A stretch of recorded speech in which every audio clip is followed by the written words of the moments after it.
When I was 5 years old, I put an eye patch over my left eye. Otherwise, my golden eye would unleash world-destroying power. At the age of 10, I single-handedly created the Night Watchers organization and commanded them to protect the world from the shadows. However, it wasn't until I turned 18 that I realized I was nothing more than a failure who indulged in daily fantasies. But then, during a certain school entrance ceremony, a gigantic rift stretched across the sky, releasing countless terrifying monsters. I was shocked to discover that my fantasies had become reality. While everyone else screamed and ran away, I charged against the tide of fleeing people. The long night was upon us, and from this day forth I vowed to stand vigilant until my last breath. I would stand before thousands, brandishing my sword at the abyss with the heavens dyed in blood. Come, let me show you a glimpse of my power. At that moment, I painfully tore down the anime posters hanging on my wall and packed all my cool toy swords and eye patches into a box, preparing to throw them away overnight. Most importantly, I included the various magical books I had written myself, complete with detailed binary equations for magic. It was all so absurd, I couldn't even imagine how I'd come up with it back then. Then I took out my phone and opened a group chat titled Night Watchers. From elementary school until now, people had come and gone from the chat, with over 100 members remaining. Among them were a few names that had never changed, whom I affectionately referred to as the Old Nine of the Night Watchers. Naturally, I was the leader of the Night Watchers. In my fantasies, they had always been secretly protecting this world. I had told my classmates and family time and again that the reason they saw the world as beautiful was because someone was bearing the burden for them. Thinking back on it now, I could almost die from embarrassment. Messages continued to flood the chat. White child of the Night Watchers. Why hasn't the boss been talking in the group lately? What's going on? Karen of the Night Watchers. The boss must be off on some secret mission again. It's best not to ask too much about the boss's affairs. Vermilion Bird of the Night Watchers. It's a shame I never got the chance to carry out a mission with the boss. By the way, is there any unusual activity from the other side lately? It seems there's an elemental disturbance in the Jiangnan area. I glanced at the group chat messages and couldn't bear to read any further.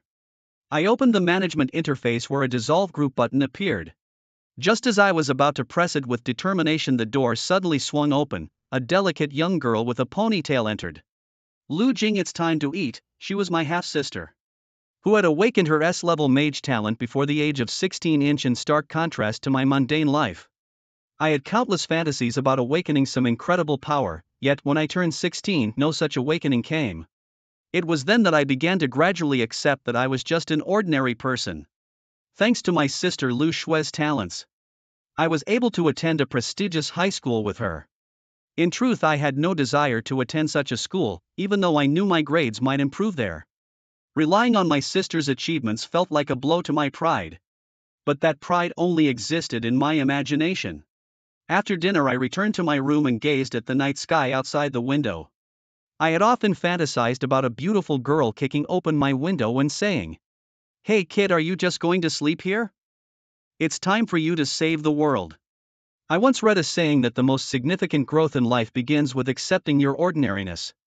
I used to scoff at this, stubbornly believing that one should either become a hero in the spotlight or die a glorious death.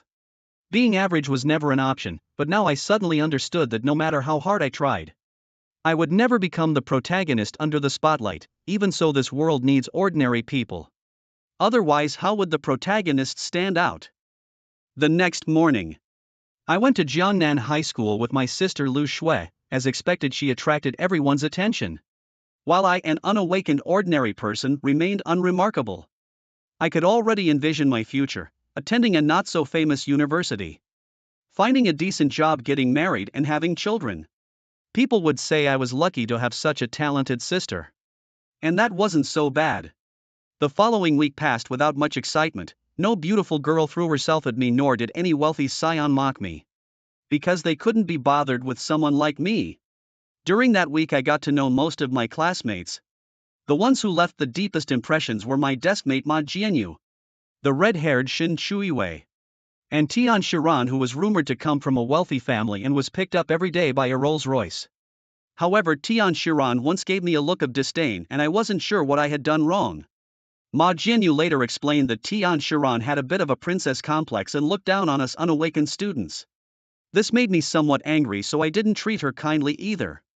Aside from that, everything was quite ordinary. Meanwhile, in a 5-star hotel in Jiangnan City, a message was sent. Night Watcher Temptress Bird, I've arrived in Jiangnan City. There is indeed an elemental anomaly here. Night Watcher Kirin, report any developments immediately. Understood? Will we finally meet the captain after this mission? Yes, I'll arrange it. In the city of Jiangnan, a girl with a delicate appearance and an eye patch over her left eye took a deep breath. Finally, she was about to meet the captain. She patted her cheeks, reminding herself that this was not the time to get carried away. Completing her mission was the priority. There was a knock at the door. The hotel staff with a smile bowed slightly from behind the door. May I offer you breakfast service? The girl responded coldly, please hurry. I need a lot of energy for the upcoming battle, or I won't be able to unleash all my magic, most importantly. Abruptly she crouched down, clutching her left eye beneath the eye patch. Hurry, or without food I'm afraid the sealed bird demon within me will burst out, bringing disaster to the world. Yes, right away, the staff replied, scurrying off to fulfill her request. Once alone, the girl stood up again, sighing softly. Sigh, we Night Watchers truly sacrifice so much for this world. I can't imagine how the captain managed. Lu Jing slowly lifted his head, his gaze drifting toward the vast sky. Today the weather was unusually clear, the sky stretched endlessly, a brilliant blue like a gemstone, the sun hung high, radiant and bright. 2 weeks into the school term and they were organizing some sort of opening ceremony. It was supposed to happen a week ago but got delayed for some reason. Hey, know why? Asked Song Ziki, a prominent figure in their class. According to Ma Jianyu, he was the leader among the boys. Strong, from a good family, handsome, and even the captain of the school basketball team and the class president, quite a contrast to those in the class who were less noticeable. Whenever he went out, he was surrounded by a group of girls. Rumor had it he pursued Shin Shuiwe before, but she didn't agree. He didn't seem disheartened, as he was said to be now pursuing Lu Shui. What reason? Li Guanghao, Song Ziki's sidekick, inquired. Why was the opening ceremony postponed? Song Ziki replied, my cousin, who works as a secretary to the director of the education bureau, told me. Song Ziki never missed an opportunity to flaunt his family's connections, though everyone could already tell from the watch he wore. Lu Jing stood idly at the back, his eyes on the podium. Ma Jianyu had invited him to play a role-playing murder mystery game later, and Lu Jing agreed. A game that only exists in imagination, Lu Jing thought, having never played before, but he'd seen others play in videos where emotional stories led to heart-wrenching tears. He blinked, letting his imagination wander. Finally, the principal took the stage, saying a few uninspired words that made Lu Jing stifle a yawn. Standing outside for a while wasn't so bad. As long as there were no classes, everything was fine. Even just standing there, his gaze wasn't fixed on the podium but stretched far to the horizon. A massive crack spanned the sky, spewing out countless monsters. At this moment, while the teachers and students were retreating in panic, Lu Jing moved against the crowd with a smile tugging at his lips. I've got this covered. And then, facing the horde of monsters alone, he soared on his sword into the sky, leaving others in shock. Suddenly, Lu Jing was jolted back to reality, memories of unpleasant past events creeping in and sending shivers down his spine. He shook off the memories. He noticed something spreading across the sky. Black shapes were extending in the sky. What was it? Clouds? Lu Jing rubbed his eyes. It wasn't clouds, it seemed like something was falling down. An illusion. Lu Jing was startled, but soon Ma Jianyu's exclamation reached his ears. What's that? A continuous rumbling followed, then a group of students was swatted away like flies, soaring through the air like kites with broken strings before crashing heavily onto the ground. Dust and smoke filled the air, obscuring the view. Amidst the screams, cries and wails of the students, the scene descended into utter chaos. More and more monsters plummeted from the crack in the sky. Some had wings, others were colossal, and some bore sharp claws and teeth. These monsters landed in the schoolyard, wreaking havoc and attacking students indiscriminately. What is going on? The scenarios Lu Jing had only imagined were unfolding in reality, but at this moment, far from moving against the crowd to face the monsters, his body was frozen with fear, as if petrified. And he wasn't the only one paralyzed by terror. Run! Someone screamed, attempting to flee. What's happening? The alarm suddenly blared. Monsters invading, an A-level alert. Everyone was in a panic. Monsters invading the school. Could it be that China had already fallen, monsters brazenly invading a school? Don't panic, Song Ziki shouted. Lu Jing finally understood why this person could become the leader among the boys. Song Ziki's profession was a warrior, specifically a shield bearer. A large shield appeared in his hands, glowing with a golden light as he activated the skill Fortify. Get behind me, we'll charge out together. Two winged monsters crashed into the shield's glow. In the next instant, a fierce wind howled like countless sharp blades violently tearing into those two monsters. The howling wind carried immense power, shredding the creatures apart. A level 2 mage with an S-rank talent, Lu Shui excelled in wind magic. It was the first time Lu Jing witnessed Lu Shui using magic up close, so strong. As Song Ziki and Lu Shui took action, the others quickly regained their senses, nearly forgetting their own professions. Hunters drew their bows and arrows. Assassins concealed themselves, priests provided energy to the group, more monsters surged forward. In Lu Jing's eyes there was a haze of confusion. This was the scene from his dreams. Unfortunately, in his fantasies he was the all-powerful captain of the Night Watch, but in reality he could only hide behind the crowd, trembling. Was this a blockbuster movie? Where was the teacher? Why wasn't anyone helping? Lu Jing felt a moment of bewilderment. It's okay, Ma Jinyu tried to comfort himself, but his trembling legs and pale face had already betrayed him. In the next second, Ma Jinyu was dead. He died right in front of Lu Jing. A monster had descended from the sky and crushed Ma Jinyu into a pulp. The creature was less than half a meter away from Lu Jing, and with a mere stretch of its arm it could easily grab him. Ha, this damned reality. Lu Jing didn't run. He recognized the creature before him, an echo bat. It was said to have reflexes hundreds of times faster than a normal human. This echo bat looked humanoid, resembling a person, yet it was not human. It was utterly disgusting, invoking a deep sense of fear. Then a gust of wind swept past. The echo bat was sent flying. Lu Shui arrived, riding the wind with incredible speed like a high-speed freight train. Follow me, Lu Shui shouted. Lu Jing hesitated for a moment. Then this useless brother was pulled by his sister Lu Shui and they ran with the main group. The interior of the school building had protective mechanisms, thus everyone's first thought was to run towards it, but the path had never seemed so long. One familiar face after another fell to the ground. Lu Jing saw Tian Shiran, the girl who once looked at him with utter disdain. Now this beautiful girl lay in a pool of blood, her eyes filled with hopelessness. Then there was Song Ziki, who ultimately couldn't hold on and even had his shield shattered. Lu Jing didn't die. Perhaps it was because he wasn't noticeable enough. More likely it was sheer luck. He was in the center of the group. Having no other abilities, he stayed there with a clear conscience until the entire group was wiped out. Lu Jing's heart pounded like thunder. He felt he might die in the next second, yet he was still alive. Actually, it might have been better to die sooner. He and Lu Shui had been separated while running. Lu Jing stopped running because the path was blocked by monsters. He simply lay down, pretending to be dead. Being a coward. Not too bad. There were still people moving forward. Lu Jing saw Shin Chuiwet, and he also saw his sister Lu Shui running amidst the crowd. Lu Shui was looking around, seemingly searching for him.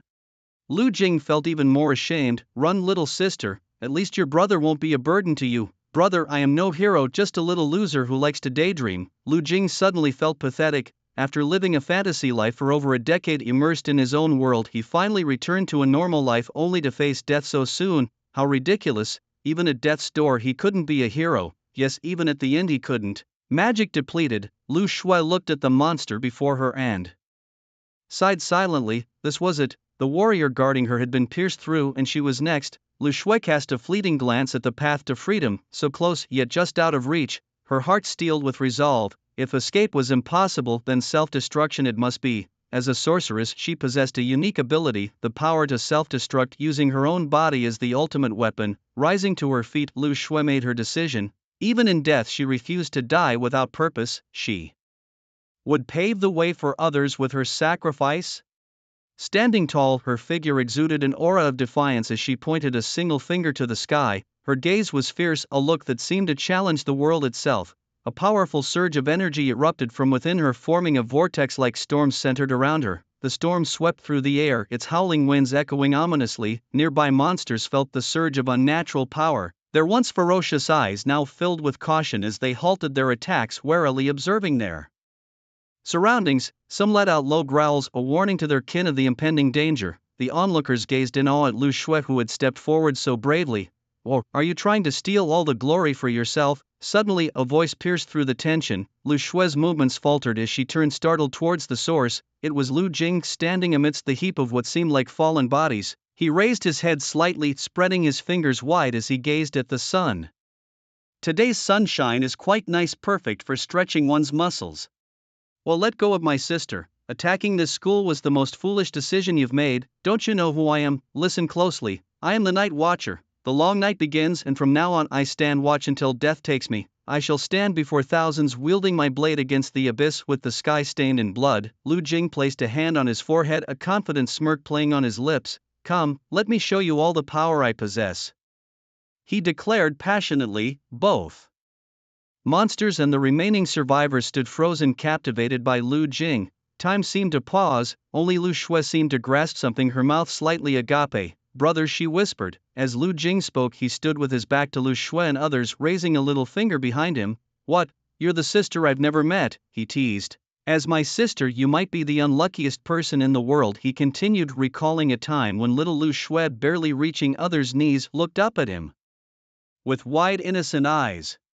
Why? She had asked. Because your brother is the Night Watcher, protector of Earth. Wow, brother, you're amazing, she had exclaimed. Aha, and brother will protect me, right? Brother will protect you, but if danger arises, I might not be able to look after you, he had cautioned her. Remember, should true danger come, I will draw their attention away. As his sister signaled him with a subtle thumbs up behind her back, indicating it was time to flee without looking back, Lu Jing couldn't help but smirk mischievously. What about my brother? She worried. Fear not for him, he reassured internally, for dying on the battlefield is a warrior's glory. Lu Jing's mind snapped back into focus as he roared, my golden eyes, my king's power, appear now. It's time to protect those I love, even if it costs me my life. Damn you all. Charging towards the monster, everything before him seemed like an illusion. Perhaps this is the world's punishment for me, he thought. I shall cleave all evil with my sword.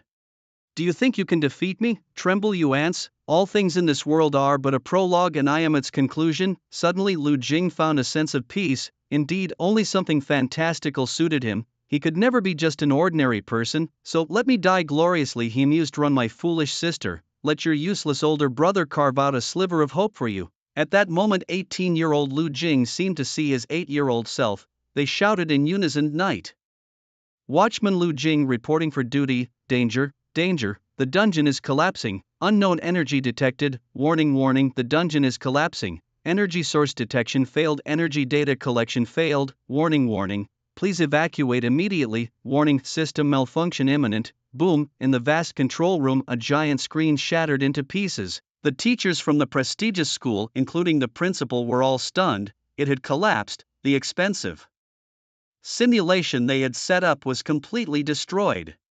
What happened? They exclaimed. All data is lost. Unknown energy intrusion. Unknown energy? Where did it come from? The principal inquired. No one answered. No one knew. The carefully designed test was meant to assess how students would perform under extreme circumstances and to show them the harsh reality of the world outside. Initially, everything went smoothly. When they saw Lu Shui ready to sacrifice herself to pave a path for others, they nodded in approval. She's got the right spirit in such dire circumstances, they commented. The principal nodded in agreement, even mentioning to the admissions director, isn't she a new transfer student? Make a note of her. The admissions director smiled proudly. But then Lu Jing unexpectedly stepped forward, shouting about golden eyes and king's power. Nobody knew what he was talking about. Is this some kind of magic? But he's not an awakened one. And what's this Night Watchman's secret organization? Never heard of it. And then the entire simulation collapsed. Principal, a teacher pointed to the one screen that remained intact. The image was frozen on a single student, Lu Jing. On the school field, everyone emerged from the simulation, returning to reality. Those who had died were touching their bodies in disbelief, unscathed. They hadn't died, they had been resurrected. Lu Jing stood there bewildered. Huh, what's going on? Did I just reverse time? However, the teachers on the podium soon revealed the truth to everyone. The school had set up a massive replica teleportation array on the playground. They had all unwittingly entered a replica world. It was an exam. Some people cursed aloud, others were just relieved to be alive, some couldn't help but burst into tears. An exam? Then what about earlier? My golden pupil, my king's power, oh I don't hog all the limelight, let go of my sister, the night watcher Lu Jing is here, the long night is coming and from this day forth we shall stand watch until death takes us. Meanwhile Lu Jing felt the weight of many gazes upon him. Among them were the eyes of his sister Lu Shui and Shin Shuiyue. The last survivors, having witnessed Lu Jing's actions, immediately turned to look at him once they processed what had happened. The ground fisher, where is the ground fisher? Let me die. In this situation death would be preferable. What madness possessed me to show off like that? Let me die. Some people live, but they are already dead inside. Lu Jing had thought that this was the worst it could get, but to his surprise in the afternoon the teachers played back their entire battle sequence in class, analyzing the pros and cons of their responses to danger. Lu Jing, the person left peacefully, if there's anything please burn some paper. The scene shifted to the end. Just as Lu Shui was about to self-destruct, Lu Jing's voice rang out, oh I don't hog all the limelight. In reality Lu Jing lowered his head silently, and from then on he gained a new nickname, Lu Jing, the night watcher of class 2. Lu Jing couldn't even remember how he left the school that day.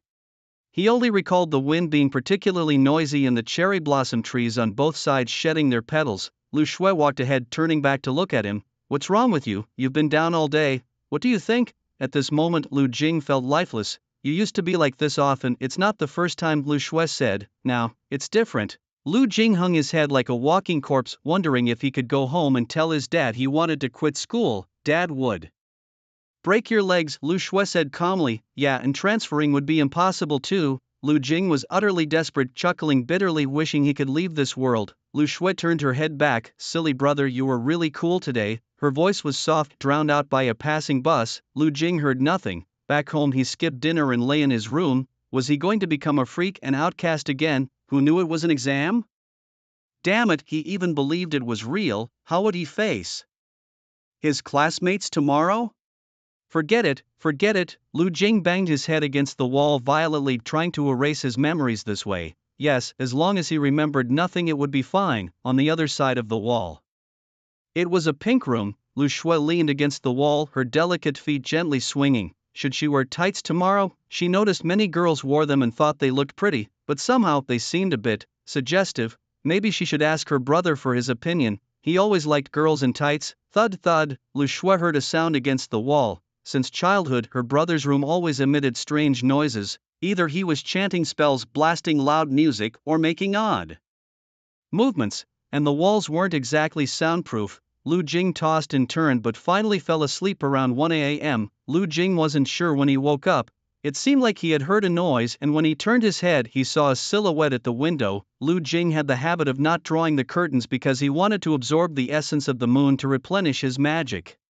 More importantly, he always dreamed of a witch flying by on her broom, falling in love with him at first sight and whisking him away. Of course, the witch must have a slim waist, long legs, and a voluptuous figure, standing over him and declaring, from now on you belong to me, the great witch. He laughed at the thought, never imagining it could actually happen or how terrifying it would be. At this moment Lu Jing nearly had a heart attack. The dark silhouette at first glance seemed like a thief, but this was the 5th floor. Lu Jing didn't scream because in the moonlight he saw clearly it was a girl, a very beautiful girl. Most notably, she had a generous figure. The girl opened the window and with a graceful leap jumped into the room, only to lose her balance and fall flat on the floor. Are you okay? Lu Jing blurted out, not knowing why he asked such a question. Sorry, that was ungraceful of me. I'm fine. The girl got up, kneeling on one knee, her right hand clenched in a fist over her chest.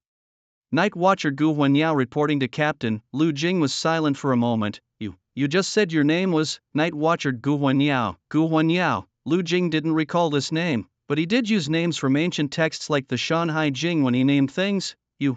How is this possible? Lu Jing's mind was spinning. How could a member of his online group find his home? A pervert?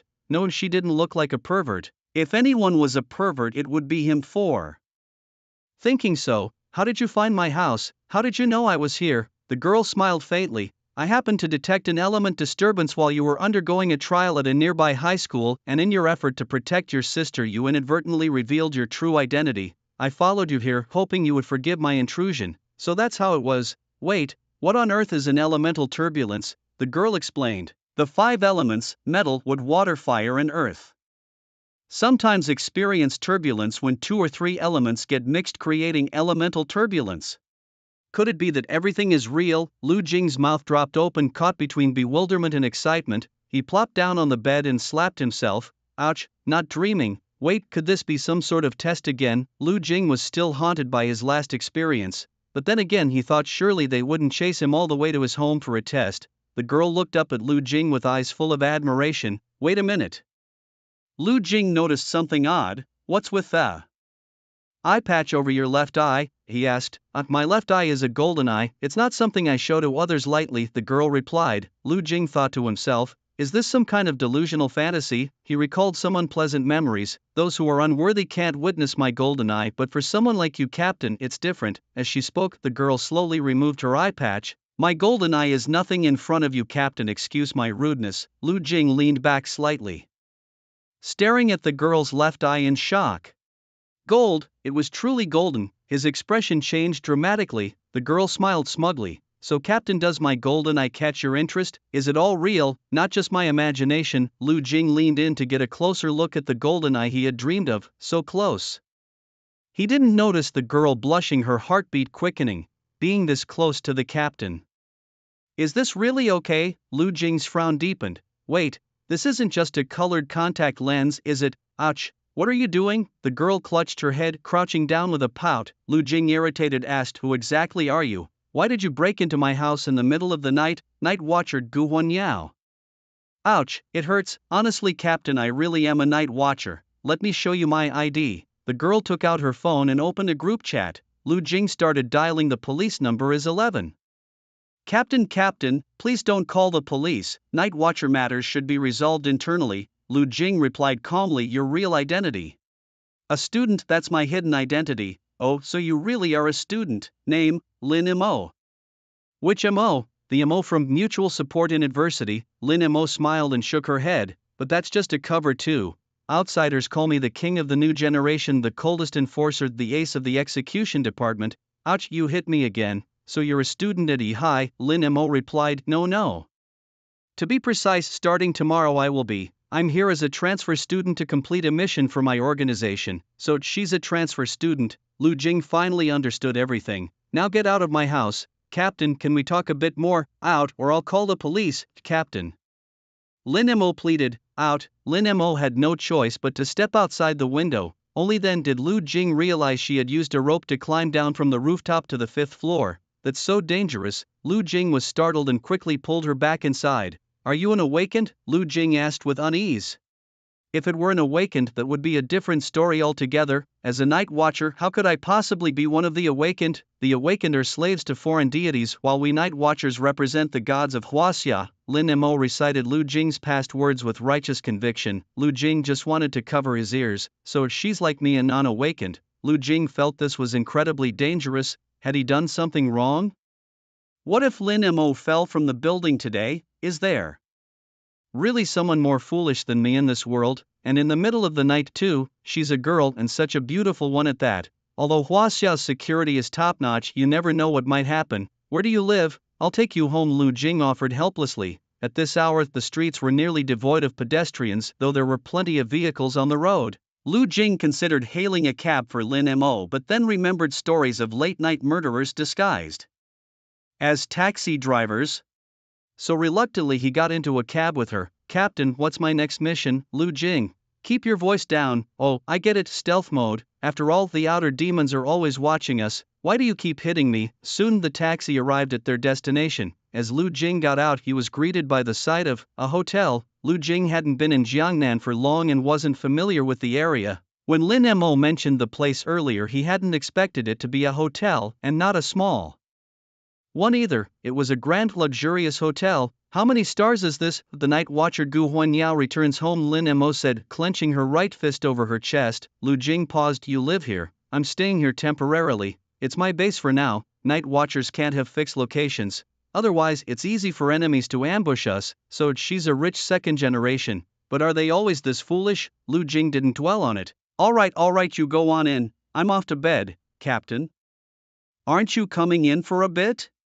Lin Mo asked. Alone in a hotel in the middle of the night with a girl? Lu Jing glanced at her face and figure. How can someone look so much like a character from an anime? Small face, big, ahem. Lu Jing cleared his throat, turned and walked away. Captain, see you later. Don't call me Captain. Lu Jing hurriedly left the hotel. The next day Lu Jing woke up late because of the previous night's events. As he looked up, he saw Lu Shui brushing her teeth at the door watching him. Lu Jing rubbed his eyes. At the breakfast table Lu Jing felt a bit down. He tried to act like he had no appetite, hoping his family would ask if he was feeling unwell. Then he could go on to say he wasn't feeling great and wouldn't go to school that day. Unfortunately, his parents didn't notice him at all. Summoning his courage, Lu Jing said, "Dad, I." But before he could finish, Lu Yuanjiang had already gotten up and left in a hurry. As he juggled a phone call with a client and the task of getting dressed, Lu Jing let out a silent sigh. At the subway station, he sat listlessly on a bench. Nearby, Lu Shui slightly turned her head, gracefully extending her slender fingers to gently remove the earphones from her ears. The gentle breeze played with her long hair strands dancing in the air. She tilted her head slightly, her bright eyes sparkling with light, reflecting Lu Jing's figure clearly within them. "You're not thinking of skipping school, are you?" she asked. "I wish I could just fall ill, wait until everyone forgets about this and then go back to school," Lu Jing replied, sounding as if life had lost all meaning for him. As they reached the school gates, the round face of Ma Jianyu appeared before them. "Hey, night watchman," he greeted. Lu Jing retorted, "Why didn't you actually die yesterday?" Back in the classroom, Lu Jing naturally became the target of his classmates' playful teasing. He maintained a nonchalant smile as if he didn't care about any of it. In truth, his spirit had long since withered. During a break, Lu Jing rested his chin on his hand, listening to Shen Chuiwei chat with Tian Shiran in front of him. Suddenly Shen Chuiwei turned around and asked, "Hey Lu Jing." He responded, caught off guard. Tian Shiran also looked at Shen Chuiwei in confusion, wondering why she would suddenly invite Lu Jing. Lu Jing raised his eyes slightly. "Do you have time this weekend?" she continued. "Well, I do," he replied, still surprised. "How about we hang out for my birthday next week?" she suggested. "Sure," he agreed without hesitation. "It's a deal then," Shen Chuiwei confirmed. "By the way, we're not friends yet." "Are we? Give me your ID," she added. Lu Jing had never been asked for his contact ID by a pretty girl before. It was a first in his life. He scribbled his ID on a piece of paper, which Shen Chuiwei glanced at. "Your ID name is pretty ordinary," she remarked. "Oh," Lu Jing was nonplussed. Shen Chuiwei chuckled, "I thought your ID would be something cooler like Night Watchman." Lu Jing forced a laugh, secretly wishing he could give himself a couple of slaps for his lack of creativity. Fortunately, the teacher walked in just then, ending the awkward conversation. "Today we have a new student joining our class," the teacher began. Lu Jing almost died on the spot. Wait, could it be that Lin Mo transferred into their class? The worst-case scenario unfolded. Out of 14 classes, and given that he and his sister had recently transferred into this one, it should have been someone else's turn. But no, things didn't go according to plan. As the new student walked into the classroom, someone couldn't help but exclaim, "Wow, a beauty, and a stunning one at that." Lin Mo stood on the podium in her school uniform, looking as fresh and delicate as a flower. The uniform seemed a bit small, accentuating her figure. Her cheeks were slightly flushed, head bowed, nervously clutching the hem of her shirt. Lu Jing breathed a sigh of relief.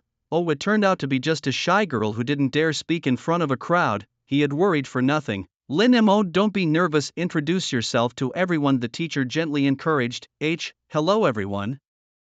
I'm Lin Mo," she mumbled in a voice as soft as a mosquito's buzz.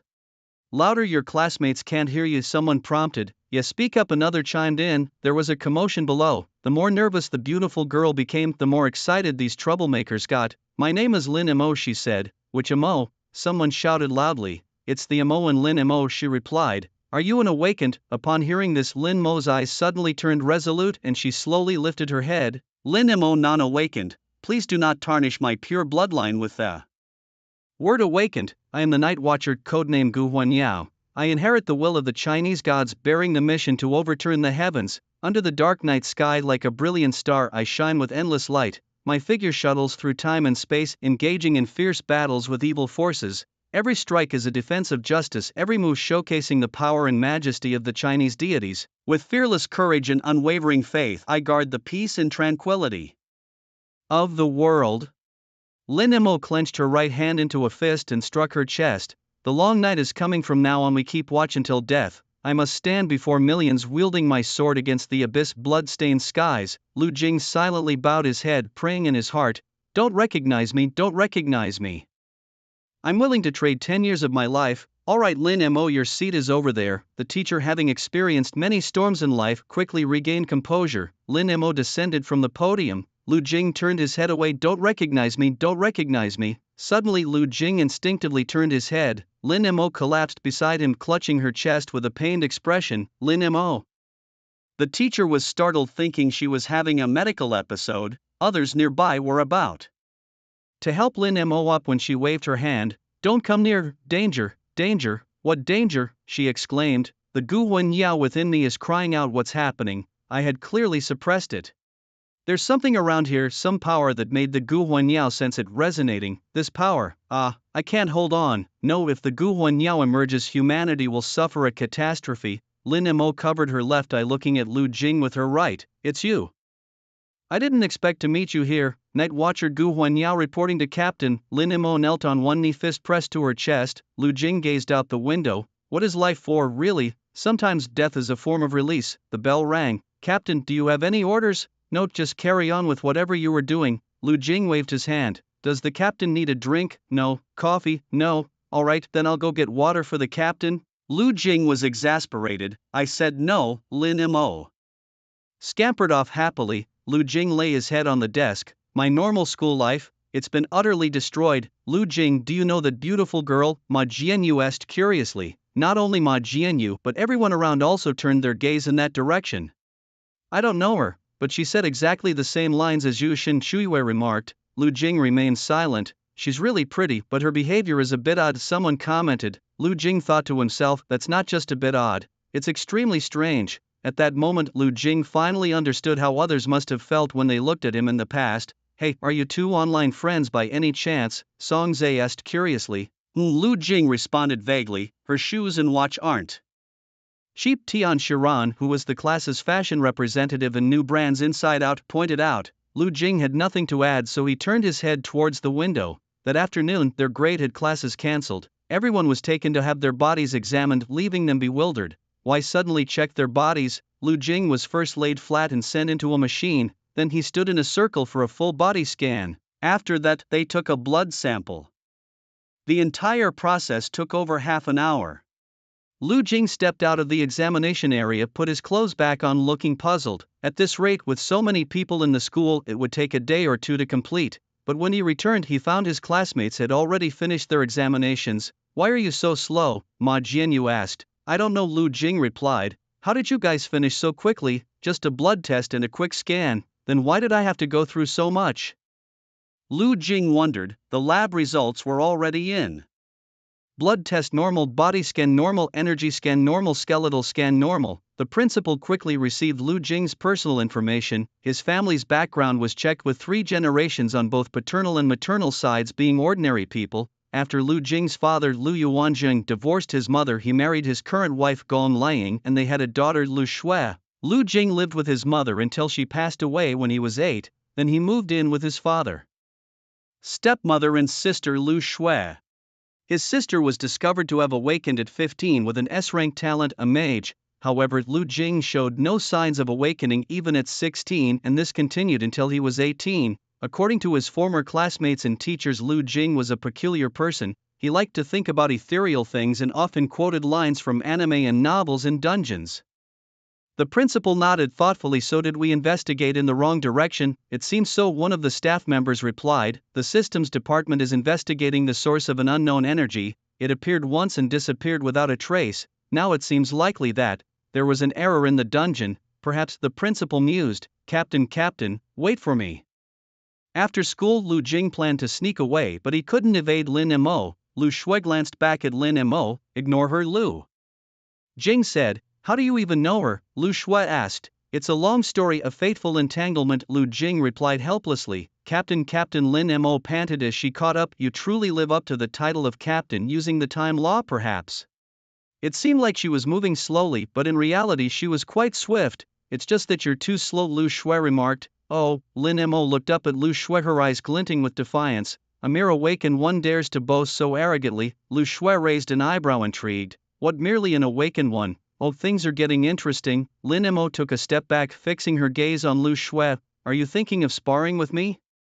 She suddenly assumed a stance, declaring, my body is justice. My wings will eventually become sword and halberd. Ah, with a swift motion she lunged headfirst at Lu Shui. Lu Shui calmly raised her hand and pressed it against Lin Mo's forehead. Ah, Lin Mo cried out, unable to advance even an inch. With a single hand Lu Shui held her in place effortlessly, giving a gentle push. Lin Mo immediately plopped onto the ground, clutching her posterior with a pained expression. As expected of the captain's sister, not like those useless fools, I concede. Lu Shui remained expressionless. Aha, just kidding. Lin Mo suddenly sprang up, executing a sharp slide. Though not an awakened one, it was evident that Lin Mo had trained extensively. Her physical prowess was undeniable. Her movements were precise and swift, something an ordinary person couldn't easily replicate. She slid a full 2 meters across the ground, quick and precise. Had it been a regular person, they might have been caught off guard. But Lu Shui was no ordinary person. With agile grace, she leaped into the air. Momentarily suspended by the wind's power, then she touched down lightly, her hair softly lifted by the breeze. Lu Shui glanced at Lin Mo, unimpressed. Childish, how can this be? As expected of the captain's sister, Lin Mo exclaimed in shock. The subway arrived. Lu Jing stepped inside with Lu Shui right behind. Lin Mo followed suit. Hey, why are you following us? Lu Shui queried. I'm just taking this subway home too, Lin Mo replied confidently. When the subway reached their stop, Lu Jing and Lu Shui alighted.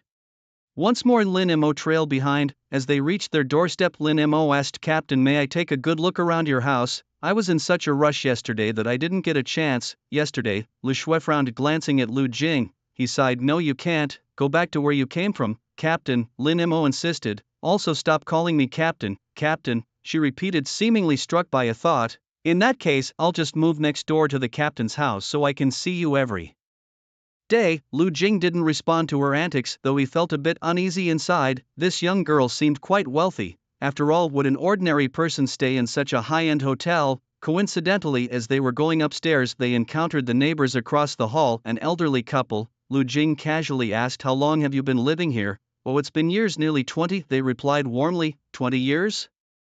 That's certainly a lot of feelings, isn't it? The old man chuckled softly. Have you ever thought about selling the house?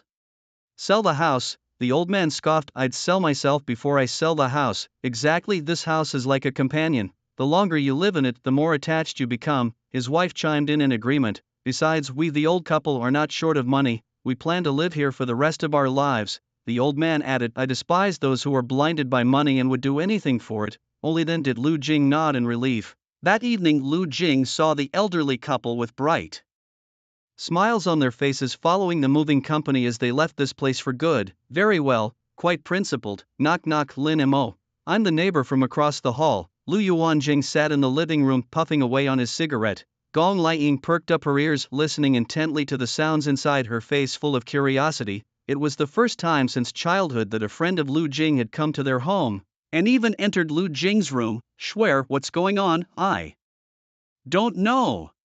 Go in and see for yourself. I don't want to. Lu Shui went straight back to her room. Gong Liang noticed her daughter's mood was off. What's the matter? Inside the room. Did you hear me? After you finish looking, go home, okay? Lu Jing said helplessly. Lin Mo wandered around the room looking somewhat disappointed.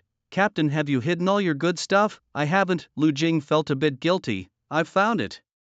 Lin Mo pulled out a cardboard box. Lu Jing's face changed, and just as he was about to stop her, Lin Mo had already opened the box. While what met her eyes was a rather provocative photo, Lin Mo's face turned beet red. Lu Jing awkwardly closed the box and shoved it back. Don't rummage through people's things, it's very impolite. Lin Mo lowered her head and said softly, Captain, you've been corrupted too. Lu Jing, exasperated, replied, yes, I'm a pawn corrupted by capitalism. Lin Mo looked around. Captain, can I see those other boxes? Lu Jing firmly refused. No, they're all private.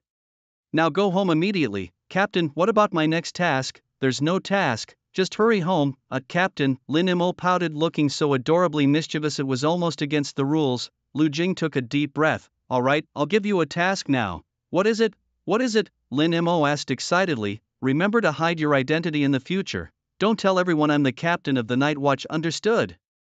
We must quietly protect this world, guard the lights of thousands of homes, and be unsung heroes. We're not to be like pop stars known by everyone. I'm sorry, I didn't think it through. Lin Mo cried out, actually squeezing out tears. It's because I'm too young, Captain, Lu Jing thought. No need to cry about it. To know one's mistakes and improve is a great virtue. Lu Jing patted her shoulder. Your task for now is to quickly adapt to your student identity and integrate into the group, understood?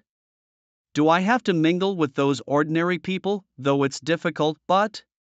Lin Mo's face twisted in conflict, but since it's the captain's order, I must give it my all. Alright, off you go. Lu Jing thought Lin Mo was indeed easy to persuade. Captain, before you leave, could you fulfill a small request of mine? What is it? Recite a passage from the Night Watchman's Oath. Lu Jing covered his face, desperately wanting to forget that embarrassing memory. Lin Mo, with her bright, captivating eyes, stared unblinkingly at Lu Jing, clearly determined not to relent until he agreed to her request. With no other choice, Lu Jing took a deep breath. Suddenly he stood up. His demeanor solemn. The long night is coming. From this day forth we stand watch, until death we rest. I shall stand before thousands, brandishing my blade towards the abyss, with blood staining the firmament. Lin Mo, filled with admiration, stood up as well, reciting alongside him. Once Lin Mo had left, Lu Jing couldn't help but let out a wry smile. Who would have thought that the things he made up would actually be believed by someone? And believed so earnestly. Today was Shin Shuyue's birthday. She had invited Lu Jing and also Lu Shui. Lu Jing had 100 yuan note in his pocket, uncertain about what to buy as a birthday gift. To be honest, it was his first time attending someone else's birthday. What could 100 yuan buy? Shin Shuyue seemed to come from a wealthy family, Lu Jing thought with a small thrill. Of course, he wasn't interested in Shin Shuyue romantically. They hadn't known each other long, but he certainly had a favorable impression of her. After all, she was quite pretty. In truth, Shin Shuyue wasn't the only girl Lu Jing had feelings for. However, she was the first to invite him to her birthday. A message came through with a beep. In real life, Lu Jing had no friends, nor did he have former friends reaching out on his chat apps, except for the members of his organization. Night Watchman Shilin. Captain, I've hit another bottleneck recently. Thanks to the books you lent me before, I found a new direction for my research. However, the book is still too obscure for me. To be honest, I've exhausted all my learning to grasp only a part of it. This time I hope for a book that's easier to understand. Lu Jing sighed. He realized he might have led others astray. This Qilin had been a chat buddy since elementary school, one of his most loyal followers, to whom Lu Jing had given the title of Qilin. Now years later, Lu Jing had long since come to his senses. But this Qilin seemed deeply ensnared. And that girl Lin Mo, wasn't she similarly caught up? If Lu Jing had any malicious intent, this could be considered occult enough for him to face execution multiple times.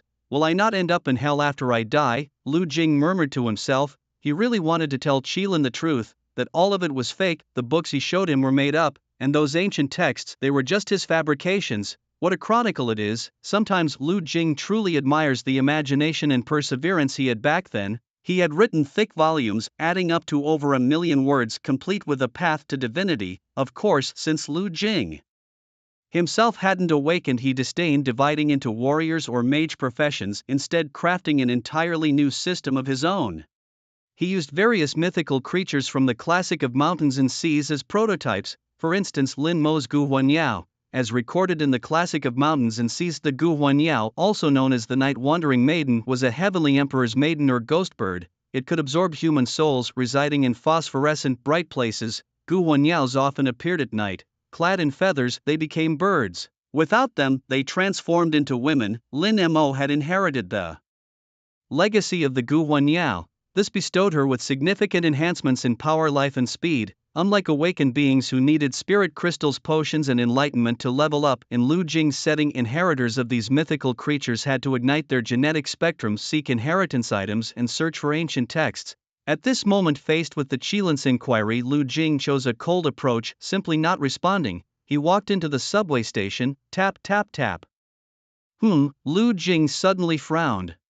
When did the staircase become so long? Was it an illusion? The stairs leading to the subway connected brightness above and darkness below. At this moment, the darkness beneath was extraordinarily dense. Lu Jing continued downward. Lu Shui beside him first noticed something amiss, stating solemnly, "There's a problem." Lu Jing's heart tightened. Sounds of battle came from below. What? Lu Jing turned back, thinking to retreat immediately, yet when he turned, the exit had vanished. A cold sweat broke out on Lu Jing's back because he knew this could no longer be a mere test. Lu Shui said, "A portal has appeared." A portal? In this world, portals could randomly appear at any time and place. If not closed, creatures from within would spill out, wreaking havoc. To close a portal and awaken, one must enter it, teleport to an unknown place, and complete some task. Most often, this involved defeating the creatures within. Once defeated, the portal would disappear, and various treasures and wealth could be found inside. However, countless awakened ones had perished within these portals, not to mention ordinary people. Lu Jing had seen many reports of people accidentally entering portals on the news, never imagining it would happen to him. The stairs beneath his feet seemed to stretch endlessly. Lu Jing nervously pressed his lips together.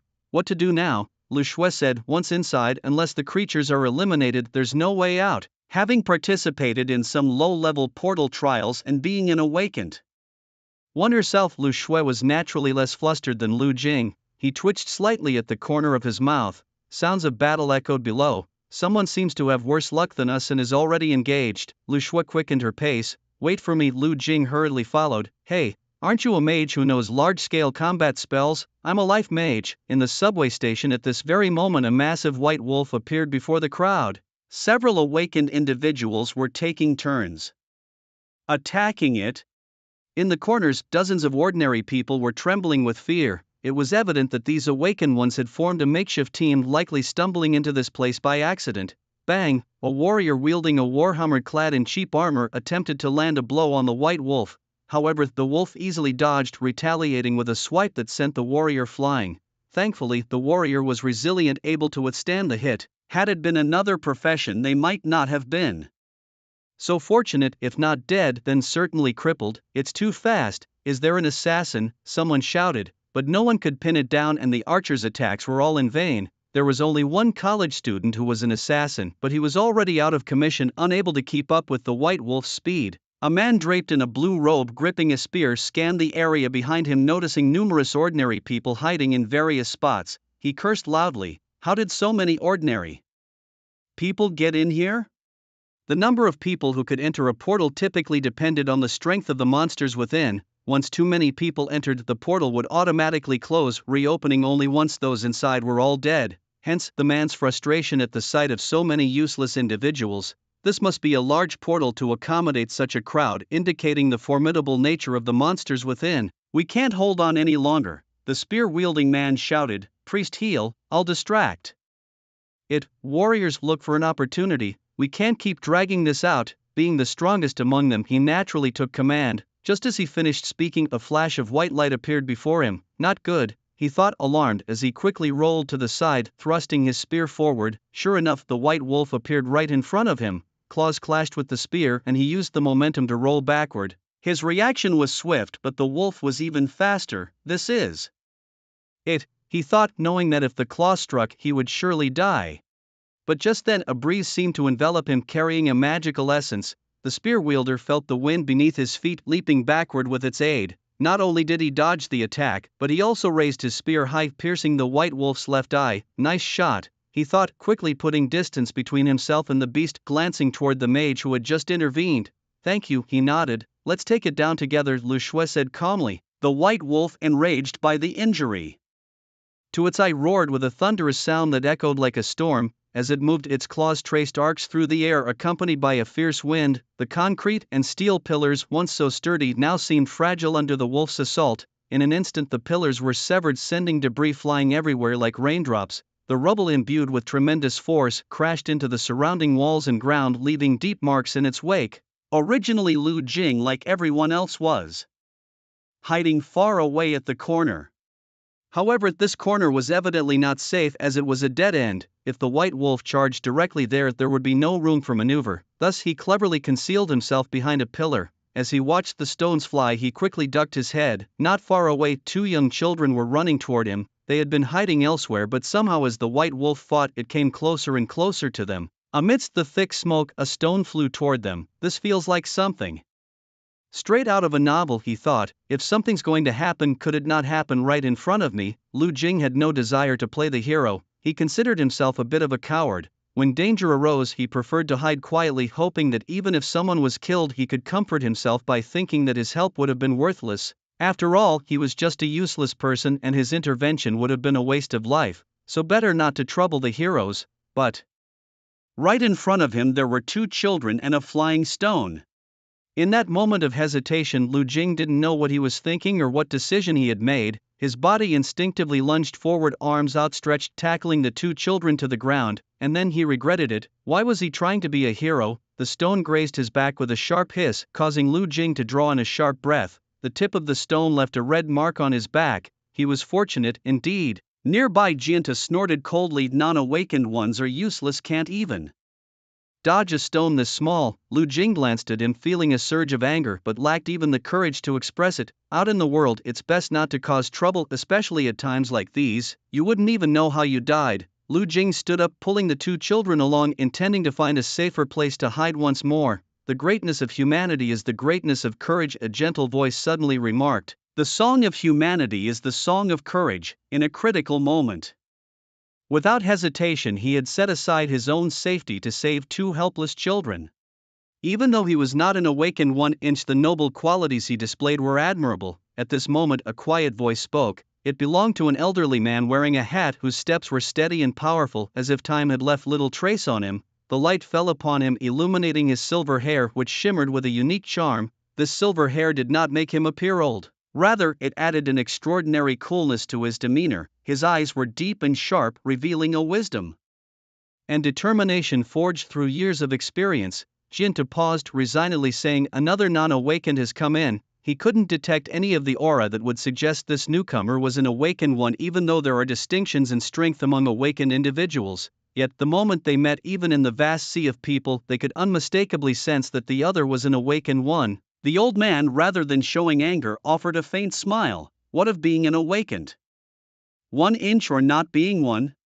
Jin 2 fumed. Old geezer, stop spouting nonsense. Not far away, an awakened one was locked in combat with a white wolf. Dust swirled as the battle raged fiercely. The awakened one moved with agility, their weapon dancing like the wind, each strike carrying immense power. The white wolf was exceedingly fast, deftly evading attacks while launching its own counterattacks, its sharp claws slicing through the air with a whistling sound. The two were evenly matched, but it was evident the white wolf held the upper hand. Though wounded, the white wolf grew even more ferocious. Compared to the wolf, the awakened ones were cautious, fearing injury, and fought with great care. Gen 2 watched the scene, not daring to step forward. After all, he had little combat experience. Apart from mocking the overconfident Lu Jing from the sidelines, he stood there, heart pounding like thunder. What difference is there between a Gen 2 who dares not draw his sword and a non-awakened one? On the contrary, if a non-awakened one had the courage to confront a monster, how could he not be considered a brave soul?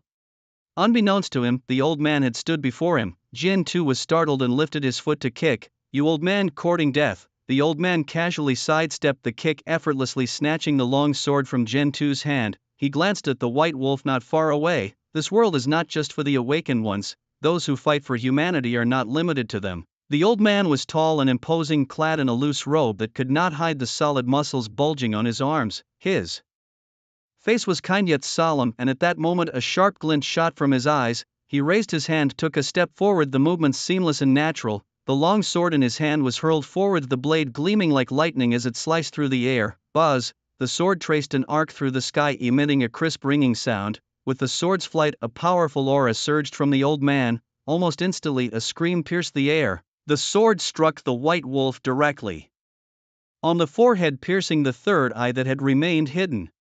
In midair, the white wolf had no chance to react, losing balance like a kite with a broken string, plummeting straight to the ground. As its body crashed heavily onto the hard earth, a dull thud resounded. Blood gushed from its forehead, painting its face and the surrounding ground crimson. The other awakened ones were momentarily stunned but quickly regained their senses. Without pausing to discover who was responsible, they surrounded the white wolf, determined not to let the opportunity slip. Before long, under their collective assault, the white wolf drew its last breath. Jin 2 was utterly stunned, unable to believe what he was witnessing. The silver-haired old man paid him no further attention and instead approached Lu Jing. "Young man, today you saved two people. Remember this day. Even those who aren't awakened can be heroes." Lu Jing nodded in acknowledgement. The silver-haired elder turned and walked away, leaving behind only a graceful silhouette. Lu Jing swallowed hard.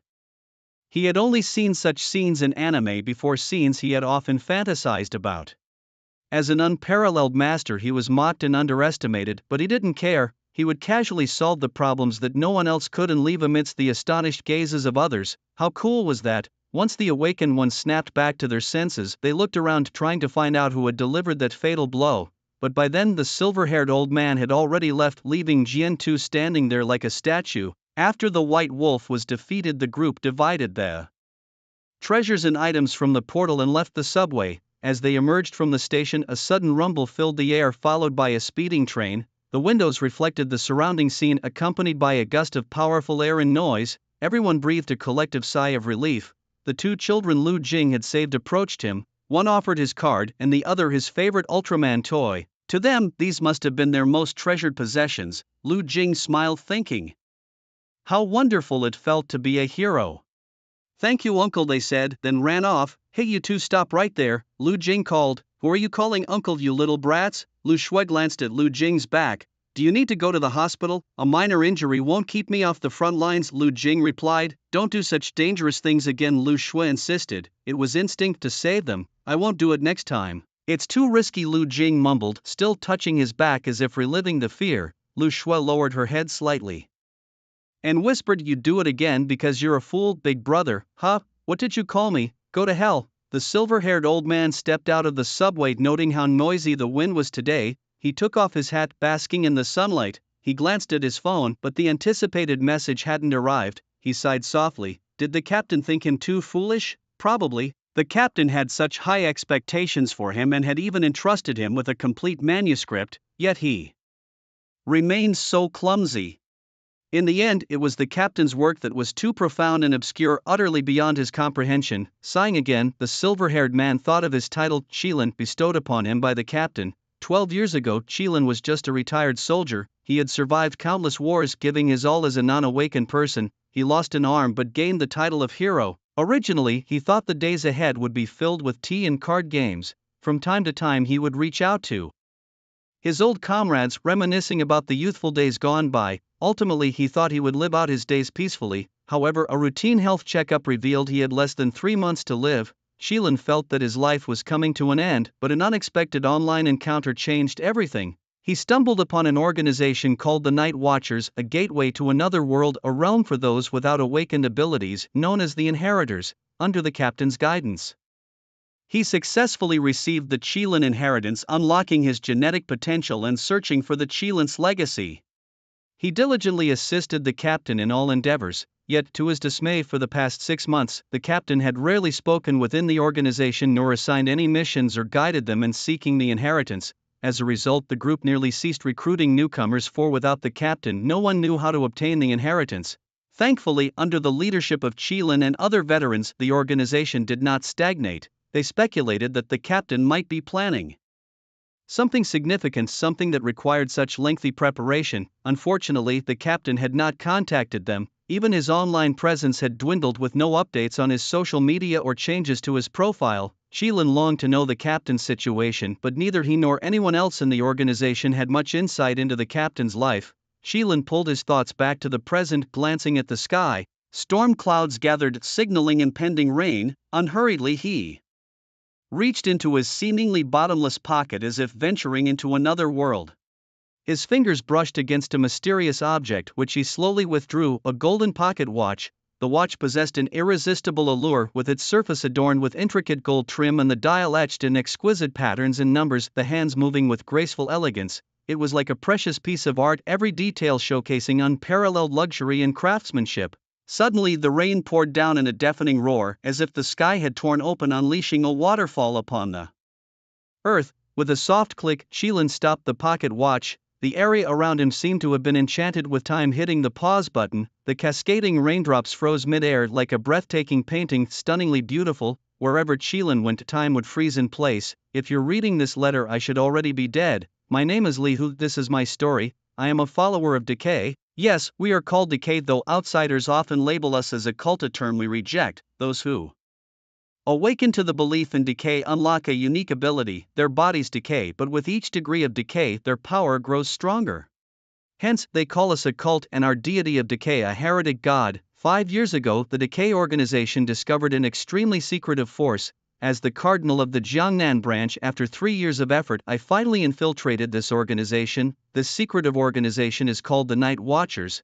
They have their own complete set of doctrines and principles, believing not in any deity but only in the idea that man can conquer nature. They use mythical beasts from the Shanhai Jing as their code names: Night Watcher Vermilion Bird, Night Watcher White Zephyr, and Night Watcher Qilin. The founder of the Night Watchers remains an enigmatic figure shrouded in mystery. This mysterious individual periodically issues missions to the organization, instructing the Night Watchers to seek their own legacy items and unlock their genetic locks. These Night Watchers also take it upon themselves to resolve the appearances of portals across various regions, hunting down notorious magical creatures.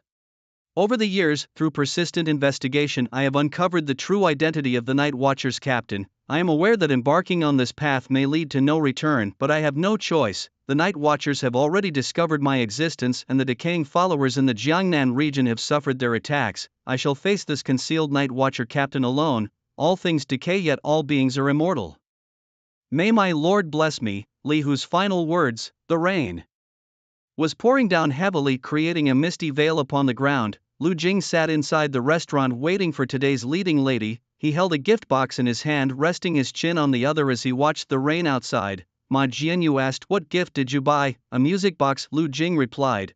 "And what are you giving?" Ma Jianyu pulled out his own gift, an exquisite fountain pen. Lu Jing remembered this pen cost 4 figures and blinked. "Isn't that a bit over the top?" he mused. "Over the top, Tian Shiran is giving a Van Cleef and Arpels necklace price like this. And that kid Song Ziki is giving a perfume also price like this." Ma Jianyu gestured with his fingers, indicating the exorbitant amounts. Capitalism is truly wicked, Lu Jing thought to himself. Oh heavens, there are so many rich people in the world, what difference would one more make? If only that money were mine. Lu Jing pondered whether, if he were to host a birthday party, he too might receive such lavish gifts from these young masters and mistresses. He preferred the thought of them saying, "With a loser like you, do you think you can mingle with us?" while tossing a wad of cash at him, telling him to take the money and scram. Lu Jing felt somewhat embarrassed about his own gift. Still, he couldn't afford anything better even if his life depended on it. Judging by the restaurant's decor, the meal was likely to be quite pricey. Buying a small gift worth $100 to secure a nice meal seemed like a fair trade. Lu Jing had even skipped breakfast, saving his appetite for this meal. Such were his small schemes.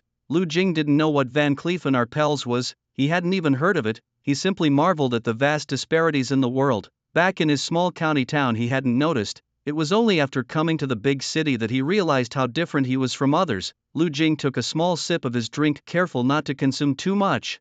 Fearing I might not be able to eat anything else later, I hesitated. Just then, today's leading lady made her entrance. Shin Chuiwei appeared in an exquisite black evening gown crafted from high-end custom fabric that was soft and smooth, hugging her body curves with a subtle sheen. The neckline was uniquely designed in a deep V-shape, revealing her slender neck and alluring collarbones. The dress itself was simple yet elegant in design. The tailoring was just right, showcasing her graceful demeanor without losing a hint of seductive charm. Paired with high heels, her figure appeared even more statuesque and slender. "Wow!" As she walked in, a burst of cheers erupted. Even Lu Jing couldn't help but widen his eyes. "Truly stunning," he thought, as everyone began presenting their gifts, wishing her a happy birthday. Lu Jing noticed several nuances. Although Tian Shiran attended Shin Chuyue's birthday party and they sat at the same table, their relationship didn't seem particularly warm, which wasn't surprising given that two beauties often don't easily coexist. Still, Tian Shiran offered an expensive necklace as a gift. Perhaps this was how wealthy people thought. Lu Jing pondered whether Tian Shiran, despite their strained relationship, would also use money to insult him on his birthday, but realistically, she probably wouldn't even attend his birthday at all. So while everyone else was engrossed in lively conversation, Lu Jing focused on eating. These dishes were ones he usually couldn't afford. After all, he couldn't join the conversation anyway. The spotlight was always on Song Ziki, Tian Shiran, and today's star Shin Chuiwei. The conversation turned to the new watch on Song Ziki's wrist, rumored to cost in the 8-figure range. Lu Jing discreetly counted on his fingers, a watch worth millions, truly inhumane. He set his sights on a large shrimp and added some dishes to Lin Mo's plate, not out of any particular care for her, but to get her to eat more and stay quiet. "Where do you live? Do you like playing badminton? We could meet up for a game sometime." Lu Jing glanced at Song Ziki, who was trying to chat up his Sister, this guy genuinely wanted to be his brother-in-law. However, Lu Shui remained indifferent as she always did with men. No, I don't have time, no need. Lu Jing can accompany me, she replied coolly. Song Ziki glanced at Lu Jing, who continued to focus on his shrimp. For him, such gatherings were just about making up the numbers. Filling his stomach was the priority. A waiter came in holding a bottle of red wine. This wine was a gift to my father on his birthday, said Shin Chuiwe. It's not too strong, let's have a little. The waiter's gaze seemed to unintentionally fall on Lu Jing. This is the creator of the Night Watchman, disguised as a waiter. Li, who was puzzled. Could he have found the wrong person? The seemingly ordinary young man was the creator of the Night Watchman, Li, who had infiltrated the Night Watchman's group chat.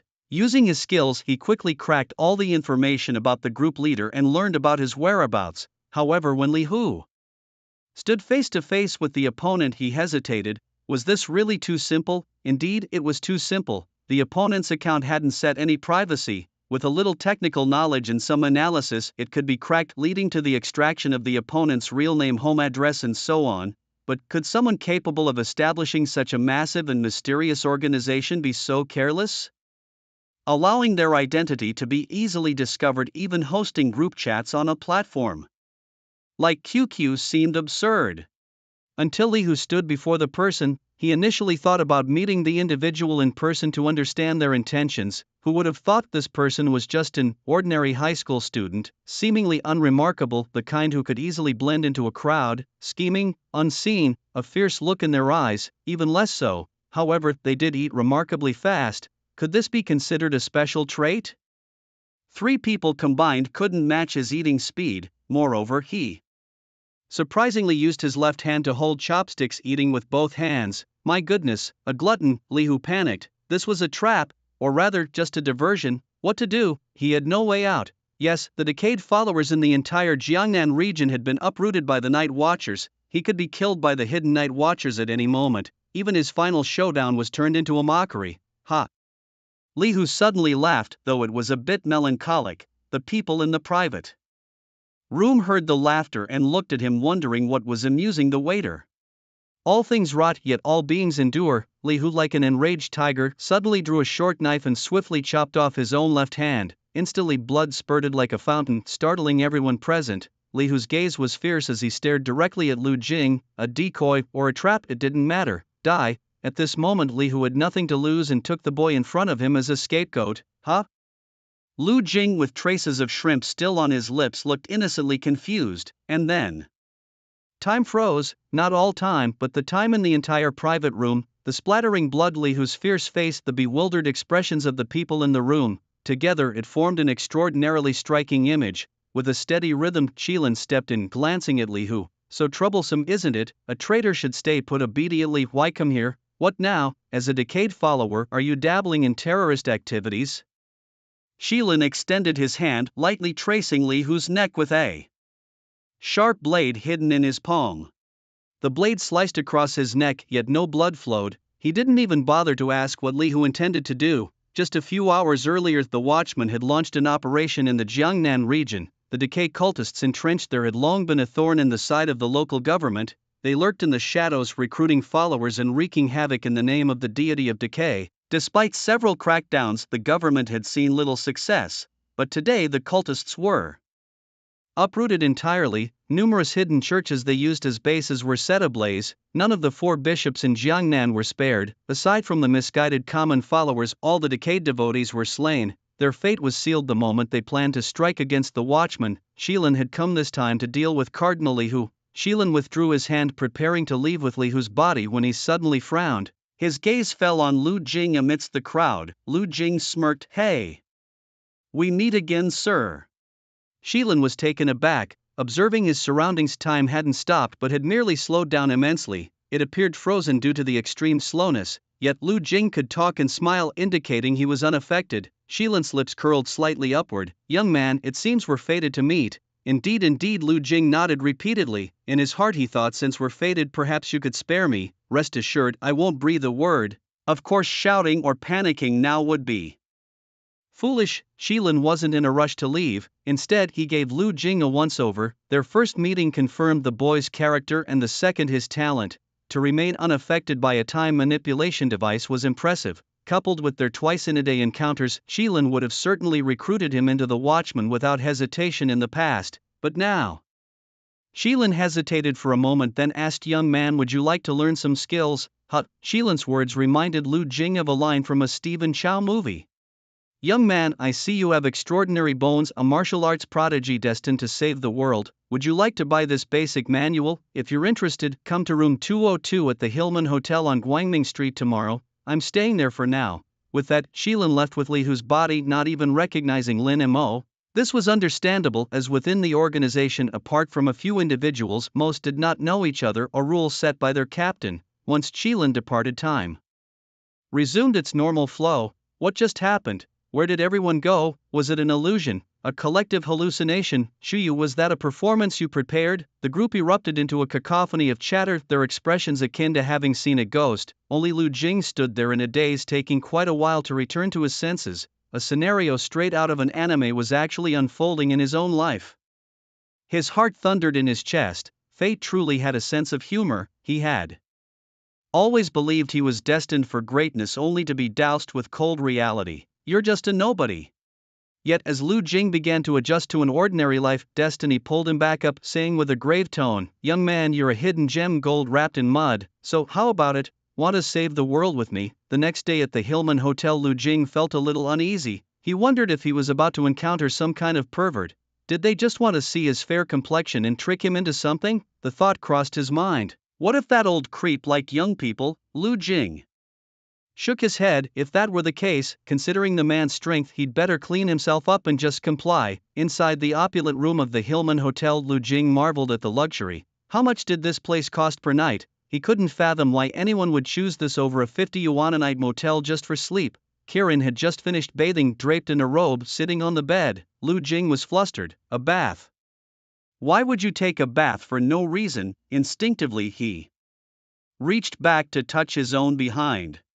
"Sit," Kirin commanded, revealing a chest of bronze skin and well-defined muscles. The muscles, hard as steel, were crisscrossed with grotesque scars, some twisted like centipedes, others resembled deep cuts from blades. Each scar told a tale of fierce battles and life-or-death trials. If this old man boarded a bus, Lu Jing thought silently, he definitely wouldn't need to give up his seat. Kirin held a bottle of highly concentrated chilled vodka, downing more than half in one gulp. Lu Jing figured that if Kirin were an ordinary person, he might as well call an ambulance now. "Tell me, why do you want to be different?" Kirin asked. Lu Jing hesitated. What teenager hasn't dreamed of saving the world and embracing a beautiful girl? Yes, Lu Jing had dreamed of this for 18 years, and today he glimpsed a ray of hope. Kirin smiled faintly, and then, Lu Jing scratched his head. There's no then. To pursue that dream, would he risk his life? Not really, he mumbled. If given the choice, his life would certainly take precedence.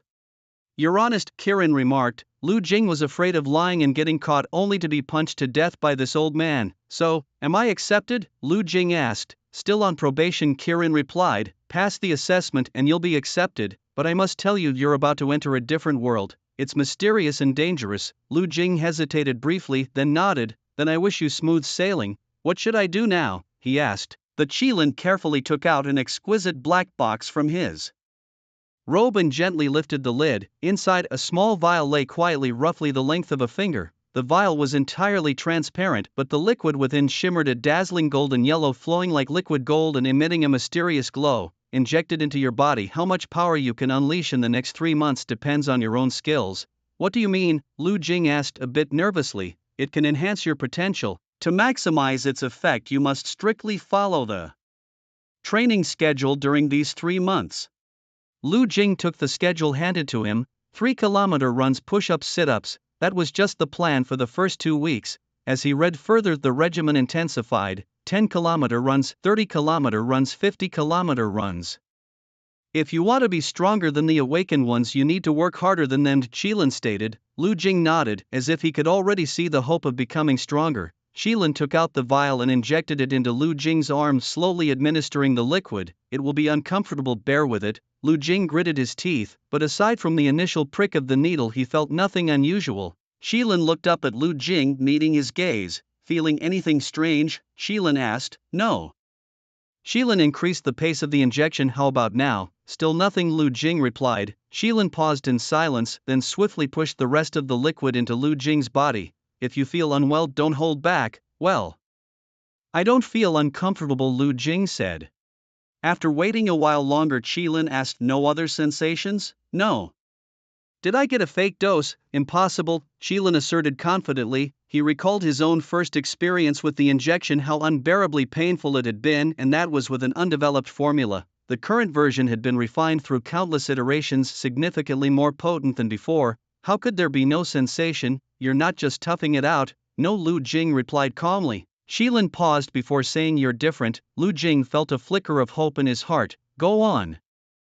Qilin said, I have other matters to attend to. Lu Jing took a deep breath, his emotions still turbulent. By the way, what's the name of our organization? You don't need to know that now. How should I address you then? No need for titles. Lu Jing thought to himself, quite the mystery. How will we stay in touch? I'll contact you. That's the rule of the Night Watchers. After 2 infiltration incidents, the captain had set this rule. Newcomers who hadn't passed the evaluation were not privy to any information about the Night Watchers. Qilin stood by the floor-to-ceiling window watching the boy's retreating figure. He seemed to have discovered someone promising, yet.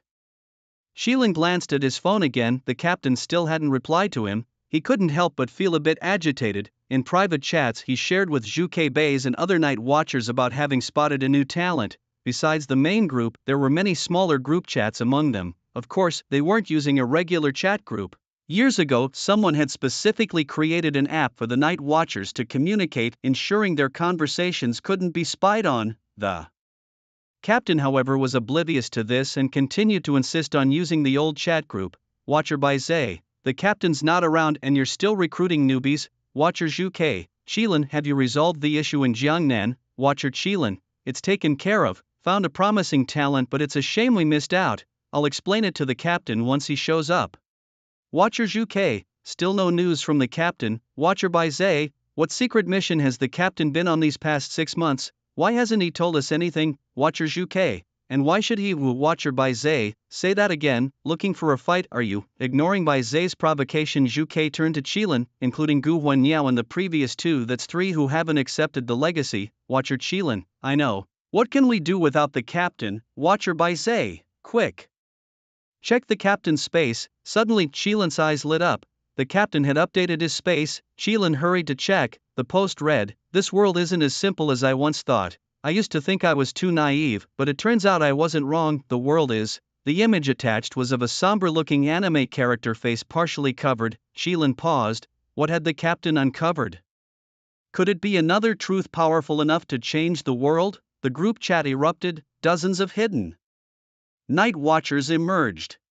The captain had resurfaced. After 6 months he had posted again. What could it mean? Had he discovered something? Qilin, what's going on? I don't know. Where's Qinglong? Will come out and answer. We shouldn't disturb the captain now. If he wants to contact us, he will. Taking a deep breath, Qilin with trembling hands liked the post. Ding ding ding, a flurry of likes followed. Lu Jing glanced at the number of likes unsurprised. They were all just poor souls deceived by him. I've grown up, he mused. When will you all catch up? He shook his head, marveling at how he had stumbled into an anime-like scenario. After 18 years of suppression, he could hardly contain his excitement.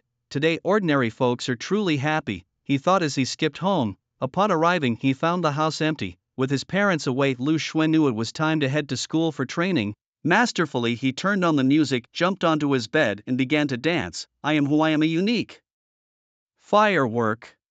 Woohoo! I always knew it, I'm different from others. Lu Jing's body moved wildly with the rhythm, shaking his head, swaying his arms. It was as if he were galloping into battle under the gaze of thousands. Lu Jing loved to fantasize. In reality he was just an ordinary person, but in his imagination he was a scholar of vast knowledge, naturally beautiful, as wealthy as a nation, possessing various superpowers.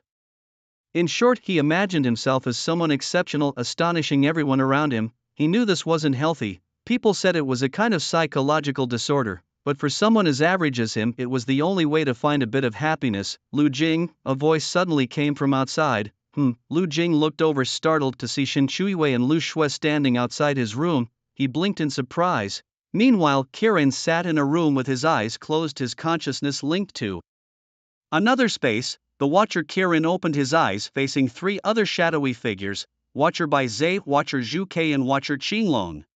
They wouldn't contact each other this way unless something significant was happening. Watcher Zhuke lounged lazily, resting his head in his hands. So, what's the boss deal? Zhuke habitually referred to their leader as the boss. Watcher Bai Zhe replied, usually the captain shares things with us. Disappearing for 6 months without a word means something serious has happened. Watcher Zhuke retorted, that's obvious. The real question is, why isn't the boss telling us? Kirin responded calmly. What else could it be? Our abilities aren't yet enough to earn the captain's trust. After a moment of silence, Zhuke turned to Qinglong, you're the closest to the captain. Did he tell you anything? No, Qinglong replied coldly. I have missions to complete, so I'm leaving. With that, Qinglong's figure vanished from the space. Zhuke pursed his lips, such an unsociable guy. Bai Zhe remarked, he's always been like that, only listening to the captain. Zhuke added, without the captain's guidance. It seems we're all just idling around.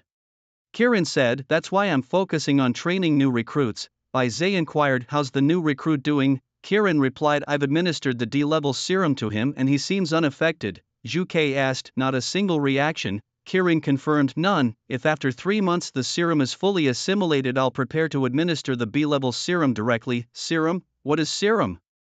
The physical capabilities of ordinary people cannot compare to those of the awakened. Even the weakest awakened can easily overpower regular humans without any external aids. Dozens, even hundreds of armed ordinary people would stand no chance against a single awakened. The serum, however, can significantly enhance the physical attributes of non-awakened individuals. But where does the serum come from? At that time, the diminutive Lu Jing sat at his desk. He was chewing on a ballpoint pen, contemplating the origins of the serum he had conceptualized. This serum he imagined derived from an ancient deity, not a specific god but a collective term for something that descended upon Earth 46 billion years ago. Though its corporeal form perished, its spirit endured. Lu Jing fancied himself as the creator of the Night Watchers, the clandestine strategist, the enigmatic guardian of the world, a legend unknown to anyone, the possessor of the golden eye, the absolute overlord, the master of the heavenly way, an existence that none could defy. From the bones of this ancient deity, Lu Jing extracted marrow fluid, using it to manufacture copious amounts of serum. With these serums he enhanced the physical abilities of non-awakened individuals. In ancient times he traversed the rivers of time, enabling the survival of humanity in the primordial era with his serums. Later, Qi Yu and the Yellow Emperor clashed, both of whom were the strongest humans supported by Lu Jing's serum. As eras changed, the serum continued to evolve with the aid of high technology. Young Lu Jing nodded in agreement with his own thoughts. Yes, that was the origin of the serum. He quietly gazed at the glass bottle on his desk, its liquid shimmering with an enchanting golden hue. This unique color wasn't derived from a single substance but was a sophisticated blend of orange and tangerine juice. The fusion of these juices not only imparted a fresh fruity aroma but also bestowed the solution with vibrant color gradients. However, Lu Jing wasn't satisfied with mere concoction. He ingeniously added tiny grains of sand.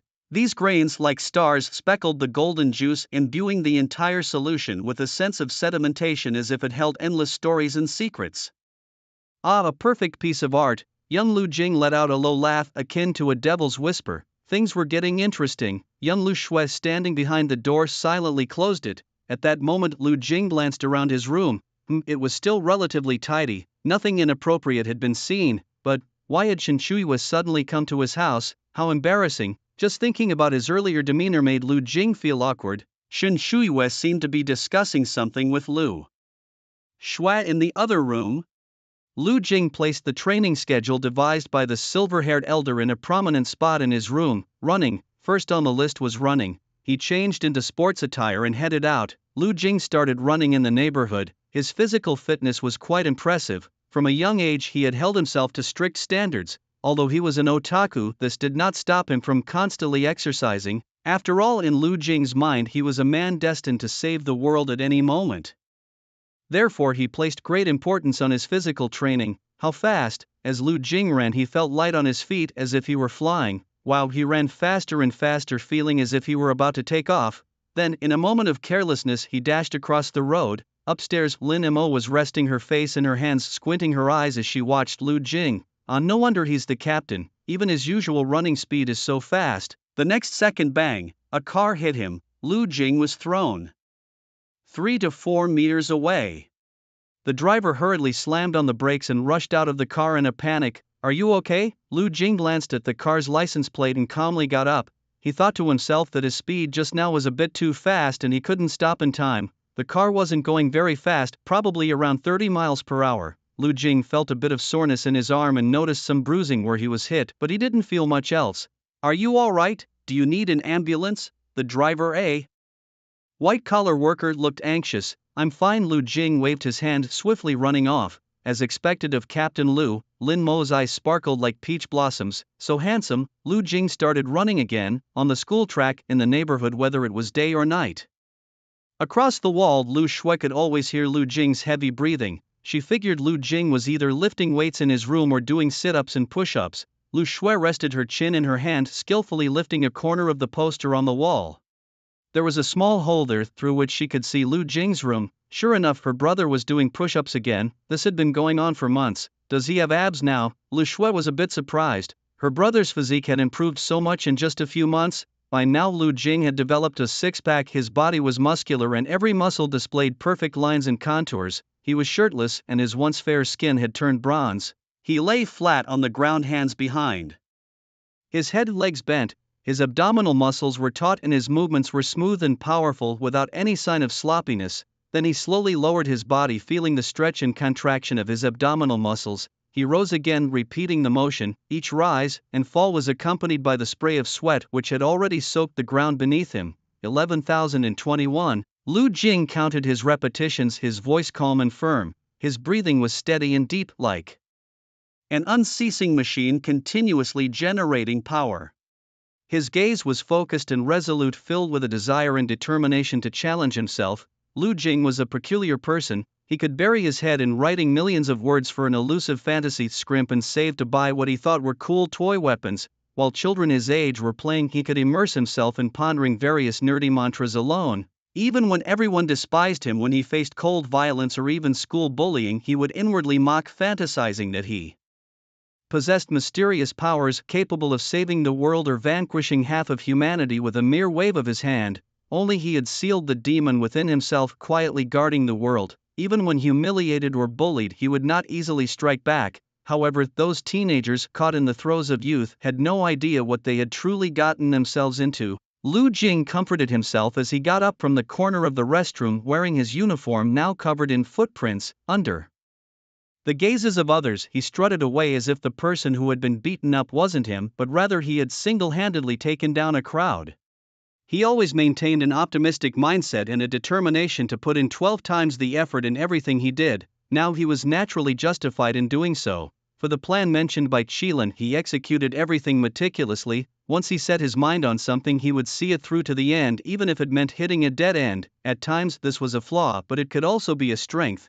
The word give up simply did not exist in his mind. A task, experiencing a mission. Lu Jing swallowed hard as the Qilin in front of him nodded. It was the first time in 3 months that Lu Jing had seen Qilin again. Find the lowest level portal and participate once. Qilin said that this was the first step for non-awakened individuals. Lu Jing scratched his head, wondering if there would be any danger. Of course you can also refuse. However, the condition is that I will need to extract the serum from your body. Lu Jing replied, I haven't planned on giving up yet. Excellent. Qilin handed Lu Jing a black briefcase.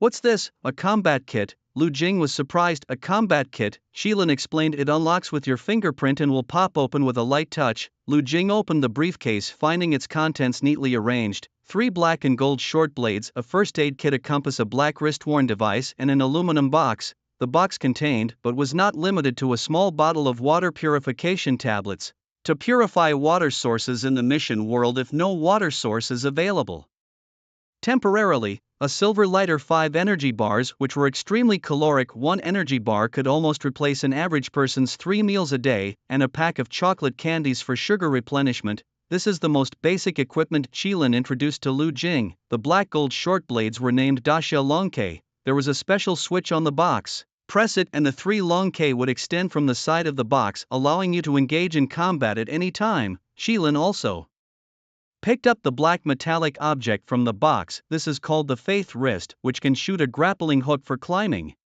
It can also be pressed to reveal a short sword. Do these things exist in reality? Lu Jing asked. Awakened individuals can summon their own weapons. If a warrior's weapon is a hammer, then they can summon a hammer anytime, anywhere. Mages also have their exclusive magical tools, which they can summon at will.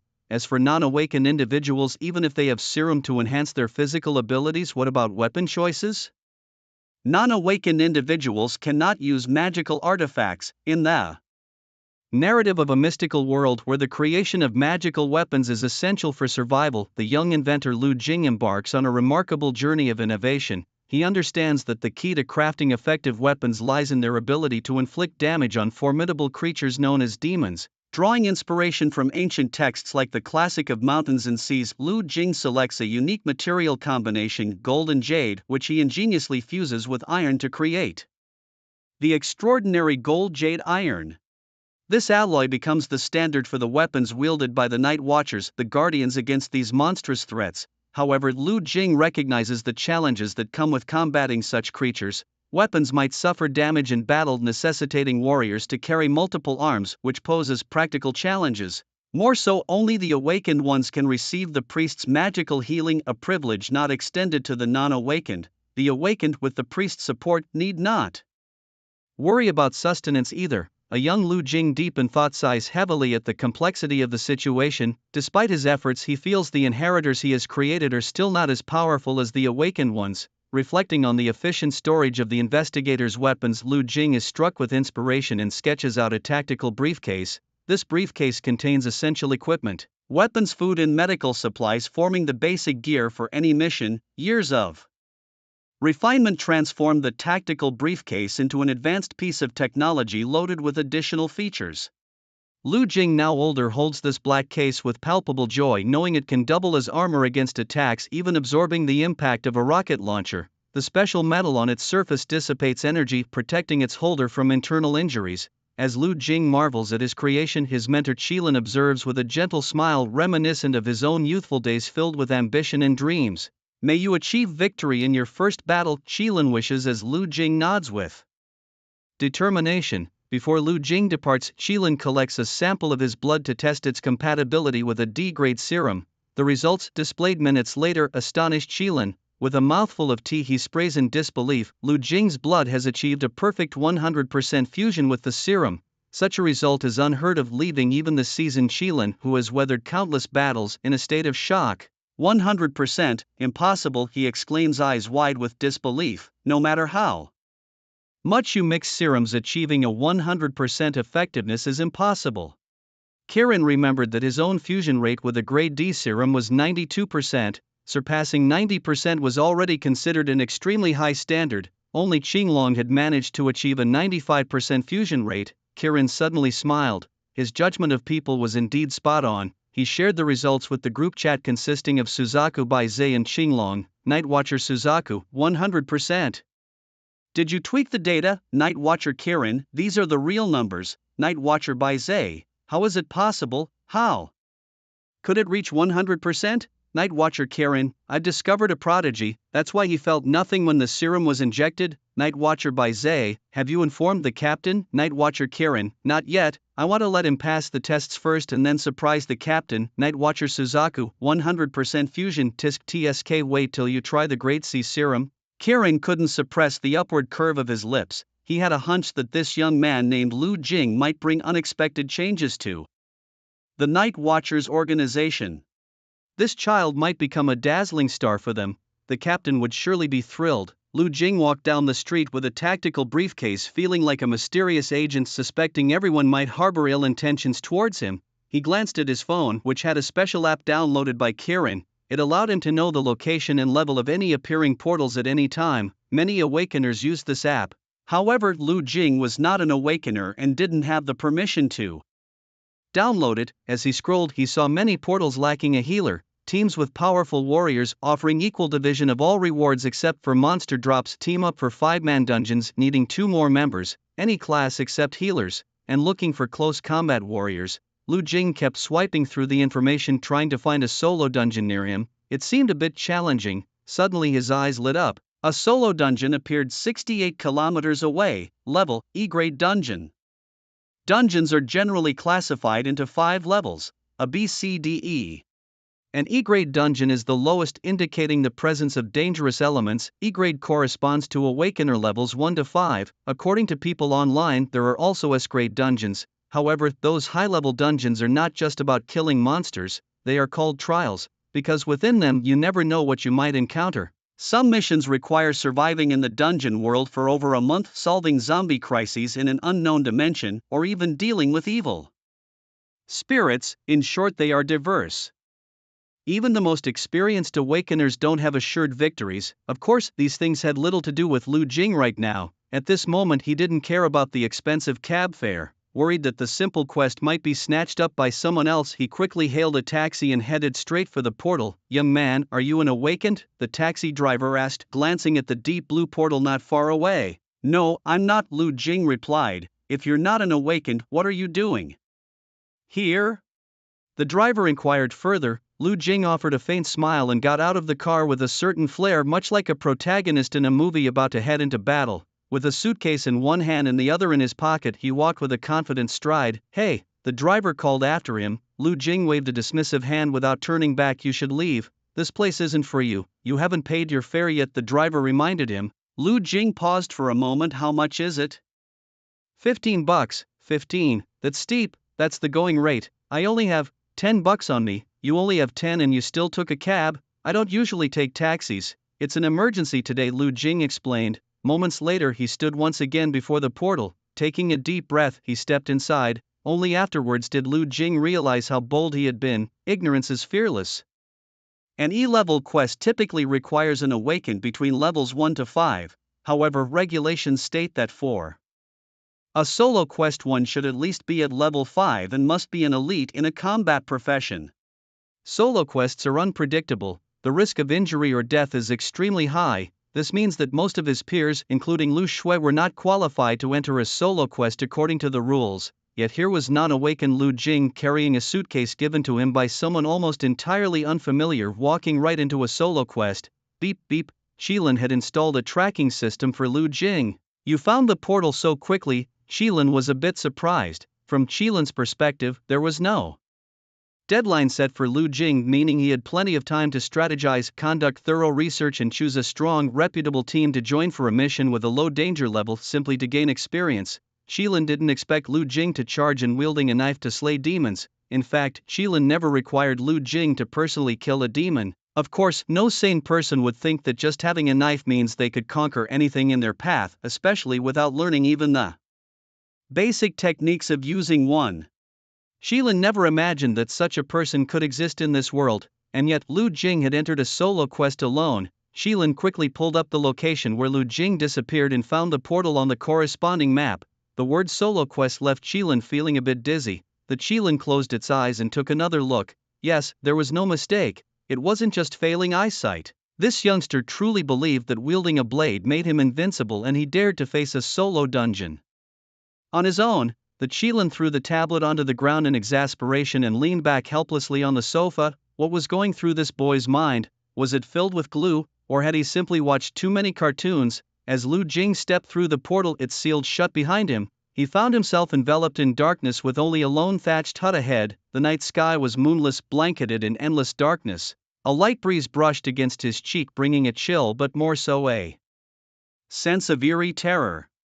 The hut appeared dilapidated, as if it might collapse any moment. There was no sign of life around, only a dead silence. Lu Jing stood quietly, absorbing the oppressive atmosphere, a wave of unease and fear welling up inside him. Suddenly a cold gust swept through, causing the hut to groan with a creak, sending shivers down his spine. His heartbeat quickened, fists clenched tightly as he surveyed his surroundings with caution. Yet aside from the hut, there was nothing to be seen. There should be something inside. He heard noises coming from within. Clutching the case in his hand, Lu Jing exhaled deeply, mustering courage to approach the hut. With each step his heart pounded more fiercely. When he finally reached the door, he found it ajar, a faint glow emanating from inside. He hesitated briefly before pushing the door open and stepping in. Inside, an oil lamp flickered dimly, casting light on a small area just enough to reveal the enormous figure huddled in the corner. The silhouette was exceptionally large, occupying nearly the entire corner.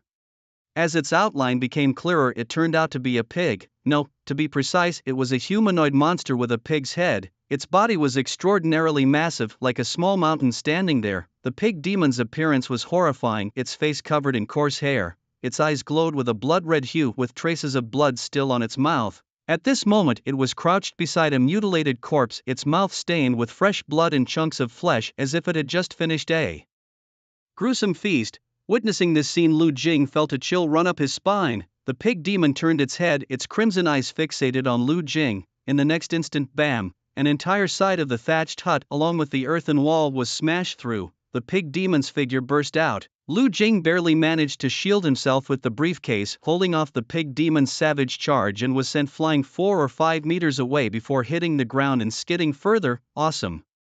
Lu Jing, still shaken, found his first thought wasn't fear but how cool that was. Just like being on a wire rig. Roar! The pig demon charged at Lu Jing again like a gust of wind, kicking up dust from the ground. With a crisp clang, a short blade shot out from the case, gleaming coldly. Lu Jing steadied himself, gripping the short blade, his eyes filled with a mix of tension and excitement.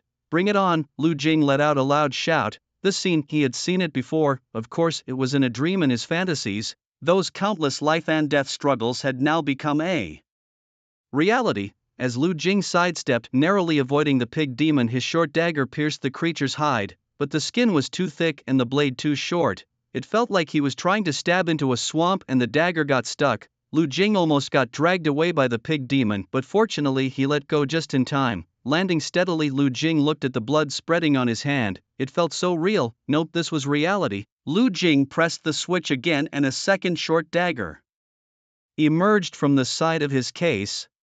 Drawing the dagger, he faced the furious pig demon. His heart pounded like thunder. No, it was excitement. Unlike the first time he mistakenly thought the campus was under attack by monsters, now Lu Jing held the case in one hand and the dagger in the other, imagining himself as the top agent from headquarters with nothing he couldn't accomplish. It was like the emperor's new clothes, yet here no one called his bluff. Unconsciously, Lu Jing deceived himself. This was a newfound confidence, like when a young boy holds a stick versus a cool wooden sword. The feelings are entirely different. Some people pick up a gun and it's just a gun, while others pick it up and believe they're a king of soldiers in the underworld, defeating every opponent.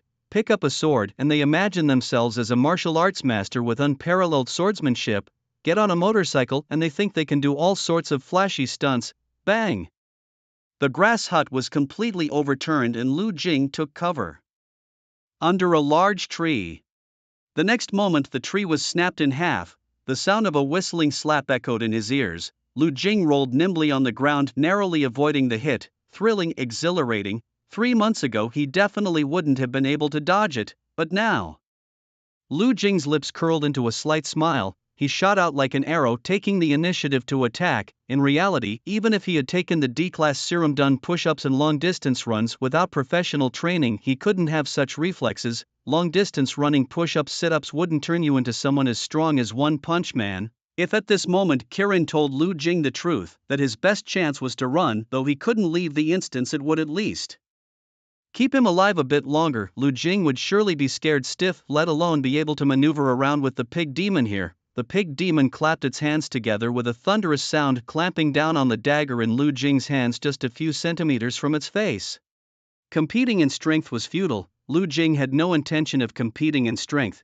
Using the momentum, he suddenly leaped into the air. The third blade was unsheathed. In midair, Lu Jing caught the hilt with one hand. His movements were nothing short of dashing. Seizing the moment as the boar demon lifted its head, he thrust the short dagger into its eye. A piercing howl erupted, enveloping the surroundings in the demon's agony. With a splatter, scalding blood gushed forth. Lu Jing didn't retrieve the dagger, aware of the boar demon's frenzied flailing that could easily strike him by mistake. He landed steadily behind the creature, pulling out the first dagger lodged in its body. Nimbly avoiding the demon's attacks, he stepped on its hand as it hit the ground. The short dagger in his left hand spun into his right, and with a fierce determination he drove it into the demon's throat. With a solid thud, he followed up with a kick to the dagger's hilt, causing a torrent of blood to spray, drenching him. The stench was nauseating, but thankfully the boar demon staggered and collapsed with a resounding thump. Did he win? Lu Jing stood there feeling as if he were dreaming. It took a moment for him to come back to his senses, glancing at himself. Bruises, wounds, torn clothes revealing gashes, some still bleeding. Engrossed in the thrill moments ago, he hadn't even noticed the pain. Now, his mind returning to reality, he felt the weight and fatigue of his body. Gazing at his injuries, he winced. The pain was real. Bearing it, Lu Jing walked into the collapsed hut. Earlier he had noticed a half-buried box in the corner covered by dust. Upon opening it, he found two massive teeth resembling those of ancient beasts from the movies, heavy and imposing. There was also a piece of beast hide and several faintly blue crystals. Lu Jing knew that each mission had corresponding rewards, and these must be it. He packed the items into his tactical briefcase just as the ground began to shake violently. With the mission complete, the instance was about to collapse. Lu Jing hurriedly ran carrying the case. Moments later he emerged from the portal. The sunlight felt like a rebirth, warming him as he took a deep breath. A group of awakeners rushed over, arriving just as Lu Jing stepped out, disappointment evident upon seeing him. The portal swiftly vanished behind him. You're not an awakener." The bespectacled man in front of him exclaimed in shock. Lu Jing simply smiled, patting him on the shoulder, and walked away without a backward glance. Never look back, never look back. That's the coolest way. In that instant, Lu Jing felt all his injuries were worth it. If the onlooker had been a cute girl, his vanity would have soared even higher. "So, you just killed the monster inside?" the Kirin sitting across from Lu Jing asked, puffing on a large cigar. Beside it was a glass of white liquor with an egg adding an appealing touch. Lu Jing nodded, his face barely containing his excitement.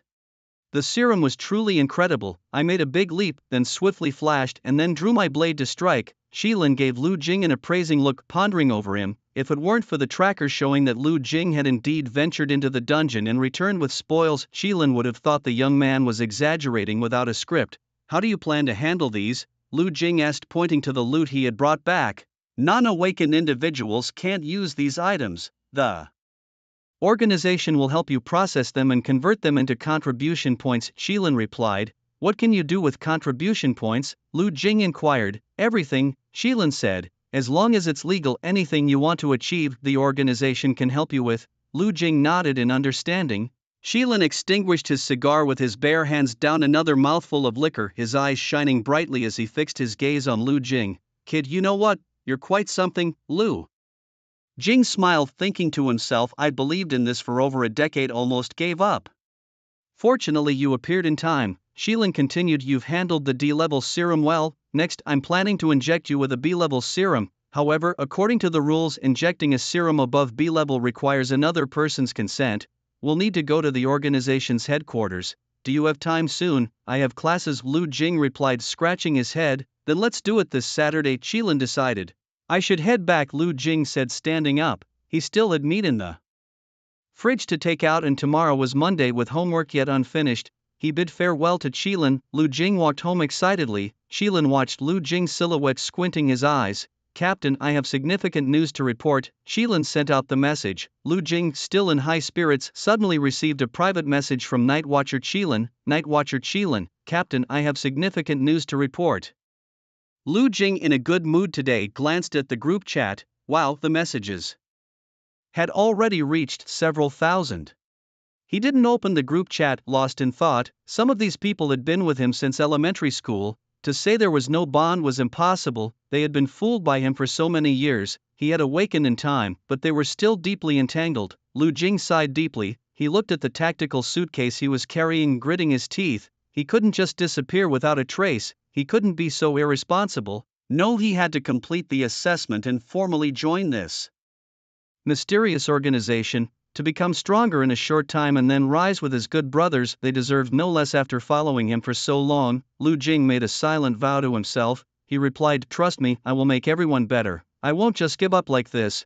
After sending the message, Shilin didn't expect a reply from the captain. He had originally planned to leave Jiangnan this week. However, at this moment he suddenly felt that there was no longer a need to rush. The scenery here was quite nice, perfect for a vacation. Besides, they had already rooted out those decaying followers who attempted to dig into their affairs. Shilin wasn't sure if these followers would seek revenge, so he needed to temporarily stay in Jiangnan. Moreover, the young man named Lu Jing was indeed a pleasant surprise. Shilin left the hotel. His ride was a modified Black Montu, an off-road vehicle. It was the most expensive off-road vehicle in the world, without a doubt, with a price tag of 4 million. Shilin wasn't fond of supercars or flashy luxury cars. Having served in the military, he had a liking for off-road vehicles and pickups. He revved the engine, and before long he arrived at a neglected watch shop. the owner of the watch shop, was a member of the organization, though not a core member. Night Watchers had many such members because, although their numbers weren't small on a global scale, they weren't many either. So, there were plenty of peripheral members who couldn't access the core areas of the Night Watchers, but were still considered part of them. The watch shop owner was a former mercenary who had participated in 20 operations to overthrow small African governments and 3 enemy state decapitation missions. Later, he was betrayed by a teammate and was saved by the Night Watchers at the brink of death. The store's 2 young and beautiful attendants were also professionally trained agents forced to retire due to certain reasons, even facing legal charges. The Night Watchers helped them settle these charges and provided them with a well-paying job. Sheilin entered the inner room of the watch shop and took the elevator. The elevator descended to 3 levels underground. Soon, with a soft ding, the elevator doors slowly opened, revealing a breathtakingly vast space. This space seemed like a mysterious and majestic world full of futuristic and technological vibes. The entire space was constructed from solid and durable metal exuding a cold sheen. The walls, ceiling, and floor all shimmered with a metallic texture, giving off an indestructible feel. The metal surfaces were as smooth as mirrors, reflecting faint light, making the entire space appear bright and transparent. In this metallic realm, there were no superfluous decorations or colors, only pure metallic tones. This simple yet powerful design evoked a sense of cold majesty while also revealing a charm of technology. In the hall, everyone wore masks. These masks varied in style, some eerie and terrifying, others mysterious and enigmatic. However, the most striking was Chilin's mask. Perched on his head was a fiery red Chilin mask, so lifelike it seemed as if a burning Chilin was actually resting on his head. The mask's details were meticulously crafted, with every strand of hair and every scale distinctly visible, especially those eyes, deep and fierce, intimidating those who dared to meet their gaze. Below, connected seamlessly to a human body, the combination delivered a powerful visual impact. A woman wearing a vermilion bird mask approached. Although her face was not visible, just from her figure one could tell she was an exceptionally alluring woman. Her graceful curves were as enticing as a ripe peach. "When did you arrive?" Chilin asked. "Yesterday afternoon, just happened to stop here," she replied. "Perfect timing, I need to take the newcomers to get the B-level serum, which requires authorization from at least 2 managers," Chilin said. Suzaku was surprised. "B-level serum? Are we really going to do this? Is that kid capable?" His first time entering a dungeon, and he cleared an E-level combat-type dungeon all on his own, Chilin responded. Suzaku hissed, "Then I must meet this remarkable person. What kind of fascinating individual are we dealing with?" Just then, Chilin heard a notification from his phone. He glanced at it, and his pupils shrank suddenly. Staring at the captain's message, he read it from beginning to end at least 10 times. "Trust me, I will make everyone better. I won't give up just like that." Chilin's mouth dropped open, his expression quite extraordinary. What on earth is the captain going through? The always invincible captain sending such a message. "I won't give up." What could possibly prompt the captain to say this? What silent battles is he fighting behind the scenes? In truth, there was no need to ponder. Everyone knew in their hearts, the captain must be silently supporting them from the shadows, creating a vast expanse of sky for them. The world is as peaceful and stable as it is today because the captain bears the responsibility alone, protecting all of humanity with his unparalleled strength and determination. With trembling fingers, Chilin typed, "Captain, thank you for your hard work. We will always be your strong support." Suzaku noticed Chilin's change in expression. "What's going on? Is it the captain?" She guessed immediately. Chilin responded, "Captain, is there anything I can help you with? Although my power is weak, I am willing to do my utmost to contribute to humanity. Please tell me what to do. No matter how difficult it is, I will persevere, even if it's just a trivial help." Before long, Chilin received a reply, "You won't be able to involve yourselves in the matters here for now. When I need you, I'll let you know. While I'm not here, don't make any big moves in the organization. I'll notify Xinglong and the others at a suitable time." Group chat: Xinglong, Suzaku, Chilin, Bai Zhe. These are the 4 current high-level members of the Night Watchers, excluding those abroad and on long-term missions. During my absence, you all will discuss the matters. If it's not significant, there's no need to inform me. Suzaku was filled with questions, but when faced directly with the captain, even if just through a phone, she dared not voice them. "Captain, what exactly have you been doing these past 6 months? Instead, she simply replied, "Understood." Chilin: "Understood." Bai Zhe: "The captain, recently the Southern Alliance of Awakeners has been trying to contact us and specifically requested to meet you." Zhuke: Who do they think they are wanting to meet with the captain, by Zay? The Southern Alliance wants to take action on the S-level portal in the Mariana Trench and is willing to cooperate with us? I think it's a good proposal. The Southern Alliance has the power we need and our goal is to eliminate the portal. Juke, by Zay, whose side are you on? The captain has already stated that we should act covertly without collaborating with any forces. Besides, what is the Southern Alliance compared to us? Are they even worthy of cooperation? Juke is clearly fired up, showing some disdain for the Southern Alliance. By Zay, this is not child's play. We can't let emotions dictate our actions. Juke, I'll personally lead the team to the S-level portal in the Mariana Trench. Tell the Southern Alliance to keep their distance. Shilin, let's hear what the captain has to say. You two stop arguing. At this moment Lu Jing is in front of the screen, awkwardly scratching his head. Lu Jing feels embarrassed. It's as if they're really fighting. What S-level portal in the Mariana Trench? Personally leading the team. Speaking with such authority, telling them to back off. Lu Jing leans against the wall, taking a few seconds to breathe deeply. This is all self-inflicted. It was fine to be a bit of a fool alone, but now he's leading a whole group into foolishness. Lu Jing thinks for a moment and replies in the group chat. Everything should focus on the bigger picture. You all can discuss the contact with the Southern Alliance. I won't meddle in such trivial matters. As I've said before, I'm not involved, so handle everything among yourselves. Remember, don't do anything too outrageous. Lu Jing made sure to add that last line. He's genuinely worried someone might do something crazy and cause a big commotion or even harm someone, leading the police to track him down through the internet. Shilin quickly adds, Captain, I have more to report. The organization recently recruited some new members with great potential. Lu Jing feels overwhelmed. Recruiting new members? Aren't there enough problems already? During my absence, refrain from recruiting any new members. Shilin pleads, but some of these newcomers are really talented. It would be a shame to let them go. Lu Jing rubs his temples. Very talented, that probably means they're just as foolish as he was back then. Lu Jing, trust me on this. Shilin doesn't want to give up. Captain, the newcomers I've been in contact with recently are truly gifted. If you're temporarily unavailable to pass on your legacy, I can take charge of training them and you can assess them personally when you have time. I said no contact with newcomers for now. Lu Jing adds 2 exclamation marks to make his message appear more serious. Seeing the captain's firm stance, Shilin no longer insists and replies with 2 words, understood. Alright, I'll step back for now. Lu Jing turns off his phone, exhaling softly. Newcomers? Still wanting to contact newcomers? Let those lost souls find their way back to reality. That would be doing a good deed. With these thoughts in mind, Lu Jing steps into the subway. So still considering the B-level serum? Zhu spoke with a calm demeanor while Shilin let out a sigh. What a pity. That young man truly possesses extraordinary talent.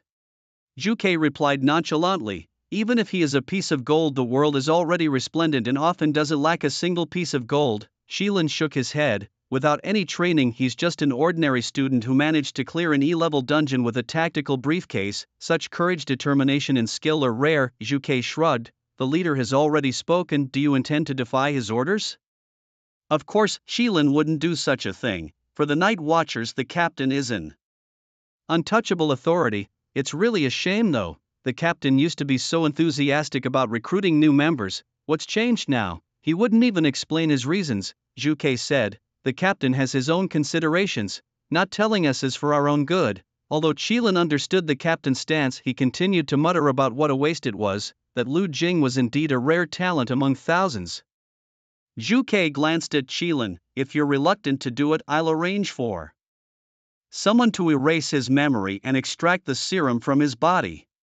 Shilin spoke solemnly. I'll go myself. This bond began with me and it should end with me as well. Zhu patted Shilin on the shoulder. As soon as Lu Jing returned home, he sensed someone in his room. He pushed the door open and there she was, Lin Mo, clad in a black leather outfit that clung to her curves, highlighting her perfect proportions and alluring lines. The material adhered to her skin like a second layer, her hair falling naturally and seemingly exuding a faint fragrance. She held a toy gun in her hand, commanding don't move. Lu Jing rolled his eyes. This outfit reminded him of detective movies from Japanese films. Was the next scene going to be a mission failure followed by a sweaty mess? Captain, what are you hiding behind you? Lin Mo quickly noticed Lu Jing had something concealed behind him. Lu Jing pressed his tactical briefcase against his back, saying, nothing. Who told you to come into my room uninvited?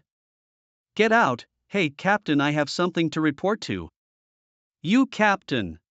Lu Jing pushed Lin Mo out and locked the door. Only then did he stash the tactical briefcase under the bed. He let out a sigh of relief and threw a few excited punches in the air. The thrill of slaying a demon for the first time left him restless. Captain, open the door. Captain, Lin Mo's persistent voice came from outside. Lu Jing opened the door a crack. Your mission now is to go back and study well. Late at night, Qilin infiltrated Lu Jing's home. The first task was to neutralize the serum.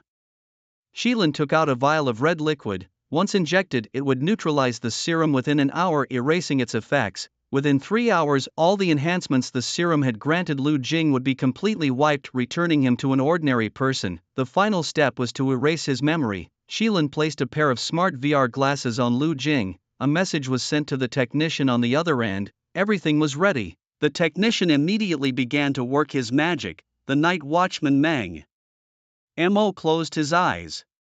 Can we start? The Kirin asked in a deep voice. We can, came the reply. In no time at all, Meng Mo's voice came through the headset. It's all cleared. Thank you for your hard work, the Kirin responded, retrieving the tactical briefcase belonging to the night watchman. He cast one last glance at the sleeping Lu Jing. Sweet dreams, young one. And with that, Meng Mo and the Kirin vanished into the vast night. The next day, Lu Jing, he opened his eyes. Seeing him awake, Lu Shui turned and walked away. Lu Jing climbed out of bed, yawning sleepily. After breakfast, he returned to his room, glancing once more under the bed. He suddenly felt more alert. He looked around. The tactical briefcase was gone. Panic-stricken, Lu Jing began searching the room. He asked his father's stepmother and Lu Shui, but all claimed they hadn't seen the case in his room. Suddenly, Lu Jing remembered someone and hurriedly dashed upstairs to Lin Mo's home. Knock knock, Lin Mo. Before long, Lin Mo opened the door, rubbing her eyes.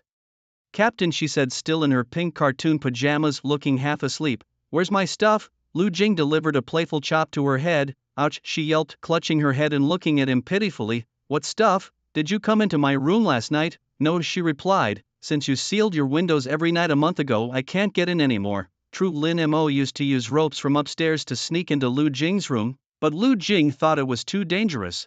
What if something happened? So he locked his windows, preventing her from coming in. Then, who else could have taken my briefcase? Captain, what did you lose? By now Lin Mo was more awake. Was it the nuclear weapons case? No, the ancient gene lock, or perhaps the eyes of an ancient god? I know. It must be those extraterrestrial demons. Captain, let's lead a counterattack. Lu Jing groaned, grabbing Lin Mo's ear and shouting in frustration, Captain, my ear school. Lu Jing sat listlessly on the bench, his eyes on the blackboard, but his thoughts drifted elsewhere. What should he do? The tactical briefcase was missing. How would he explain this to the silver-haired old man? He hadn't even passed the assessment yet and had already lost something so important. Frustrated, Lu Jing ruffled his hair. Lu Jing, wanna grab some skewers tonight? Ma Jianyu whispered. Forget it, I'm not interested, Lu Jing replied, eyes closed. Shin Chuyu is going too, Ma Jianyu teased, raising his eyebrows. Still not interested, Lu Jing muttered, still dispirited. Ma Jianyu noticed something was amiss, asking what's wrong. Why the long face? I think I messed something up, Lu Jing confessed. Lu Jing hung his head, looking utterly dejected. No, it wasn't just an impression, something was really wrong. What should one do to make amends after making a mistake? Lu Jing mumbled to himself. When I was a kid, I once lost my mom's money. I was so scared that I studied hard for a month and got excellent grades. Only then did I tell my mom about the lost money, and she was so pleased that she didn't scold me, Ma Jianyu recounted. Lu Jing pondered. It seemed almost impossible to retrieve the lost box now. Creating a duplicate box wasn't feasible either. The only thing he could do was to perform exceptionally well, and then when the other party was in a good mood, confess to losing the box. The thought brightened Lu Jing's eyes. Yes, but how could he perform exceptionally well? Portals, dungeons. He could complete more dungeons during this time and surprise the other party later. If the other party was happy, maybe they would forgive his mistake.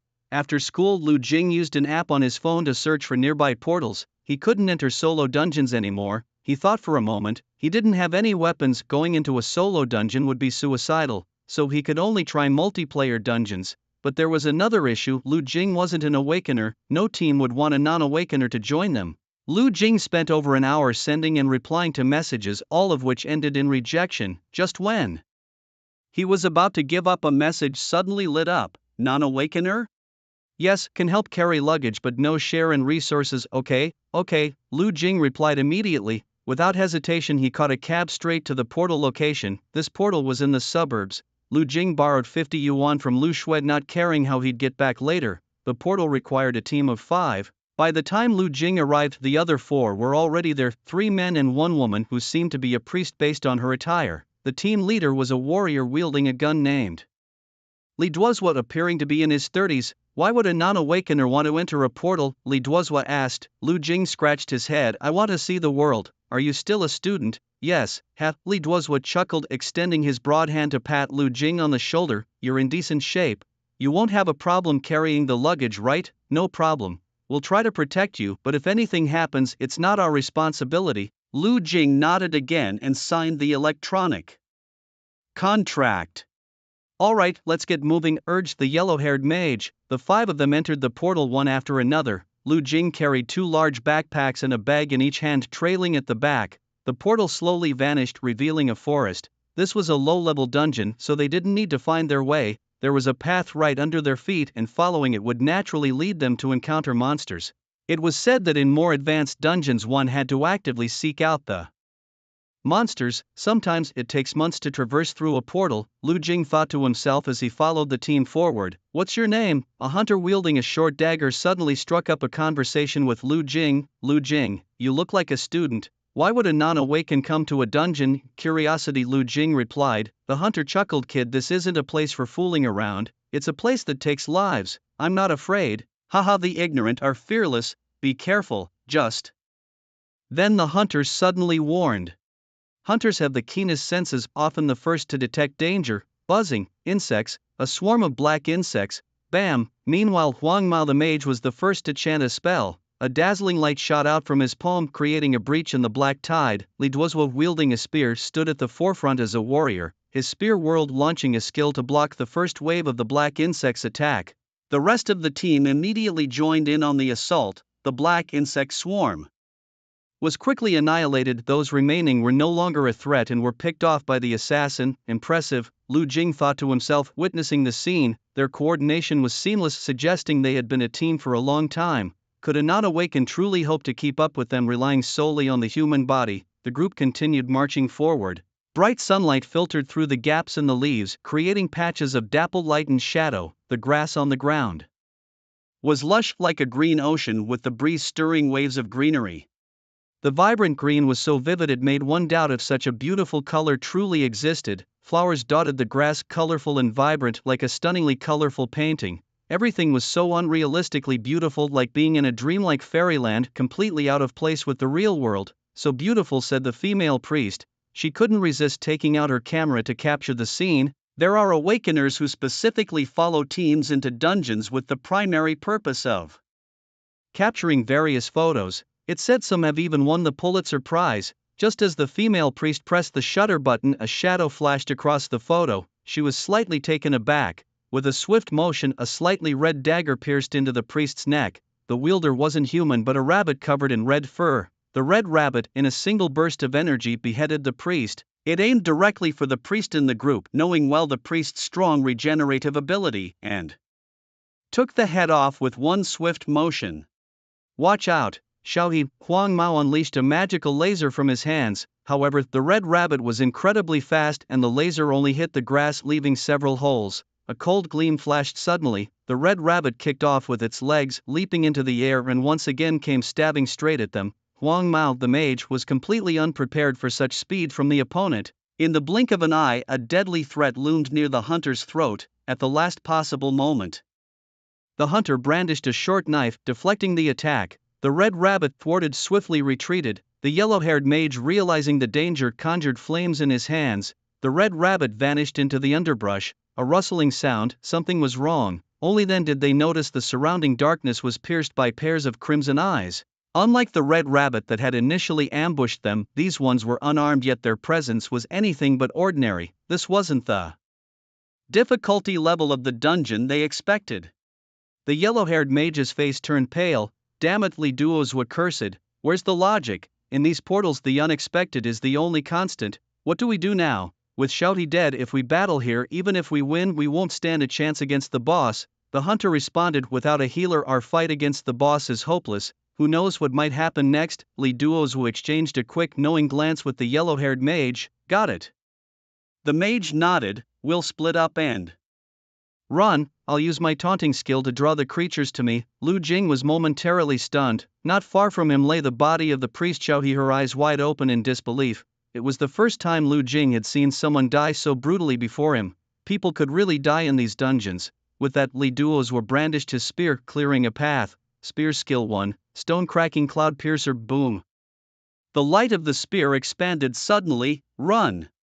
Lu Jing bolted, abandoning all his belongings except for the smallest backpack. He ran eastward. Taunt! The yellow-haired mage shouted, a strange light momentarily illuminating the scene. Sensing something was amiss, Lu Jing turned his head sharply. Suddenly, the underbrush began to writhe violently, producing a sinister rustling. Those red eyes fixed on him, their eerie glow sending shivers down his spine. Before he could react, a tide of red rabbits surged towards him with astonishing speed, closing in rapidly. Meanwhile, the other three dashed in the opposite direction. The yellow-haired mage gestured a farewell, smiling faintly. Can taunts affect others too? Lu Jing realized he was the bait. His first experience in a team dungeon had turned into a scene straight out of anime or novels. Abandoned by his team, left to fend for himself, how was he supposed to survive this? From his last small backpack, Lu Jing drew a folding shovel and swung it, yet the first red rabbit, agile as ever, deftly dodged.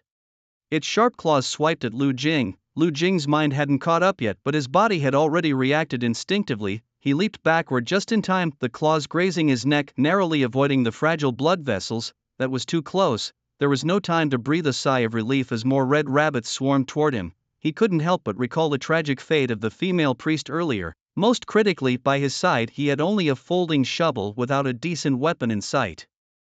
Damn it, could it be? Could it be that I'm going to die here? Is this how my life ends? Nope, this is not the ending I want. I have too much unfinished business, too many people I need to protect. I'm not strong enough yet to face this challenge, but I've tried my best. I've shed countless sweat and tears, training and fighting relentlessly, all just to become stronger, to protect those I love. But why is it still so difficult?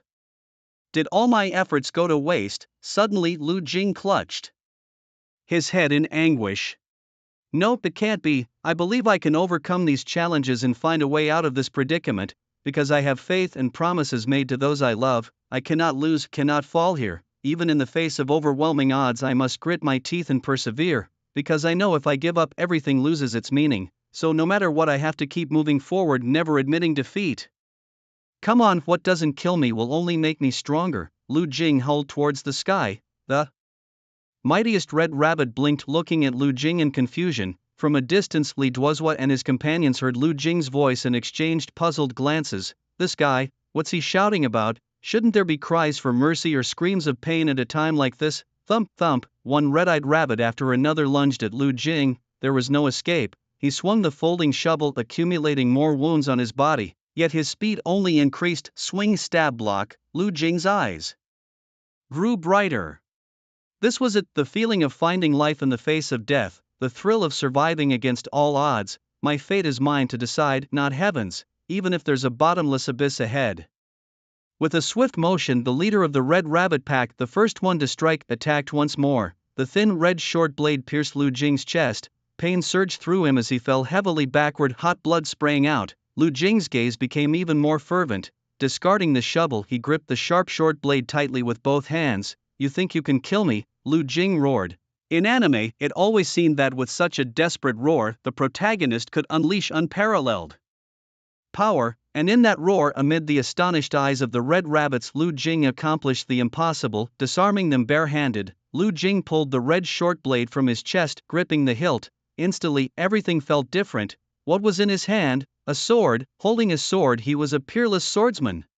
Holding a blade, naturally, he was a peerless blade master. Laughing and drinking in the dusty world, slicing mountains and rivers with a blade, Lu Jing felt as if he were enveloped in flames, his entire being filled with an intense fiery aura. The blood seemed to boil, surging continuously from the wound, yet at the same time he felt a powerful force coursing through his body, filling him with an exhilarating sense of excitement. Not only that, his senses underwent a transformation. He could hear sounds that were further away and more subtle, feel the flow of the wind and the changes in temperature. his eyes became sharper, able to see more details. Even the dust particles in the distance were clear to him. In his eyes, the reflection of the red rabbit became more vividly visible. So this is the power of the serum. Excitement. No pain, he felt no pain at all. It was as if the power of the serum had reborn him. That was the magic of the serum. Of course, all of this existed only in Lu Jing's imagination. Bring it on, huff huff, Li Duozhou panted heavily, utterly exhausted. Before them materialized a colossal creature, the ruler of this dungeon, a gigantic black serpent. Its body was as thick as a barrel, its scales gleaming with a dark luster, cold and unyielding, giving off an unshakable presence. Those icy eyes emanated endless malice and authority, chillingly fixated on the three of them, sending shivers rising up their spines. Li Duozhou glanced at the blonde-haired mage and the hunter. The hunter was poisoned. The blonde-haired mage had exhausted his magic, slumped against a tree trunk. Over the limit, seriously over the limit. Li Duozhou felt a chill in his heart. The difficulty of this dungeon had already surpassed their capability limits, not to mention the red rabbit horde they encountered. Just the red rabbit leader alone was powerful enough to exist as a formidable boss, yet now they were facing this serpent. Its terrifying strength surpassed the level expected of an E-level dungeon. Its massive body was as hard as steel, exuding a suffocating pressure like a beast from the abyss, sending chills down their spines. This level of challenge was nearly insurmountable for them. As Li Duozhou had said before, the world of dungeons never lacks surprises. This must be one of those legendary trap dungeons, disguised as a low magic dungeon to lure others in. If they encountered high-level investigators, they could detect it in time. But if the investigators weren't that skilled and gave the wrong assessment, and then a team of awakened individuals entered the portal, they were in for bad luck, and that's exactly what they were facing now. However, it must be said that Li Duozhou's team was quite formidable. Even without a priest, they managed to heavily wound the black serpent before them. If the priest hadn't been the first to die, they might have cleared the dungeon. Li Duozhou glanced at his broken spear. The weapon was shattered, but a faint light flickered in his hand. Another spear appeared in his grasp. Even in the face of death, he was determined to fight. He glanced at the exhausted yellow-haired mage beside him and kicked him away with force. Bang! The yellow-haired mage's eyes widened in shock. Boss, he cried, but before he could finish, the black python opened its cavernous blood-red mouth and swallowed him whole like a dark vortex, consuming everything in its path. The unfortunate mage didn't even have the chance to scream before being mercilessly devoured. Taking advantage of the opportunity, Li Duozhou let out an enraged roar, gripping a long spear tightly in his hand. Like a fierce leopard, he leapt high into the air, aiming his weapon straight at the python's head. But just then, a shadow flickered. The python swung its tail with immense power, slamming Li Duozhou brutally to the ground. He coughed up a mouthful of fresh blood, feeling as though every bone in his body was shattered. Blood continued to pour from his wounds, and he struggled in agony, unable to even lift his head. Suddenly, a figure appeared before his eyes. Li Duozhou's eyes widened in disbelief. Lu Jing stood at a distance, holding the red blade of the red-eyed rabbit covered in blood. Help! Help! Help me! Li Duozhou shouted with the last of his strength. I can give you treasures, everything I have. Lu Jing stood by an ancient tree, watching the scene unfold, seemingly drained of all energy, panting heavily. Help me! Help me! Li Duozhou continued to struggle desperately, but the black python's gaping mouth was already closing in on his body. Crunch! The sound of bones being crushed echoed. In the next moment, Lu Jing moved. His body shot upwards like an arrow, reaching a height far beyond that of an ordinary human. The python tried the same trick again, swinging its tail, but this time it was the python's own cry of agony that filled the air. Lu Jing had not jumped directly onto the python's face. Instead, he had hurled his red blade through the air. The blade pierced into the python's massive eye, worsening its already grievous wounds.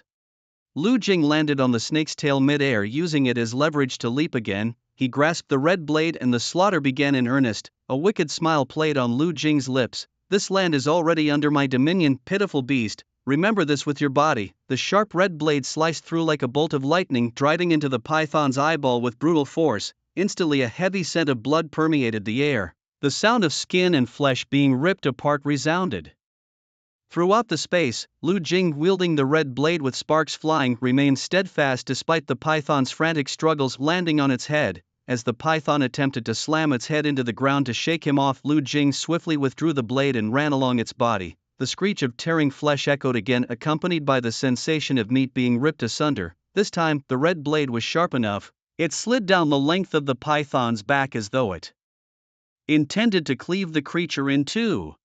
Blood gushed from the wounds, splattering onto the surrounding ground, forming a crimson pool. As the scarlet blade descended, it sliced open a large gash along the body of the black python, stretching all the way to its tail. The wound was so deep that it exposed the bones, revealing the vivid red of its organs. Blood gushed continuously from the opening, painting the scene in a particularly gruesome and terrifying light. The black python crashed heavily to the ground, letting out a mournful wail, its single eye glaring angrily at Lu Jing. Lu Jing, gripping the red blade, stood with his back to the python. He seemed unconcerned about a sneak attack from behind, or perhaps the thought hadn't crossed his mind at all. How amusing, you managed to entertain me. Not bad at all. I am Lu Jing, the night watchman. Remember who it was that killed you. This strike I leave behind. When you reach hell, no demon will trouble you. The hunter, his body already overwhelmed by venom, stared in disbelief at Lu Jing. An unawakened one, how is this possible? Who is he? Lu Jing sheathed his blade and glanced back at the hunter. With the poison reaching his heart and brain, the hunter coughed up blood and finally drew his last breath. Lu Jing looked at the red blade in his hand. This blade is truly remarkable. As the black python's body vanished, it left behind a massive chest. Lu Jing glanced at the contents inside. He didn't recognize any of them. Boots, clothes, armor, bracelets. He decided to lift the entire chest. With the death of the python, the entire dungeon began to tremble. Covered in blood, Lu Jing ran out, clutching the chest. 5 entered the dungeon, but only he emerged. How about we head to the back of Mount Bixia? It's quiet, secluded, and the air is especially fresh. Last time I went there for a picnic with my parents, Ma Jianyu suggested. Shen Chuyuan nodded sure. Song Ziki was in a bit of a foul mood. The others noticed. Originally, Song Ziki had invited Lu Shui along, only to be flatly refused again. After being repeatedly turned down, Song Ziki, mindful of his pride, was growing impatient, yet Lu Shui showed him no face and they exchanged a few unpleasant words. Song Ziki later regretted it, wanting to apologize but couldn't swallow his pride. He thought of getting closer to Lu Shui's brother Lu Jing, but Lu Jing didn't show up either. Ma Jianyu leaned over to explain, boss, Lu Jing had something today. Talk to him tomorrow and maybe he'll help you out. Song Ziki patted Ma Jianyu's shoulder. I won't let you down, thanks brother. Could you arrange for me to meet Lu Jing tomorrow? I'll treat him to Italian food at that new Michelin 3-star restaurant. Ma Jianyu's eyes lit up, imagining the restaurant where the average cost per person was over 2,000. Speaking of Lu Jing, a girl chimed in, why is it that one sibling isn't awakened and the other, his sister, has an S-class talent? With an S-class talent, even if her sibling doesn't have such a high aptitude, surely he should at least be awakened? Their half-sibling Shen Chuyue, who had visited Lu Jing's home, knew more than the others. Oh, that explains it, one person jested, but Lu Jing is quite amusing. I remember during the entrance exam he suddenly jumped out claiming he had the power of a king, something about golden eyes, like something only characters in anime would say. Shen Chuyue, with a thoughtful expression, said, I actually find it quite cool. I heard from Lu Shui that Lu Jing stepped forward at that time to buy Lu Shui some time to escape. Really? Upon hearing this, everyone present displayed a look of surprise. Shen Chuyue nodded, taking a bite of the popsicle in her hand, and continued, in such a situation, for a non-awakened person to dare stand up, I think it's quite heroic, especially to protect his sister. The group fell into silence. The person who had previously teased Lu Jing awkwardly scratched his head. Students at this age didn't have much malice, mostly just teasing among themselves, Shen Chuyue added. By the way, have you noticed that Lu Shui seems to be a bit of a brother complex?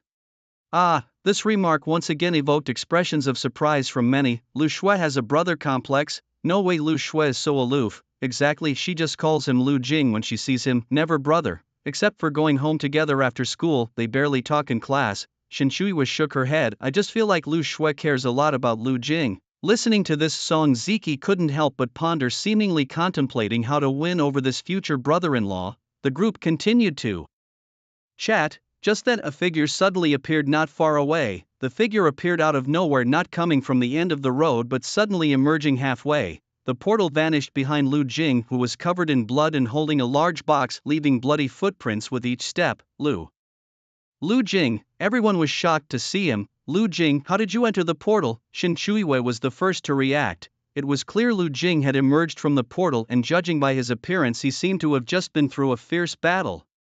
Are you okay? Do you need an ambulance? Lu Jing waved his hand. I'm fine. What happened to you, Lu Jing? Did you go into the portal? Some things are better left unknown, Lu Jing replied with a faint smile, leaving these words behind as he walked away, leaving everyone in stunned silence. Halfway through, he suddenly remembered he had no money for a cab in his pocket. His only 50 yuan was borrowed from Lu Shui, and it would be too embarrassing to turn around and borrow money from Shen Shuiwei and the others, tarnishing his cool image. So Lu Jing continued walking forward, savoring the feeling of having accomplished something significant and then nonchalantly leaving as if nothing had happened, the key being the way others looked at him.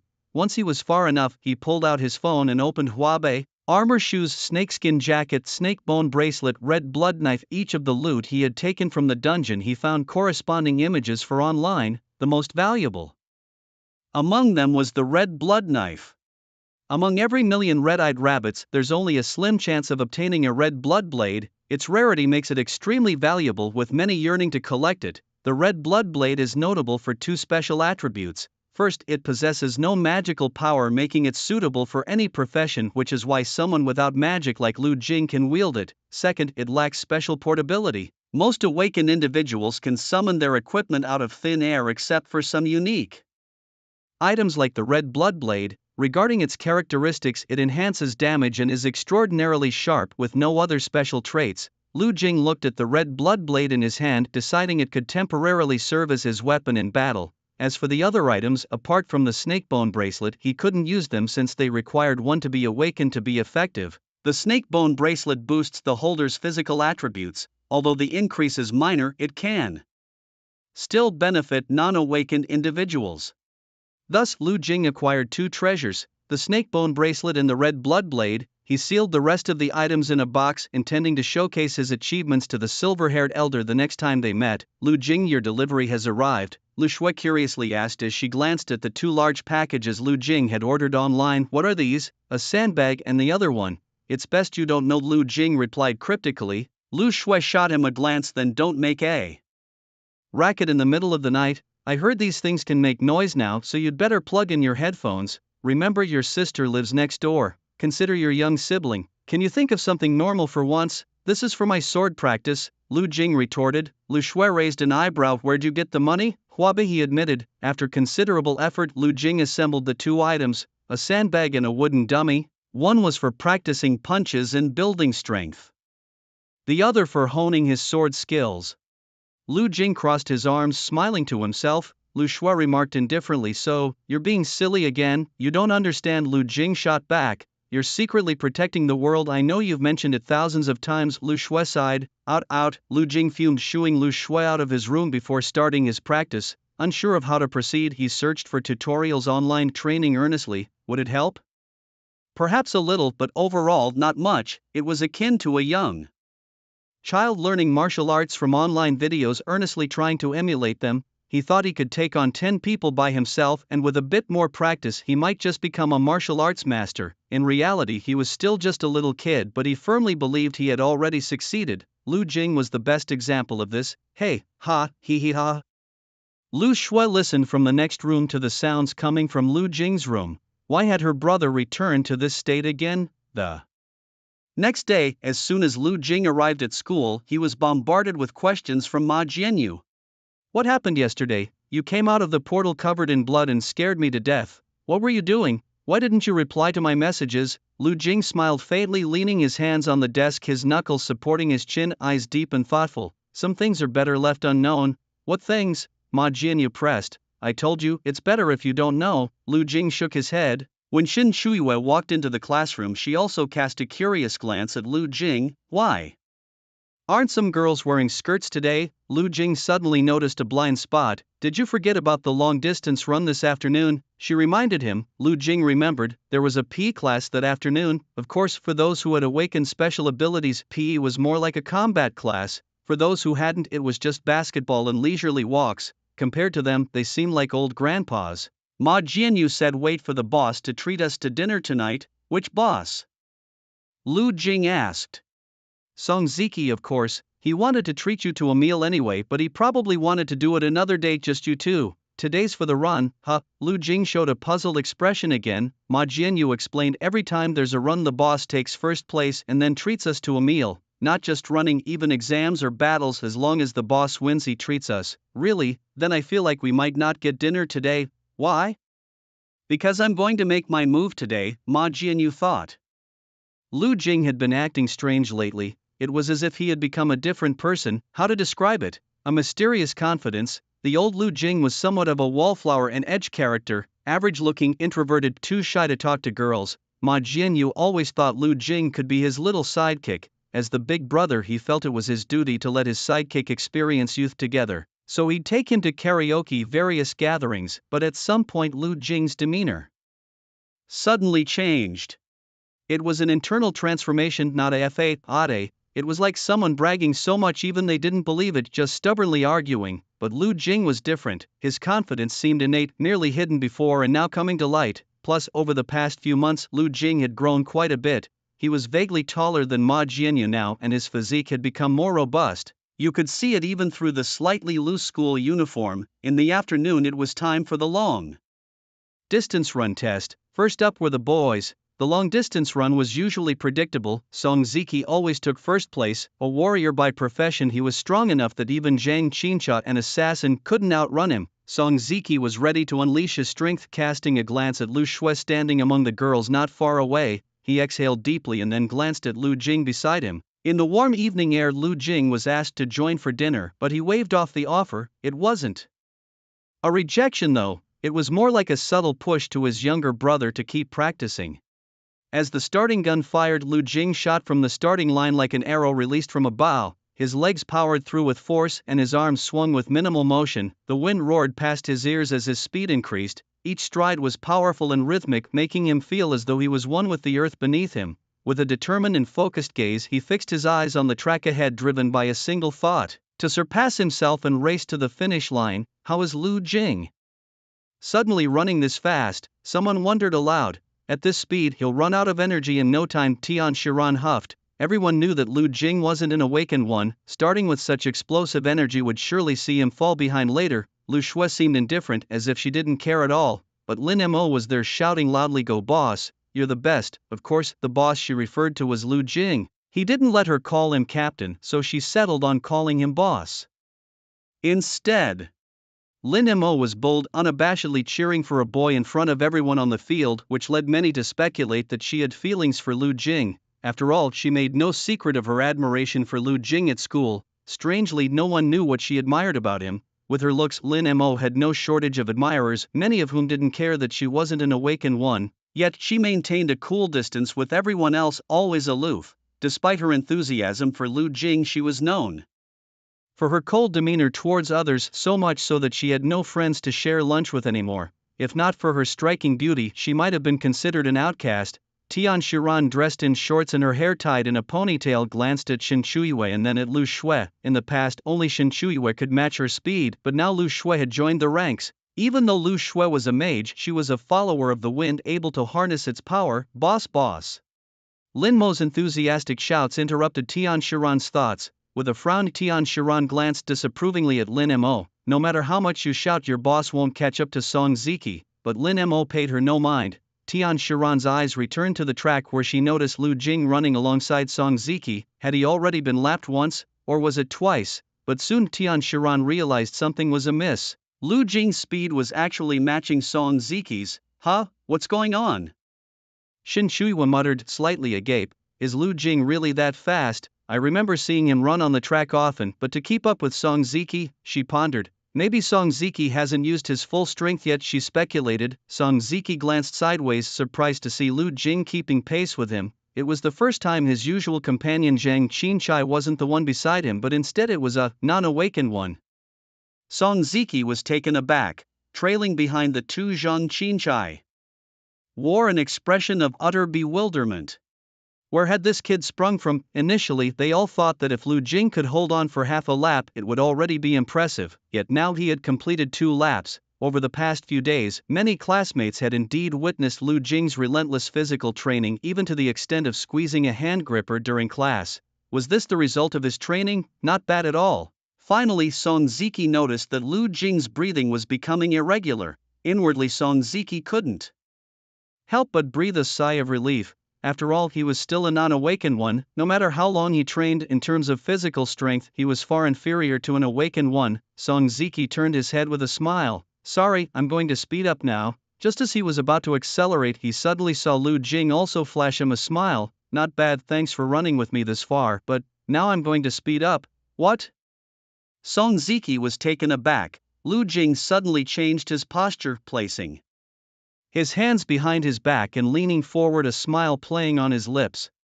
Come on, twisted reality, tear apart the space, let the god of speed burst forth from behind me. You've been a good friend, it was fun running with you, but just like a person's dignity, a life must be fiercely protected. Lu Jing shot forward like an arrow released from a bow. In his eyes, the nearby scenery seemed to blur into fleeting shadows. Near the finish line, everyone saw him charging forward akin to a galloping herd of horses. Life is like a 10,000-meter race. If someone dares to criticize you, you must run faster, farther like the wind. In doing so, those annoying voices will be left far behind and you won't hear them anymore. In that moment, Lu Jing suddenly felt that the persistence he had held onto for over a decade wasn't a joke. It was precisely because of his persistence that he became who he was today. Song Ziki let out a low growl. How could he possibly be overtaken by a non-awakened one?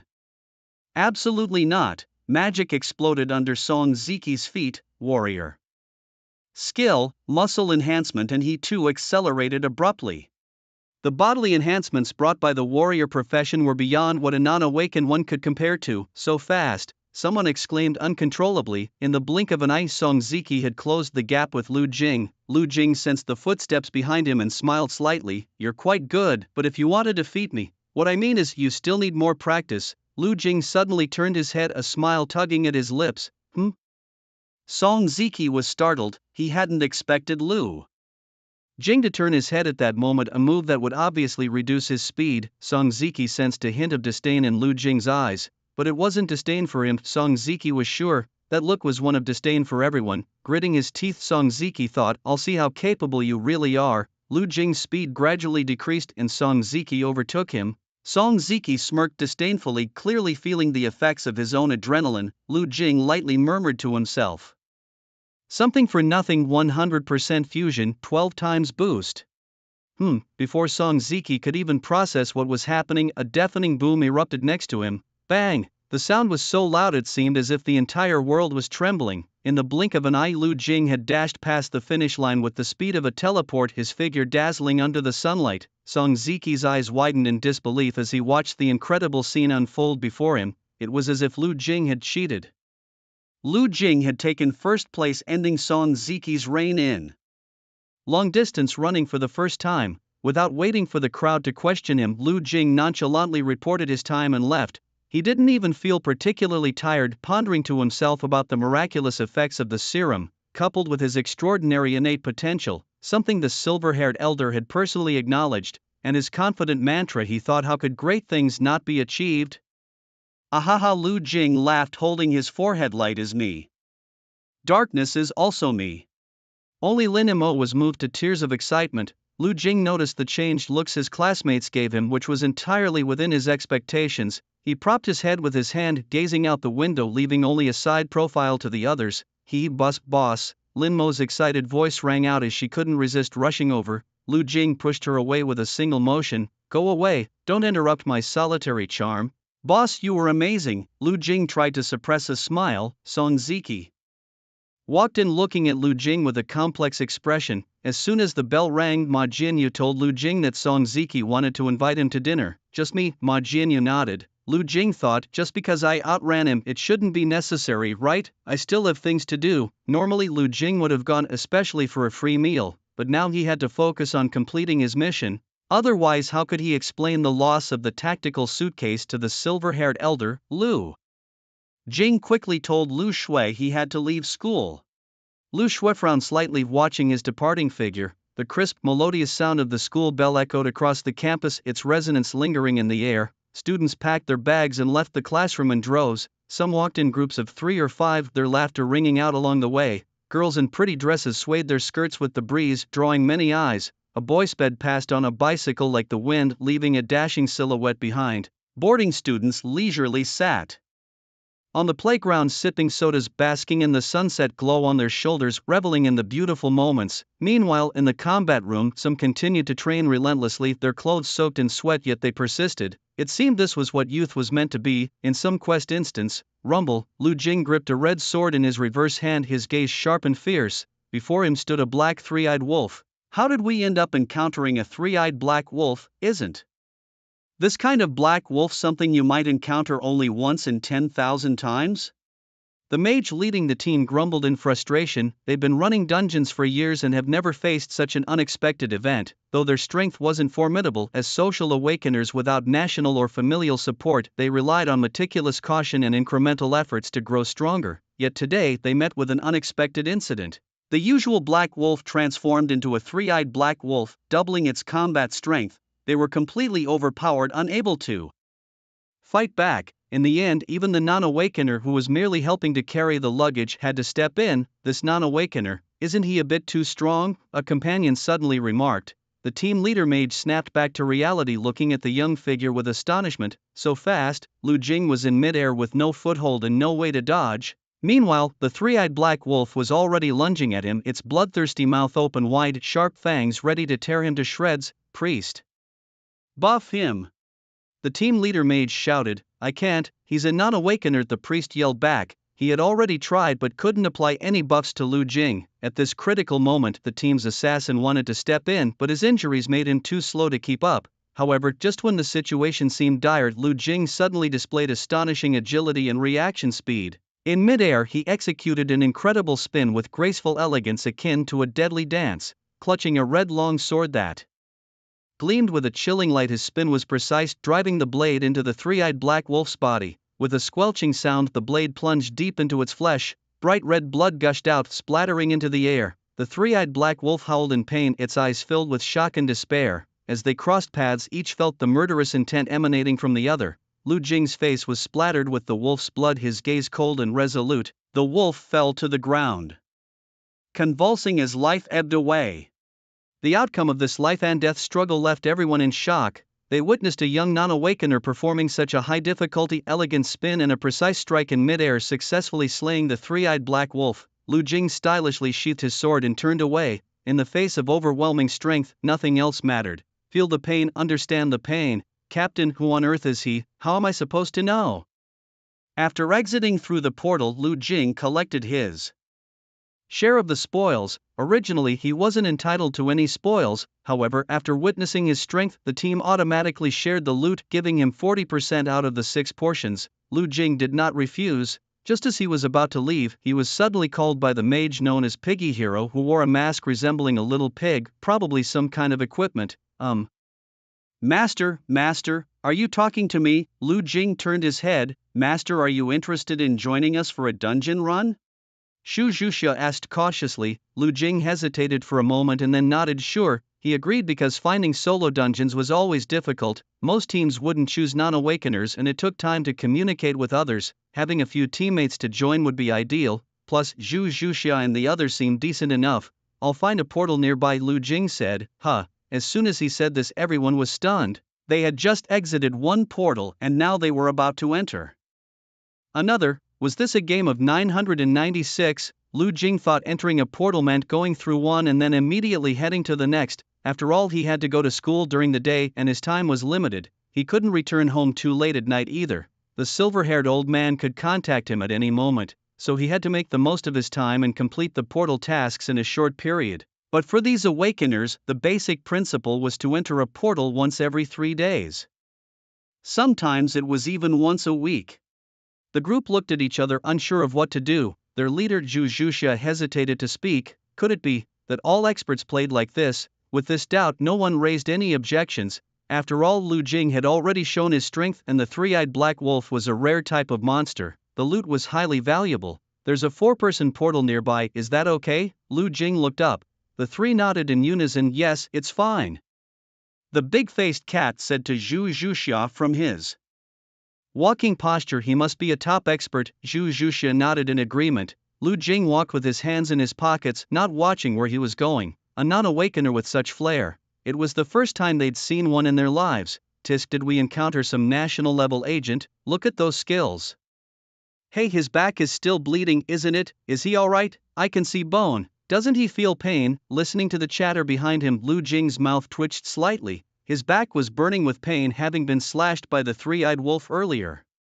It hurt, it really hurt. He could see the bone. Lu Jing felt that with every step he took he had to gasp, but he didn't want to show an utterly defeated expression, so he forced himself to endure, keeping a cool face. After all, looking cool was a lifelong commitment. Maybe he should just head back today. It really hurt, but at this critical moment, how could he bring himself to say that?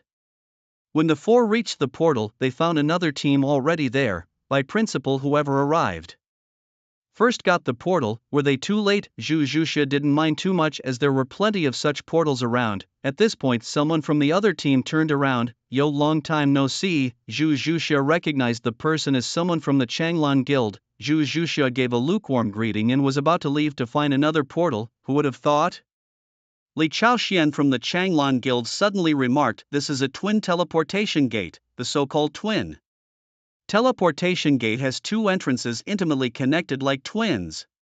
The worlds entered through these two portals are identical in terms of the monsters within. Their appearance, abilities and behaviors are mirror images of each other. Such a twin teleportation gate is extremely rare to encounter." Pig Hero and his companions couldn't help but marvel at their luck. It was indeed a strange day.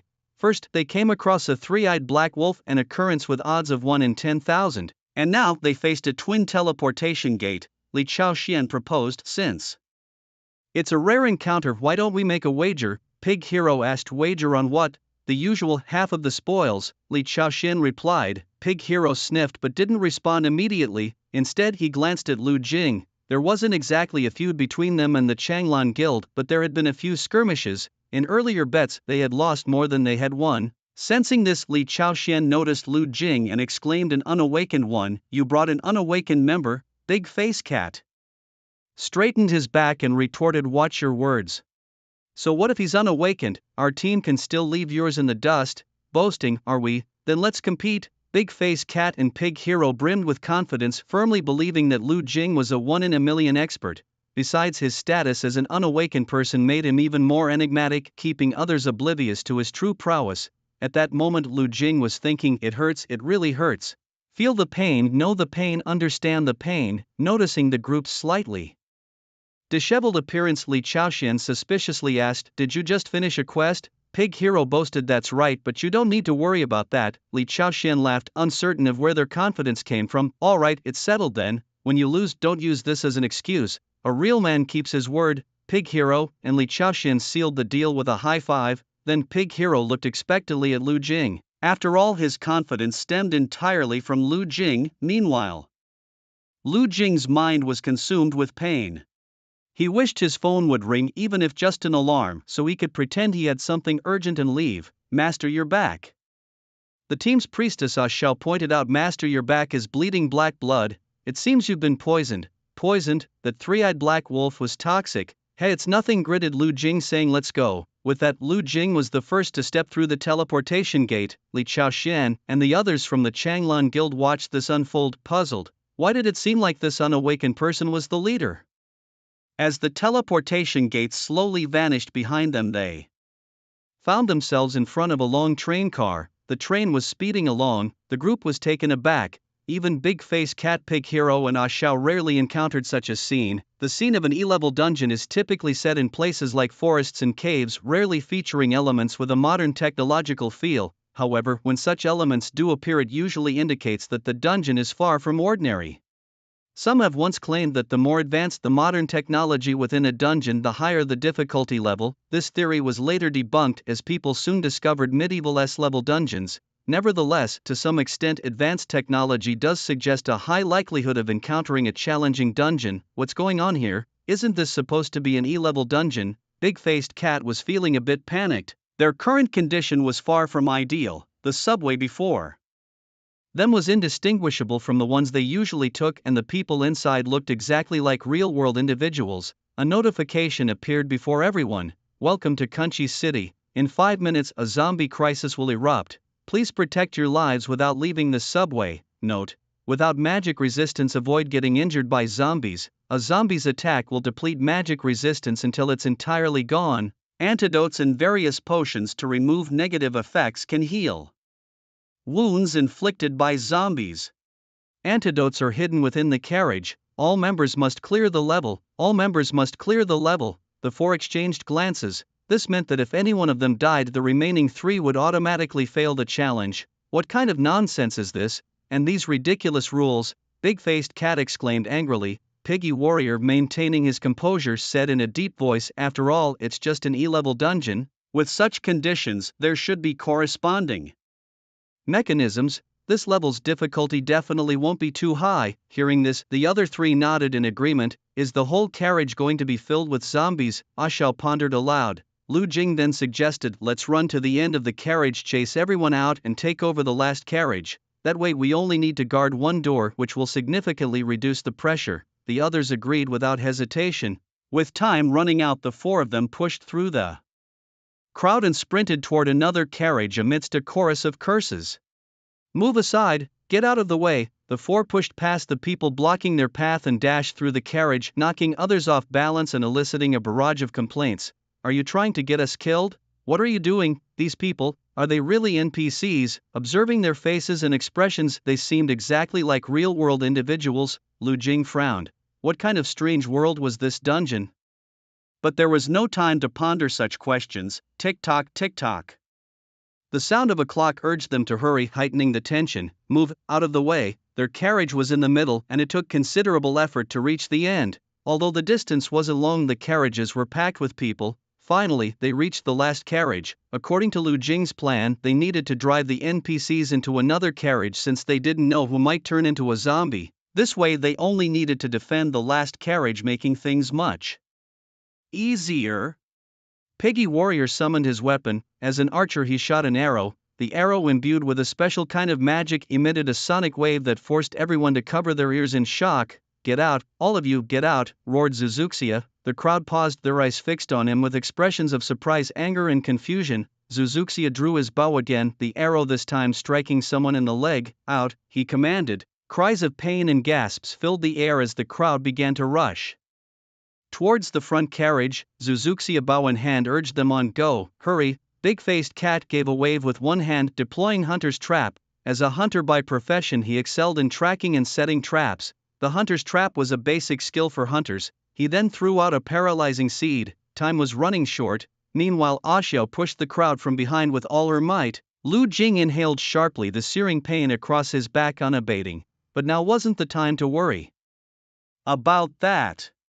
Zombies, a life or death crisis. The Walking Dead. He thought of classic films and games like Dying Light and Dead Island. Finally, only the four of them remained in the last carriage. Everyone else had been driven out. At that moment, Ah Xiao's expression changed. She noticed that the carriage doors operated automatically, opening whenever they detected someone passing. They couldn't block the zombies at all. What do we do?" she asked anxiously. Big-faced Cat reassured her, "It's okay. I'll set up a frost trap. It'll freeze any zombie that comes through. With Hunter's Trap and freezing, the zombies in front will be immobilized, making it hard for the ones behind to push through." Their team lacked a warrior. Zuzuxia was an archer, Big-faced Cat a hunter not skilled in frontal combat, Ah Xiao was a cleric, and Lu Jing, with only a red knife and nimble skills, resembled an assassin. Against zombies, a warrior in armor would have the upper hand, or perhaps a mage with wide area attacks. Ideally, a warrior would hold the front, a mage would attack from behind, and a cleric would regenerate mana. But their team was the opposite. "How many zombies will there be?" Ah Xiao asked nervously, swallowing hard. "Who knows? Did the rules say how long we have to hold out?" Big-faced Cat suddenly noticed a blind spot. Zuzuxia shook his head. "No, it just said that someone would turn into a zombie every 5 minutes and we need to get everyone through." "Since when did an E-grade dungeon become so challenging? Are the rules expecting us to kill all the zombies?" Lu Jing said gravely. "Then the best method isn't defense, but to eliminate them before they infect others in the carriage." Big-faced Cat replied, "The key problem is, with a carriage this long, who knows who will turn into a zombie?" Lu Jing crouched down in pain, unable to endure the ache in his back any longer. Zhu Xia glanced at him anxiously and asked, "Are you okay?" It was then he realized that Lu Jing had been injured by the three-eyed black wolf. Not only injured but also deeply poisoned. It seemed that their group had been deceived by him. "No, that's not it," Lu Jing suddenly interjected. "What's not right?" Zhu Xia asked. "The rules are wrong," Lu Jing replied. "It's not the people inside the carriage who have turned into zombies, it's us." What? Oh, Zhu Xiao was shocked by these words. What do you mean? Lu Jing abruptly lifted his head, looking at Zhu Xiao with a gaze that frightened him. Lu Jing lunged toward Zhu Xiao. What? What are you doing? Zhu Xiao retreated, but Lu Jing was too fast. However, his target wasn't Zhu Xiao. Instead, Lu Jing grabbed the big-faced cat behind Zhu Xiao. Zhu Xiao turned around in fear, staring at his companion in horror. The big-faced cat's eyes were dull and lifeless, staring blankly ahead as if it had lost its soul. Its mouth hung open in a large O shape with a thin line of glistening drool at the corner. Over time, more saliva started to flow from its mouth, dripping onto the ground and forming a small puddle.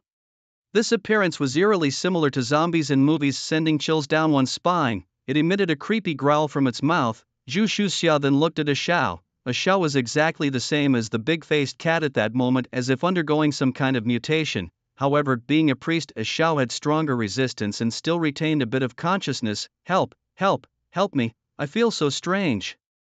A Xiao. Zhu Xiao was completely stunned. As a social awakener wandering in the E-level dungeons, he had never seen such a scene. At a critical moment, Lu Jing's shout jolted him awake. Don't just stand there. Lu Jing tackled the big-faced cat, following through with a tail swipe, kicking the big-faced cat away. Zhu Xiao snapped back to reality, drew his bow and shot an arrow at the big-faced cat's leg. The arrow carried an electric current, causing the big-faced cat to tremble all over.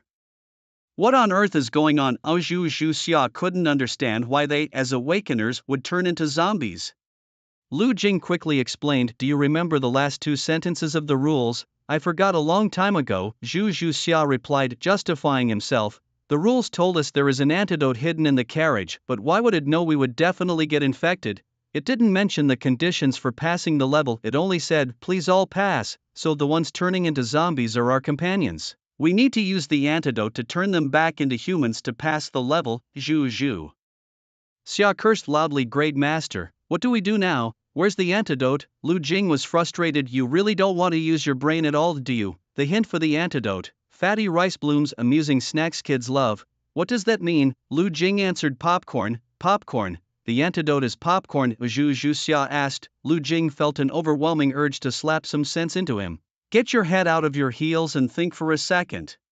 Who in their right mind would make an antidote out of popcorn? After pondering for a moment, Lu Jing realized that the only place with food on the train was the dining car. This clue must be hinting that the antidote is there, he concluded. Bullseye. Zhu Xiao gave a thumbs up.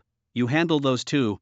I'll go find the antidote, Lu Jing declared, sprinting towards the other carriage. Okay, Zhu Xiao readily agreed, firing another arrow. Ah Xiao was easy to control, being a priest with little combat ability. The tricky one was Big Face Cat the Hunter. As an archer himself, Lu Jing feared close combat, especially in the narrow confines of the train carriage. Just as he reached the carriage, he abruptly stopped, remembering that Big Face Cat had already set traps at the junction between the carriages. He wondered if this would be a case of his own cleverness backfiring. As Lu Jing contemplated how to navigate the traps, a scene unfolded before him that left him stunned. A dense crowd of people simultaneously turned their heads to stare at him.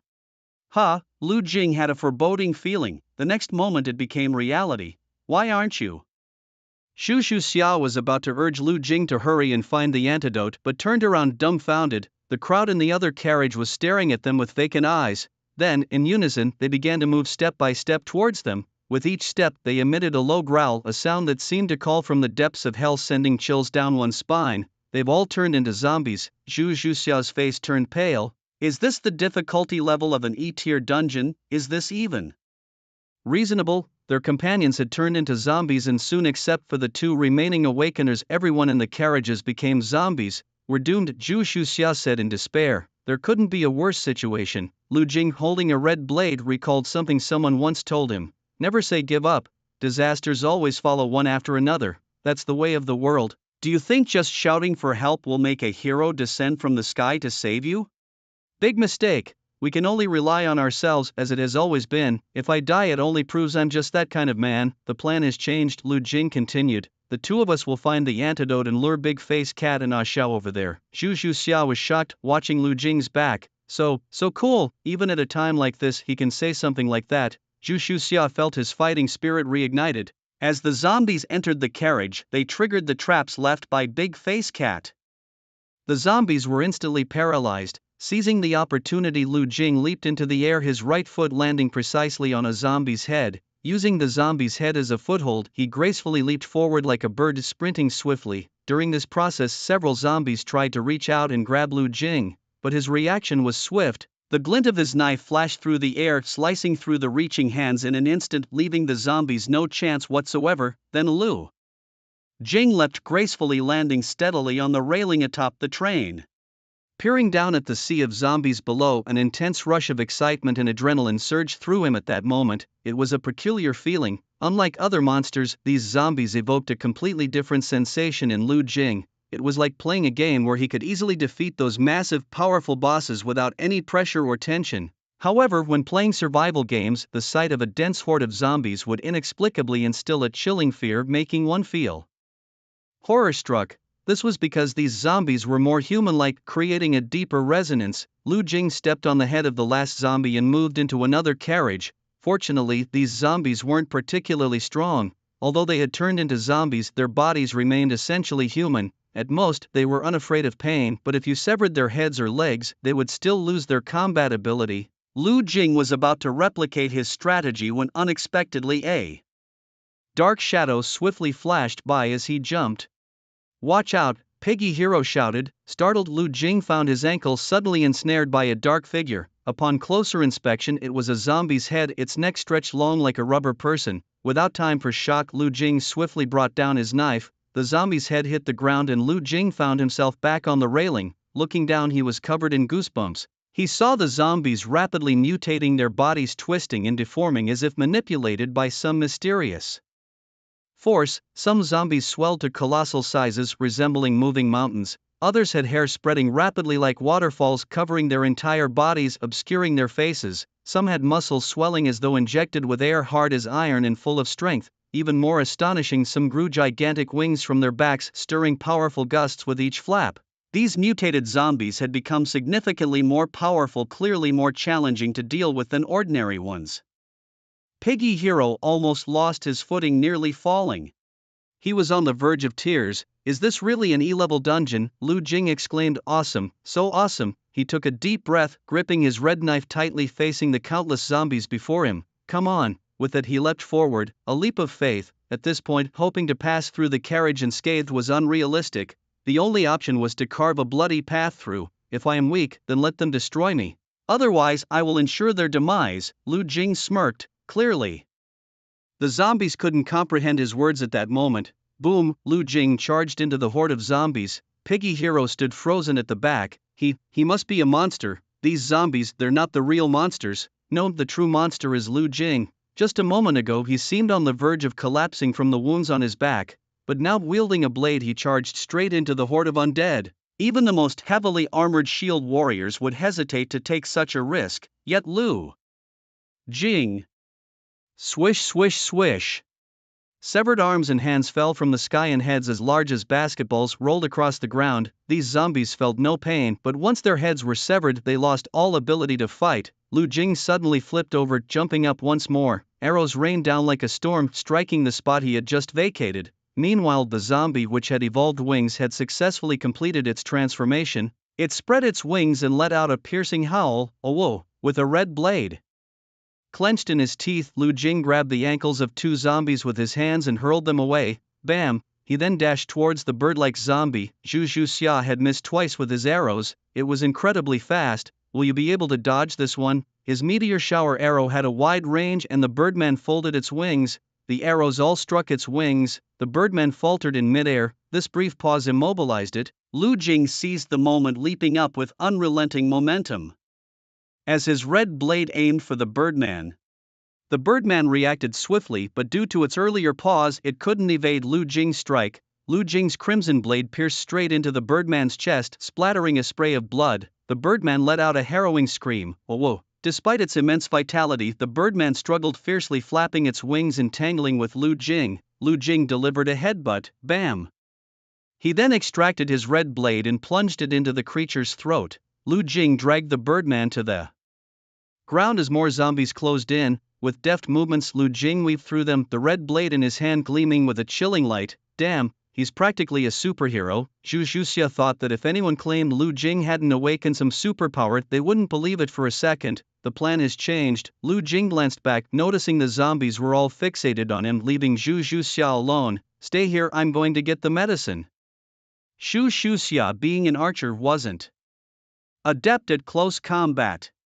Following Lu Jing would only put him in danger. At this moment, Zhu Zhuxia was entirely obedient to Lu Jing, nodding fervently. Got it. Activating his hunter skill, Eagle-Eye Zhu Zhuxia's eyes glowed with an unusual light. In the chaos earlier, he had forgotten he possessed such a skill. That's what happens when panic sets in, he mused. A false master has a plethora of skills but forgets them in a crisis. A true master only has a red blade but wields it to perfection. The dining car is in. Car 8, Car 8. Lu Jing looked up, noting they were in Car 10. Without hesitation, he charged into the next carriage, but inside more zombies awaited.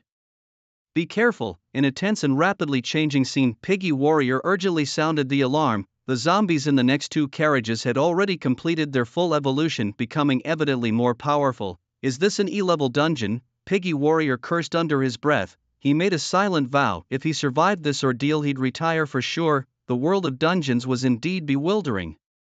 As the carriage door closed slowly behind Lu Jing, he surveyed the scene before him. It was no surprise to Lu Jing. The further they progressed, the more deranged the zombies became. Some had lost all semblance of humanity. Lifting his head, Lu Jing smirked wryly. If it's alive, even if it's a god, I'll show you I can kill it. Most of the zombies were drawn towards Lu Jing as though he possessed an innate taunt skill. Meanwhile, Piggy Warrior dealt with the solitary zombies and turned back to confront his tardy companions, Big Face Cat, and a smile. Suddenly he felt his steps grow heavy. Debuff. Wither. The priestess smile waved a hand, casting magic. Damn, zombies can use magic now. Piggy Warrior felt his head spin with disbelief. Big Face Cat hurled two green spheres. Piggy Warrior recognized this move. It was Big Face Cat's trap. He quickly slid to avoid them. As the green spheres hit the ground, two massive vines sprouted, reaching for him. Whoosh, whoosh. As he dodged, Piggy Warrior released two consecutive arrows. Big Face Cat and a smile remained unfazed, allowing the arrows to hit their legs. Piggy Warrior clicked his tongue. After all, it wasn't their bodies, so they weren't worried. Big Face Cat lunged at Piggy Warrior with clawed paws. An arrow missed its mark and Piggy Warrior swung his bow to parry the attack. Damn, Big Face Cat, you weren't this tough before. Why are you so strong now as a zombie? He complained while grappling with Big Face Cat. A smile chanted incantations, buffing Big Face Cat. Piggy Warrior retreated slightly from Big Face Cat and raised his hand to shoot another arrow. Big Face Cat dodged with a tilt of his head. Wasn't aiming at you. Piggy Warrior chuckled. Thud. The arrow struck a smile's other leg again. The zombified a smile didn't react, but Piggy Warrior snapped his fingers lightly. Enchantment. Frost. A chilling aura spread from the arrow instantaneously. In just a moment, a smile's body was encased in a layer of transparent ice, immobilizing him. I'd like to say that in this team I'm the strongest, Piggy Warrior declared, grabbing Big Face Cat's collar and flinging him aside. Big Face Cat hooked his feet around Piggy Warrior's neck. With a resounding thud, Piggy Warrior's head hit the ground. Big Face Cat swung his clawed paws, leaving a bloody gash on Piggy Warrior's chest. Piggy Warrior gasped at the pain but was relieved that Big Face Cat used claws instead of zombie talons. Scissor lock.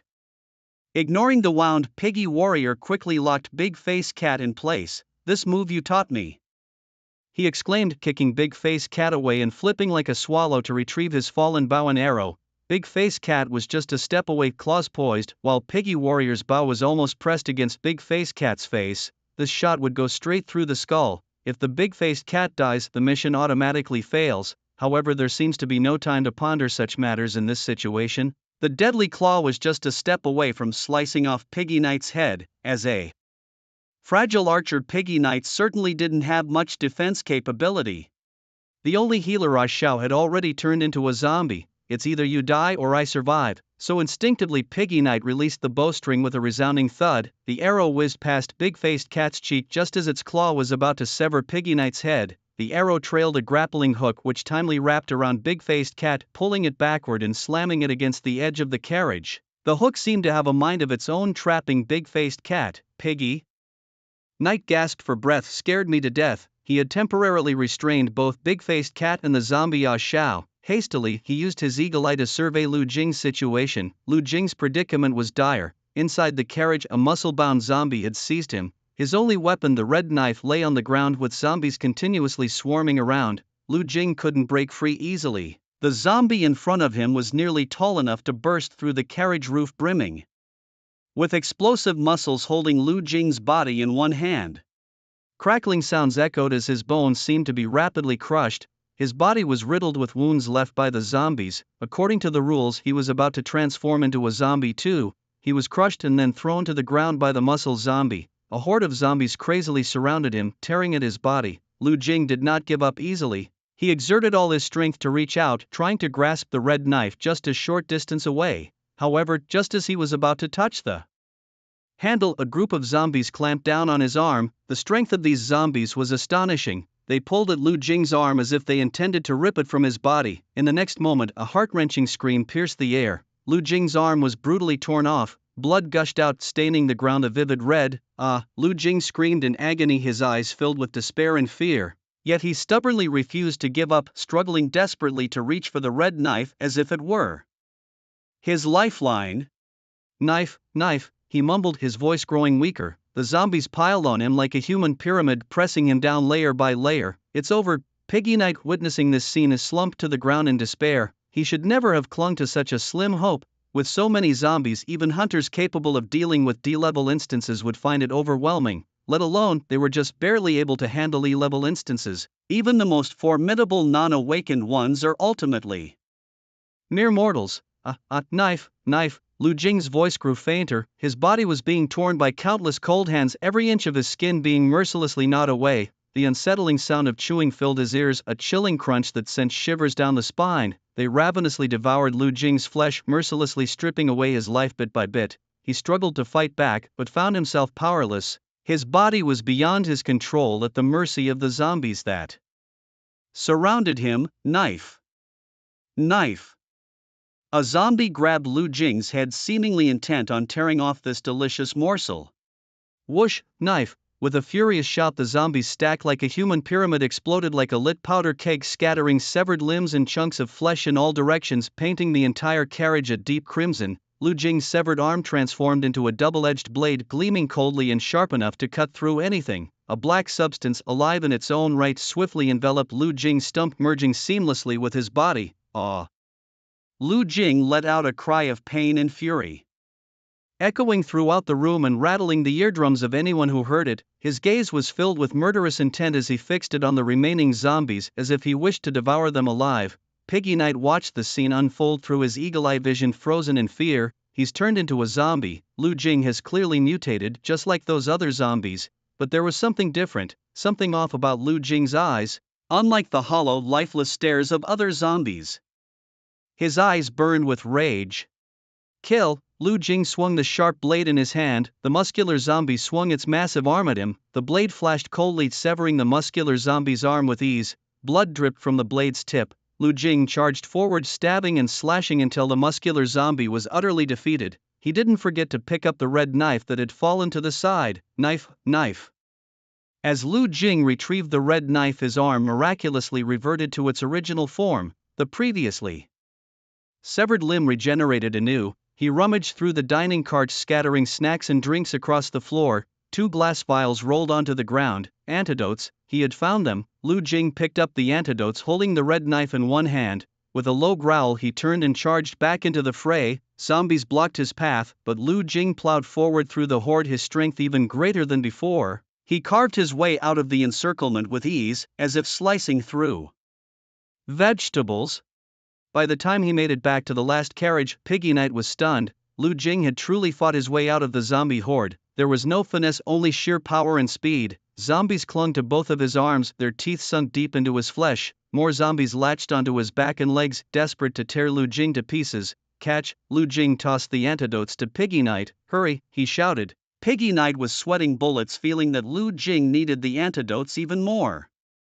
Now, quick, we don't have time. Only 2 antidotes remained. Lu Jing seemed completely oblivious to his own state. Everyone clear the level, quick! Piggy Warrior shouted, grabbing a vial and turning to inject Big Face Cat in A Shao. Lu Jing stood guard at the carriage door, blocking the zombies trying to rush in. Piggy Warrior pinned down Big Face Cat and jabbed the antidote into his neck. Just then A Xiao let out a low growl shattering the ice that bound her. She darted forward and grabbed Piggy Warrior from behind.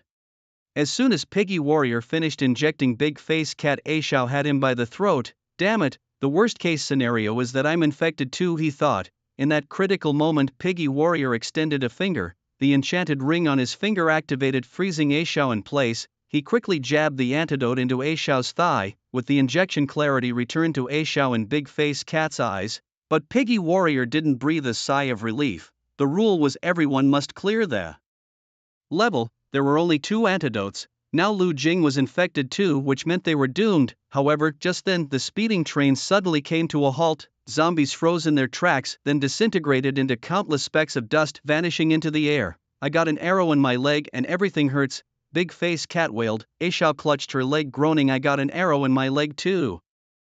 The train has arrived at the station, please disembark promptly. Go, hurry up, Piggy. Warrior's eyes brightened as he shouted, urging them through the portal. Emerging from the portal, Piggy Warrior, Big Face Cat and A Xiao felt as if they had been through another world. Although Big Face Cat and A Xiao had turned into zombies and didn't participate in the ordeal, they were aware of everything that happened. Their consciousness was trapped, forced to watch helplessly as their bodies acted on their own. A Xiao quickly tended to their wounds. No speeding trains, no zombies, everything felt so blissfully peaceful now. The 3 of them instinctively turned to look at Lu Jing. His clothes were tattered, drenched in blood, reeking with a foul stench, and he clutched a red blade tightly. Yet the wounds on Lu Jing's body left by zombies had all healed. Even the scars from the 3-eyed black wolf had disappeared without a trace. What about the Long Blue Guild members? They're probably finished. Piggy Warrior glanced at the twin portal, considering the fate of those on the other side. The portals mirrored each other, meaning the Long Blue Guild faced the same situation they did. They barely scraped through thanks to Lu Jing's unbelievable abilities. As for the Long Blue Guild, their chances were grim. Reflecting on this, Piggy Warrior glanced at Lu Jing again. Why was Lu Jing able to withstand the zombie attacks without turning into one? Piggy Warrior had clearly seen him start to mutate, even growing blades from his arms. Yet Lu Jing seemed entirely unaffected, as if none of it had ever happened. After Big-Faced Cat and Ah Xiao received the antidote injection, the rules automatically considered them to have cleared the level. This meant that Lu Jing did not turn into a zombie. Piggy was full of questions, but he knew better. In this line of work, it's best not to pry into others' affairs. Everyone has their own secret weapon. Master, you decide how to distribute the loot, Piggy suggested. Neither Ah Xiao nor Big-Faced Cat had any objections. Let's split it evenly, Lu Jing said calmly. Most of the loot was of no use to him. The purpose of taking these items was merely to have proof for the silver-haired old man, showing that he had indeed entered many portals and acquired a lot of loot during this time. Evenly split, the loot this time was nothing short of abundant. Piggy, Big-Faced Cat and Ah Xiao stood there for a while, feeling somewhat incredulous. If converted into money, it would suffice for 10 years of carefree living. Master, let me add you on social media, Big-Faced Cat suddenly said. Alright. After bidding farewell to Piggy, Big-Faced Cat and the others, Lu Jing did not head straight home. Instead, he bought a set of clothes from a street vendor. He looked like a beggar in his current attire. Back home, Lu Jing locked himself in his room. He looked at his arm in the mirror. Back then his severed arm had grown into a dagger. Lu Jing swallowed hard. Wasn't this a dream? He took a deep breath. Blade, at my command transform into a blade. His right hand, out of control, started manifesting his king's power. This wasn't right. Lu Jing frowned, scratching his head as he stared at his unchanged hand. Clearing his mind of distractions, he focused his thoughts on the image of a two-edged dagger. Transform. With a sharp whooshing sound, his right hand suddenly transformed. The once normal hand morphed into a razor-sharp two-edged dagger, the blade glinting coldly, sending shivers down his spine. At the same time, a mysterious black substance surged from his arm, quickly enveloping his entire right arm. This black matter seemed almost alive, writhing and intertwining with his body. Cool, Lu Jing's eyes lit up. He tried swinging it a couple of times. Really cool. Hub, boss. Just as Lu Jing was reveling in his excitement, he looked up to see a delicate face. Lin Mo was hanging by the window, eagerly waving at him. Lu Jing swiftly opened the window and pulled her inside. Boss, that was amazing. How did you do that? Can you teach me? Lin Mo's eyes sparkled as she clung to Lu Jing's arm, now back to normal. Fortunately, it was only her who saw it. Lu Jing sighed, somewhat helplessly. Remember, you must not tell anyone about this. Boss, please teach me. I don't know anything yet, Lin Mo pleaded, pouting. Lu Jing replied dismissively, I'll teach you when the time comes, then boss, take me on a mission. I'm so bored just hiding every day. You're not ready yet, it would be dangerous. I've told you a good night watchman needs to endure solitude, Lu Jing said with resignation. Alright, but can you at least let me see? Yay, Lu Jing with a hint of pride in his heart focused his thoughts, his arm transformed once more enveloped in a black substance revealing a double-edged dagger that gleamed with a cold light. So cool, Lin Mo widened her large eyes filled with curiosity and leaned closer to gently touch it. Be careful, Lu Jing reminded. Boss, what is this? She asked. It's just a blade, he replied. Does it have a name? It doesn't need fame. It's merely a tool for killing. Wow, so impressive, Lu Jing. Satisfied, turned his arm back to normal. Alright, you've seen it, time to go, he urged. Oh boss, let me see it a bit longer, Lin Mo pleaded, but Lu Jing firmly pushed her out of the room, continuing his contemplation. Why hadn't he turned into a zombie after being attacked? It must be the serum, he concluded. The zombie virus likely spreads through the blood, but his body had the serum merging the two. That's why he could possess the zombie's mutation ability without being controlled by it. Yes, that must be it. The serum was truly miraculous, and this was only a D-level serum. What about a B-level one? Wouldn't that be incredible? Meanwhile, in the world of the game where zombies besieged the city A. Grade A instance. This Grade A instance had been buried deep within the Arctic glaciers for a long time. Due to its unique location, it had never been resolved. Even though the instance remained unsolved, the zombies inside couldn't escape. Even if they could, they would be trapped within the icy confines. 5 years ago, the Night Watch attempted to enter this instance. At that time, it wasn't yet buried by glaciers. However, the attempt resulted in heavy losses. The Night Watch's leader, Tiango, and many members lost their lives. At this moment, countless zombies hovered outside the massive city walls. One zombie's eyes gradually regained intelligence. This is a world filled with despair and terror. The streets of the city are shrouded in death and decay, with abandoned cars and buildings scattered everywhere, yet these are mere surface appearances. The truly terrifying sight is the hordes of wandering undead zombies. A towering city wall stands in the city's center, separating the survivors from the outside world. This wall has become humanity's last line of defense and their only hope against the zombies. Within the walls is a relatively safe area where people have built their own communities and shelters. Though life is harsh, they support each other, jointly resisting the threats of the apocalypse. The apocalyptic scene is overwhelmingly heavy and oppressive. The once thriving city has now become a wasteland filled with ruins and destroyed structures. Amidst this desolation, countless zombies roam the surface, mindlessly seeking their next prey. Welcome to the world of zombies. Difficulty, Class A. They won't die nor will they feel hunger. Physical immortality has been achieved. Compared to Lu Jing, Zhu Xia and his companions are dealing with the zombies on the train. These zombies have evidently reached their final stage of evolution. The Zombie King has claimed dominion over 90% of this area. Some zombies have even begun to develop new consciousness. In a remote valley, a roar echoed through the air, shaking the entire space. The zombie leader emanated a powerful aura, causing the surrounding zombies to tremble. Its once hideous face gradually twisted, a strange light flickering in its eyes. Then something astonishing occurred. Its body began to regress. The once massive and robust form started to shrink, with muscles losing their definition. The large wings retracted and the once resilient feathers fell off as if drained of life. Simultaneously, its mutated body began to restore itself, the grotesque lumps and deformed organs fading away, replaced by a relatively normal human form. What is this? The zombie's consciousness began to slowly return. Where am I? Before he could think further, the zombies that once obeyed him roared and charged at him. Human, it's the scent of a human, the man quickly reacted, climbing to higher ground. My body feels so light. In a few swift leaps he left the valley. Meanwhile, a flood of memories returned to him. His head felt like it was splitting. I am the Night Watchman, codename Licking Dog. No, that's wrong. It's Heavenly Dog. I'm not a licking dog. 5 years ago he led a team into a Class A portal, but the mission ended in failure. His teammates killed and he was infected, turning into a zombie. 3 years ago the Night Watchman attempted another operation, but it was again an utter defeat. As a zombie he witnessed their failure firsthand. The portal then fell beneath the Arctic ice, effectively sealing it away, and now here he is. Why have I suddenly regained myself? Heavenly Dog panted heavily. He could feel the zombie virus losing its hold on his body. What in the world is happening? Before he could figure it out, zombies from every direction began to surround him. Oh whoa. At that moment, Heavenly Dog transformed back into a zombie, letting out a furious roar. Immediately, the surrounding zombies halted. Flapping his wings, he flew off into the distance. He quickly devised a plan. He must enter the portal. Without completing the assigned task, he couldn't leave, although he had become human again. He was still trapped in this scenario, unable to send messages and unable to return to the organization. There was no other option but to seek out the remnants of the human world. In this world of virtual realities, one crucial principle must be remembered: never blindly rely on your past experiences to handle all situations.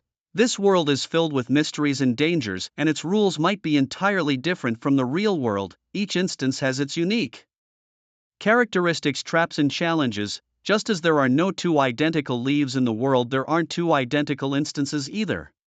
The teacher droned on from the podium, and Lu Jing yawned, gazing at the scenery outside. Ma Jianyu nudged Lu Jing with his elbow. Want to grab dinner together tonight? Lu Jing was about to refuse, as he had done countless times before since being drawn into that mysterious organization by the silver-haired old man. He had been absorbed in his own life ever since. After all, Ma Jianyu was one of his few friends. Actually his only friend. Sure, Lu Jing didn't refuse this time. What have you been busy with lately? You don't even come to gatherings, Ma Jianyu asked. Lu Jing gave a mysterious smile. You'd best not know. Ma Jianyu frowned. He felt that Lu Jing had changed, and the change was too significant. After school that evening, Lu Jing realized that dinner wasn't just between him and Ma Jianyu. It was a class gathering led by Song Ziki, with a group that included Tian Shiran and several other girls. Although Lu Jing had no feelings for Tian Shiran, he couldn't deny that she was indeed very beautiful, with her long shiny black hair tied up in a high ponytail that swayed gently with her movements, exuding vitality and energy. Her perfect oval face had smooth natural contours, and her skin was fair and delicate, seemingly glowing softly. Song Ziki for some reason was in a good mood and treated everyone to Italian food. The guys beside him clapped their hands loudly, exclaiming that their leader was the coolest. Ma Jianyu whispered to Lu Jing, eat to your heart's content, no need to save money for Boss Song. Lu Jing chuckled. He heard Song Ziki mention that the restaurant was newly opened by his aunt, Tian Shiran. Elegantly used her knife and fork. I usually can't get used to Italian food. The last time my dad took me to Italy, it was terrible, but this place is not bad, with a touch of Mexican flavor. Lu Jing sipped his red wine, unable to discern any particular taste. He still preferred iced red tea.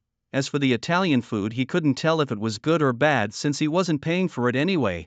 After finishing the meal, Lu Jing was planning to leave when he heard Song Ziki say he wanted to take them to watch others play through instances.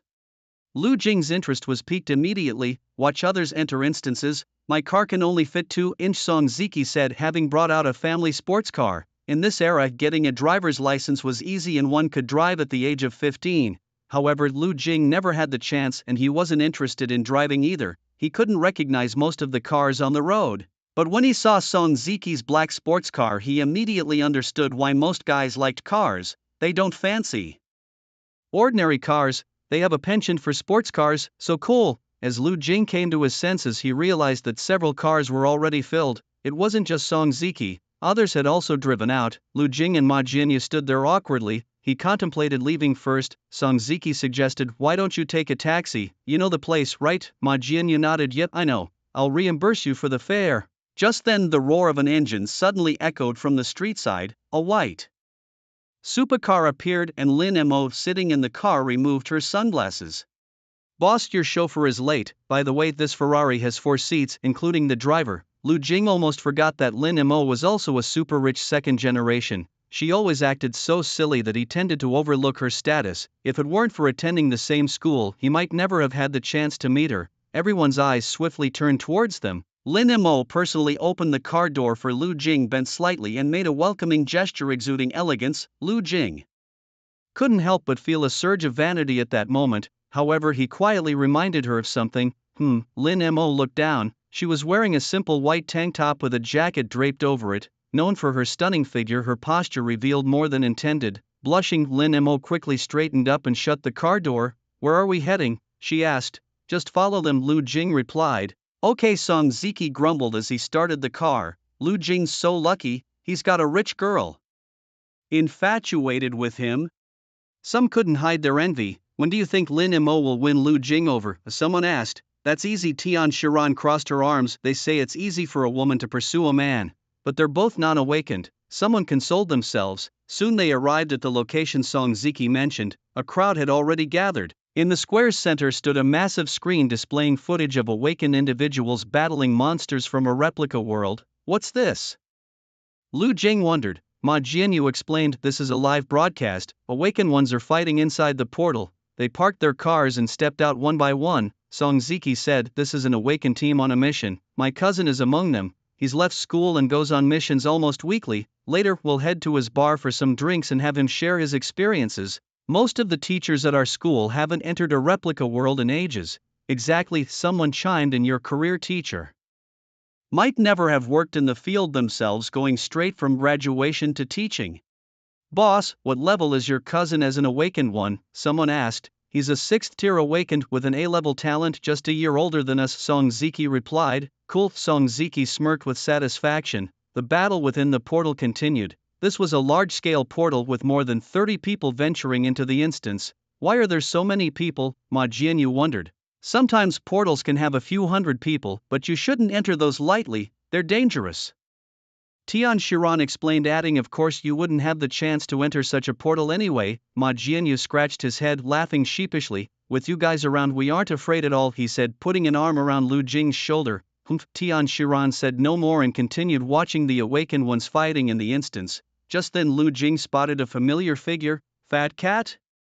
Since the end of the twin portal instance, it had been more than a week since they last communicated.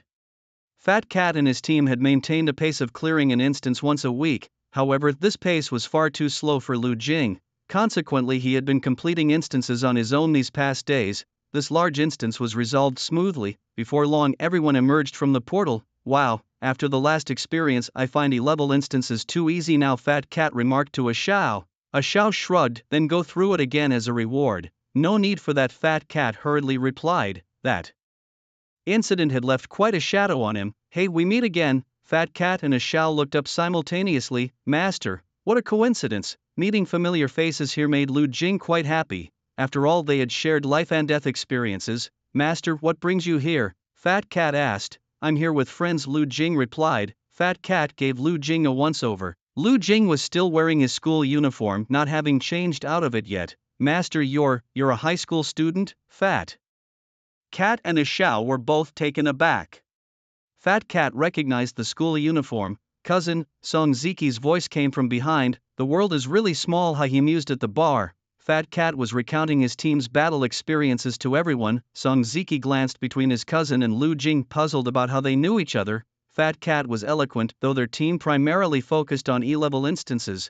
In the trials, these students were tested with E-level instances, so it didn't seem particularly impressive. Song Ziki wasn't too pleased, so he said to Fat Cat, Cousin, didn't you recently deal with a zombie instance? Everyone turned into zombies and you saved the day in the end. Lu Jing blinked. Fat Cat's expression changed immediately, casting a guilty glance in Lu Jing's direction. A Shao teased Fat Cat, I didn't realize you were so amazing. Fat Cat looked embarrassed. He had been boasting to his cousin out of boredom. If it were just a Shao it wouldn't matter, but who knew the real deal? Lu Jing was also present. My cousin once took on a horde of zombies all by himself. It was supposed to be an E-level mission, but the guild later re-evaluated it beyond a D level. There were only 4 of them and 3 had already turned into zombies. The train car was packed with zombies, and the scariest part was that these weren't your average zombies, they were the kind that evolved over time. My cousin figured out that the only 3 antidotes were in the dining car, so he went in alone, Song Ziki was narrating. The tale his cousin had shared with him, captivating the audience with his dramatic storytelling. Everyone was listening with their mouths slightly agape, completely absorbed in the narrative. Clearly, compared to Big Face Cat, Song Ziki had a knack for storytelling. However, Song Ziki didn't notice his cousin's head drooping lower with each word. When the story ended and the room's eyes were fixed on him with admiration, Big Face Cat scratched his head awkwardly, glancing at Lu Jing with a shy smile.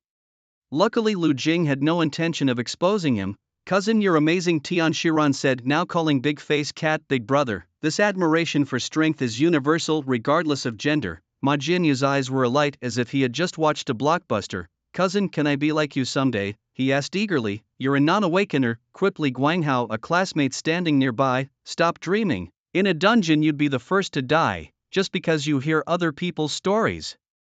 Doesn't mean you can do it too." His words made several girls giggle, leaving Ma Jianyu a bit embarrassed. "Well, ahem, non-awakeners have their own strengths too." Big-Face Cat coughed lightly, defending himself. "Don't assume that just because you're an awakener you're automatically stronger than a non-awakener, even if they're just a high school student." This was something Big-Face Cat had learned from experience.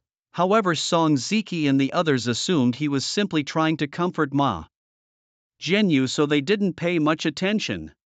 "Where's Pig Hero?" Lu Jing asked quietly, speaking to Xiao on the side. "He retired," Xiao replied. "What?" Lu Jing was surprised. Xiao shrugged. "He made so much money this time, and after what happened last time, he finally decided to retire. He's scared he might not live to spend it all." Old Lu Jing nodded in understanding. Xiao glanced at Big Face Cat and added to Lu Jing, "This guy likes to boast. Don't take it to heart." "No worries." Lu Jing waved it off nonchalantly. Initially, Big Face Cat felt quite awkward, but seeing Lu Jing wasn't upset with him, he secretly enjoyed the admiration from everyone. Plus, with Song Ziki's praises, it was hard not to feel a bit proud. After all, Big Face Cat wasn't much older than them, just a year older. Besides, Song Ziki had brought along quite a few girls and Big Face Cat had his eye on Lin Mo. Compared to Tian Shiran, it was obvious that Big Face Cat preferred girls with pure features and explosive figures.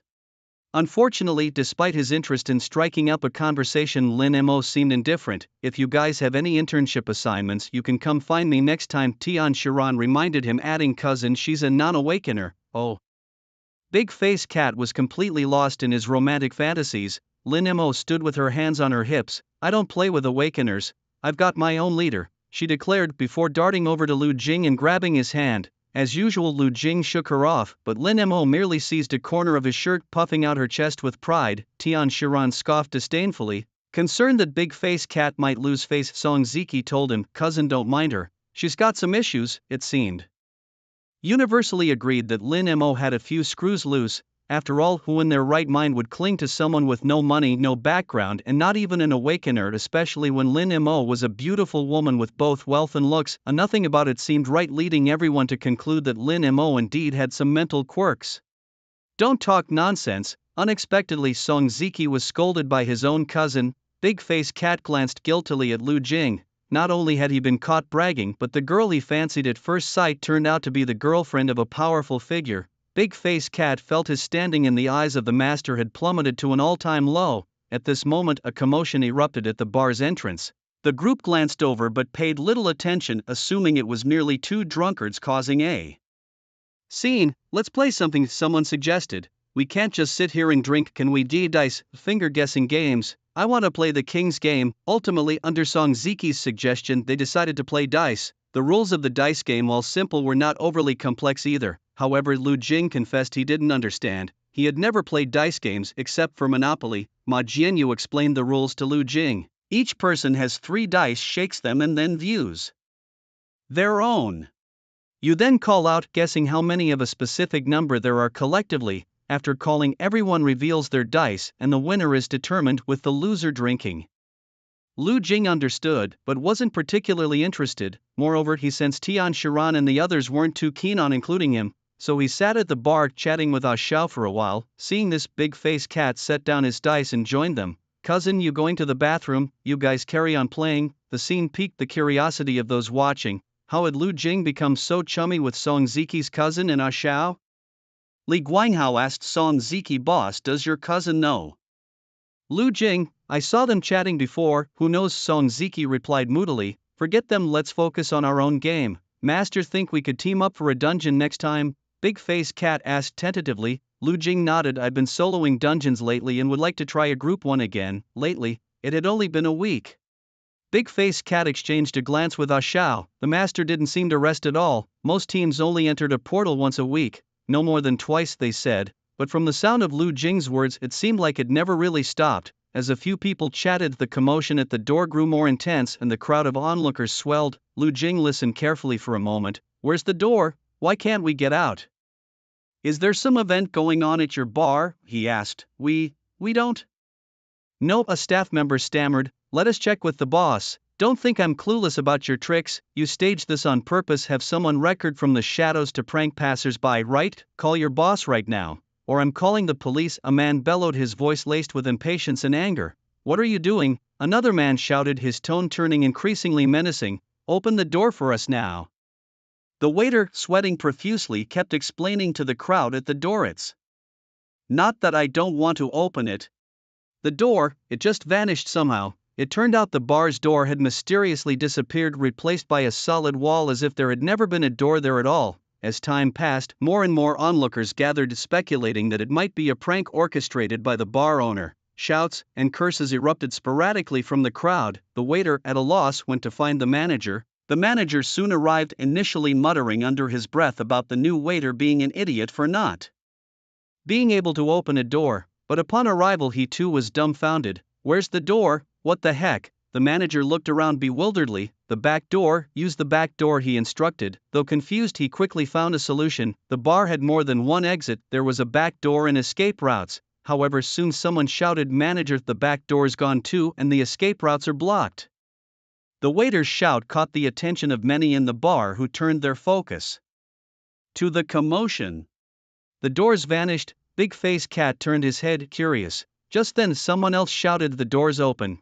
The people inside, not too bothered anymore, resumed dancing and playing. Big Face Cat returned to his conversation with Lu Jing. As the main door swung open, people began to slowly trickle out. Lu Jing checked the time, it was getting late. He should head back, so he bid farewell to Big Face Cat and a smile, ready to leave. Ma Jianyu continued his heated dice game, showing no intention of leaving. Lin Mo, however, felt uncomfortable in the bar's atmosphere. Seeing Lu Jing stand up, she eagerly followed him. Everything seemed normal. It was just another typical night. Suddenly, those who had exited the bar rushed back in panic-stricken. Help! Help! It's a dungeon, we've entered a portal, they screamed, though their cries failed to reach everyone inside, drowned out by the bar's booming music. Only a small number of people lifted their heads, staring in astonishment at the person.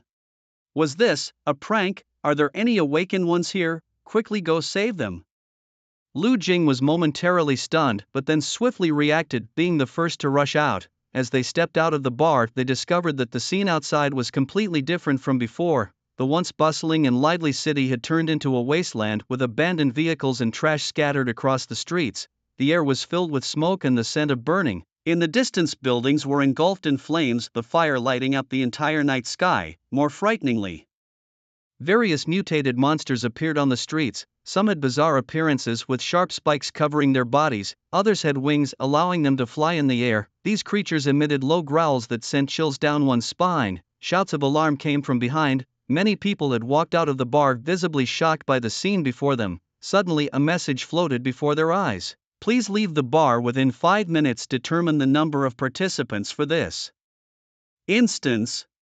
Upon seeing this message, everyone's expressions changed. The non-awakened were still confused. However, the awakened ones quickly realized an instance world had descended. Someone rushed back inside, shouting, hurry, we've entered the instance world. Yet, people were still dancing deep within the bar. So one person simply kicked over the speaker, grabbed the host's microphone, and yelled, get out now or you'll die here. The crowd inside the bar, upon witnessing the scene, couldn't help but feel shocked. Most of them were ordinary people, having never experienced such a scenario before. Please leave the bar within 5 minutes. Determine the number of participants. 2 minutes remaining. Why are there still people in the bar? They thought it was a joke. Quickly drag them out. Some refused to leave, continuing to play. Someone cursed. Cousin. The non-awakened still hadn't realized the seriousness of the situation. The awakened ones looked at the scene with pale faces. A portal had descended from the sky, enveloping the entire bar.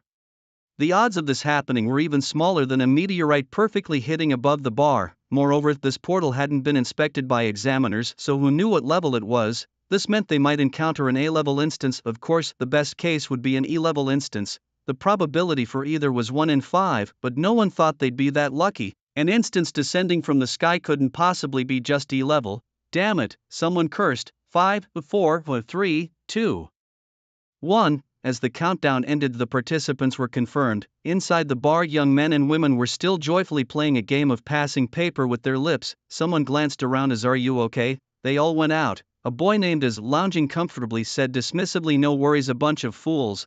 my dad is a 20th tier awaken one, as long as you don't actively go into the portal. Boom. In the next second, the entire bar turned to dust. In the bar where people were playing the game of passing notes, there wasn't even a hint of pain. That eerie yet terrifying power left everyone in shock. A gust of wind swept through and the bar behind them crumbled into dust and vanished. The number of participants was confirmed outside the instance. With the arrival of the sky-falling instance, major guilds and government energy detectors instantly picked up on the situation. There were over 100 people in that bar. This could potentially lead to the biggest incident in recent years. Soon various pieces of information began circulating on short video platforms. Sorry, we cannot provide any information at the moment. Please remain calm. They can only rely on themselves now. One phone call after another rang incessantly in the government office. These were from the families of the missing loved ones. Everyone knew that once you entered the portal, it was either destroy the instance or die. There was no other escape route. Quickly, government personnel sealed off the area around the bar. Wind whisper, Lu Shui dodged the instructor's attack with a swift move.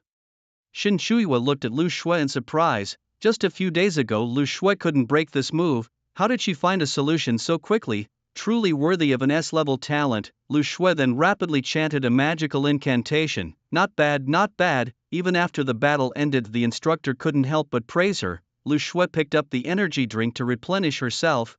Shin Shuiwa shook her head. The gap is really vast and S-level talent is truly terrifying. Hey, Lu Shui, want to grab a meal? Later, Shin Shuiwa changed out of her sweat-soaked clothes. No, I'll eat at home, Lu Shui replied. I saw your brother and Song Ziki went out to have fun.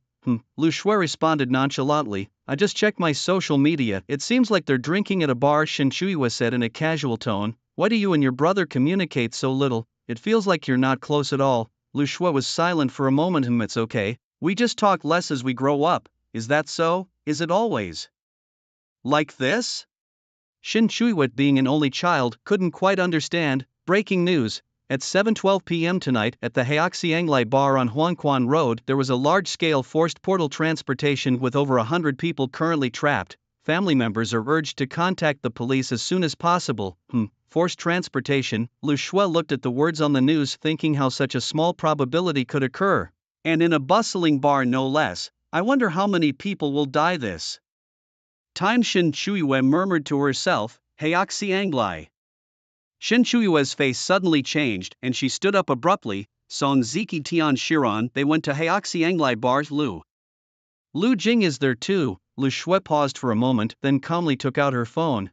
Beep beep beep, the number you have dialed is not in service. The number you have dialed is not in service. Don't worry, let me try calling them, maybe they've already left the bar, Shin Shuiwa said quickly. However, no matter who she called, the only response was, the number you have dialed is not in service.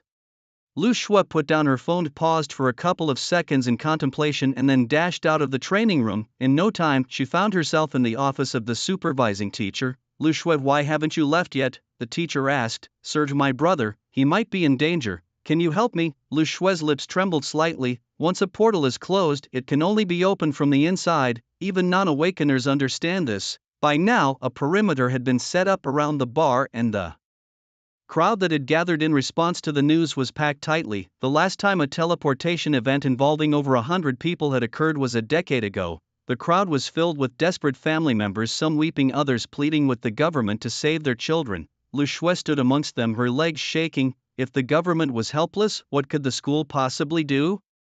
The only thing they could do was dispatch high-level awakeners ready to act. Everyone knew that those who had been teleported might not come back. When the portal reopened, the high-level awakeners would storm in to carry out their mission. My son is in there. I've told him so many times not to run around and drink for no reason, a parent lamented. Enough, stop crying and shouting. It's all fate, it's all fate. Suddenly Lu Shui remembered something her brother often said, it's all destiny's choice, disasters always follow one after another, that's the way of the world. Do you think just calling for help loudly will bring someone to save you? If I died, it just means I'm only this capable of a man. Lu Shui clenched her fists tightly. A message from her father came through. Are you and Lu Jing at school? I heard there's been a massive teleportation event at a bar, over 100 people trapped. Lu Shui hesitated for a moment before replying, no, Lu Jing and I are at school, we'll come home later. Don't be too late, it's dangerous out there, her father responded. Lu Shui knew that even if her parents were informed, they'd be just as anxious and helpless as she was. If you talk so coolly, you better survive, she murmured softly to herself. Nearby, an elderly man with silver hair removed his sunglasses. Still a step too late, the portal's been forcibly activated, all we can do is wait for the outcome. Lu Shui glanced at him. He was a robust-looking old man with hair as white as snow shimmering with a subtle glow. His face was both resolute and kind, etched deeply with the marks of time. He wore a black tang suit adorned with intricate patterns, the delicate stitching and unique design catching the eye. A non-awakener, Lu Shui thought, not giving it much attention. The bad news: a total of 121 people were trapped in the alternate world and more than half were non-awakeners. The good news: among the awakeners, there were 2 who were at the 25th level. Based on the classification system, alternate worlds are generally divided into 5 levels: a B, C, D, and E. An E-level alternate world is the lowest, indicating the presence of dangerous elements. The corresponding level for awakeners dealing with an E-level world ranges from level 1 to 5. At the 25th tier of awakened ones, they are already eligible to participate in B-level dungeons. Moreover, there's a team of awakened ones whose identities remain unconfirmed. As long as it's not an A-level large-scale dungeon, they have a chance to survive. Inside the dungeon, a message appeared before everyone's eyes. Please kill the brain monster. The message disappeared shortly after, and numerous monsters that had been wandering the streets began attacking the group. Roar, attack, someone shouted, rallying everyone to join forces. The awakened one stood on the outermost perimeter. However, the crowd was too large, with many monsters around and even more non-awakened individuals. Soon some fell victim to the chaos. Screams and shouts filled the air. Cousin, what do we do? Song Ziki looked at his cousin Big Face Cat, who instinctively turned to Lu Jing. Master, what should we do? Stay alive first, just stick close to me, Lu Jing replied, retrieving a red knife wrapped in newspaper from his backpack. Song Ziki looked at his cousin in surprise. Boom, various spells burst forth in the sky. There were too many people, and without a unified command, everything descended into chaos as soon as the battle began. The non-awakened ones ran back, and even some awakened ones wanted to retreat, while the stronger awakened ones held the front line. But soon, they realized monsters were already charging from behind. Captain, what do we do? A blond man in the crowd asked solemnly. Preserve strength, find the brain monster. This was Qin Wank, a 25th tier awakened one, a warrior by vocation, wielding a long spear. He had just experienced a B-level dungeon yesterday and came to the bar with friends today to relax. Unexpectedly, they encountered a surprise dungeon, but as a 25th tier awakened one, he did not panic like the others. He didn't make any heroic moves or try to save everyone. He occasionally took action, dealing with monsters in front of him. Target spotted at 12 o'clock, came a voice through the earpiece at that moment. This was Yu Tianqi, another 25th tier awakened one specializing as an archer. Yu Tianqi had climbed to a high vantage point on a building to observe the situation below. Some non-awakened individuals noticed the high ground and seemed to think it was a safe haven, trying to climb up. Yu Tianqi glanced at them helplessly, then at the monsters trailing behind them. A bloodied yellow-haired individual rushed over first, pleading, save us. Yu Tianqi replied calmly, please don't disturb me. If we can't find the brain monster, everyone dies. Per the rules, awakened ones have a duty to help non-awakened individuals. The guild and government have always managed the awakened ones strictly, but no matter how they manage within the dungeon, it's still universally recognized as a lawless zone. Tisk, you still don't get the situation, do you? Yu Tianqi shook his head, unwilling to waste more words. In his heart he felt an overwhelming sense of misfortune. With a sudden and forceful push against the ground, his legs unleashed an astonishing amount of power, propelling his body forward like an arrow released from a bow. With this single leap, he crossed a distance of several dozen meters, landing directly on the rooftop of another tall building. With his current physical prowess, even without utilizing any special skills, he could effortlessly perform such feats. He was unwilling to waste energy on minor creatures, unaware of what dangers might lie ahead. Besides, even if he were to save someone, it would be a non-awakened individual who couldn't offer any assistance in the coming challenges, not even qualified to be considered cannon fodder. Cries of despair echoed from behind him, but Yu Tianqi didn't turn his head. His gaze continued to sweep across the street below. He spotted his target. In that moment, Yu Tianqi's eyes lit up. His sight fell on a peculiar monster far off in the street, a creature that consisted only of a head. He quickly informed Qin Wank, yet Qin Wenk didn't rush into action. Instead, he called out loudly, "Spotted the big head at 12 o'clock. Once it's dealt with, we can get out of here." Quickly, everyone's attention was drawn to him. 12 o'clock, someone nearby shouted and rushed forward. It was a warrior wielding a sword and shield, with two mages covering him, clearing away the obstructing monsters nearby. The sword-shield warrior charged directly at the brain monster. The brain monster was nothing more than a gigantic head resembling an enormous human skull magnified countless times, covered in repulsive tentacles and eyes. It had no body or limbs, rolling swiftly along the street. Each time it hit the ground, a dull thud resonated, leaving a small crater in its wake. The sword-shield warrior charged forward, unleashing his skills: Power Strike, Dragon Crash, Solar Shield, 3 abilities activated simultaneously. Boom! The warrior was fully buffed, crashing into the monster like a falling meteor. Instantly, blood splattered, forming a misty cloud. The brain monster's body erupted, fragments flying everywhere, its head torn apart as if struck by a massive explosion. Shreds of flesh and blood danced in the air, the metallic scent of gore permeating the atmosphere. The brain monster was utterly shattered, unable to restore its original form. A chorus of exclamations rose from the crowd. "It's done!" The sword-shield warrior smiled, though only a few still held a cautious stance. Qin Wenk raised an eyebrow with skepticism. He didn't believe that such a conveniently dropped dungeon could be resolved this easily. As expected, in the next moment a massive shadow loomed over the sword-shield warrior. He looked up, another enormous head monster descended from the sky, aiming straight for him. Quick on his feet, the warrior retreated swiftly. Boom! The head monster landed heavily, kicking up a cloud of dust. Before the warrior could regain his footing, a warning shout pierced the air. "Watch out!" someone yelled. He looked up abruptly, eyes wide with terror and despair, unable to suppress a cry of alarm. From above, dark masses descended like raindrops, their speed too great to evade. One by one, enormous head monsters plummeted from the sky, resembling a looming storm cloud pressing down upon them. Boom! With a deafening roar, the ground was pounded into craters, dust billowed, blotting out the sky as if the apocalypse had arrived. "My legs!"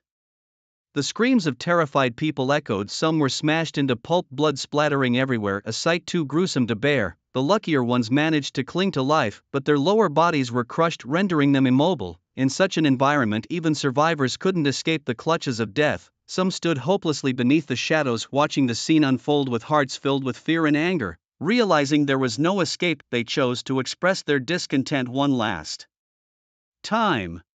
Someone raised a middle finger to the sky, shouting defiantly, "Screw you!" The next moment, they too were inevitably crushed, becoming victims of this disaster. The scene was bloody and brutal, unbearable to witness. Tian Shiran and others' faces turned pale with fright. This wasn't a movie or a battle in virtual reality. This was a real-life dungeon. Blood splattered on her fair cheeks. A gigantic monster had descended from the sky, landing heavily before her, kicking up a cloud of dust and debris. Fortunately, the creature missed her by mere inches. Sadly, the classmate standing in front wasn't as lucky and was crushed instantly. She stared in terror, wide-eyed, at the colossal creature. Its head was abnormally large, covered with a thick layer of keratin glinting with an eerie light. Its mouth gaped wide, revealing sharp teeth, exuding a nauseating stench. She stumbled back in fear, her heart racing, nearly leaping out of her throat. She tried to stay calm, but terror made her legs weak, almost unable to stand.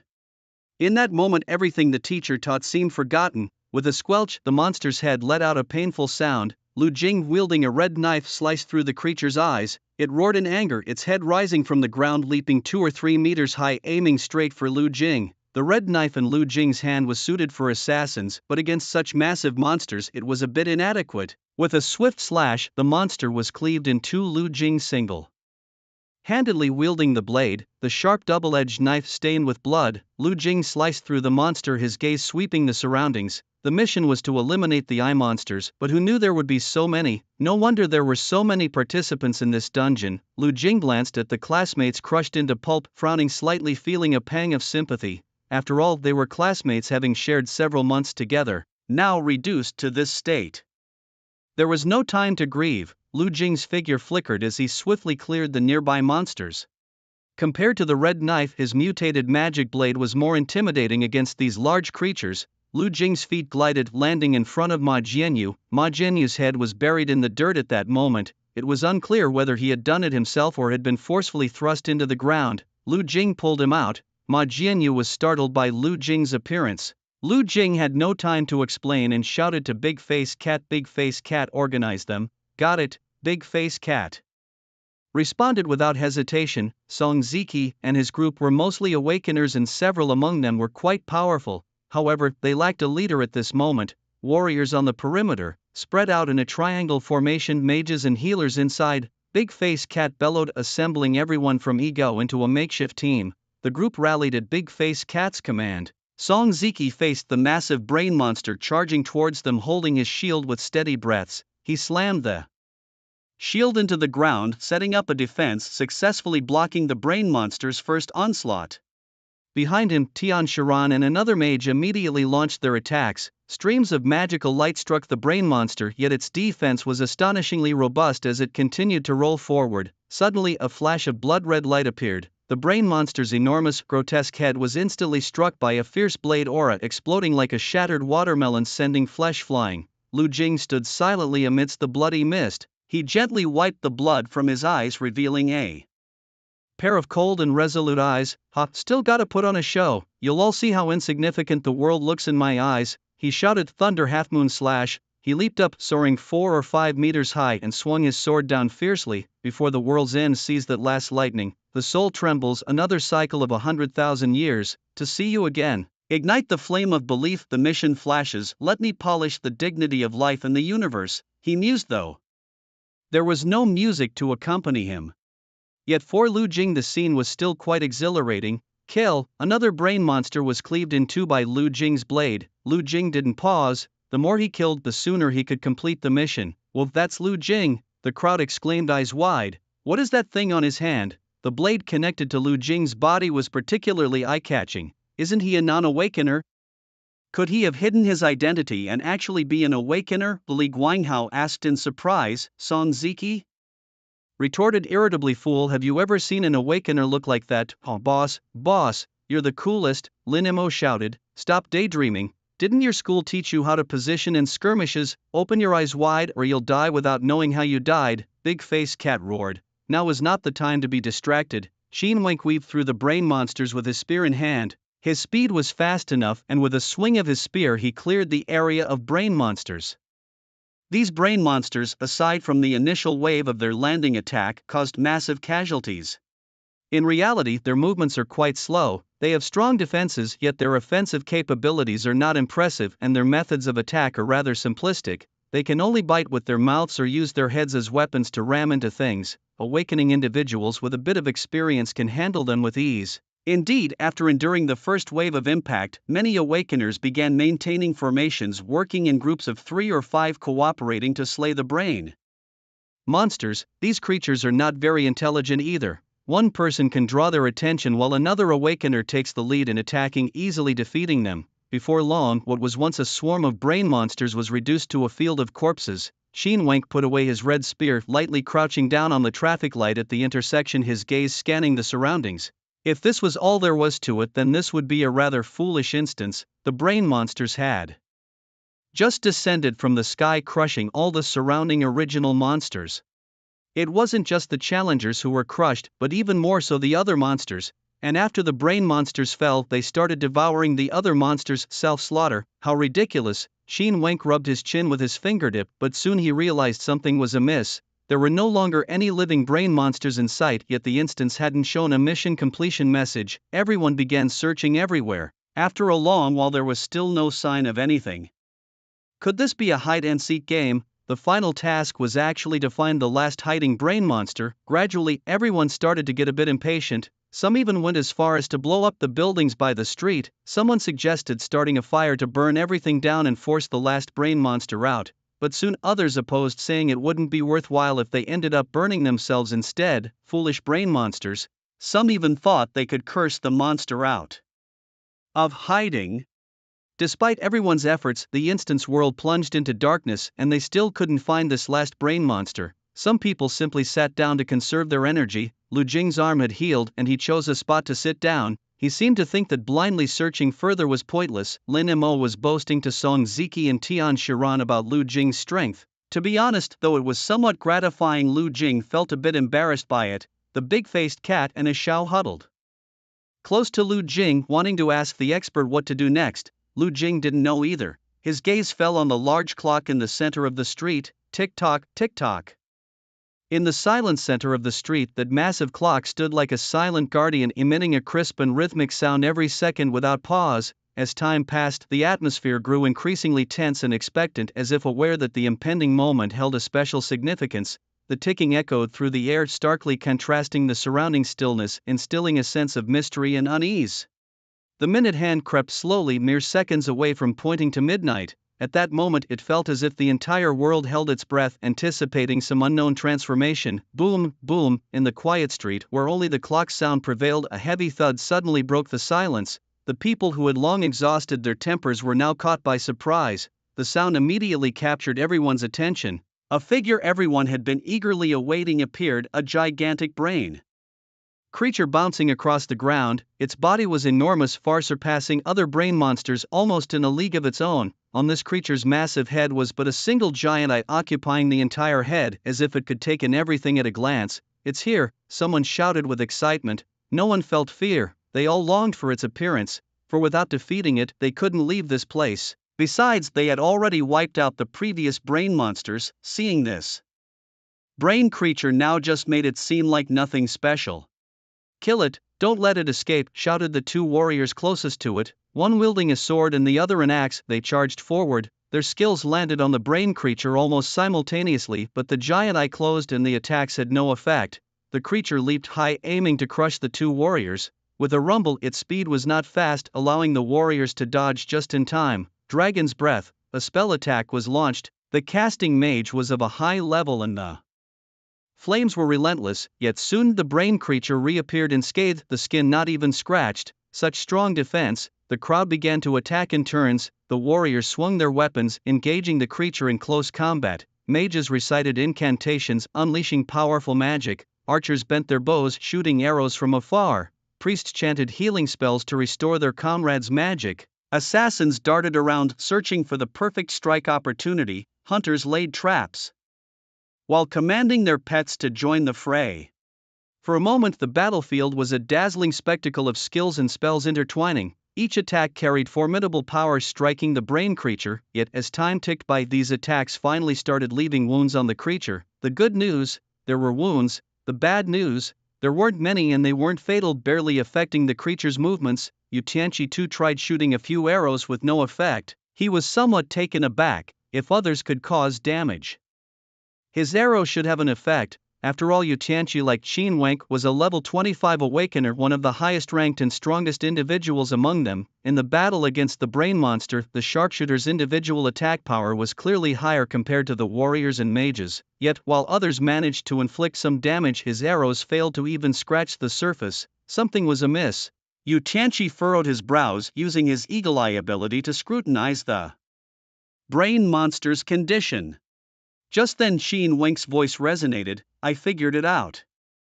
But before he could finish, another voice interrupted. "Attack when the brain monster's eye is open, it's invincible when its eye is closed." Qin Wenk was about to share this insight, surprised that someone else had already discovered it. He turned his head in slight astonishment toward the boy who shouted. He remembered this young man, having seen his arm transform into a sharp blade earlier. A non-awakened individual?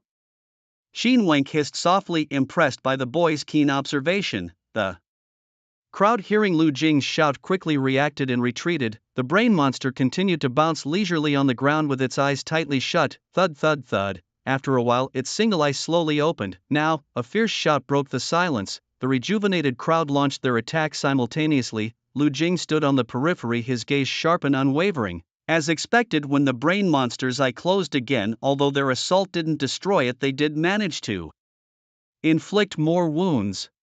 "It's working," Ma Jianyu exclaimed. Even he, a non-awakened, could see the results. Big Face Cat sighed in relief, realizing that defeating the brain monster was only a matter of time now. A master is indeed a master, he thought, casting an admiring glance at Lu Jing. Meanwhile, Song Ziki was tending to healing spells, having been accidentally struck in the leg earlier while dealing with the brain monster. Fortunately, the injury wasn't too severe. He glanced at Tian Shiran, who was sobbing as she tried to remove her blood-stained clothes, bits of unknown body matter clinging to them. The sight was clearly too much for her. a true princess, Song Ziki mused, shaking his head before turning his attention back to Lu Jing. Who is this Lu Jing anyway? Asked Li Guanghao, voicing the question that was also on Song Ziki's mind. The brain monster continued to move, with everyone patiently waiting for it to open its single eye again. With bated breath, the group prepared to unleash another righteous assault. Soon, the brain monster closed its eye once more. Ha, it's quite simple, an assassin remarked, leaping down and exhaling lightly. Its movement isn't fast, apart from the first wave of attacks that took out a few non-awakened. His words trailed off as he noticed the change in his companion's expression. The assassin reacted swiftly, casting his skill, Shadow Swap, but suddenly he froze. The Shadow Swap had failed, he couldn't execute it. His mind raced, realizing it was too late. A massive shadow descended, crushing two awakened individuals into pulp. Everyone felt the brain monster's speed had intensified. To the amazement of everyone within the vicinity of their opponent, their skills became utterly useless. Neither passive nor active abilities could be executed. Scatter, someone shouted urgently. The group swiftly retreated. Boom, boom, boom. The brain monster's speed increased several fold. Its body blurred, as if it might vanish at any moment. However, just then a shadow flickered past.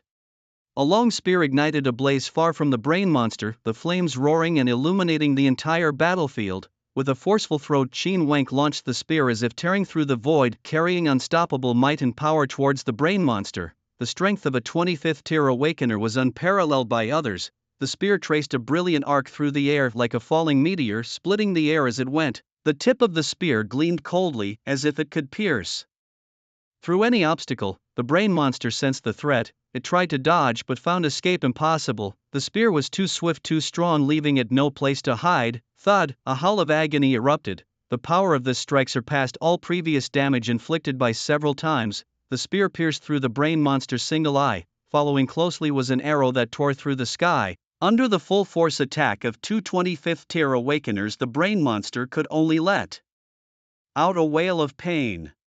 Lu Jing clenched his fist tightly. This was the power of high-tier awakeners, a stark contrast to the likes of Big Face Cat he had encountered before. Qin Wank grasped the spear again, thrusting continuously without pause. The brain monster's single eye failed to close this time. Instead, its entire head exploded. It's dead, someone cheered. Lu Jing squinted slightly, something was amiss.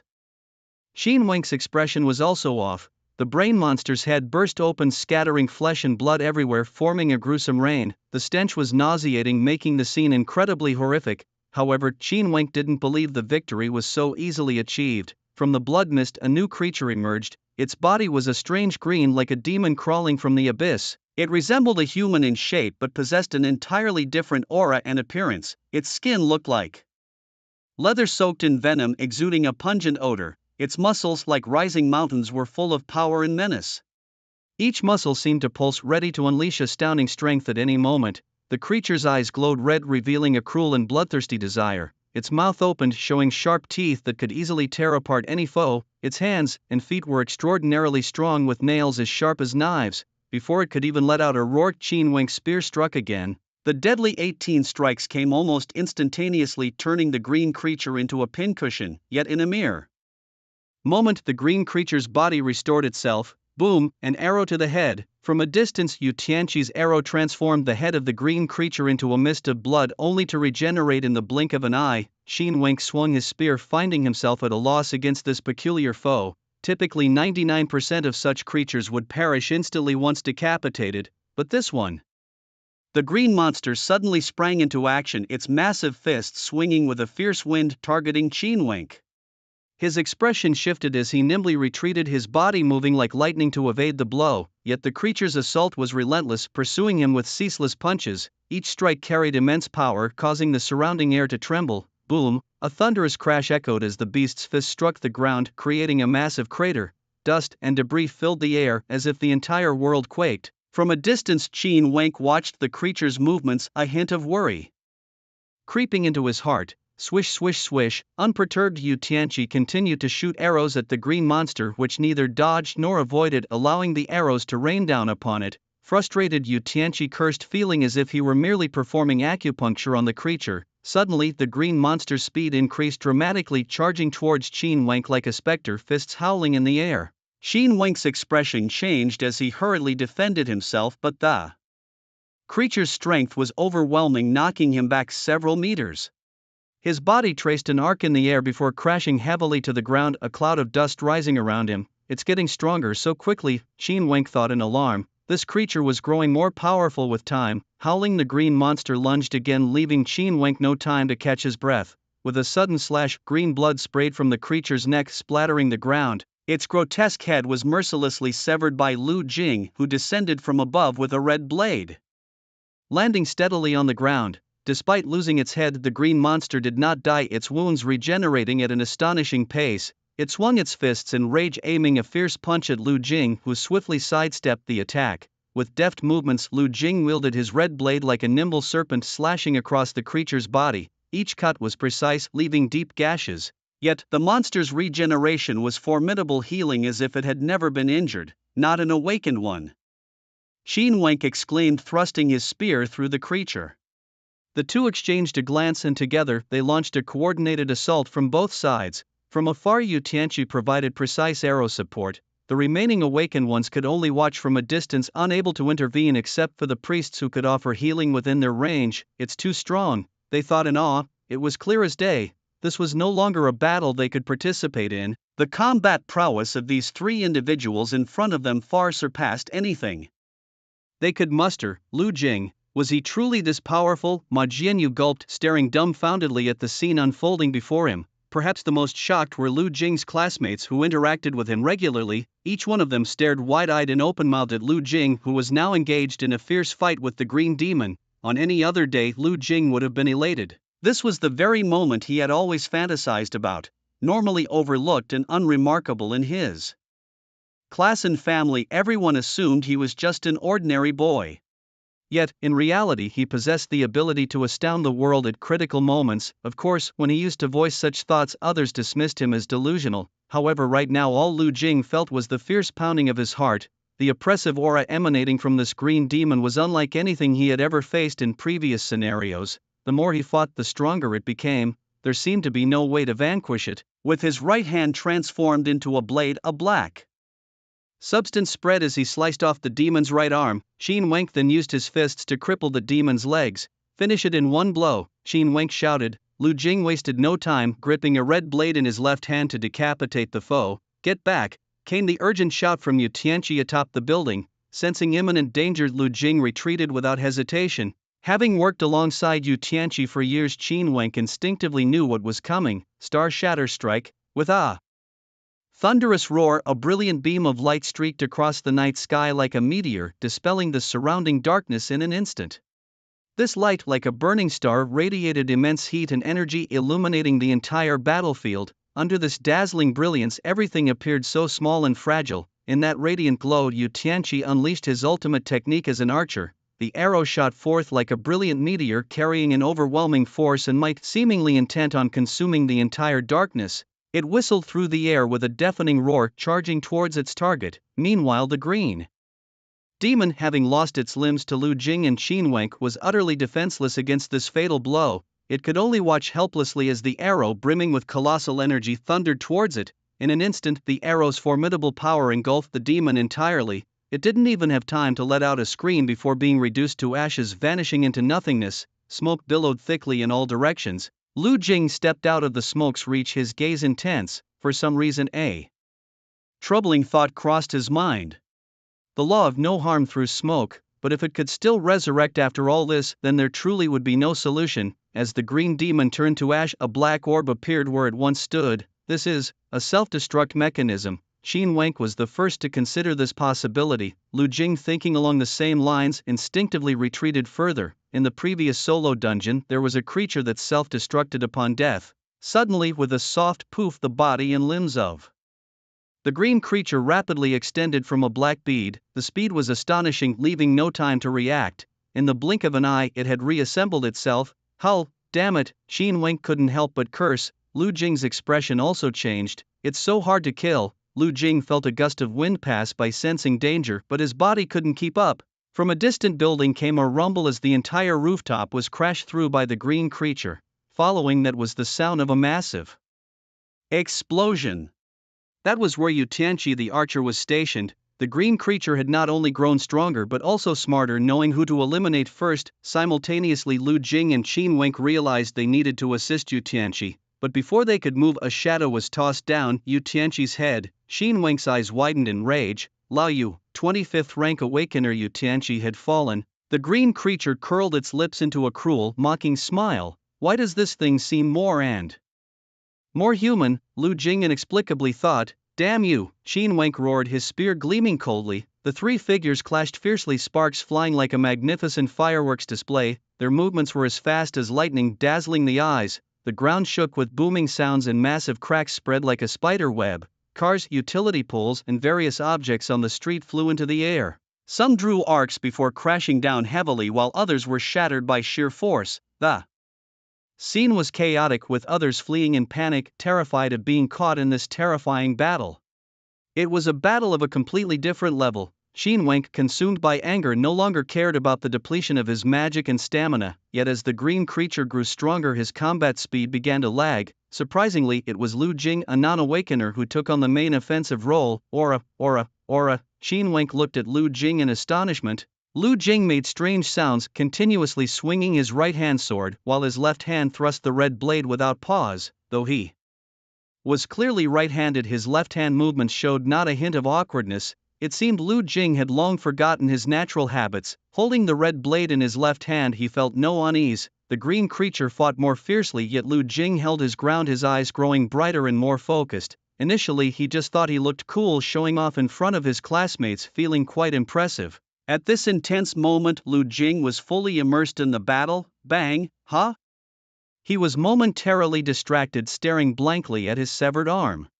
The green demon's scarlet eyes were mere inches from his face. How did it get this close? The creature had grabbed his other arm. Rip! In the distance, Tian Shiran and the other girls screamed, unable to watch any longer. Both arms gone. Time seemed to stand still for Lu Jing. But soon a searing pain jolted through him. After tearing off his arms, the green demon clutched his head, and Lu Jing was overwhelmed with agony. Am I going to die?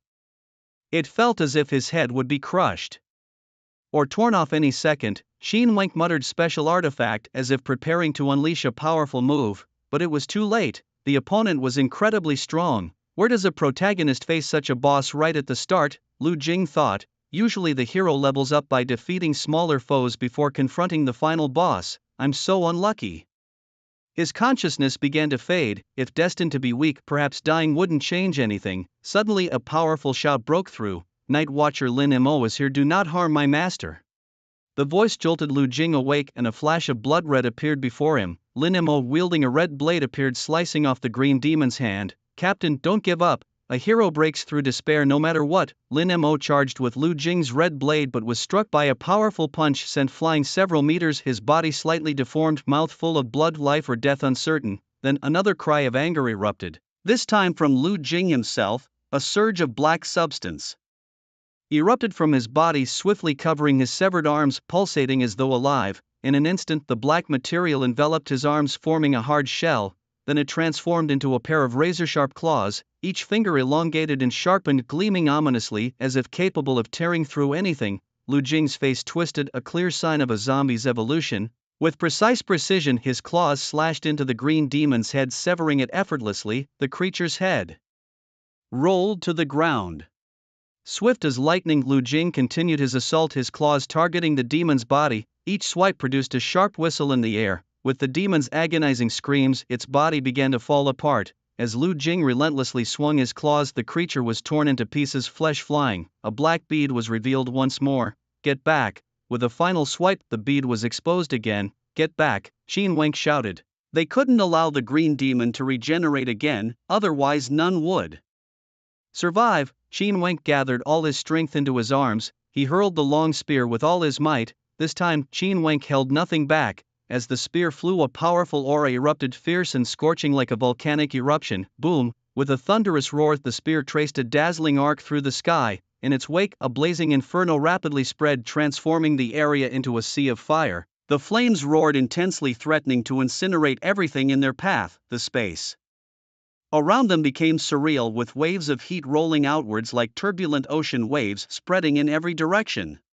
Amidst this endless blaze, the spear finally unleashed its ultimate skill. In an instant, the already searing flames surged even higher, as fierce as a volcanic eruption. The fire spread, engulfing everything within its reach. Die, Xin Wenk roared, his face twisted not from a zombie mutation but from sheer emotion. The rumbling continued for a full half-minute, causing the ground to collapse beneath them. Those nearby scrambled to retreat, unable to withstand the scorching heat. Non-awakened individuals like Ma Jianyu screamed in agony as the heat seared them. Lu Jing quickly dashed over to protect Lin Emo, pulling her aside and checking her breath. Thankfully she was still alive, just unconscious. The fire spread and the black orb had long since turned to ashes in the intense heat. This time, the green demon had not rapidly resurrected, yet Lu Jing remained vigilant, poised for any threat, eyes fixed unwaveringly on the flames. As the fire subsided, only devastation remained around them. Xin Wenk breathed a sigh of relief. No resurrection. Did they win? The instance isn't over yet, Lu Jing said in a low voice. A delay is normal, Xin Wenk seemed to reassure himself. However, Lu Jing had an uneasy feeling. Xin Wenk's face suddenly changed. A stark naked figure stood up from the ashes, looking bewildered, examining its own arms and body as if newly born. 3 forms.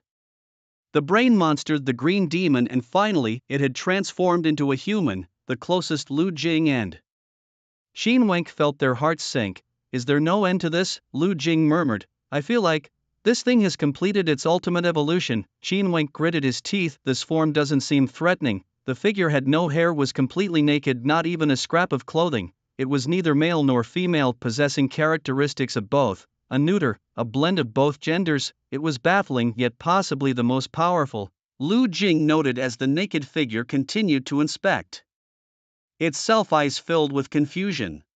Whatever it is, a resolute glint flashed in Xin Wenk's eyes. He suddenly raised the long spear in his hand and lunged forward. Instantly, the air seemed to be torn apart, emitting a buzzing hum. The thrust of the spear was swift and accurate, yet the tip found only empty air. At some point, the androgynous figure had gracefully leapt onto the spearhead itself. Crouching there expressionless, it was as if everything was under their control. Get off! Xin Wenk shook the spear with all his might, but no matter how he tried, he couldn't dislodge the figure perched atop. The person seemed to weigh nothing at all, clinging to the spear like a feather. Growing frantic, Xin Wenk's spearhead erupted in flames. With a whoosh, the figure lightly evaded the fire, their gaze indifferent. Ugh! Xin Wenk let out another low shout, thrusting his spear skyward. Another loud boom echoed. The androgynous figure sidestepped easily once more. Lu Jing swung his blade forward, but the opponent again slipped away with a sidestep. Despite appearing not to move quickly, no matter their effort, they could never quite touch the figure. Each attempt was just a hair's breadth away. Lu Jing and Xin Wenk found themselves exhausted, every strike missing its mark. The figure landed again, but as soon as their feet touched the ground, countless thick vines erupted, suddenly winding tightly around the figure's body, immobilizing them. A trap. Big Face Cat's face broke into an excited grin, eyes gleaming with satisfaction. Inwardly celebrating his successful plan, it turned out that Big Face Cat had quietly sown vine seeds from the very beginning. Vine seeds are a common trap skill, but Big Face Cat's vines had a special effect. Initially, they were hard to detect. Over time, they grew robust and strong. Using this trait, Big Face Cat cleverly hid the seeds beneath the ground. During the fierce battle between Lu Jing, Xin Wenk and Yu Tianqi against the green creature, Big Face Cat seized the chance to plant the vine seeds. Though the green creature was vanquished, the new androgynous figure hadn't noticed the subtle change, not triggering any alarm. Now, these vine seeds became the key to their counterattack. Take this! Xin Wenk seized the opportunity, thrusting his spear backward. The figure twisted their waist, spinning around 180 degrees. Lu Jing followed closely, claws slashing. But even with their feet entangled, the figure's body remained agilely rotating. Xin Wenk turned his attack towards their body. The figure reached back for the spear, slender fingers touching Xin Wenk's chest. There was no force behind it. Xin Wenk had braced for being flung back several yards by a powerful blow, yet the touch felt like a woman's fingers, teasing him. Hollow boom! In the next moment, Xin Wenk found himself reduced to just his lower body, the upper half vanished. Lu Jing's pupils contracted in shock, but it was too late. The figure's other hand touched Lu Jing's lower body. Boom! Lu Jing felt no pain, only a numbing weakness rendering him powerless. Stunned, he listened to the wind whistling past his ears, his gaze drifting downward. His lower body was gone. Having dealt with Lu Jing and Xin Wenk, the androgynous figure tore through the vines and charged towards the distant crowd. In no time, cries of agony, shouts of terror, and explosions melded into a cacophony of chaos. It was a massacre, a reckless and unrestrained slaughter. With Yu Tianqi, Qin Wenk, and Lu Jing already slain, there was no one left who could mount a meaningful resistance. Even those who tried couldn't last more than 2 rounds. Ah, it hurts. Am I going to die? Lu Jing lay amidst the ruins with only half of his body intact, staring with wide eyes, too weak even to blink. Die, die, die. The blue-haired youth wielded a long sword, slashing desperately while retreating with a terrified expression, yet he couldn't even graze the androgynous figure who effortlessly reached out and touched his belly. Boom! Instant death, thunderous storms and blazing flames erupted, elemental magic attacks vast and sweeping. The androgynous figure, with a smile at the corner of its mouth, emerged unscathed from the smoky haze. 2 more resounding booms followed. Anyone it touched had no chance of survival. Its first form, the brain monster, boasted incredible defense and had an invincible skill when its eyes were closed. Its second form, the green demon, possessed strong regenerative and combat abilities. Even if its body was torn apart, the black pearl within remained intact, allowing it to regenerate. The third form, humanoid, mirrored human size and appearance but had weaker defenses, extreme agility, and hands with special skills that turned anyone it touched to dust. Faced with these 3 formidable forms, the awakened within the dungeon were utterly crushed. The androgynous figure roamed the crowd with impunity. With the deaths of Lu Jing, Yu Tianqi, and Qin Wenk, there was no one left to halt its advance. Its gaze fell upon a girl on the ground. Tian Shiran, already pale with fear, was immobilized by the blasts. At that moment, no luxury watch, car, or mansion could compare in value to her life. The androgynous figure extended a finger poised to touch her forehead when big-faced cat suddenly lunged with hooked claws from the side. The androgynous figure deftly dodged. Mist billowed as big-faced cat exhaled a thick fog. As a hunter by profession, big-faced cat's traits weren't particularly pronounced. Within the hunting profession, there are branches like beast tamers. Some hunters choose to cultivate a spirit beast, but big-faced cat leaned more towards an assassin-type role, skilled in traps and stealth. Even this water magic mist was within his repertoire. Though his skills were varied, they were effectively utilized, producing notable results. Hidden within the mist, big-faced cat sought an opportunity for an assassination. He understood now. Facing the enemy head-on was futile, not even catching a hare. Only a sneak attack would suffice. The large-faced cat silently closed in on the androgynous figure.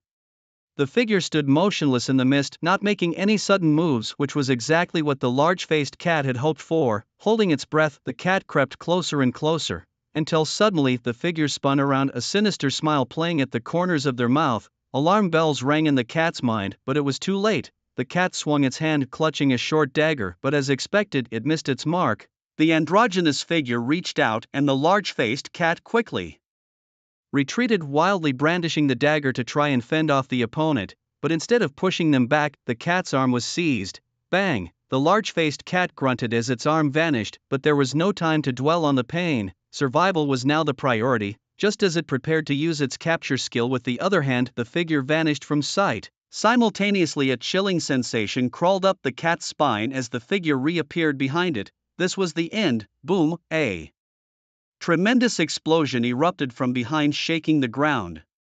The large-faced cat was flung into the air. It wasn't until it landed that it realized it was still in one piece. Looking at its body, except for the missing arm, it was intact.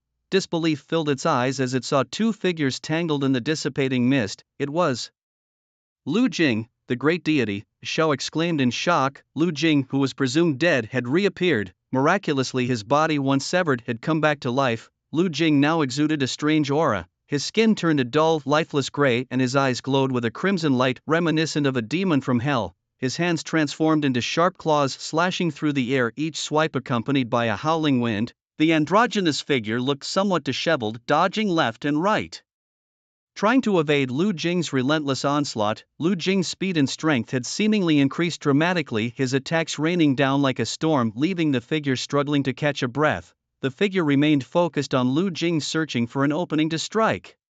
Suddenly spotting a slight vulnerability, they struck without hesitation, reaching out like lightning to grasp Lu Jing's back shoulder. The figure's attack was simple but brutally effective, overwhelming any defense. Bang! With a resounding crash, Lu Jing's shoulder and the surrounding area vanished instantly. The massive impact threw him off balance, causing him to stumble forward. Yet at that moment, a mysterious force quietly surged forth. With a roar, a black substance, like a dark flood, rapidly spread out. It swiftly filled the void in Lu Jing's body as if by some miraculous repair mechanism. In the blink of an eye, his body was whole once more, the area devastated by the androgynous figure restored. A soft thud echoed as the ethereal battle continued. Lu Jing's body underwent yet another mutation. The black substance that had already enveloped his upper body now began to spread down to his legs. In the blink of an eye, his legs turned as dark as ink, emitting an eerie glow. With this surge of power, Lu Jing's speed more than doubled, allowing him to charge toward the neutral being like a bolt of lightning. The neutral being had no choice but to continually dodge, trying to evade his fierce onslaught. Lu Jing swung his sharp claws, each swipe slicing through the air with a fierce whoosh, effortlessly tearing apart massive boulders in front of him, yet the neutral being's hands managed to land precisely on Lu Jing each time. No matter how fast Lu Jing moved, he couldn't touch his opponent. However, each time Lu Jing swiftly regenerated his body, relying on his formidable vitality and regenerative ability to hold his ground against the opponent. Song Ziki cursed under his breath, utterly shocked by the scene unfolding before him. Lu Jing's body was being continuously destroyed and reborn. His arms, legs, chest, and other parts were repeatedly annihilated by the neutral being, only to disappear entirely. Yet the moment these parts vanished, new limbs rapidly grew back as if he possessed endless vitality. Simultaneously, the space around Lu Jing was violently fluctuating, accompanied by booming sounds and flashing lights. Each disappearance and regeneration of his limbs triggered a powerful energy shockwave, creating a spectacular sight. Boom, boom, boom. Lu Jing's severed arms grew back once more. He continued to roar as he lunged at the neutral being. The neutral being continued to dodge, its fingers skimming across Lu Jing's waist. Another thunderous crash echoed. Lu Jing paid no heed, his lower body regenerating swiftly as the black substance spread. Anyone witnessing this scene would think that Lu Jing was the true monster in this scenario, while the neutral being across from him was the awakened challenger of the trial. Nonetheless, Lu Jing was not attacking recklessly. Despite his relentless assaults, he was always cautious of the opponent reaching his head. Lu Jing wasn't sure if his head got blown off, whether he'd be alright or not. The neutral being was incredibly fast and elusive, able to touch Lu Jing countless times with ease. Yet Lu Jing couldn't even graze its edge. The neutral being looked at Lu Jing with surprise. As time went on, its intelligence seemed to increase, and with it its gaze at Lu Jing carried more bewilderment. Neither of them had gained the upper hand. Lu Jing couldn't reach the neutral being, and for the moment the neutral being couldn't do anything about him either. Time ticked away. Big-faced Cat gaped at Lu Jing in the distance, unable to form a complete sentence. The black substance had spread over Lu Jing's entire body, completely enveloping him. At this point, Lu Jing's appearance was utterly terrifying. Except for the head that still retained its human form, his body had undergone a dramatic transformation. Razor-sharp claws extended from his fingertips, glinting with a chilling light. Sharp bone spikes jutted out from his back and legs, resembling a series of daggers poised to pierce through an enemy's chest at any moment. His tail had transformed into an indestructible steel appendage. At this moment, Lu Jing resembled a demon that had crawled out from the depths of hell, exuding an aura of endless oppression and murderous intent. Apart from retaining his human consciousness, he was a fully evolved mutant zombie. You monster. Lu Jing looked at the androgynous figure with a face full of astonishment. It spoke. This creature could actually talk now, and it called him a monster? Was he the monster? It should be the other way around. Without hesitation, Lu Jing charged forward once more. He leaped up abruptly. Surprisingly, the androgynous figure had now acquired the ability to briefly hover in the air. As Lu Jing sprang into the air, his body crashed into the building behind the figure. The androgynous figure no longer fixated on Lu Jing, but instead directed its focus toward the remaining others. It planned to deal with them before tackling Lu Jing again. With its intelligence increasing, it evidently understood the strategy of which enemy to eliminate first. Its body was plummeting at great speed, but just as it was about to hit the ground, a strong sense of alertness surged through Lu Jing.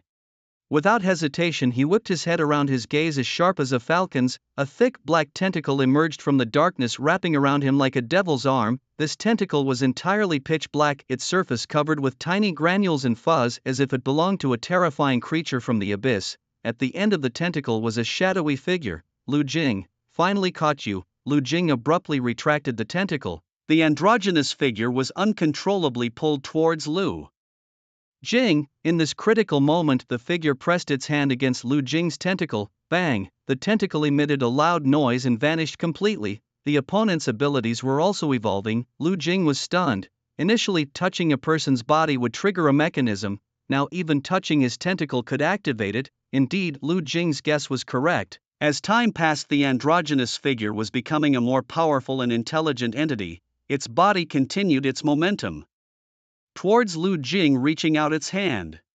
Lu Jing swung his left arm, which was connected to the dagger-like spikes. The androgynous figure seemed to seize the opportunity. Lu Jing's right hand, transformed into a tentacle, did not swiftly regenerate this time. It was unclear whether it was because it was the first transformation into a tentacle or if his body had reached its regenerative limit. This gave the androgynous figure a chance. Bang! Lu Jing's left hand disappeared as well. His expression was grave as he quickly retreated. His body spun in the air like a whirlwind. Without hesitation, his left leg lashed out with fierce momentum. With a buzzing sound, the kick forced the androgynous figure back, finally landing on a sturdy pillar. The pillar couldn't withstand such immense force. It began to shake, instantly cracks spreading and dust flying everywhere. Immediately, the supporting pillar collapsed with a thunderous crash, sending a cloud of dust into the air as if a minor earthquake had struck, yet not a single harm came to the androgynous figure. His entire leg had vanished. The figure began frantically touching Lu Jing's body. Bang, bang, bang. At that moment, the black substance clinging to Lu Jing's body fell away noisily like viscous cement. Lu Jing was left with only half his body, his head still struggling furiously. The black matter was rapidly attempting to rebuild his body, but it was clearly too late. The androgynous figure's hand was about to touch his forehead. "You are strong," he suddenly exclaimed. His voice was peculiar, easily distinguishable, devoid of any emotion, nearly mimicking how others spoke, like a machine. "But it ends here, ends here." Lu Jing couldn't stand such words. Suddenly he broke free from his fear, his eyes quickly turning resolute. "Do you think you can kill me?" The androgynous figure suddenly realized something, and then all anyone heard was a deafening boom, boom.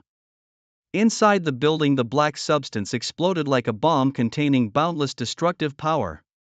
Countless sharp blades wrapped in black matter surged out.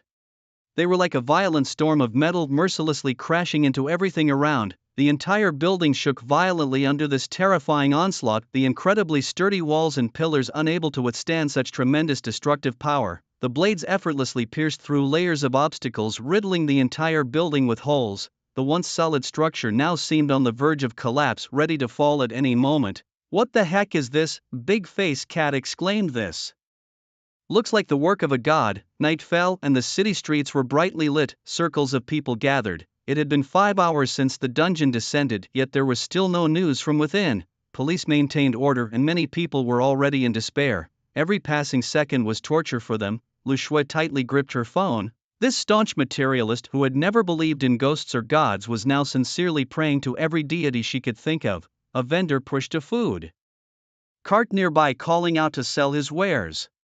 Those with loved ones inside the dungeon were displeased with the vendor's business at such a time, angrily grabbing him by the collar to argue. Kieran glanced at his pocket watch. The longer the dungeon remained, the lower the chances of survival. Many understood this in their hearts but were unwilling to admit it, clinging to the last shred of hope. Anomalous elements indicated signs of the dungeon reopening. Beep, beep, beep, alarms blared. Clear out, clear out. Police began ushering people away. Meanwhile, an awakened squad already prepared followed suit, ready to enter the dungeon as soon as it opened. Witnessing this, many felt a chill run through them. It can't be, it can't be. Boom, a massive portal opened. A figure emerged first, followed closely by more people. The exclamations around melded into one continuous wave. Someone was out, someone had made it out alive. The night wind howled, but Lu Shui didn't notice. The back of her school uniform was already soaked with sweat, clinging tightly to her skin and tracing the outline of her back. The once pure white fabric had turned slightly transparent, hinting at the color of her skin. The distant lights made Lu Shui squint, forcing her to shield her eyes with her hand. Her heart seemed to have stopped momentarily, and her throat moved slightly. "Brother, brother!" Lu Shui charged through the crowd. Lu Jing was the first to walk out of the dungeon, momentarily dazed by his surroundings. Then he saw a figure rushing toward him, crashing into his embrace. "Brother." Brother, the term felt somewhat unfamiliar to him, but in this world there was only one person who would call him that. He looked at Lu Shui in his arms and gently patted her back. It's okay, I'm off safe and sound." Lu Shue's body trembled slightly as she buried her head into Lu Jing's shoulder. Calls echoed around them. My son, has anyone seen my daughter? Son, son, the voices rose and fell. More than 100 people had been forcibly drawn into the dungeon, yet only about 20 emerged alive. Among them, the highest-ranked Yu Tianqi and Qin Wenk were not present. They'd, like many unfortunate others, perished inside. The remaining 20 or so were in a sorry state, looking as if they had escaped a disaster. Song Ziki Tian Shiran. A teacher from Yigao breathed a sigh of relief upon seeing most of the familiar faces. The fathers of Tian Shiran and Song Ziki stood at the police station, their faces dark with worry. These two were no ordinary individuals. The moment they heard their son and daughter had been hit by a dungeon, their families rushed over. Their influence was significant, even the mayor of Jiangnan had called about it. Now, seeing Tian Shiran and Song Ziki safe, many let out a breath of relief. Brother? Lu Shui couldn't help but sob softly. Lu Jing looked up, his gaze meeting Qilin's in the crowd. Qilin showed a hint of surprise. He hadn't expected this coincidence, that Lu Jing would be among them and come out alive. Considering that after the serum was neutralized, Lu Jing was just an ordinary person with no abilities, surviving this ordeal seemed incredible. Was it luck? Lu Jing gave Qilin a slight smile and nodded. Qilin was puzzled, not understanding why Lu Jing suddenly smiled at him. Logically, Lu Jing should have lost all memory of him by now. It must be just a coincidence, Qilin thought, but Lu Jing gave him a meaningful look and mouthed, "See you tomorrow at the usual place." Qilin's eyes flashed with shock. He still remembers me. Mom, Dad, I thought I wouldn't make it back. I was so scared. Ma Jianyu was clutching his parents, sobbing uncontrollably. As he cried, the others couldn't help but join in. The feeling of narrowly escaping death is something only those who have experienced it can truly understand. It was already late when they left the Awakeners Guild. Lu Jing and Lu Shui sat at a street-side food stall. It was clear that Lu Jing was genuinely hungry. The stall owner's stove never stopped sizzling and stirring continuously. Lu Jing's mouth didn't pause until the owner announced that all the supplies were sold out.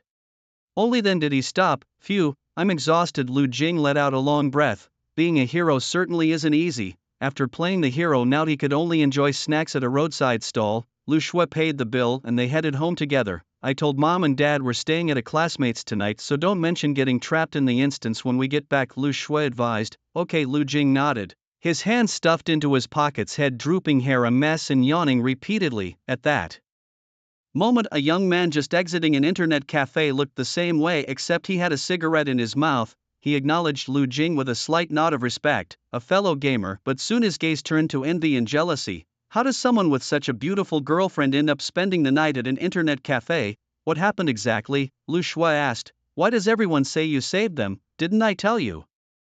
I'm quite strong, Lu Jing replied with a hint of pride. Lu Shui glanced back at him. Lu Jing still looked the same, half-dead, just like when he stayed up all night watching anime at the internet cafe. Next time, come home earlier and don't go to such chaotic places, Lu Shui said, seemingly about to say more but leaving it at that. Lu Jing scratched his head, explaining, Old Ma dragged me there. Who knew we'd run into such bad luck with a falling instance? Once home, Lu Jing dragged his weary body to take a shower. Despite wanting to collapse into bed immediately, the smell clinging to him was too unbearable. Once in bed, the moment he closed his eyes, he knew nothing more. He was truly exhausted. In a daze, Lu Jing was shaken awake. He thought it was Lu Shui waking him up and turned over, mumbling, Not going. I'm not going to school today, tell Dad I'm sick. However, Lu Shui didn't respond. Instead, she kept patting him. When Lu Jing turned over in surprise, it wasn't Lu Shui, it was the figure he had long hoped to see. Silver-haired elder, you're here. Lu Jing suddenly felt much more awake and sprang up from the bed.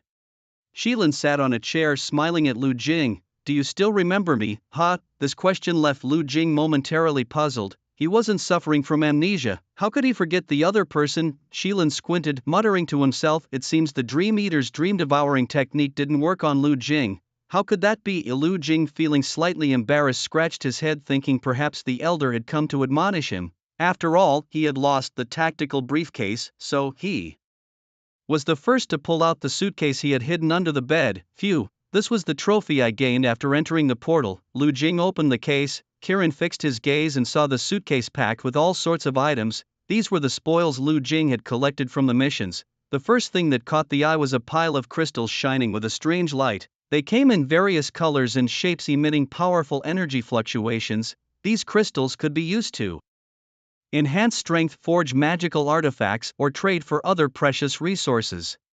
Next were some broken pieces of armor. Though battered and worn, they still bore the marks of past fierce battles. Besides the crystals and armor fragments, the suitcase also held an array of weapons. Some were sharp swords and knives gleaming coldly, others were heavy axes, and there were even some peculiar hidden weapons. Additionally, the suitcase was cluttered with an assortment of miscellaneous items. For instance, there was a lump of crystal clear spider silk looking incredibly strong and perfect for making traps or ropes, a black hat that seemed to harbor some kind of mysterious power. There were also a few sharp beast fangs and some soft pelts, all of which might have special uses. 2 whole suitcases full.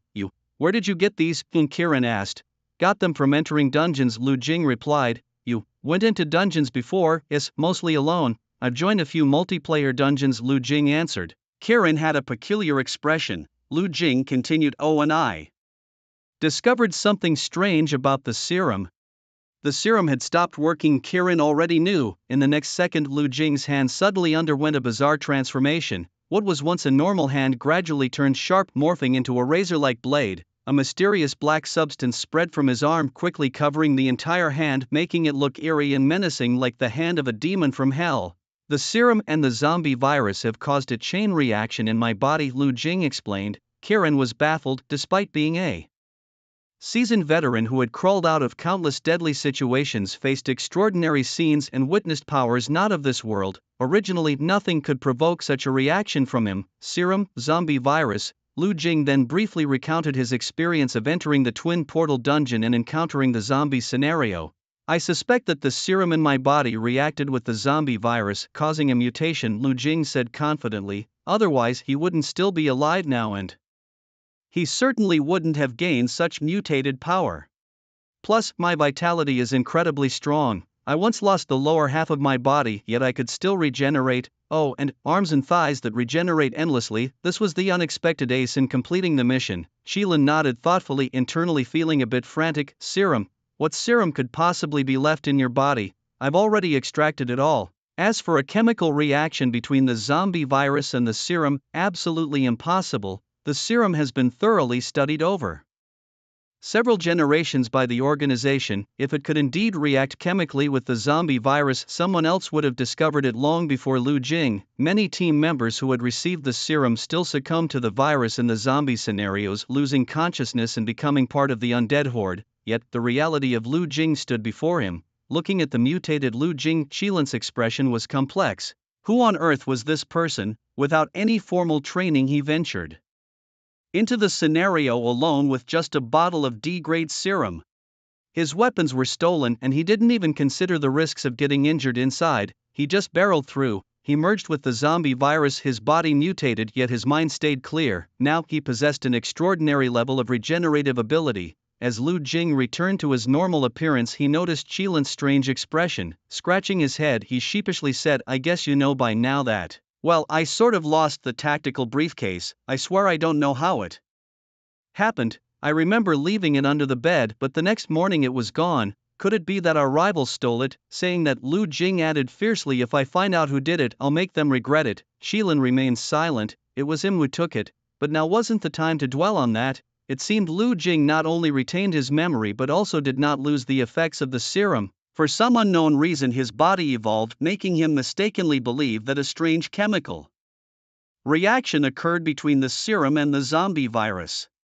The situation was getting too complicated. Moreover, the captain had previously ordered no new recruits into the organization to avoid interaction with others. What a mess. Qilin felt overwhelmed. According to protocol, such matters should be reported to the captain. But, if the captain learned that his insistence on recruiting new members resulted in such chaos, Qilin hesitated. Lu Jing scratched his head. Does this count as redeeming myself? Qilin didn't know how to respond for a moment. After a pause, he finally said, I'll go back and study this thoroughly. In the meantime, avoid entering any more scenarios. Understood. Lu Jing nodded vigorously. Qilin looked at Lu Jing as though wanting to say more, but ultimately vanished from the room. At the Jiangnan city base, Zhu Ke had already left. Qilin paced back and forth, his expression anxious. Time ticked by. The appointed time had arrived. Qilin entered the world of consciousness. Before long, when Qilin opened his eyes, Before them appeared three figures: Night Watcher Bai Zhe, Night Watcher Qing Long, and Night Watcher Zhu Ke. According to the regulations, as leaders of their respective regions, they were required to exchange information through a mental link each week. They would then compile the information and report it to the captain. However, due to special circumstances, the captain was temporarily not involved in affairs. Thus, all information needed to be reviewed by the four regional leaders, who would then discuss the next steps. Bai Zhe spoke lightly. My spies tell me that the corruption church is furious about the situation in Jiangnan. The corruption followers, those who believe in the decay of the awakened, gain strength as their bodies decay. All things rot, but life is eternal. The corruption followers have been eyeing the Night Watchers and even infiltrated our organization to steal intelligence. The Night Watchers have, however, eliminated their followers in Jiangnan. Zhu Ke scoffed. Then let's go to war. If they provoke me, I'll destroy them myself. Qing Long responded sternly. Have you forgotten the captain's instructions before he left? Do not stir trouble. We should wait for his return, avoid conflict if possible. Zhu Ke pursed her lips but dared not confront Qing Long directly. Though Qing Long was quiet, he was the senior among the four and the captain's most trusted aide. Even though there was no hierarchy among the four, Qing Long was often the one to make decisions in the captain's absence. Kirin, what about your side? Any news from Jiangnan lately? Qing Long asked Kirin, who had been silent. Kirin hesitated for a moment. It's. Qing Long, Bai Zhe and Zhu Ke looked at Kirin with slight surprise. Kirin was known for speaking his mind, never one to hesitate. What happened? Qing Long asked gravely. It's about the new recruit I mentioned before, a young man named Lu Jing. Something happened to him. Is he dead? Zhu Ke raised an eyebrow. No, Kirin replied. I was ordered by the captain to remove the serum from his body and erase his memories of me. I thought it was done. However, the serum wasn't removed, nor were his memories wiped successfully. Moreover, the serum mutated with the zombie virus. Have you heard about the Jiangnan City incident with the descending dungeons? Lu Jing was involved. I ran into him and learned everything. Mutation. Zhu Ke was slightly taken aback. She was in charge of the serum research and had never known the serum to mutate. How did it mutate? She asked. Kirin waved a hand and an image appeared before the other three. It showed Lu Jing's hands transforming into claws, then into sharp blades and whips.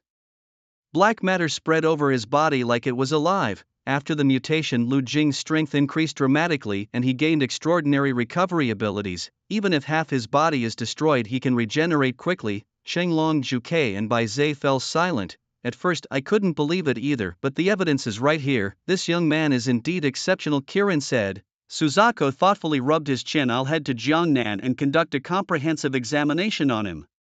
He paused, pondering aloud. Should we report this to the captain? Kirin glanced at Qing Long as he spoke. Qing Long remained silent, seemingly hesitating. Let's wait until we have some results before informing the captain, he finally replied. Suzaku shrugged. Otherwise we'll look like incompetents who need the captain for everything. Hearing this, Qing Long nodded in agreement. All right then, Suzaku will go to Jiangnan for a full examination and keep us updated in real time with the results. Understood. Inside the room, Lu Jing was experimenting with his weapon, transitioning between different forms, claw, dagger and whip. He nodded thoughtfully, looking at the weapon in his hand. An idea struck him. A spear. He attempted to transform the weapon into a spear. With his intent, the black substance quickly spread to his right hand, indeed forming into a spear. However, compared to the previous dagger and claw, the spear seemed lacking in sharpness and majesty. Despite this, Lu Jing felt a thrill of excitement. After all, this was his first attempt at transforming the weapon into a spear form. He swung the spear, feeling its weight and grip. Although it wasn't as flexible as the dagger and claw, the spear had a unique sense of power. Again, Lu Jing thought, this time envisioning a pair of black wings. As he summoned them in his mind, a mysterious force began to stir within him. A harsh, grating noise erupted, as if something was emerging from his body. Pain, excruciating pain. Lu Jing felt as though his bones were being severed, the agony unbearable. The black substance spread across his back, forming sharp bone spikes. Initially, these spikes resembled tender shoots, fragile and seemingly delicate, yet they grew at an astonishing pace, becoming hard and sharp in an instant. With a crisp sound, the tender shoots pierced through Lu Jing's clothes, suddenly sprouting forth. Lu Jing grimaced in pain, but his desire to transform and become extraordinary kept him enduring the agony. Ever since his body had repeatedly vanished and reassembled, his tolerance for pain had significantly increased. Now, it felt as though a cord had pierced through his scapula with someone playing cat's cradle with it. Previously, he might have fainted from the pain. As time progressed, the wings gradually unfolded, each feather shimmering with a glossy black sheen. Lu Jing felt a surge of powerful energy coursing through him. Standing before the mirror, he gazed at the pair of black wings on his back. Handsome, this was the image he had once dreamed of. Lu Jing rummaged through a box, pulling out his childhood drawings. Sitting on the floor, he spread them out, immersing himself in a world brimming with imagination. One particular drawing captured his attention: the back of a figure with black wings standing beneath a towering building overlooking the entire city. The silhouette of the figure was indistinct, but the pair of black wings was vivid, as if they might take flight at any moment. They symbolized young Lu Jing's curiosity and exploration of the world, as well as the dreams he once forgot. As night descended and the city lights began to glow, the entire city was bathed in light, dazzling like a metropolis that never sleeps. Lu Jing stood quietly atop a skyscraper, gazing at the bustling and vibrant cityscape below, a bold feeling surging within him. His eyes traversed the towering buildings, crossed the bustling streets, as if he could see every corner of the city. Behind him, the black wings slowly unfurled, emitting a rustling sound like an ancient and mysterious symphony playing. The wings didn't feel light at all. Instead, they seemed heavy, as if meticulously woven from thick iron plates. Each feather shone with the unique texture and luster of metal, cold and hard, exuding a chilling aura. Lu Jing snapped a selfie, storing it in his phone. Then he took a deep breath, silently chanting to himself, "Fly, fly, fly." Gathering all his courage, Lu Jing took a deep breath, a resolute glint flashing in his eyes. He leaped with all his might, jumping from the edge of the building, his body plummeting rapidly through the air, the wind howling past him. At that moment, the wings behind him suddenly spread wide, emitting a grinding metal sound, as if tearing through the air. The wings flapped swiftly, lifting his body upwards. Just as he was about to exclaim in triumph, Lu Jing instinctively let out an "ah" as his body suddenly plummeted. The wings clearly weren't meant for sustained flight. A brief airborne moment seemed manageable. Lu Jing's hands moved rapidly, reaching for the railing. But whether from excessive force or the impact being too great, he unknowingly tore the railing clean off. "Chase me, see that bird in the sky?" he questioned, looking up in puzzlement. "Do you mean if that bird lands within a minute, you'll agree to be my girlfriend?" "I mean, if a birdman appears within a minute, I'll agree to be your girlfriend," the girl replied. The next second, a figure with flapping wings descended from the sky, crashing directly into a nearby trash bin. Thud. Lu Jing climbed out of the trash bin, grimacing in pain, bending over and clutching his back.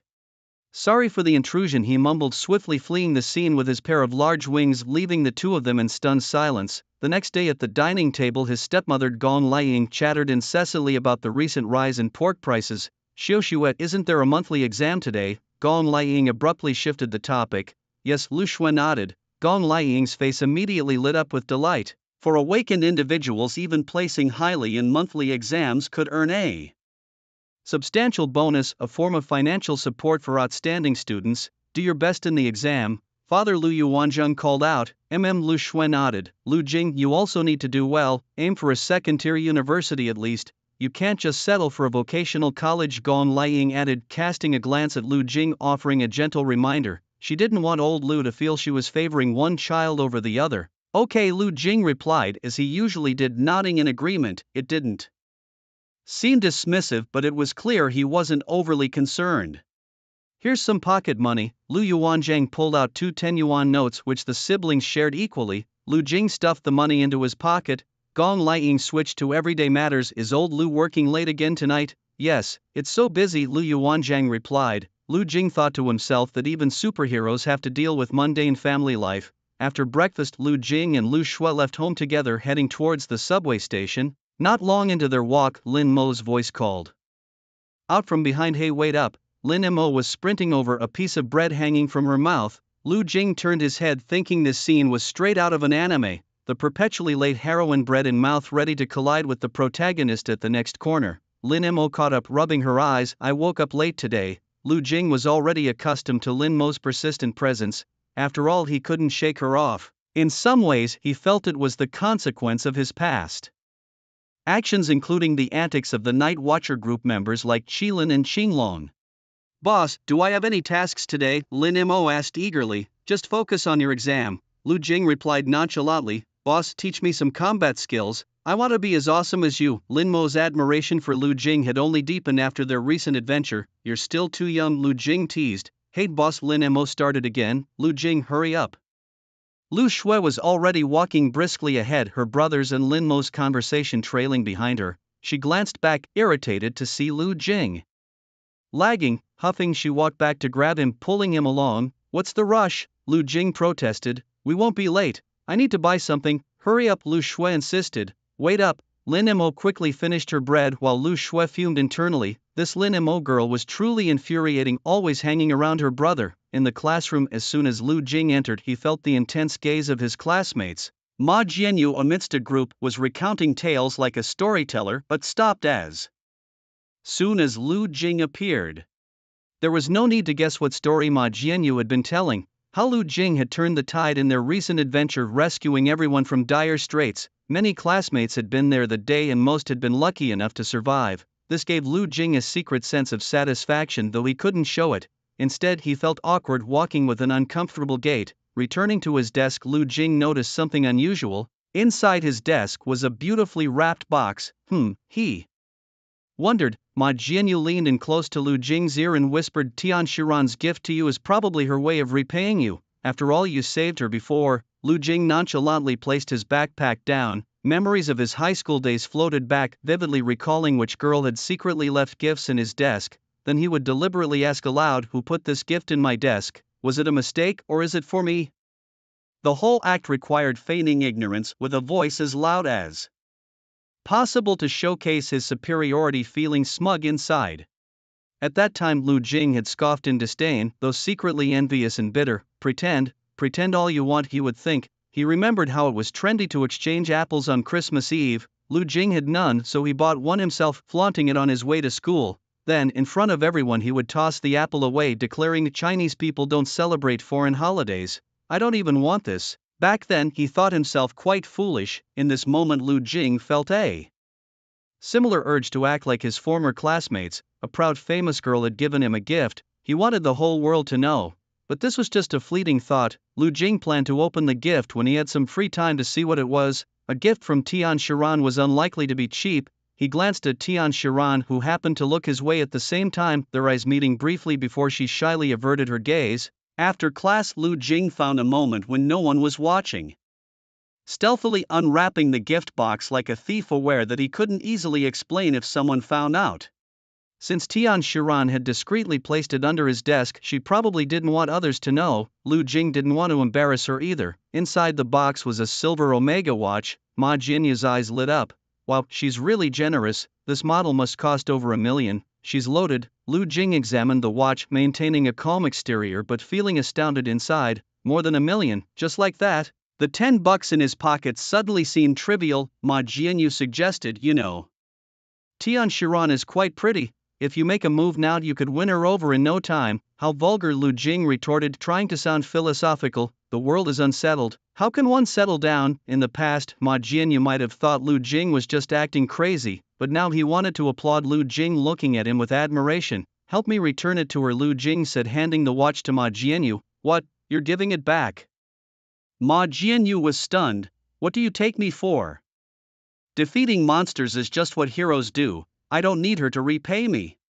Spreading courage and the belief in helping others is the best reward for me, Lu Jing explained before walking away coolly. Ma Jianyu watched him in awe. So dashing, he thought. Lu Jing walked with his hands in his pockets, exuding confidence. Hey, catch the ball. Someone called from the basketball court in the distance. Lu Jing looked up, effortlessly catching the ball with one hand. He glanced at the crowd, the basketball in his hand, feeling both unfamiliar and somewhat familiar. It took him back to those high school gym classes. All the boys in the class played basketball, even the 200-pound guy was guarding the hoop.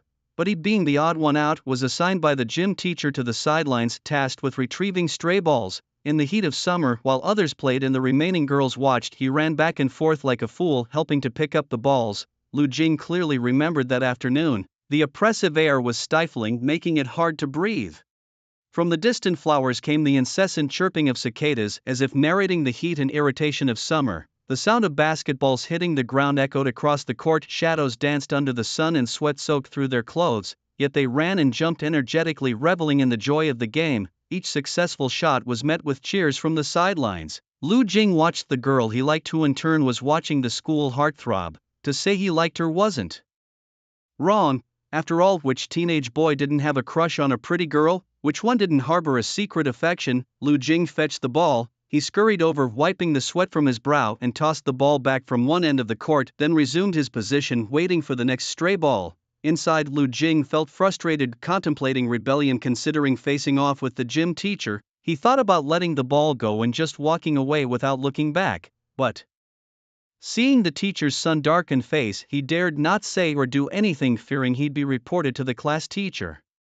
Once home, he'd talk to himself. Why didn't you stand up to him? What are you afraid of? He'd point at the air as if the gym teacher stood right there. Why do others get to play while I fetch balls? Who do you think you are? Double standards. Do you know who I am? You're just a teacher. Do you look down on me? I'm not afraid to make a scene. Go ahead, report to the principal. I'll post videos. I'll go to the education bureau.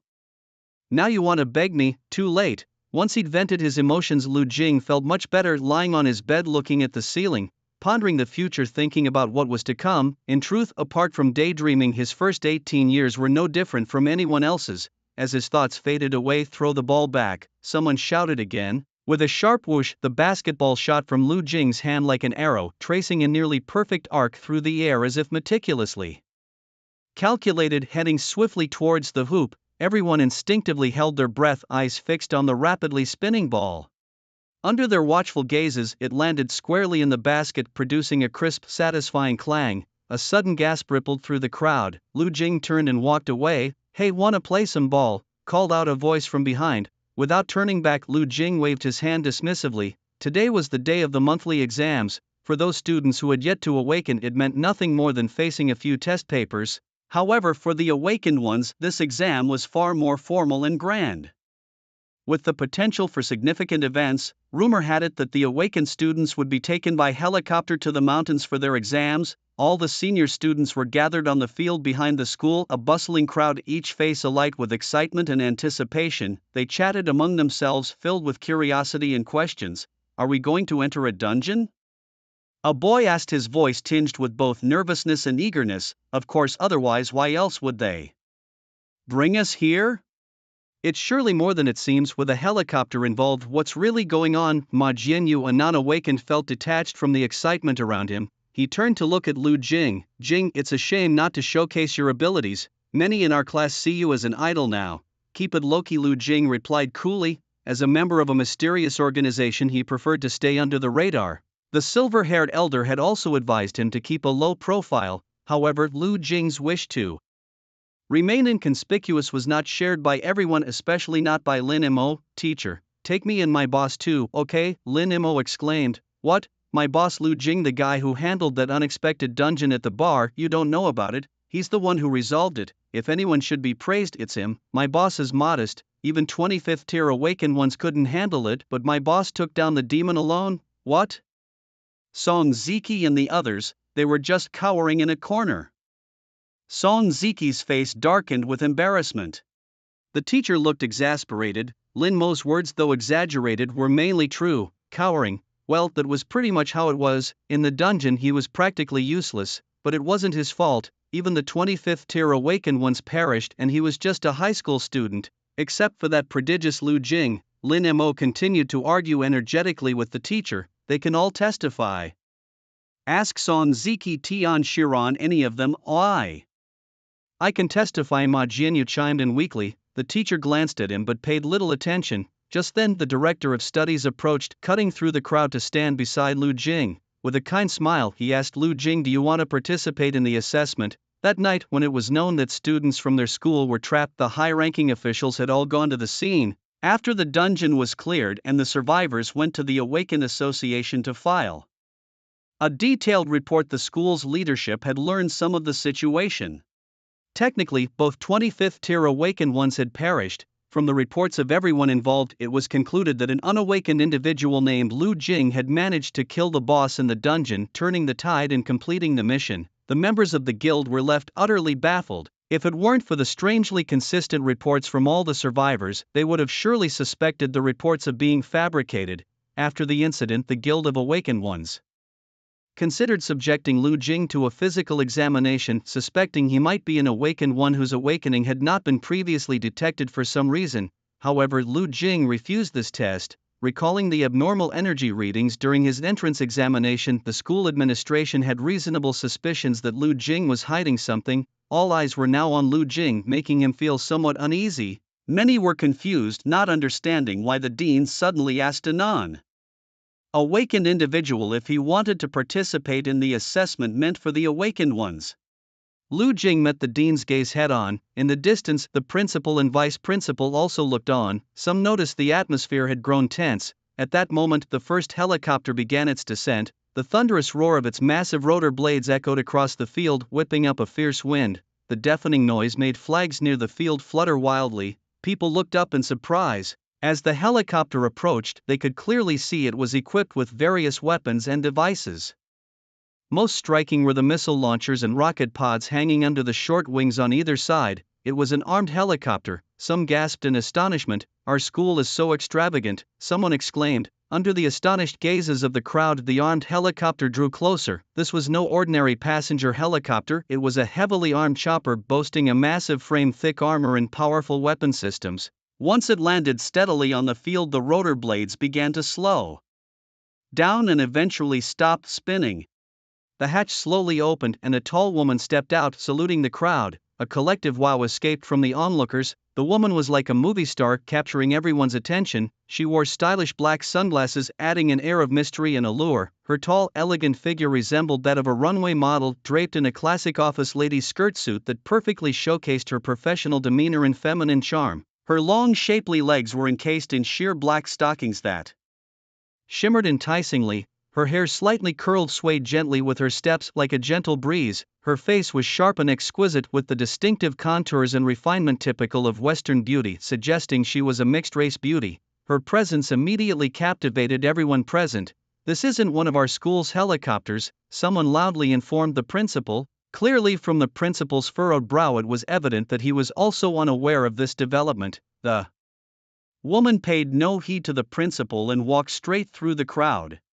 As she walked in front of Lu Jing, she removed her sunglasses. "We need to go, time is running short." The woman had eyes that could captivate the soul, shining like stars. Lu Jing stood there bewildered. This scene has appeared in my dreams countless times, but when it actually happened in reality, I was stunned. "What's going on?" "Commissioner Lu, we need to leave," the woman repeated. "Who are you?" Lu Jing asked, but it wasn't him speaking. It was the school principal. "This is our school. You..."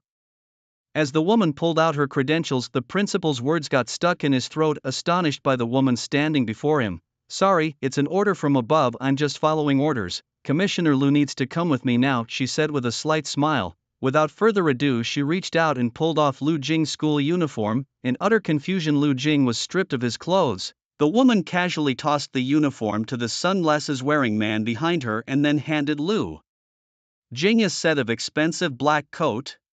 "Commissioner Lu, many people are waiting for you to start the meeting, we must go." She gestured invitingly. "Awesome," Lu Jing thought, feeling that he must look incredibly cool at that moment. This was definitely the kind of scene that only happens in dreams. Lu Jing had a ranking in his mind. Third place was the flag-raising ceremony, where a gigantic fissure stretched across the sky, releasing countless monsters.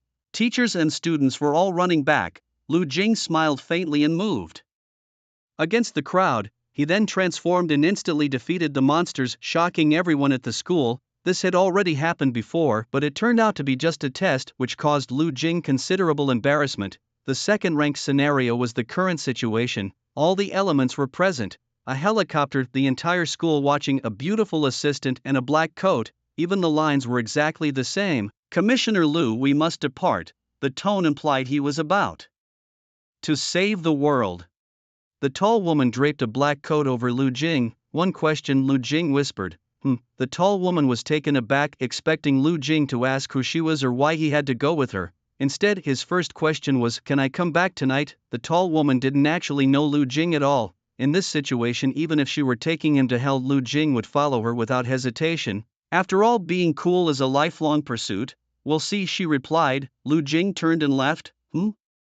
Upon receiving the tall woman's vague response about not returning that night, Lu Jing turned and walked over to Lu Shui. "If I don't come back tonight, let the family know." Okay, Lu Shui replied, unable to resist asking who is she. Where are you going? It's nothing. Lu Jing waved his hand, giving Lu Shui a reassuring look. After all, he couldn't possibly admit, I don't know either, just as confused as you are. That would be too foolish.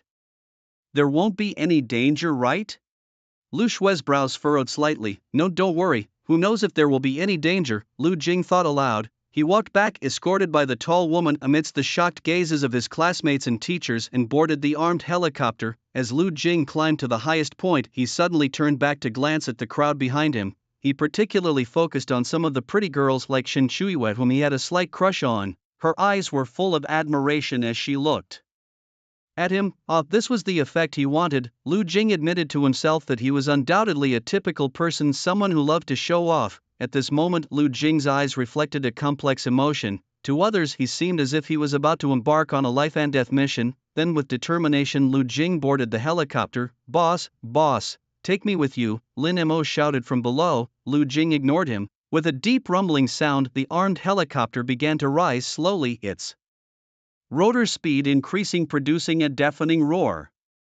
The powerful airflow lifted the surrounding dust and grass, forcing people to squint and shield themselves. The helicopter gradually ascended, flying towards the distance, soon becoming a small black dot and eventually disappearing over the horizon. All that was left was silence and emptiness, as if everything that had just happened was a fleeting dream. Truly, who hasn't dreamed of being whisked away by a beautiful woman in front of everyone in a cool and dramatic fashion during their teenage years? But now, this reality was unfolding for Lu Jing. As he watched the figures below turn into dots, Lu Jing gradually calmed down and turned to the tall beauty beside him. Where are we going? He asked. To a secluded place to bury you, she joked. Lu Jing, just kidding, it's Chi. Suzaku corrected herself. An old man with silver hair wants me to take you somewhere. Oh, Lu Jing didn't pay much attention to that Chi word. He understood he was about to make contact with the organization, which naturally made him a bit more nervous. Then why such a high-profile entrance? Isn't our organization usually very low-key? Lu Jing questioned further. Suzaku smiled. I thought this entrance would give you more face, so I went all out. Didn't you like it? No. Not at all, Lu Jing said, but in his heart he exclaimed, fantastic, absolutely fantastic. You're the best, I love it. Soon, the helicopter landed outside the city. Suzaku shrugged. To put on this show, we still have to drive in. I would have picked you up by car, but I thought the helicopter would be more impressive. After all, we can't just blatantly land a helicopter at the Night Watchers base in Jiangnan. Lu Jing found that her thinking matched his taste perfectly. Indeed, no matter how luxurious a car couldn't compare to the grandeur of a helicopter. Unless you brought a tank, then I wouldn't have said anything. Soon after, Lu Jing and Zhu Kei drove back into the city in a sleek black SUV. Zhu Kei, with one hand on the steering wheel, casually lit a cigarette with the other. Lu Jing couldn't help but glance at her. He had to admit the way she smoked was undeniably cool. The wisps of smoke curling around her added an air of mystery and languor to her gaze, which was captivating. Her features were finely chiseled and striking, her skin porcelain white and her lips curled slightly upward, exuding a subtle confidence and nonchalance. Unlike the youthful innocence of girls like Shin Chuyu and Tian Shiran, this woman had the allure of maturity. She was tall and elegantly slim, with curves in all the right places, dressed in a style that was both fashionable and sensuous. Every gesture she made carried a distinct charm. Casually, Zhu Kei remarked, I heard you've changed. Lu Jing thought to himself, I just took an extra glance at you. No need to call me a freak, right? I mean mutated, she clarified. Oh, can you show me? Without hesitation, Lu Jing activated his ability. Instantly, a black substance on his body spread like a tide, quickly covering half of his torso. As the black material flowed, his arm began to morph, eventually transforming into a sleek and sharp claw. The claw gleamed with a metallic luster as if forged from steel, emitting a cold, chilling light. Wow, that's terrifying, Zhu Kei exclaimed, her mouth agape. What else can you morph into? She inquired. Like wings, blades, or stretch into something like a rope? Lu Jing listed off his abilities. Zhu Kei nodded. Are you sure these changes only appeared after being infected by the zombies? She asked. Yes, Lu Jing nodded again. So you believe the zombie virus had some interaction with the serum in your body? She probed further. What else could it be? Lu Jing retorted. It's best to conduct some tests first. Such cases have never been documented before. I also heard that even before the infection you had already cleared many solo instances on your own. Lu Jing shrugged. All thanks to the serum. Serum alone can't account for such prowess. the key is the person wielding it. Some can only harness 10% of its power while others can unleash 200%, Juke explained without going into details. Truthfully, the primary function of the serum was to help a successor through an awkward phase. During this period, the successor had neither received the legacy nor possessed the physical prowess of an awakened being, therefore, the serum was used. On one hand, it provided the necessary physical attributes needed for seeking the legacy, on the other hand, it helped the successor better accept the legacy. Otherwise, with the frail human body, one might not survive the legacy's transition. Once one became a true successor and custodian of some sacred relic, the serum's role diminished significantly. In game terms, the early stage was like being a god, but later on, it wasn't even worth a glance. Before long, Juke drove the car to the location and parked in front of a neglected clock shop. Midway, Lu Jing had been blindfolded and had his ears covered. Shortly, they arrived at the clock shop, where two attractive female attendants opened the door. Lu Jing followed behind Juke as they entered. Juke led Lu Jing, whose eyes and ears were covered, into the elevator inside the clock shop, then placed a white mask on him. Only then did she remove the black cloth from his eyes and the headphones blasting loud music from his ears. Lu Jing rubbed his ears, which were a bit sore from the noise. Through the elevator's reflection, he noticed he was wearing a white mask on his head.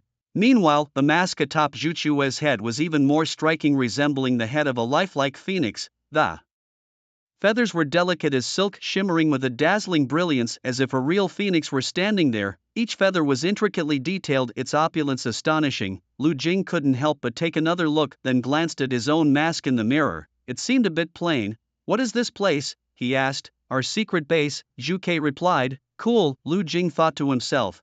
"Do you only have bases in the Jiangnan region? How could that be?" "We have branches all over the country. Even abroad," Juke answered. "Such a vast organization, who exactly founded it?" Lu Jing asked curiously. "A mysterious and powerful person," Juke said, instantly transforming into a fangirl at the mention of the leader. "Can I meet him this time?" Lu Jing asked. "In your dreams," Juke knocked on his head. "I haven't even had the chance to meet the boss, and you think you can know?" Lu Jing thought, realizing that if even this tall woman's status didn't grant her a meeting with the boss, she might not be very high in the hierarchy. Sensing his thoughts, Juke immediately said, "The boss is as elusive as a dragon. It's not just me, the majority of our organization hasn't seen him, maybe only a few of the old-timers have, who knows?" Juke shrugged. "Never seen him in person, and yet this organization still stands?" Lu Jing mused internally, pondering what kind of leader this was and what kind of power he possessed. "The boss is more like a god to us," Juke recalled. "He saved us, pulling us back from the brink of death and giving us hope to live again." Juke had lived in an underground city since childhood. That city lay deep beneath the earth, never seeing sunlight. Only faint lights illuminated its narrow streets and dilapidated houses. There was no concept of day or night. Time seemed frozen and people could only tell time through electronic clocks. For just 2 hours each day, the city's residents could emerge from underground to enjoy the rare sunlight. Juke had never seen her father. Her mother was her only support and warmth. Yet fate played a cruel joke on this unfortunate family. A group of vicious thugs broke into their home, stealing their meager savings and brutally murdering Zhu Chue's mother. At that moment, Juke crouched helplessly beside her mother. It was all too common for people to die here. Even the sound of gunfire did not shock the residents. Juke didn't know what to do. She just squatted by the bedside, watching in despair as her mother's body slowly decayed, emitting the stench of death. Suddenly, a notification caught her attention, an invitation to join a chat group called the Night Watchers. Juke looked at the slightly amusing description and the even more amusing chat. "Do you want extraordinary powers? Do you want to uncover the truths of this world and change your current life?" Juke typed. "Who are you?" "A lunatic. I am a night watcher," came the reply. "What is a night watcher?" she asked. "An extraordinary organization, and I am the captain of the Night Watchers. You can call me captain," Juke slowly typed. "Extraordinary? Is there a way to bring my mother back to life?"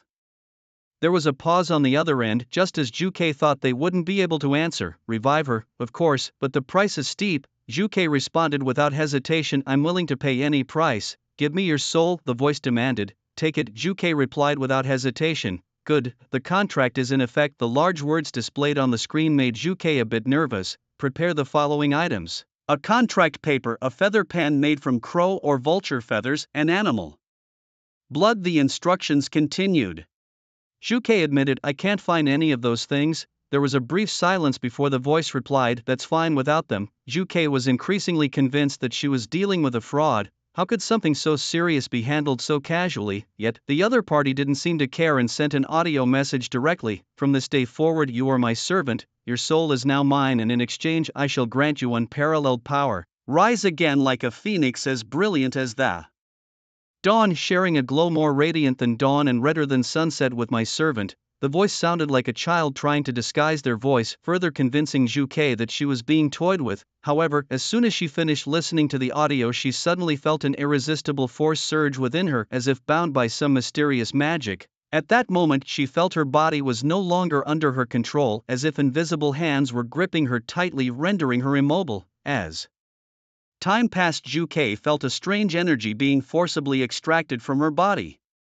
This sensation caused her extreme discomfort and pain. She tried to struggle, but found herself powerless, forced to watch it all unfold. The feeling of being stripped away intensified, and Juke couldn't help but let out a painful moan. Her face turned pale as paper, beads of sweat appeared on her forehead, and she looked extremely weak. When she finally regained her senses, she felt as if she had been reborn. She stood up, inadvertently noticing her mother's decayed body had eerily opened its eyes. "Shout she, how long have I been asleep?" her mother asked. Juke stood frozen, eyes wide with disbelief. Mom, meanwhile in a rural residence somewhere. After returning home late and getting scolded by his mother for it, Lu Jing, who had been kicked during a game outside, quickly finished his homework and then borrowed his mother's phone to chat with others. "Lu Jing, dinner time," his mother's voice echoed through the house. "Are you playing with my phone again? Is your homework done?" "Yes, it's done." Young Lu Jing hastily logged out of his account, placed the phone back, and rushed downstairs. From that day on, Juke became one of the night watchmen, and Juke became her name. Ding! The sound of the elevator doors opening interrupted Juchua's thoughts. "We're here, wow." Lu Jing couldn't help but gape at the dreamlike scene before him. Beneath the clock shop was a surprisingly grand space. The entire area was constructed from solid, durable metal that exuded a cold luster, giving off a sense of immense strength and resilience. The walls, ceiling, and floor all gleamed with a metallic sheen, creating an impression of indestructibility. The smooth, mirror-like surfaces reflected faint glimmers of light, making the space appear bright and transparent. Here, the lighting seemed to be skillfully manipulated, creating a soft, even illumination that made every corner clearly visible. In this metallic realm there were no unnecessary decorations or colors, everything was straightforward, defined by pure metallic hues. Staff in white lab coats moved about, nodding slightly in greeting upon seeing Juke. "Let's go," Juke urged, giving Lu Jing a gentle push forward. Only then did Lu Jing start to move his feet. Soon he spotted an elderly man with silver hair, though he was also wearing a mask. "Why are you so slow?" Kirin asked discontentedly. Juke shrugged. "Just showing off at school." "What mischief are you up to again?" "Relax, it's nothing major." Not wanting Kirin to nag, Juke changed the topic. "Is everything ready?" "It's all prepared." Juke patted Lu Jing on the shoulder. "There's a test coming up, don't be nervous." "Oh." Lu Jing nodded rapidly like a little chick pecking at grains. Juke led him inside. "Take off your clothes." "Huh, all of them, all of them," Lu Jing thought to himself. "Thankfully I bathed yesterday and changed to a new pair of underwear." However, he glanced at Juke. Juke turned her back. "I won't look. Just change into the coat over there." "Oh." Feeling a bit embarrassed, Lu Jing cleared his throat and slowly undressed. After all, it was his first time undressing in front of a woman, and such a beautiful one at that. Eventually he was down to his last piece of underwear. "You can't wear that either," Juke said. Blushing, Lu Jing removed his last piece, placing it aside and deliberately covering it with something else. He put on the coat. "Done." "Good." Juke nodded and reached out to touch Lu Jing's abs. Those muscles truly captivating. Lu Jing's face flushed as if it was on fire. Suzaku laughed heartily.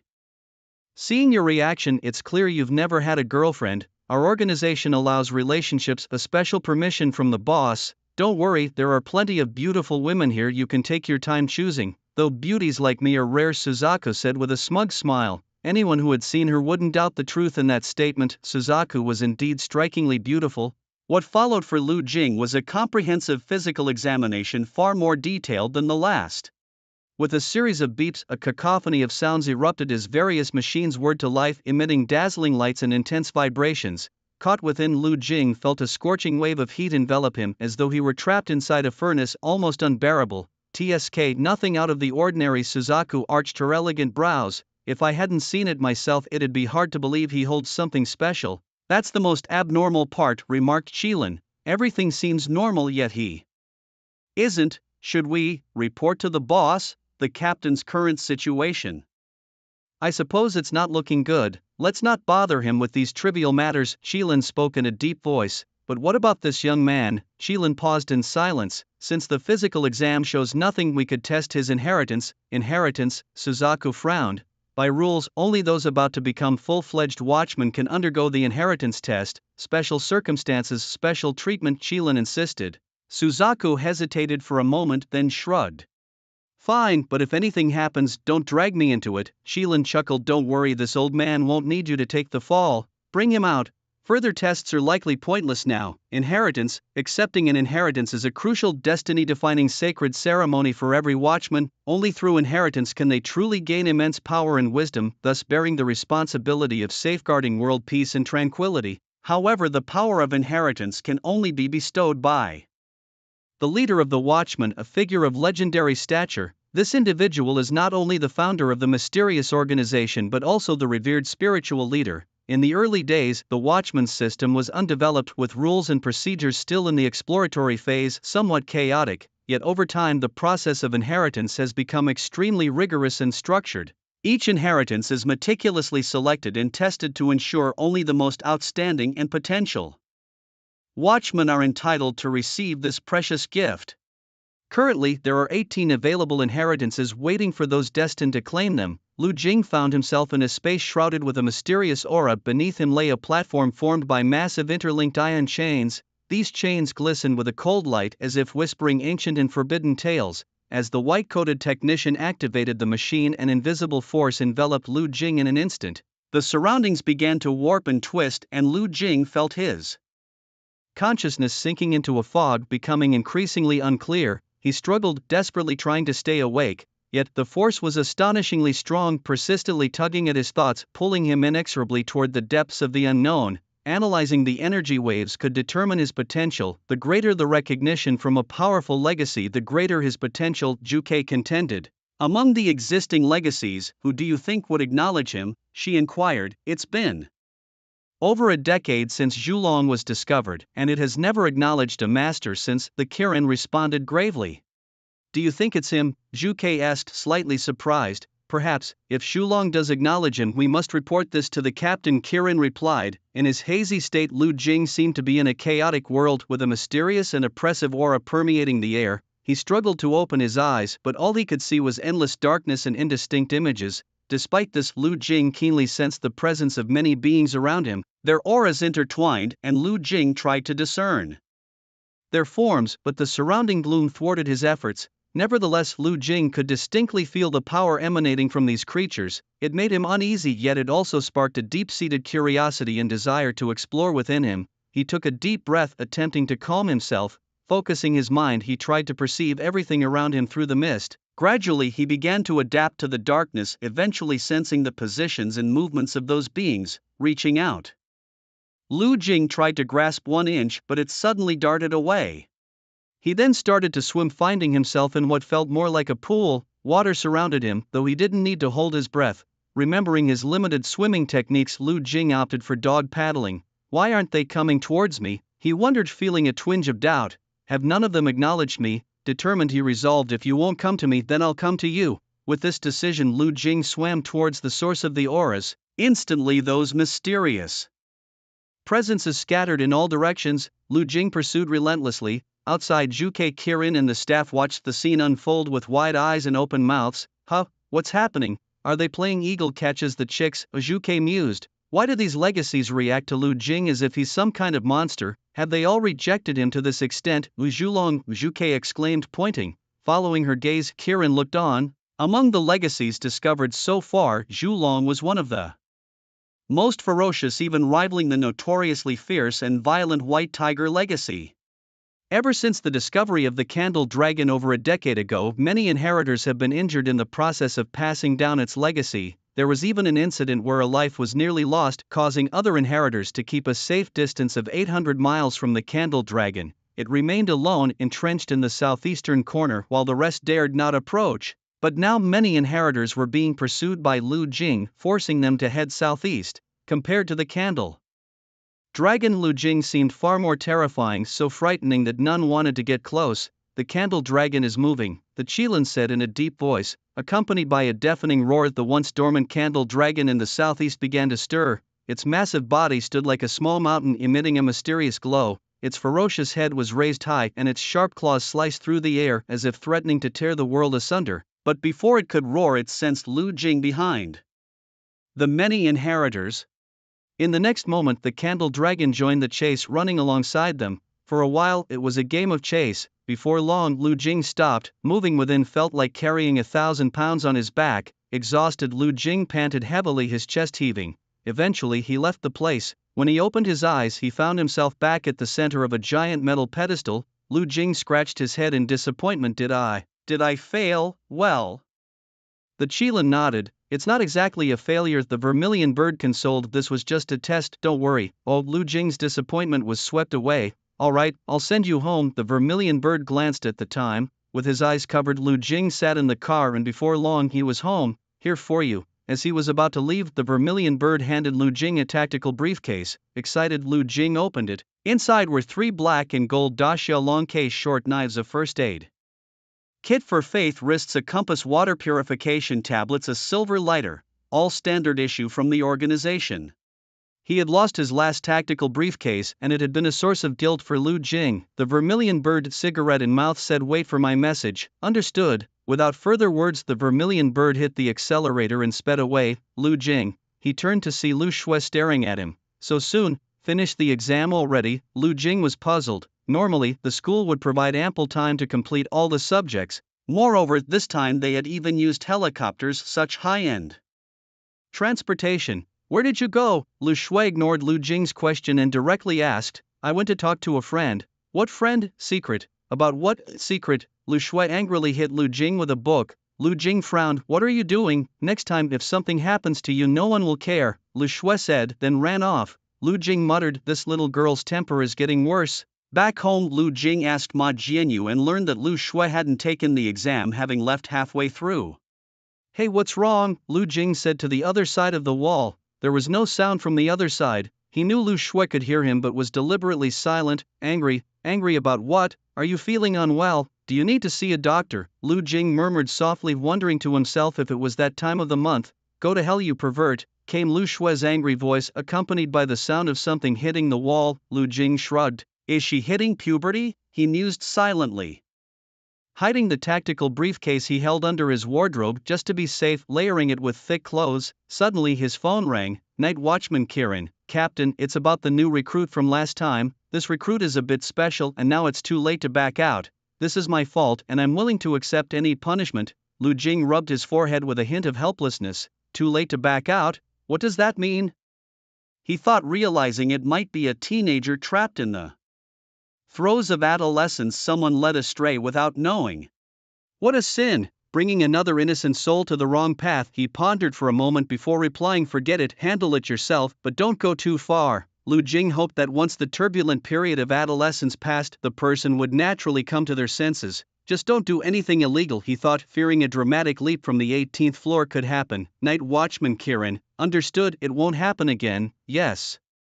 Kirin exhaled heavily in relief on the other end of the screen. Meanwhile, Lu Jing's phone chimed again with a message from the silver-haired elder sending him coordinates. "Report there by 9 tomorrow morning." "Yes," Lu Jing exclaimed, jumping on his bed in excitement. From a small hole in the wall, Lu Shui peered at her brother's antics, her eyebrows furrowed in disapproval. The next day was a weekend. Normally Lu Shui would have been at a school-arranged location for a monthly exam, but she had taken leave and was still at home. She wasn't truly sick. Deep down she was worried about her foolish brother, fearing he might fall in with the wrong crowd. Lu Jing opened the door a crack, poking his head out.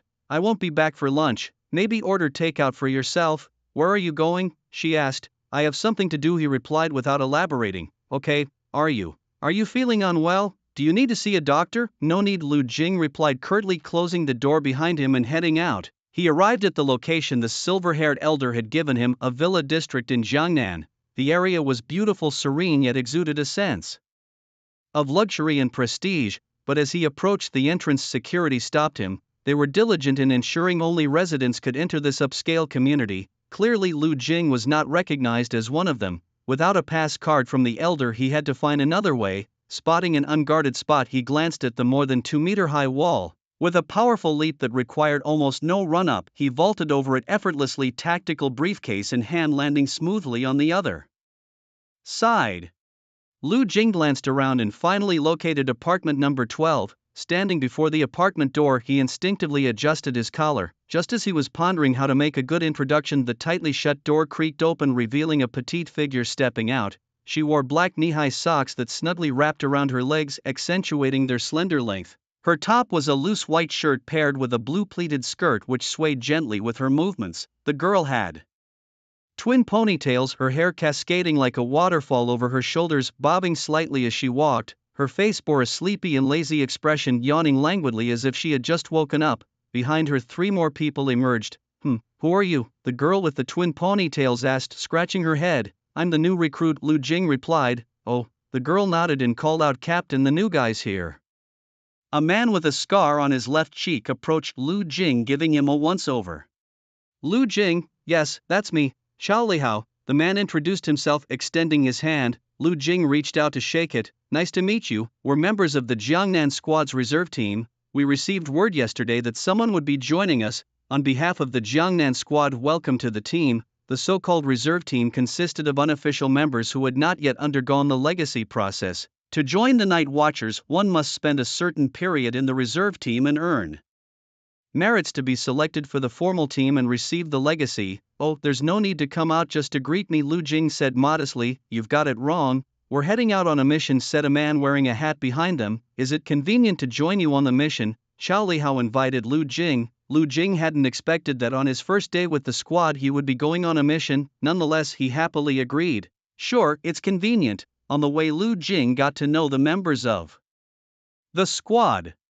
Including Lu Jing, there were currently 5 of them, all reserve members. The captain, Xiao Lihao, was 26 and the oldest among them. The twin ponytails girl he first saw was named Meow Meow. The other 3 included a chubby guy named Li Sini and a man nicknamed Monkey whose actual name was Shui Yunda, 21 years old. Among them, Meow Meow was 19, surprisingly a year older than Lu Jing. He glanced at Meow Meow, who appeared much younger than him. "How did you all join the organization?" Lu Jing asked curiously. "I was a live streamer online. I went exploring in a building and ran into some magical creatures. The organization's guys saved me and I was smitten with them." Meow Meow shrugged. "A live streamer? No wonder you looked familiar," Lu Jing thought. With her looks, she was indeed popular online. "What's the name of our organization, do you know?" "Before you become an official member, everything is confidential," Meow Meow asked. "Haven't you memorized the confidentiality rules?" Lu Jing shook his head. "I'll send you a copy, but don't go breaking any rules. Our organization is very strict," Meow Meow said, fully playing the role of the knowledgeable elder sister. After all, she was the youngest in the team until Lu Jing came along, finally giving her the chance to feel like an older sister. "What kind of portal are we dealing with this time?" Lu Jing asked eagerly, already captivated by the thrill of battle. The intelligence said it's another combat-type portal. Straightforward. Originally, they planned to finish the task and grab lunch afterward. Now that you're here, it's the perfect opportunity to test your skills. "We'll hold back," Captain Xiao Lihao said. Lu Jing guessed he must have served in the military. You could tell from his walk, his way of speaking, and the aura he carried. "Rookie, we don't take in newbies," Shui Yunda, nicknamed Monkey, chuckled. "Ignore him," Meow Meow scolded, giving Shui Yunda a sideways glance. "He doesn't speak human like a monkey." Instead of getting upset, Monkey made howling noises, mimicking a monkey, which made everyone laugh. In this short time, Lu Jing had gotten a sense of each person's character. Captain Xiao Lihao was steady, the backbone of the team. Monkey Shui Yunda loved to joke around and was the life of the party. Fatty Li Xian was quiet and liked to chuckle. Meow Meow was enthusiastic and lively, with the unique playfulness and charm of a girl her age. "We're here," Xiao Lihao said as he parked the car steadily outside a factory. He lit a cigarette as the site manager, who had been waiting for a while, hurried over. "You're finally here. Wait, non-awakened ones?" The manager, also awakened, sensed it immediately. "Non-awakened?" The manager looked surprised. He had used special channels to find trusted people to help find awakened individuals to deal with the portal at the construction site. Otherwise, once the portal opened, the site would have to stop work. How much would that cost per day? But who knew they ended up with a group of non-awakened ones? Don't worry, we'll get the job done. This is what we do, Chow Li Hao said, not bothering to explain further. The group of 5 grabbed their tactical cases and headed straight for the portal's entrance, a portal with no entry restrictions. Monkey raised an eyebrow. Meow Meow whispered, Captain, is there any chance of an accident? No, the instance level isn't high, Chow Li Hao replied, his confidence well-founded. Usually their team operated in pairs, rarely needing the whole team for a mission. Moreover, this time a new team member had joined. Check your gear. Chow Li Hao was the first to open his tactical briefcase. Lu Jing reached out with his finger, gently touching the fingerprint scanner on the briefcase. A faint light flickered, accompanied by a soft beep, and the latch quietly released, allowing the lid to slowly rise. The internal mechanics emitted a subtle friction sound. As the lid fully opened, a faint cold light emanated from within the case, illuminating the surrounding space. Inside, the case was filled with complex circuits and electronic components, shimmering with a weak glow, exuding a strong sense of technology.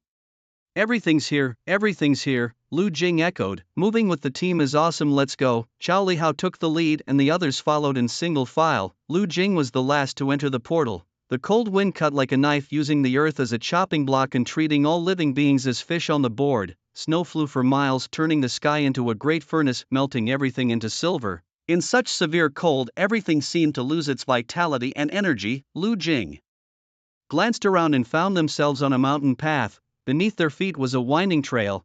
Where's the fatty? Monkey wondered. The group instinctively scanned the area. They didn't see Li Xian's figure. Didn't he come in? Maybe someone got in first and we've reached the limit, Captain Chow Li Hao said gravely. Meow Meow added, it shouldn't be. I remember Lu Jing was the last one to come in. If there really was a limit, it should be Lu Jing who's missing. Meow Meow, although she had been walking ahead, had a keen sense of observation.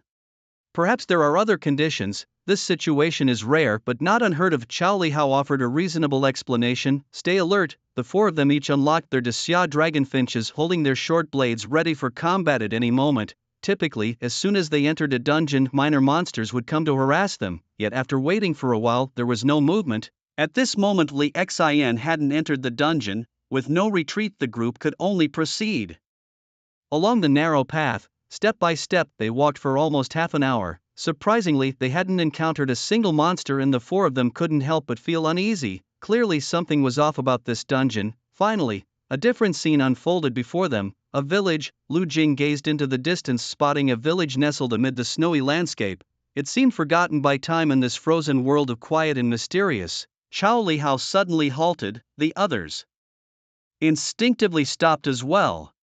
At the village entrance, a sign read, Build the Mountain God Temple within a month. It was a rule-based dungeon. Monkey couldn't help but curse. Rule-based dungeons, as the name suggests, require completing tasks within set rules. Otherwise, no matter how high your level, you'd be indiscriminately killed. Moreover, these often required brainwork, hence rule-based dungeons were often dubbed death dungeons. We've hit something big. Meow Meow clicked her tongue. If only the fatty were here. He knows about construction. Yet why is it that the fatty didn't make it in? Chow Li Hao's expression was also heavy. Since we're here, let's make the best of it, let's go. In the team, only Lu Jing was unaware of the gravity of the situation. He scratched his head. A rule-based dungeon? Why did it make him a little excited? Oh, they've arrived. As they entered the village, a young man with dyed red hair noticed them. Come on, we got here a day before you, he greeted them with a familiar tone. Seeing their puzzled expressions, the red-haired man explained, this hidden quest requires 14 people to unlock. 10 have already arrived before you, and you are just the 4 we need. A 14-person quest. Even Chow Li Hao, who was well experienced in quests, had never encountered such a requirement. The 4 of them followed the red-haired man to the gathering place of the awakened. They were staying at a villager's house, sitting around a large dining table, enjoying a meal of sauerkraut stew with meat. Are you together? A burly man wearing only a vest asked. He was clearly a warrior. Yes, they replied. Non-awakened? The burly man frowned. Yes. Instantly sighs filled the room as everyone exchanged looks of undisguised disdain. Non-awakened stumbling into the portal, and 4 of them at once. This is a nightmare. The portal only lets you in, not out. There's no way out until the task is completed. Now that everyone's here, it means unless they finish the task. Why did you run around carelessly? Don't you know about the portal? The man in the vest said irritably. Watch your tone. Who's the burden here isn't certain yet. Meow Meow retorted with her hands on her hips, unimpressed. The man in the vest was already annoyed by the sight of these four non-awakened, and now seeing them talk back, he stood up angrily. New guy, show him what we're made of. We can't let him look down on us. Meow Meow encouraged Lu Jing, patting him on the shoulder. Hup, Lu Jing was surprised, thinking Meow Meow was going to step in herself. Oh, planning to teach me a lesson?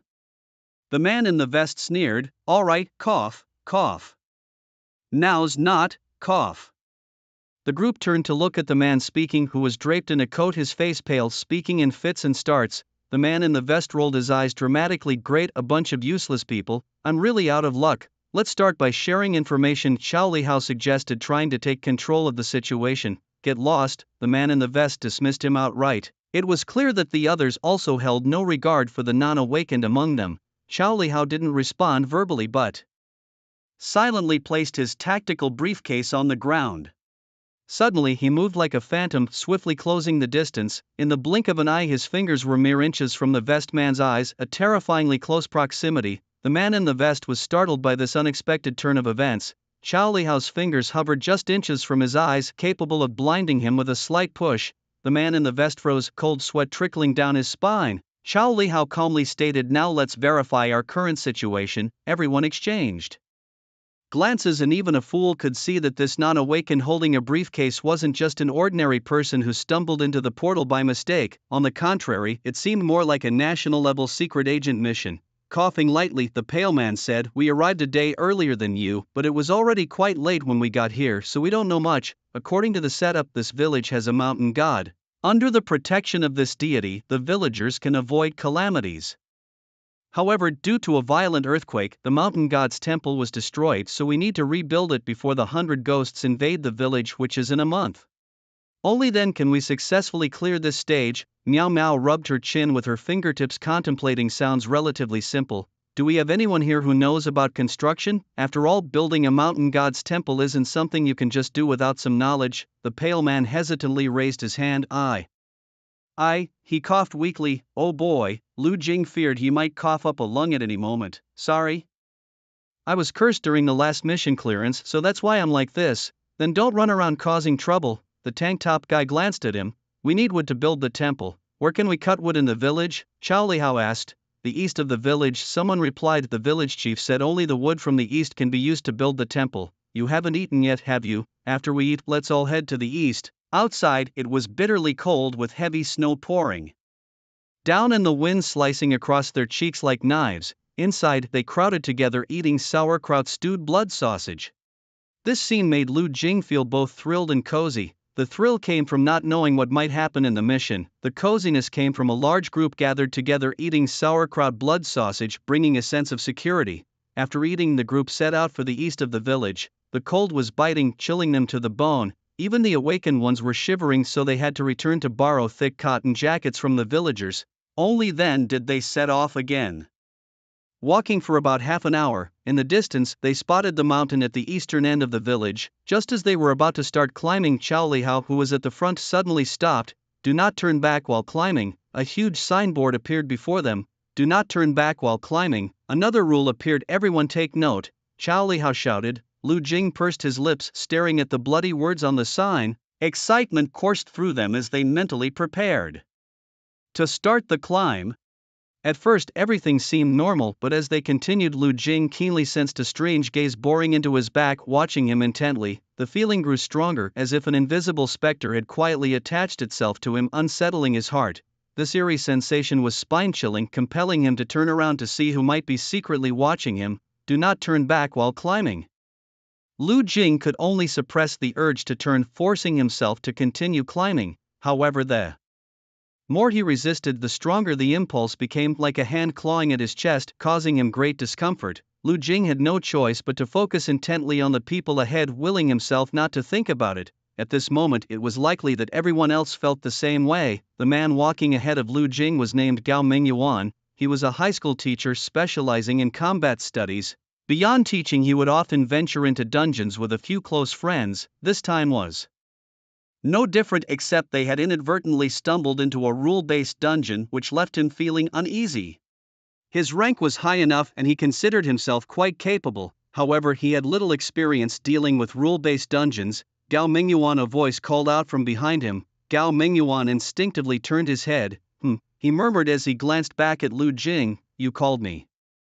Lu Jing's face changed slightly. "Never look back while climbing." Gao Mingyuan snapped back to reality, his expression shifting drastically. He turned his head forward abruptly, hoping to salvage the situation, but it was already too late. "Aya!" he screamed as a powerful force suddenly yanked at him. He felt as if a giant hand had gripped his left leg and was tearing it apart with immense strength. Agony shot through his entire body as he watched his left leg sever at the knee, blood gushing out like a fountain. Despite being a warrior by profession, he was utterly powerless against this force. Despite wearing armor capable of withstanding a full-strength blow from a 15th-tier monster, his leg had simply snapped.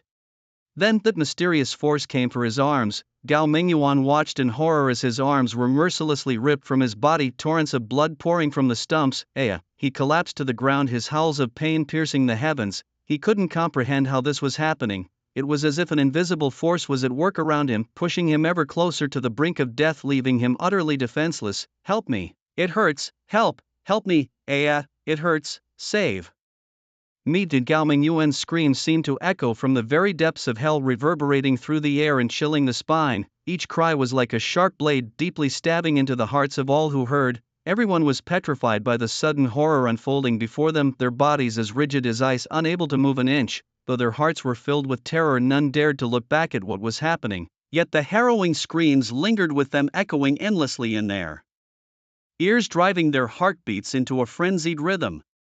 As time ticked by, Gao Mingyuan's screams gradually faded until they disappeared into the silent air. The world seemed to pause at that moment, enveloped in a deathly stillness. Despite the biting cold, every forehead was beaded with sweat, their faces pale as sheets. They gasped for breath, trying to quell the terror within. "What do we do now?" someone asked. "Keep moving," Chao Lihao suggested, steadying himself. Unlike the others, Gao Mingyuan had died right in front of Lu Jing. Though Lu Jing had slain many monsters before, he was still just a young man. Faced with such a gruesome and brutal scene, it was natural for him to feel fear and discomfort. Gao Mingyuan's body lay on the ground, his limbs completely severed and scattered around him. Each body was torn beyond recognition, revealing ghastly white bones and shattered muscle tissue. His body too had been ruthlessly destroyed, as if torn apart by an immense force. Internal organs were scattered everywhere, the blood staining the entire ground red. His head was even more horrifying, with his eyeballs having fallen out to the side, and the hollow eye socket still showing traces of terror and despair. Things are getting more interesting, aren't they?" Lu Jing let out a low chuckle. "Is this guy insane?" The group resumed their steps, now fully alert. The death of Gao Mingyuan served as a stark warning to everyone. Here, a single misstep could mean death. This place was hell. Even if you had all sorts of powerful artifacts on you, they could kill you without any reason. Everyone was an awakened 1-inch, so chopping down trees came naturally. Even Lu Jing and his 3 companions found it effortless to use the powerful blade granted by the serum to fell trees. When the group returned after chopping down the trees, they couldn't help but feel a chill upon seeing Gao Mingyuan's corpse by the roadside. Some even couldn't hold back and vomited. On the way back, Zhang Songgon, who had been coughing persistently, stumbled and almost tumbled down the mountain.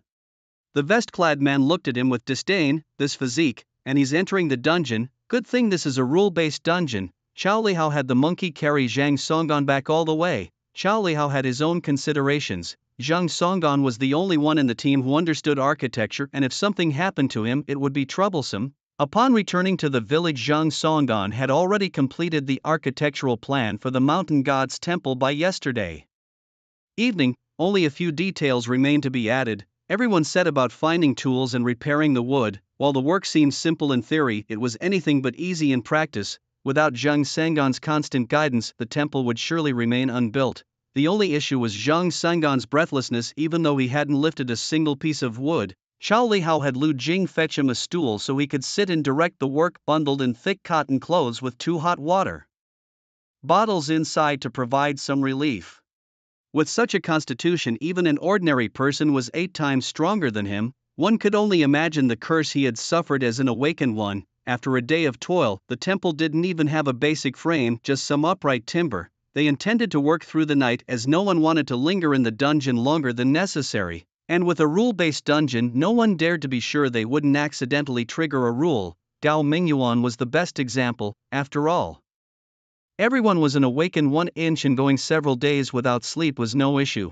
But once night fell, everything changed. As the sun set, the temperature dropped further. The biting cold wind sliced through the skin of everyone like a knife, leaving them shivering with a bone-chilling sensation. Even for those who had awakened their powers, possessing strength and endurance beyond that of ordinary people, it was difficult to withstand such harsh conditions. They had no choice but to retreat. Indoors?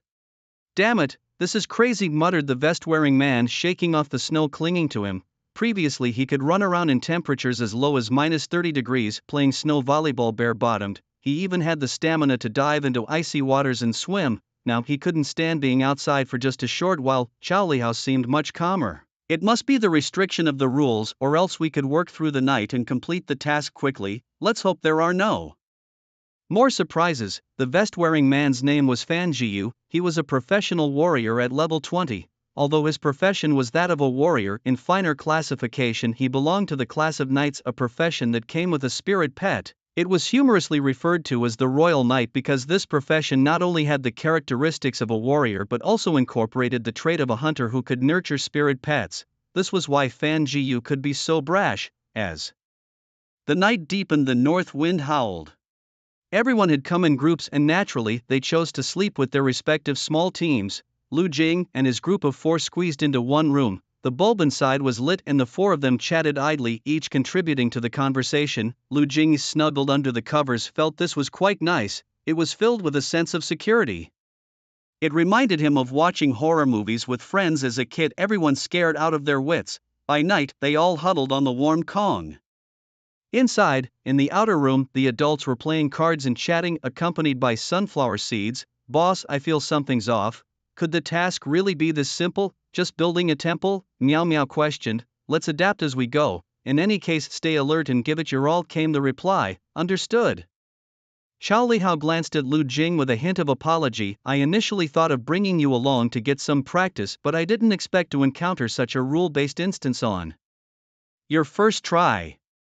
Lu Jing didn't mind. It's okay, this is my first time entering this type of instance, he replied. You've been in an instance before. Monkey picked up on the slip in Lu Jing's words. Lu Jing nodded. How many times? Once or twice. Lu Jing began counting on his fingers, but there were too many. He had lost track. Probably a dozen or so times. Monkey and Meow Meow couldn't help but burst into laughter. Meow Meow reached out and ruffled Lu Jing's hair. Your tails are quite something, Monkey exposed him directly. Lu Jing wanted to explain, but Chao Lihao didn't give him the chance, waving his hand. Alright, everyone rest up. I'll take the night watch today. Although it seemed safe now, in the world of instances, they could never afford to all fall asleep. Any unexpected event could pose a grave danger. The next day, construction on the shrine continued as usual. No unexpected events occurred, and once again, they ventured up the mountain. They borrowed an ox cart from the villagers, chopped down enough wood and brought it back. It seemed they wouldn't need to climb the mountain again, especially since Gao Mingyuan had died there. After 3 days, the shrine had taken shape. At this rate, they would be able to complete their task in less than 10 days. But misfortune struck suddenly. In the dead of night on the 4th day, Monkey was on watch. Get up, something's happened, quickly get up, he shouted. Instantly, the other 3 were wide awake, seeing flames shooting up outside. Where's the fire? Someone asked. Seems like it's coming from the direction of the mountain shrine, came the reply, followed by Fan Jida's shout from outside. The bad news was that the mountain shrine had caught fire. The good news was that the fire hadn't spread too severely and the shrine wasn't completely destroyed. Zhang Song carefully inspected the structure and commented, luckily nothing major happened, plus with snow on top it wasn't easy for the fire to spread. The problem isn't substantial, we'll just need a few extra days. It won't disrupt our plans, we only lost some wood, the basic structure is intact. Hearing these words, everyone breathed a sigh of relief. Damn it, just let me find out who did this, Fan Jiu exclaimed angrily. Not just him, everyone clenched their fists instinctively. As the saying goes, the grandson sells the grandfather's land without pain in his heart. This mountain shrine was tied to their lives. Moreover, they had chopped down each tree themselves, hauled them back and painstakingly shaped them into parts for the shrine. Only they knew the toil involved. However, the villagers were even more enraged. When news spread that the shrine had been burned, villagers emerged from their homes, gathering at the site. Faces filled with anger and dissatisfaction, murmurs and discussions ensued. Who could have done this? How can anyone treat our mountain shrine like this? It's sheer blasphemy. someone exclaimed angrily. Voices filled with indignation and agreement followed. These people are truly despicable. Disrespect the mountain god and they'll face retribution sooner or later. Let's go confront them. As emotions surged, someone in the crowd suggested seeking out those with the surnamely to settle the score. Let's go, let's make them pay, a burly man shouted. His voice was loud and firm, quickly rallying others. Go, go, go. People began to chant, determined to seek justice. Thus, a group of furious villagers marched off in a huff. The outsiders looked at each other. It seemed there were significant tensions within this village. Why are there only people with the surnames Li and Zhang in this village? Miao Miao asked curiously. Most villagers bore the surname Zhang while those with the surname Li were a minority. Xiao Lihao suggested maybe it's because two villages merged, one with the surname Li, the other with Zhang. Miao Miao nodded, finding the explanation reasonable. What should we do from now on? Fan Jiyu pondered. We can't guard the mountain shrine day and night, can we? While staying up all night wasn't an issue for them, the village outside at night was not a place anyone could linger. The biting cold was so intense that even the awakened ones couldn't withstand it. Coughing between his words, Zhang Song said, perhaps we could talk to the villagers and see if they can help us. They seem to hold the mountain god temple in high regard. Xiao Lihao nodded. I think it's worth a try. In truth, they didn't even need to ask. That very night, villagers began to stand guard outside the temple. They even borrowed tents from an old hunter, forming teams of 3 to take turns on watch. Armed with shovels, pitchforks, and other farming tools, unlike these outsiders, the villagers seemed unaffected by the cold night wind. Seeing this, the group felt a sense of relief. However, late at night, Lu Jing heard some commotion outside. He got up and looked into the distance. There were flames, as if something was on fire, and he could vaguely hear pleas for mercy. The distance made it hard for Lu Jing to make out the words. No. No. It wasn't me, it really wasn't. Spare me, I didn't set fire to the mountain god temple. It must have been someone else. You can ask others, I've been home all along, the voice pleaded, which soon turned into wails and then fell silent. The villagers weren't just talking, they had gone to settle accounts with those surnamed Li, and it seemed they resorted to vigilante justice. The next day, when everyone reached the mountain god temple, they were taken aback. Strange things had appeared in front of the temple. Upon closer inspection, they found that several wooden stakes had been erected there at some point. Each stake had a person tied to it, 4 in total, 3 men and 1 woman. They all appeared to be in their 40s or 50s, completely naked with bodies covered in wounds and blood. One was missing an eye, another several fingers, and one had already stopped breathing, their head hanging limply in a pitiful state. More terrifying still, 2 fierce wolf dogs crouched nearby, greedily gnawing on the corpse. In front of the stake stood 7 or 8 villagers armed with various weapons. Upon seeing the newcomers, they immediately donned friendly smiles. Oh, you're here, it's so cold out, thank you for coming. We're slaughtering a pig today, everyone must come for pork tonight, one villager said warmly. Yes, yes, sauerkraut with pork his wife cooks deliciously. Do we have enough carts? Should we get another one? Chimed another, their faces full of rustic smiles, seeming warm and friendly. Yet for Lu Jing and his companions, these smiles appeared disturbingly strange. The atmosphere around them was oppressive, almost suffocating, sending shivers up their spines and filling their hearts with unease and doubt. They couldn't help but fix their eyes on the 4 people tied to the stakes, their expressions showing traces of fear and shock. These poor souls had clearly endured inhuman torture. Their bodies were twisted and deformed, drenched in blood. Despair and pain marked their expressions, starkly contrasting with the villagers' smiles. One man spoke in a low voice, they are the ones who set fire to the temple. They must pay for what they've done. Xiao Lihao nodded, a smile on his face that didn't reach his eyes. A girl in the group looked away, unable to bear the sight. After leaving the mountain temple, they climbed uphill. Because the temple had been burned, they needed to chop more wood. They hit them hard. I think one of them is already dead, said Miao Miao. Serves them right. Who the hell told them to burn the temple we built? They got what they deserved. Burning our temple is like trying to kill us. It's either them or us. Fan Jiyu dismissed the concern. But this is against the law, said a timid girl participating in a mission for the first time. Fan Jiyu snorted. Law? You can go find the police. If we could find the police, we wouldn't need to build this damn temple. The girl fell silent. But why did those villagers burn the temple? Someone asked curiously. Why else? It's probably a challenge set by the mission. Otherwise, building the temple would be too easy, someone reasoned, and it seemed plausible. When they returned with the wood, the 4 people tied to the stakes in front of the temple were already dead.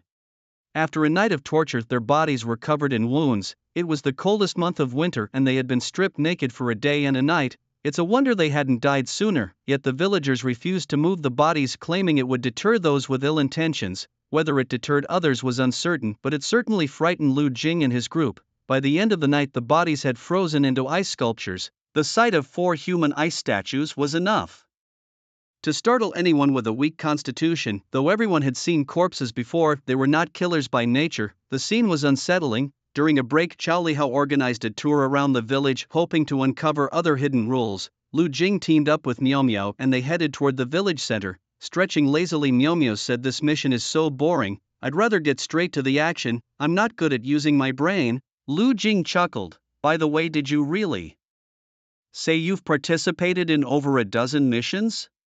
"Yes, really," Lu Jing replied. "Not joking." Miao Miao raised an eyebrow. Lu Jing nodded. "Why did you join the organization?" "Because it's cool," Lu Jing replied without hesitation. "And you mean?" "Of course, it's because of the captain," Miao Miao said. "Chao Lihao, the captain." "Not this captain, the legendary one." Miao Miao pointed upward, as if that captain resided in the heavens. "You've met him?" Lu Jing asked skeptically. Miao Miao puffed out her chest proudly. "Of course I have, and he's as handsome as they say. If I ever marry, I'll marry someone like that." "Oh." Lu Jing responded somewhat perfunctorily. Miao Miao was dissatisfied but noticed Lu Jing staring at the cracks beneath his feet. Was the earthquake that severe? Lu Jing clicked his tongue. The backdrop of the story is an earthquake that had toppled the original mountain god temple, necessitating the construction of a new one. The earthquake left behind cracks that resembled a gigantic spider web densely covering the entire village. These fissures varied in depth and width, with some large enough to fit a leg.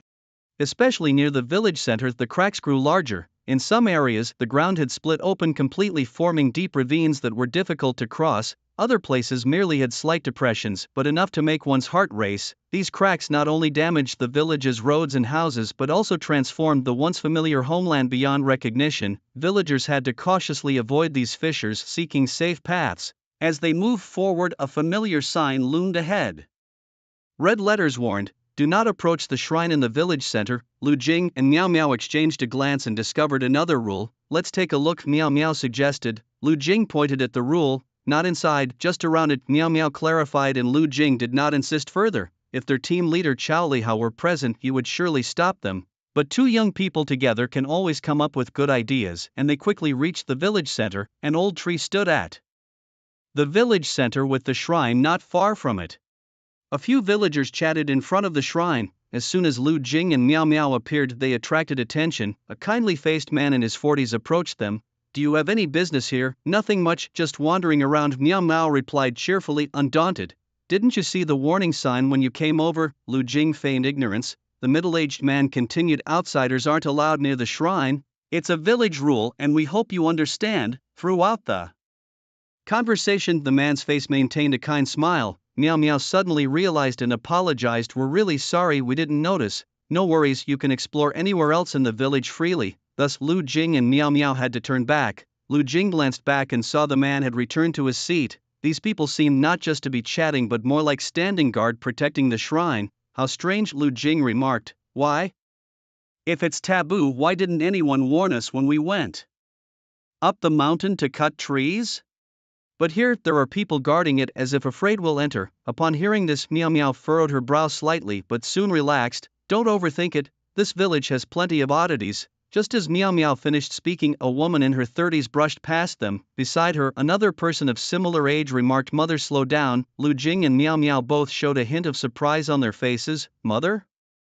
They turned their heads in unison. Miao Miao whispered, "These 2 look more like a couple. Maybe she's his stepmother." Lu Jing replied solemnly, "No one calls their stepmother mother." Miao Miao shrugged. After the 2 of them returned, they compared notes with the others. Another group had discovered some additional rules. Don't trust villagers with the surname Li, don't draw water from the well, don't dry clothes at night, don't whistle at midnight, don't pluck white hair. "What on earth is this?" Wu Fan Jiu frowned. "Each rule corresponds to a legend," Chao Lihao explained.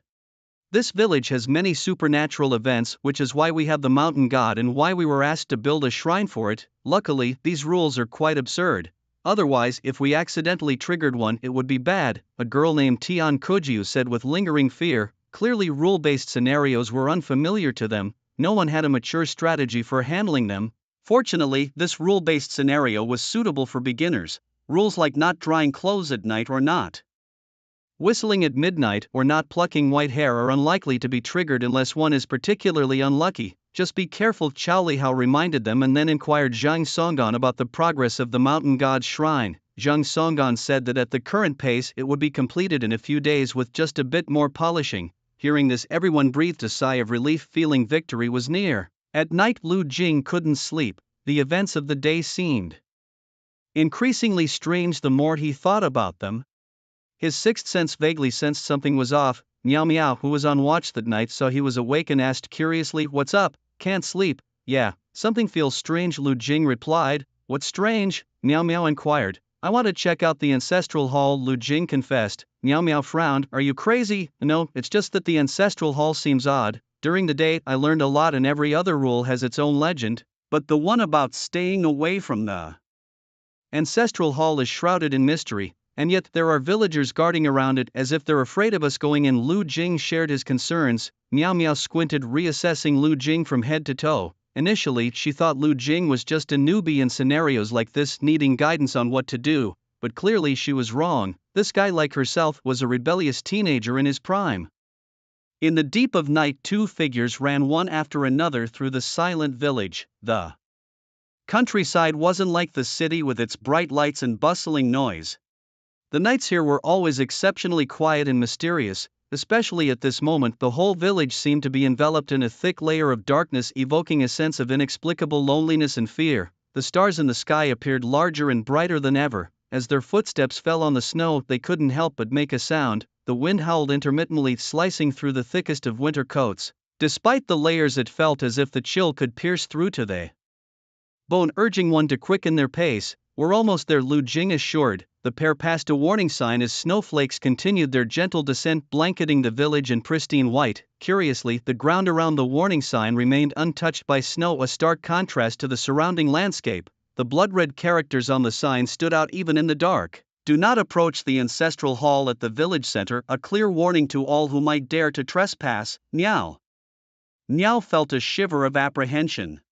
The consequences of breaking the rules. Gao Mingyuan was a prime example of that. "Are you sure you're not mistaken?" Miao Miao asked, her voice tinged with doubt. "Not sure," Lu Jing replied with a chuckle. "That's what I like about you," Miao Miao said, probing further. "Why do you think there's something strange about the hall?" "It's not the hall that's strange, it's the village itself," Lu Jing explained. "This village is peculiar," Miao Miao retorted. "No," Lu Jing corrected, "everything in this village makes sense if you look at it from a different perspective. But there are things that defy logic." Miao Miao only half understood. Lu Jing elaborated. "Think of it like how a person with a mental illness perceives the world. To them it might be chaotic and nonsensical to outsiders, but to them it has its own coherent logic." As they conversed, they reached the ancestral hall. By this time, it was no longer guarded. "Are we really going in?" Miao Miao asked. "Yes," Lu Jing nodded. "I'll go in.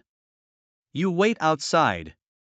"What are you saying? We go in together," Miao Miao insisted, unwilling to show fear in front of her junior. The hall was even more eerie in the night. Flickering candlelight cast unsteady shadows as if they could extinguish at any moment. Shadows in the darkness seemed to dance, sending shivers down the spine. In the silence, a faint breeze occasionally whispered like a ghostly murmur. The ancient structure exuded an aura of antiquity, with faded murals and mottled walls enhancing the sinister atmosphere. Cautiously, they entered the hall, where dim lighting blurred their surroundings. Ancestral tablets stood silently amidst the curling incense smoke, mingling with the scent of dust. The sight of age-old artifacts, worn books and cryptic symbols evoked thoughts of past rituals and enigmatic religious beliefs. Miao Miao lit a candle, placing it in a corner. "What does this mean?" Lu Jing asked curiously. Miao Miao explained. "If the candle changes color, it means something strange is happening.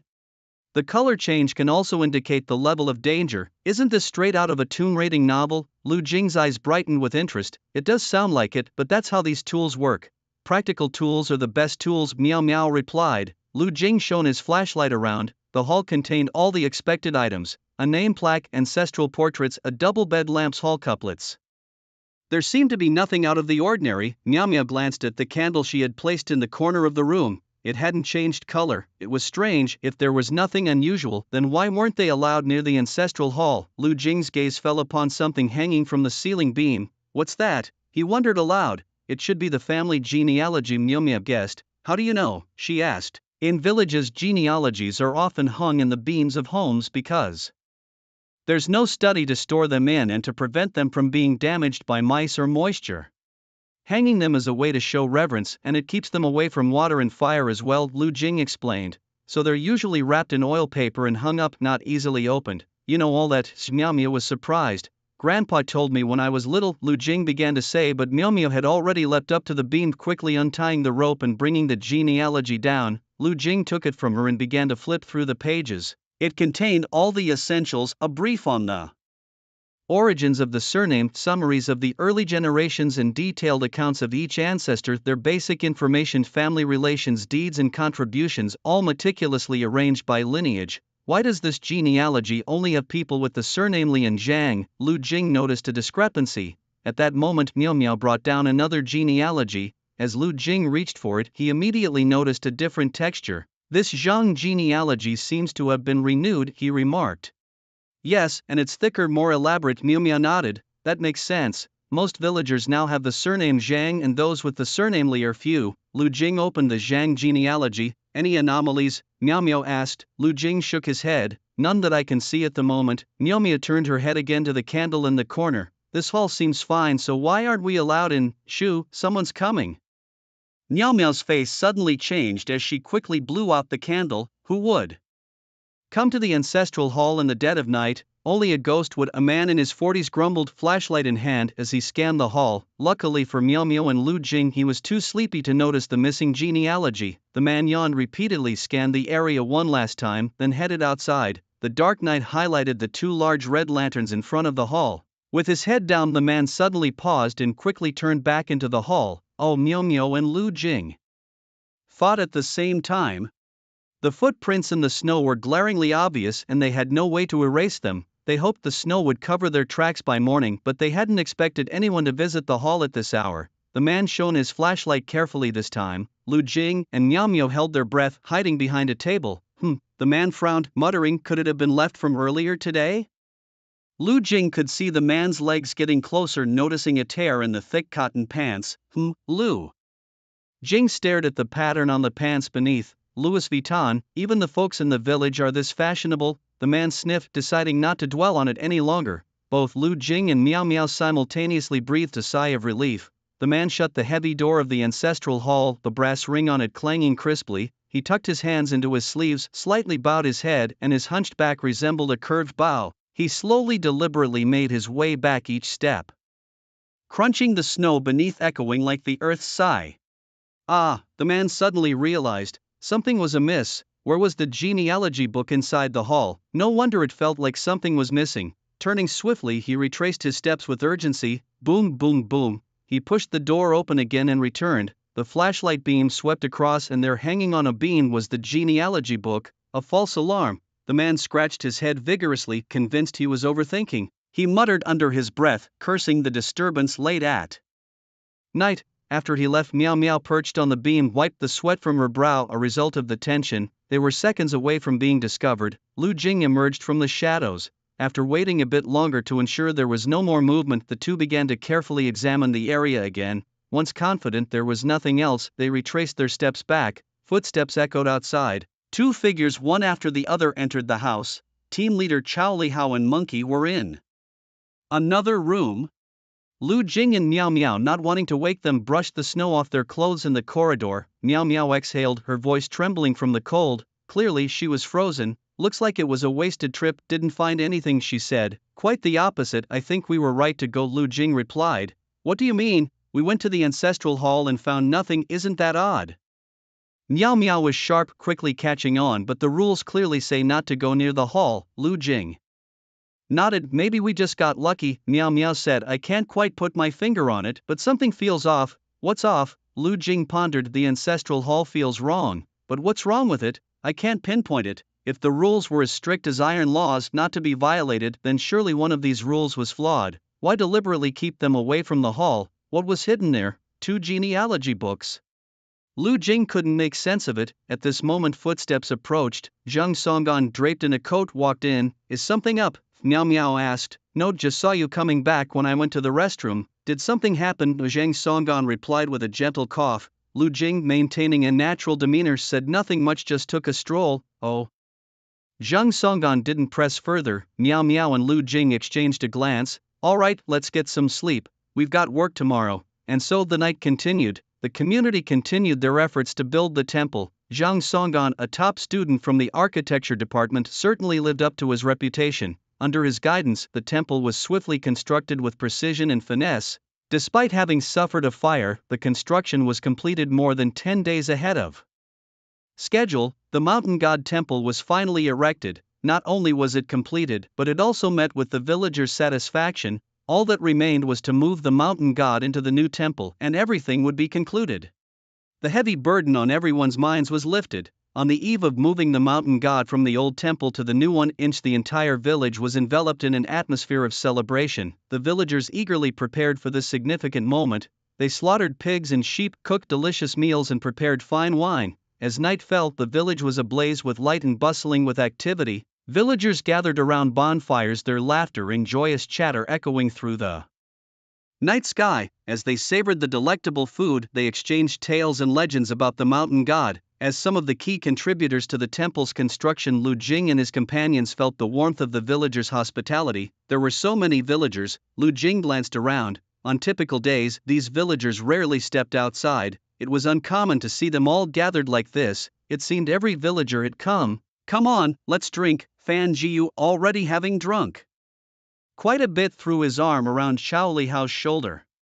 Due to his temperament, Fan Jiu initially had many conflicts with the four non-awakened individuals. However, his straightforward nature eventually showed that he meant no harm. "Cheers to our meeting," Xiao Lihao said with a smile as he raised his glass. Fan Jiu exclaimed, "This is the first time I've been in such a long mission. To be honest, I'm a bit reluctant to leave. Eating farm food every day and enjoying the scenery, isn't that better than living in fear outside?" Cheers from the villagers echoed in the distance. Suddenly, there came a burst of laughter and music. Lu Jing turned towards the sound to find Luing, a young girl from their group, flushed from drinking and dancing excitedly. The villagers had never seen such a sight and watched with wide eyes, faces lit with surprise and delight, clapping along with the rhythm, their applause thunderous. The atmosphere reached an unprecedented climax. Fan Jiu was shouting "love until death," without regrets. The others joined in singing, relying solely on their loud voices rather than any sense of tune.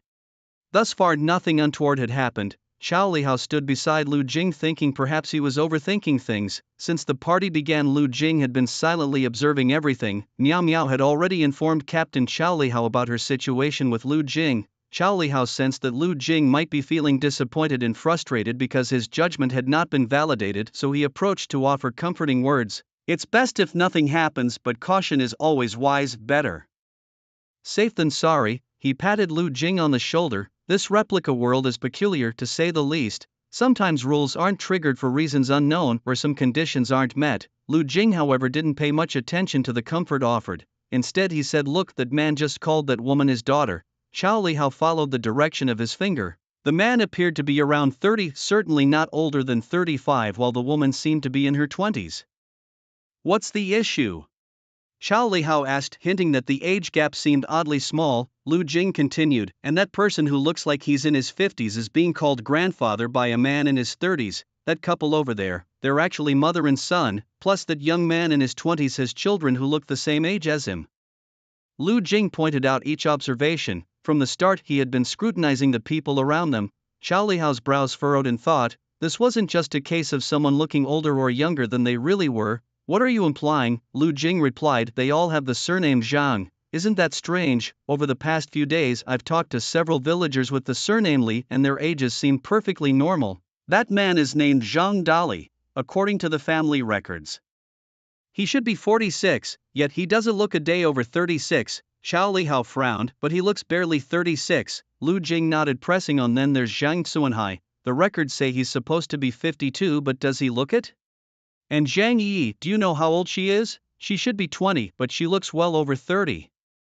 Xiao Lihao's expression grew grave. Lu Jing spoke with a steady voice, "The family records are fake. Only the Zhang's records are falsified, while the Li's are normal. Don't you find that odd? The rules tell us not to trust the lease, yet it's the Zhang villagers who exude strangeness at every turn. Lu Jing and Xiao Lihao stood in the darkness, watching the others gathered around the bonfire singing and dancing. The darkness before them seemed to split the world into light and shadow. Perhaps, this is the oddity of the replica world. Xiao Lihao shrugged. Nope, that's not right. Lu Jing exhaled deeply. These Zhang villagers aren't villagers at all. What? Xiao Lihao looked at Lu Jing bewildered. They're not villagers, Lu Jing stated, enunciating each word clearly. They're just like us players trying to pass through the levels. Xiao Lihao was stunned. They failed the challenges, got trapped here and became villagers of this place.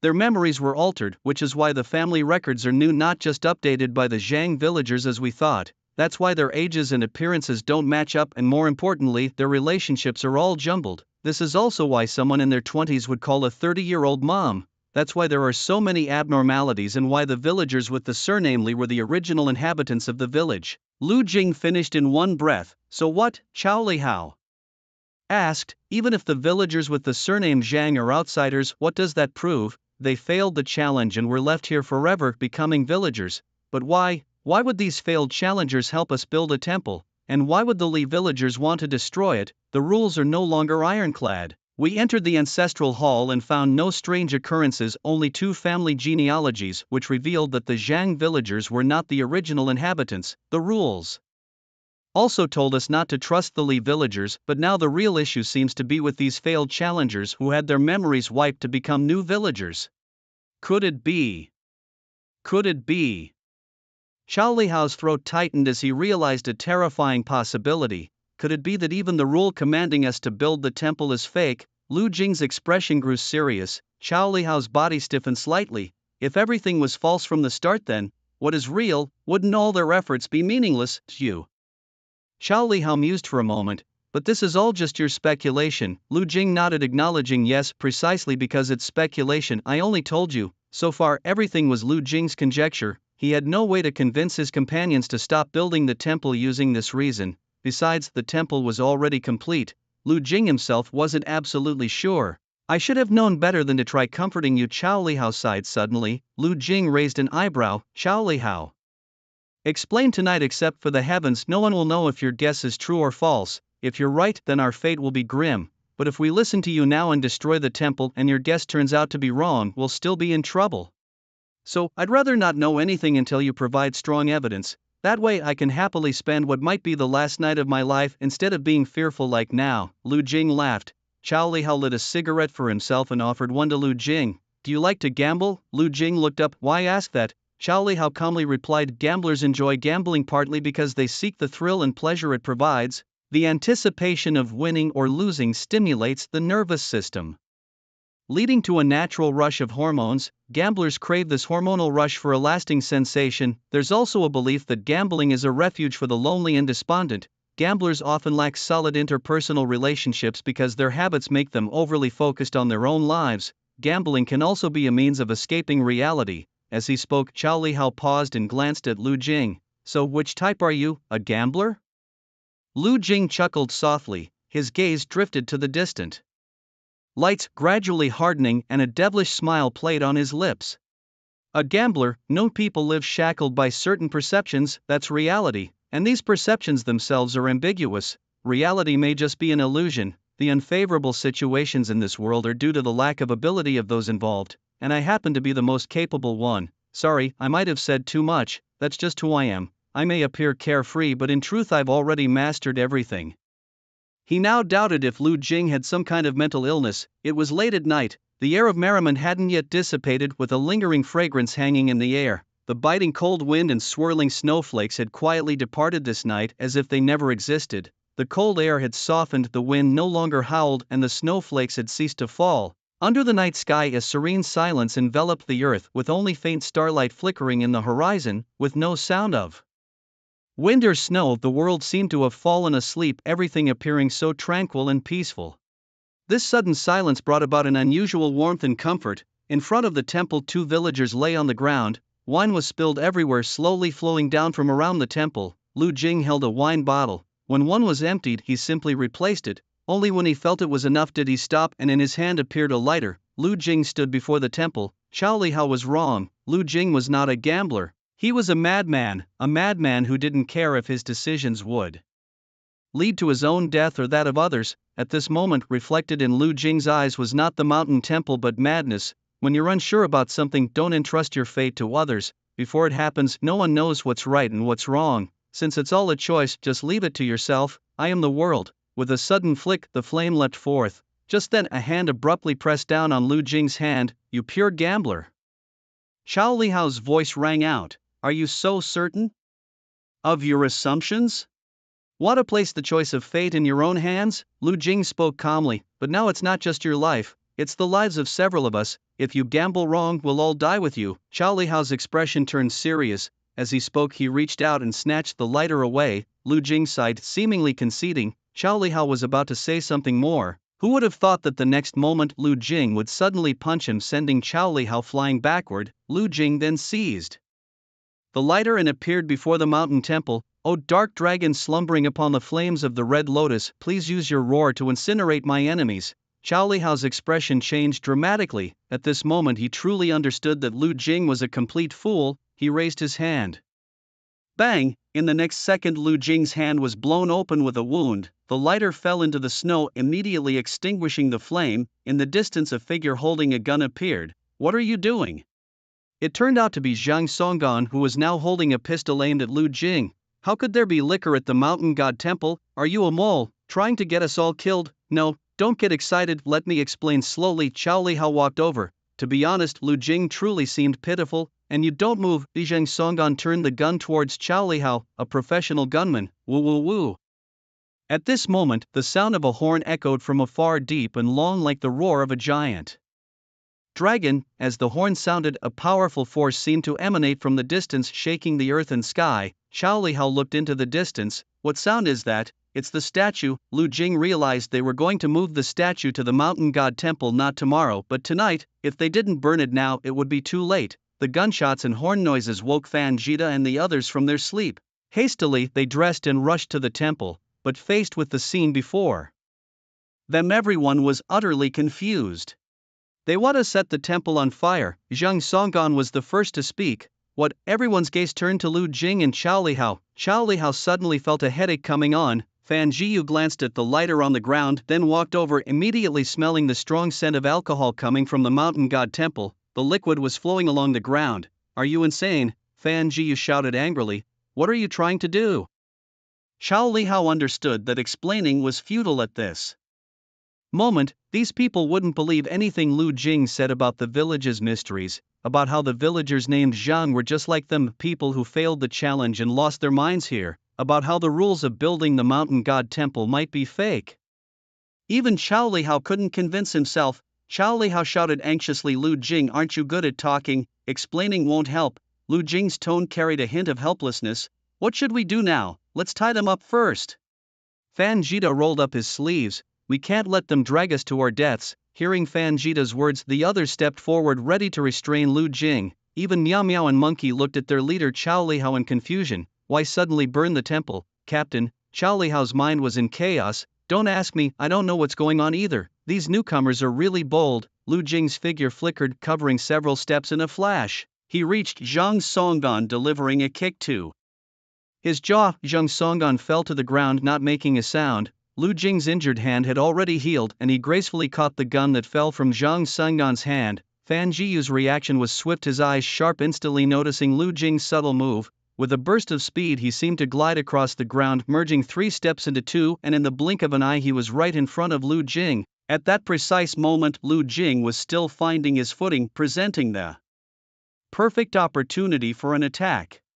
Without mercy, he launched a low sweeping kick, as swift as lightning, slicing through the air with a fierce whoosh aimed directly at Lu Jing. With a deft sidestep, Lu Jing gracefully evaded the attack, yet Fan Jiyu was relentless. With a swift motion of his hands, he conjured a massive shield out of thin air, pressing it forcefully towards Lu Jing. In response, Lu Jing raised his right hand, from which a mysterious black substance spread, transforming instantly into an incredibly sturdy hammer, as if clad in heavy armor. With all his might, Lu Jing swung the hammer at Fan Jidai. A thunderous crash echoed. Boom! Upon contact with the shield, the black substance rapidly enveloped it, covering the entire surface in an instant. Lu Jing gave a powerful tug, Fan Jiyu felt as if the shield in his hands was no longer under his control. In this tug-of-war, Lu Jing's strength was clearly superior. Suddenly, a figure leapt at Lu Jing. A yellow-haired team member grabbed Lu Jing around the waist. Lu Jing immediately countered with 2 sharp elbow strikes, eliciting cries of pain. "Help quick, Lu Jing's gone mad, he's turned into a monster." The claim was not far from the truth. With the black substance cloaking him, Lu Jing indeed appeared monstrous. Not wasting time to explain, Lu Jing flung the one clinging to him aside. Amidst the chaos, a loud whinny rang out. Fan Jiyu was now mounted on a fiery red warhorse, charging at Lu Jing like a blazing flame. He gripped a massive, gleaming battle axe that shone with a cold light. Profession: cavalry, mount, 20% damage boost, 30% defense boost, extra life. "Captain, who should we help?" Monkey shouted. Chao Lihao's lips twitched slightly. "You ask me, who do I ask? Has Lu Jing been possessed?" "Hard to say, old Huang, don't you have that potion to dispel evil?" "That potion isn't cheap. Does that matter now?" At that moment someone suddenly shouted, "Meow meow." Everyone turned towards the voice, seeing Meow meow had somehow picked up a lighter. Without hesitation she tossed it. Yellow Hair screamed. The flames ignited the alcohol, spreading rapidly. "Put out the fire," Yellow Hair shouted in panic. But as soon as the word fire left his mouth, the flames mysteriously extinguished before everyone's eyes. The fire wasn't blown out by the wind nor quenched by any apparent means. The blaze, which had threatened to wreak havoc, was inexplicably snuffed out, as if a mysterious force had quietly descended to suppress it. Meow meow, unfazed by the oddity, quickly pulled another lighter from her pocket and tossed it again, yet the result was the same. The fire leapt up in an instant, only to be extinguished in the blink of an eye. Meow meow stood there dumbfounded by the scene before her eyes. Could there really be a mountain spirit? This was beyond strange. Bang! Just as she was about to try again, Yellow Hair had already charged over, the short dagger in his hand thrust directly toward Meow meow's chest. Yellow Hair activated his skill Moon Shadow with incredible speed. By the time Meow meow realized what was happening, it was too late. Die! A squelch. In the night sky, a steel trident suddenly appeared, piercing through Yellow Hair's chest and pinning him to the ground. Yellow Hair spat out blood, his eyes wide open. A sudden gush of blood spurted from his mouth like a fountain, splattering the ground in front of him. The cold, sharp steel trident mercilessly pierced through his chest and lungs, embedding deeply into his body. Yellow Hair could feel his life force rapidly draining away, as if an invisible hand was squeezing it out of him. His face turned as pale as paper, his eyes filled with despair and pain. "Help! Help me!" Yellow Hair's companions were about to rush over. "Watch out!" But it was too late. This time it wasn't a trident that came flying, but an axe. Someone screamed. The heavy axe, accompanied by a whoosh of wind, cleaved directly into Yellow Hair's skull. And not far away, more deadly weapons rained down like a storm, tracing arcs in the air, carrying lethal intent. The villagers gradually closed in, their figures appearing particularly sinister in the darkness. At this moment the light in their eyes had vanished, replaced by a cold determination. Each held a variety of weapons: warriors, sorcerers, hunters, assassins. They no longer hid their true selves. The villagers were like a pack of hungry wolves eyeing a helpless lamb. The gruesome scene shocked everyone. As they dodged the incoming weapons, they looked on in terror at the villagers charging toward them. "Hey, it wasn't us, it was him. He's the one who wanted to burn the shrine. We were trying to stop them. It's got nothing to do with us." One of the crew, a buzzcut man, stepped forward shouting loudly. As he yelled, he pointed to Lu Jing not far away. "It was those two, nothing to do with us." His words were answered by a crossbow bolt from the darkness. With the sound of it slicing through the air, the buzzcut man's head exploded instantly, blood and brain matter splattering everywhere. It was like a blooming blood flower, gruesome yet striking. At the moment his head burst, time seemed to pause, everything around fell silent. Then the buzzcut man's body collapsed to the ground, blood flowing from his head, staining the earth red. "Kill!" With a low commanding shout, the villagers charged like enraged beasts, roaring with fury. They raised their weapons high and launched a fierce assault on their targets. Their steps were firm and powerful, faces alight with cruelty and madness, as if they intended to crush anyone who dared stand in their way. "They've gone mad, all of them have gone mad, these villagers have lost it, run, run," someone shouted. Lu Jing exclaimed to the temple. Running now is no different from waiting to die. Once they left the mountain god temple, they would have to wait for the statues to be moved inside. Entering the temple was the best choice for now. A group of them rushed into the temple like a swarm. Even Huang Mao, who was pierced with a steel fork, struggled to run towards the temple, as if it was the only path to survival. But after a few steps Huang Mao collapsed to the ground. Help! His eyelids were as heavy as if they were weighed down by dumbbells. The remaining people ran into the mountain god temple, blocked the door. The villagers gradually surrounded them. Are you satisfied now? One of them, his face as pale as paper, glared at Lu Jing with resentment. Now we're all going to die. Are you satisfied? To him, it was undoubtedly Lu Jing's fault for disrupting the temple which led to this chaos. If you have no brains, just keep your mouth shut. Surprisingly, the person who shouted was Fan Jiu. It was clear these villagers weren't driven mad by the intent to destroy the temple. News couldn't have spread that quickly, nor could so many have gathered so suddenly. Clearly, the villagers' goal tonight was to kill them. Could it be that Lu Jing was right after all? Fan Jiu looked at Lu Jing. What do we do now? Come up with a plan. Miao Miao snapped back. What were you doing earlier? Who could have predicted this? And is now really the time to argue? We're all about to die together. Fan Jiu shouted. Xiao Lihao suggested, it's not too late to burn the temple now. Yes, fire, fire. Fan Jiu fished a lighter out of his pocket. Luckily he had the good habit of smoking, but despite several attempts he couldn't ignite the temple, which was made entirely of wood. Come and help. Fan Jiu was on the verge of tears. More and more villagers gathered outside the temple. They stood there motionless, like dolls just standing outside. With the distant sound of drums, villagers dressed in festive attire approached slowly, waving colorful flags and bronze gongs, creating a deafening noise. Invite the gods, they chanted unemotionally. 16 robust bearers lifted a massive sedan chair. The sedan was lavishly decorated, embroidered with exquisite patterns and mysterious symbols. Inside, it housed a shrine. It won't light. Someone cried, almost in tears. The villagers outside were like ferocious wolves, seemingly ready to pounce and tear them apart at any moment. Does anyone have any usable tools? Stop hiding them, use them now. Yet, no one could answer him. Forget lighters, even a sorcerer's flames couldn't ignite the mountain god temple. Fan Jiu and the others resorted to swinging axes at the temple. Bang, bang, bang. Yet, those razor-sharp weapons left no mark on the temple's wooden structure. It was as if it wasn't wood at all, but concrete. In other words, even a concrete building couldn't withstand a blow from their awakened weapons. Fan Jita cursed angrily. What a piece of junk. Zheng Songgan, why the hell did you build it so sturdy? Zheng Songgan remained silent, knowing that Fan Jita had already given up hope. It's over. The temple we built has become our burial ground, someone said in despair. We can't cut it down, Fan Jiu shouted in desperation. His hands were numb from the effort, yet the wood remained unscathed. Fan Jiu was utterly hopeless now. It wasn't the wood being tough, it was some force protecting the temple. Whether they tried setting it on fire or chopping it with an axe, even if they used a nuclear bomb, it would probably be futile. The die is cast. Are we going to die here? What is going on? Wasn't the rule to build the temple? Someone was still confused, and the remaining few were just as bewildered. The rules are fake, Lu Jing said. We've been deceived from the start, and the villagers are fake too. Fan Jiu wanted to die knowing the truth. If the rules are fake, why did Gao Mingyuan die? Don't look back when climbing the mountain, don't draw water from the well in pairs, don't hang clothes out at night, don't blow the whistle at midnight. Aren't these all true? Lu Jing said yes, those are true because those rules already existed. This village has always had many ghostly and divine happenings, which is why the mountain god protects it. It's like hiding a leaf in the forest. Have you read the ABC murders? The murderer created the first 3 murders just to cover up their motive of killing the last victim. It added 3 rules to have us build a temple for it. We weren't allowed to go to the ancestral hall because there was a family tree there. The family tree is fake.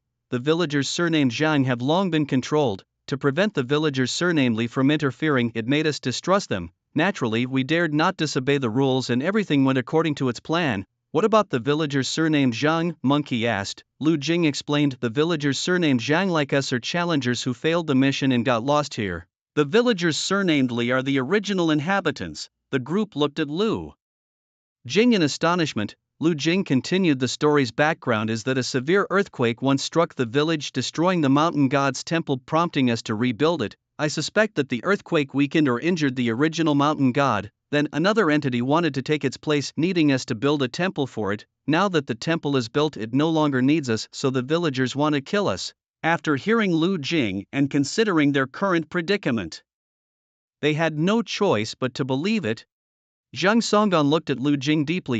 You figured it out long ago, why didn't you tell us? I only confirmed this theory recently, Lu Jing said. We've been played. Fan Jiu leaned his head against the wooden board in despair. It's too late now, let's escape, Monkey urged. Maybe there's still a chance, running away is futile, Xiao Lihao said in a deep voice. The villagers have already surrounded the place outside. Even if they weren't surrounded, what purpose would escape serve? They couldn't destroy the temple, nor could they defeat the numerous villagers. Once the villagers move the shrine into the mountain god temple, everything will be over. The only outcome awaiting them is failure. Silence, a deathly silence. Fan Jiu thought about their experiences over these days. Ridiculous, utterly ridiculous. How could he naively believe that this mission would be so simple? They were merely tasked with building a temple. The rules were clearly laid out on the sign. As long as they didn't trigger anything, nothing would happen.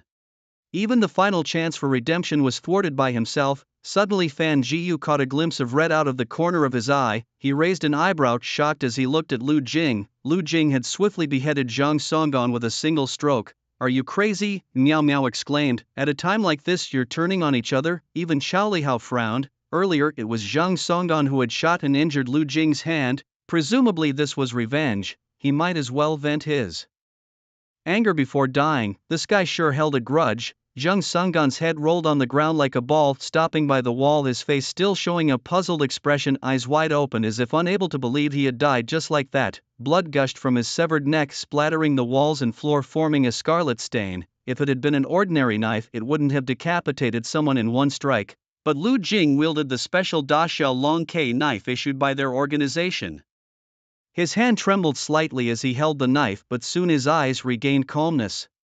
Lu Jing grabbed the lighter from Fan Jiu's hand. This time, the flame flared up instantly. The fire spread rapidly, engulfing the mountain god temple. Lu Jing had already doused the area with strong liquor, which acted as an accelerant, making the blaze more fierce and uncontrollable. What's happening? Everyone inside the temple was stunned. This kid was indeed up to something. Lu Jing uneasily chopped at Zhang Songgan's head again with the knife. Zhang Songgan, him? Xiao Lihao was incredulous. The others wore the same expression. Even if there was a traitor among them, no one would suspect Zhang Songgan. His frail body would be blown away by a gust of wind. Among us only, he never cut a tree or helped build the temple from start to finish, Xiao Lihao remarked. So, he asked, a fake mountain god can't build its own temple, so it tricked us into doing it, Lu Jing said calmly. Why are you so sure it's him?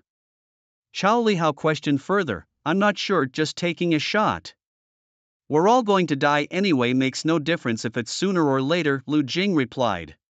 In truth, he left one thing unsaid. Zhang Songgan was the only one in the group who understood architecture, and the architect in their team hadn't successfully entered the mission. Monkey gave Lu Jing a long, penetrating look. This kid is truly something else. He looks like a newbie but talks like a fool, often muttering to himself in a way no one can understand, yet his actions are nothing short of chaotic brilliance. Maybe we'll explain everything from the top later, but for now, what do we do? Oh, fight our way out. Miao Miao glanced at the temple engulfed in flames. The mountain god temple was indeed burning, and they were still inside. Rushing out now would surely get them torn to pieces by the villagers outside. Those people are coming in. They're trying to put out the fire. Stop them, Monkey urged anxiously. At the sight of the flames, the villagers who had been standing there like statues suddenly sprang into action. Some carried buckets of water, while others scooped up handfuls of snow and rushed toward the temple.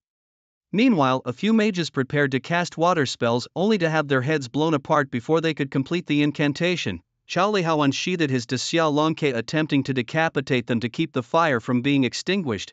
They just needed to hold on for a little longer. Hope reignited in Monkey's eyes. Damn it, let's go all out. The villagers now showed their combat prowess as awakened beings. If they managed to coordinate, the current group wouldn't stand a chance against them. Fortunately, despite their ability to fight as awakened beings, they still engaged in mindless slaughter. This left room for maneuvering. Xiao Lihao gently twisted his neck and shrugged off his black coat, tossing it aside. As the coat fell, his massive, muscular physique was revealed, with veins bulging like serpents, exuding power and explosiveness. His bones emitted a crisp snapping sound reminiscent of steel clashing, sending shivers down the spine. With a Da Xiao Long K in each hand, the blades glimmered coldly under the moonlight.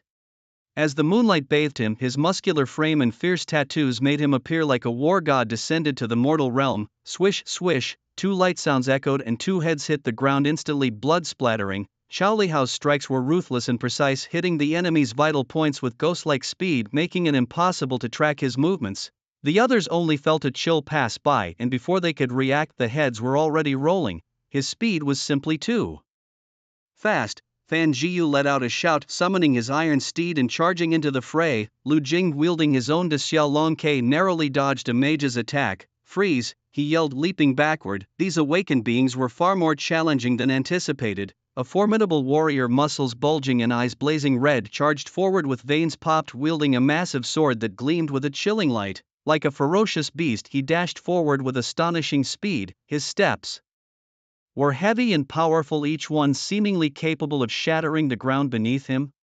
Lu Jing brandished his blade to meet the oncoming threat. When their swords clashed, a crisp sound echoed as sparks flew wildly. In an instant their figures intertwined, the massive sword slicing through the air, casting sharp arcs of sword energy. Lu Jing skillfully dodged and counterattacked, but just as he evaded one side, a debilitating spell struck his leg. Meanwhile, an assassin shadowed him closely, and from a distance archers and gunners unleashed a barrage, unafraid of harming their own comrades. Lu Jing was not alone in facing such dire straits. His companions were similarly besieged. Before them surged a relentless army of awakened warriors, fearless and overwhelming like a tide. Momentarily, everyone was at a loss, for each adversary's combat prowess was on par with theirs, if not superior. Moreover, their sheer numbers seemed to crush everything in their path. The battlefield was filled with the uninterrupted cries of agony and despair. A villager, half of his head severed, appeared numb to pain as he used his last strength to pierce a girl's heart. Chao Lihao, with a swift strike, spilled an assassin's intestines, then delivered a deadly blow to a mage's face. Single-handedly he charged into the rear of the awakened army. With the S-grade serum coursing through him, a torrent of power surged within Chao Lihao's body. His temples throbbed violently, each pulse threatening to break free from the skin's confines. The intense rhythm, like the beat of war drums, fueled his fervor. Blood surged, and Chao Lihao could distinctly feel his blood raging. No longer a calmly flowing liquid, it transformed into searing flames, burning fiercely through his veins. His entire body felt as if it were boiling hot and brimming with power, madness. More awakened warriors swarmed toward him, fearless of death. Their numbers were overwhelming. Unless they unleashed unparalleled skill, there was no stopping them. Lu Jing's hands morphed into giant claws, piercing through the chests of two awakened warriors, holding back the foes behind them. Despite sustaining various degrees of injury, Lu Jing was rapidly healing. An assassin effortlessly pierced his kidney with a severed arm, causing Lu Jing to gasp in pain. Another assassin attempted to drive a blade through Lu Jing's head, but he bit down hard on the dagger with his teeth just in time. Lu Jing's resilience surpassed Miao Miao's expectations. Coordinating with Houzi, they used Lu Jing as a living shield to draw enemy attention while they swiftly reaped the villagers' lives.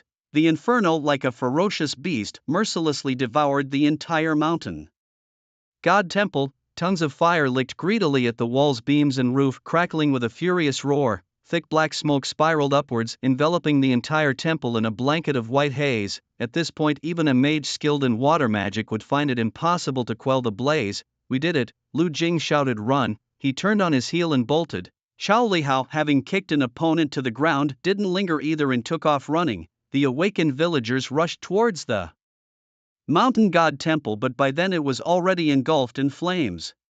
The remaining few also fled without looking back. Nearby villagers seemed to have gone mad, realizing the fire was beyond control. They screamed and charged at the culprits behind the chaos. In the distance, the shrine that the villagers had carefully carried suddenly cracked from top to bottom, as if torn apart by some immense force. The crack swiftly spread across the entire shrine, leaving it teetering precariously. Then an ear-piercing wail erupted from within the shrine, shattering the skies and echoing throughout the village. The sound was indescribably terrifying, sending shivers down one's spine and quickening the pulse. It was like the scream of a demon from the depths of hell, or the agonized cries of countless tormented souls. This sound filled Lu Jing and his companions with overwhelming fear and despair, as if the end of the world was upon them. Monkey was so frightened he collapsed to the ground, and Fan Jiu staggered backward. Lu Jing felt as if all the strength had been drained from his body, his mind blank, unable to think or act, and he fell headlong to the ground.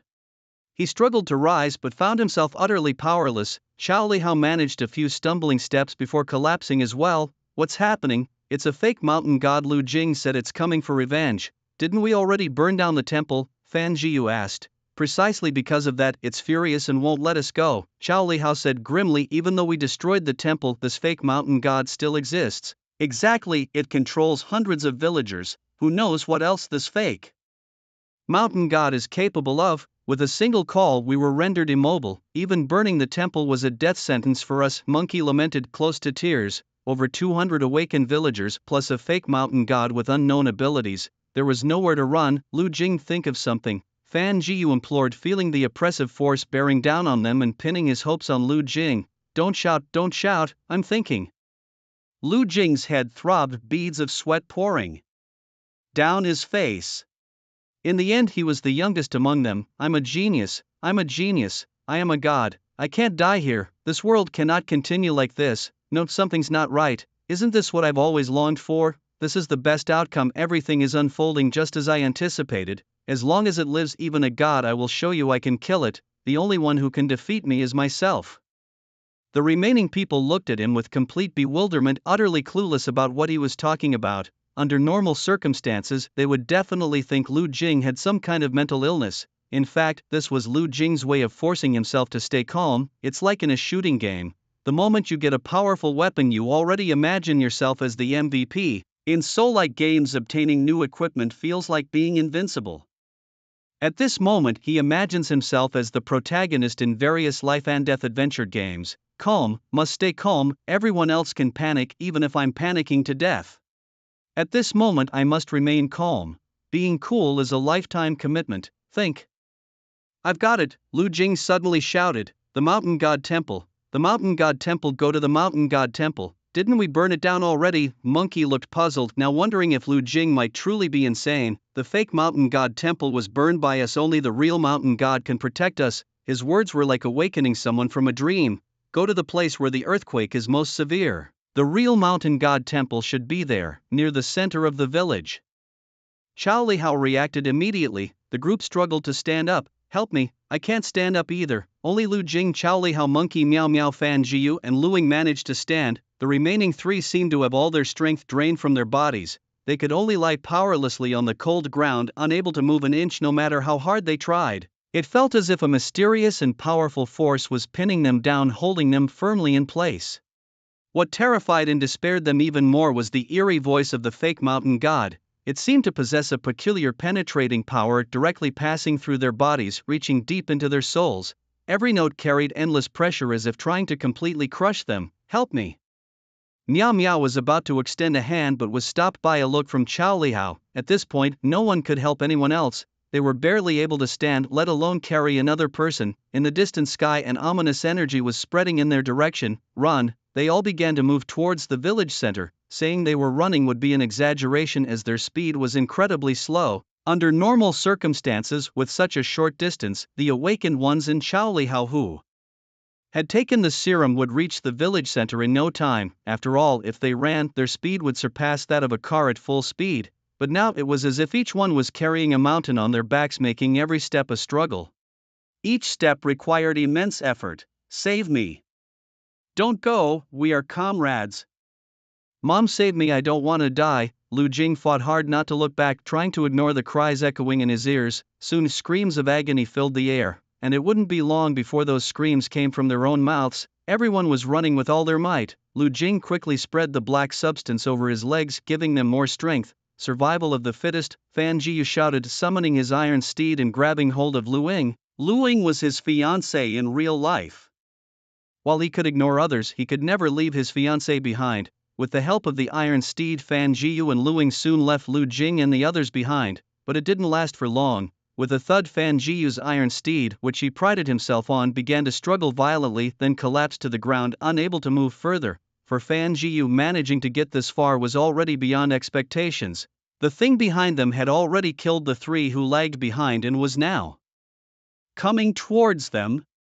Blood rage. With this furious roar, Chao Lihao seemed to transform into a frenzied beast. His eyes turned blood red, filled with ferocity and madness. His skin began to seep with a strange crimson hue, as if his blood was about to gush out of every pore. A series of dull thuds echoed, bone-crunching sounds. Each thud was like a heavy hammer striking, chilling to the core. It seemed his bones were bearing unimaginable pressure, on the brink of shattering from the overwhelming force of the blood rage. Yet even as his body reached its limit, Chao Lihao showed no sign of retreat. On the contrary, a vast power surged from within him, continuously pouring out.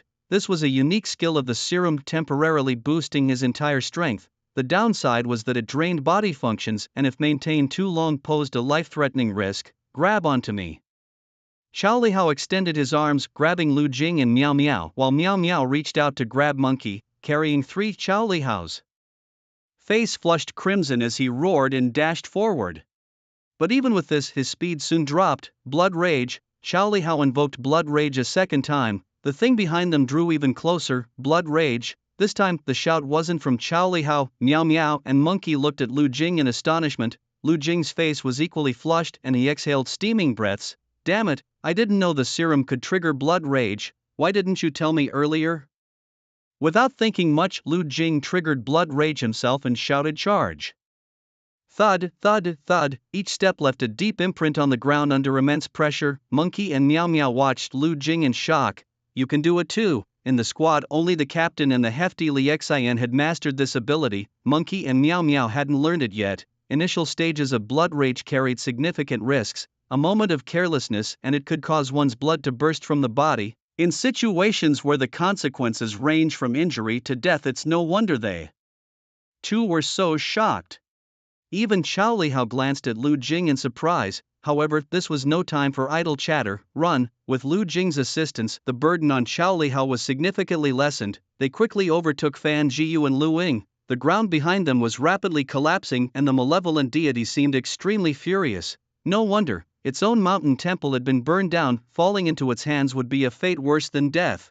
Lu Jing felt unsteady underfoot, his mind dizzy. This appeared to be the aftermath of a blood rage. Just a little further, they saw the massive pit, a remnant of the earthquake. The final stretch. Lu Jing gritted his teeth and leaped forward. All 4 of them plunged into the giant pit. The pit's depth was far greater than they had anticipated. The 4 of them hit the ground hard, disoriented and in pain. Fan Jiyu felt like his teeth would shatter from clenching them. He desperately clung to his fiancée Lu Ying. True love conquers all. The thing behind them seemed only a few steps away. In a final act of determination, Fan Jiyu pushed Lu Ying into the pit. He himself was too drained to take another step, collapsing weakly onto the ground. At that moment, tendrils made of black matter ensnared his body and yanked him downwards, pulling Fan Jiyu along. As he rolled onto the ground, he felt a sudden relief wash over him. Thank you.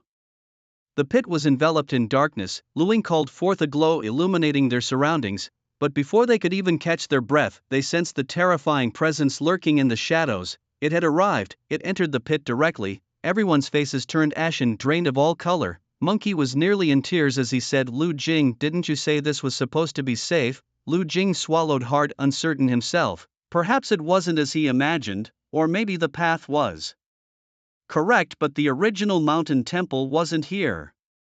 Lu Ying's light extinguished. Everyone was paralyzed in that moment. Xiao Lihao tried to trigger his blood rage again, but it was no use.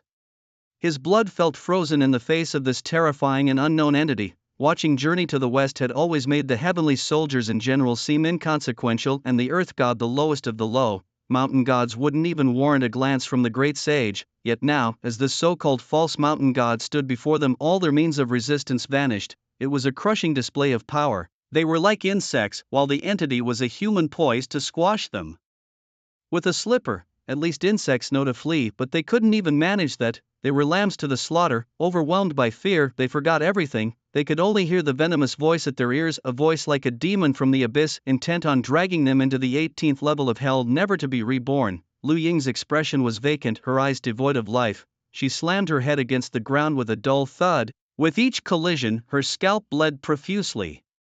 Yet she seemed utterly oblivious to the pain, showing no intention of stopping. Fan Jiyu, similarly lost in a daze, appeared like a walking corpse as he began snapping his own fingers one by one. Each break was accompanied by a crisp sound, yet he showed no reaction, as if those hands were not his own. Xiao Lihao, possessing the S-level serum, behaved like Lu Ying, slamming his head against the ground with a harrowing thud.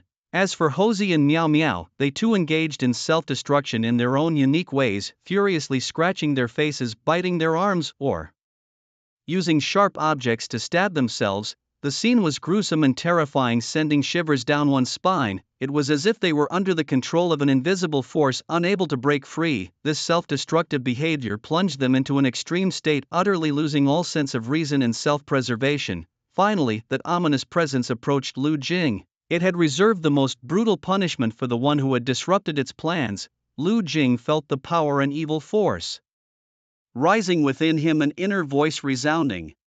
Indeed, it wasn't an external voice but one echoing from deep within. I will make you taste the world's most excruciating agony. I will torment you with the most cruel and vicious means, making you unable to live or die. I will drag you into the 18th level of hell, ensuring you never escape my grasp. You will be condemned to Avicii, never to see the light. You will never be reborn. You will not die but suffer a pain far worse than death. You will endure the agony of skinning and the torment of 1,000 cuts. This is your punishment. Lu Jing's throat quivered. He was clearly terrified. Any person would fear, more than death, he feared enduring pain. He had heard of a torture method involving plucking strings like a pipa, which was said to be excruciating. Just the thought of it was painful. Lu Jing's hand involuntarily lifted and he slowly began to speak. I now regret it's too late. A malicious laughter erupted. Lu Jing raised a middle finger towards the presence in front of him.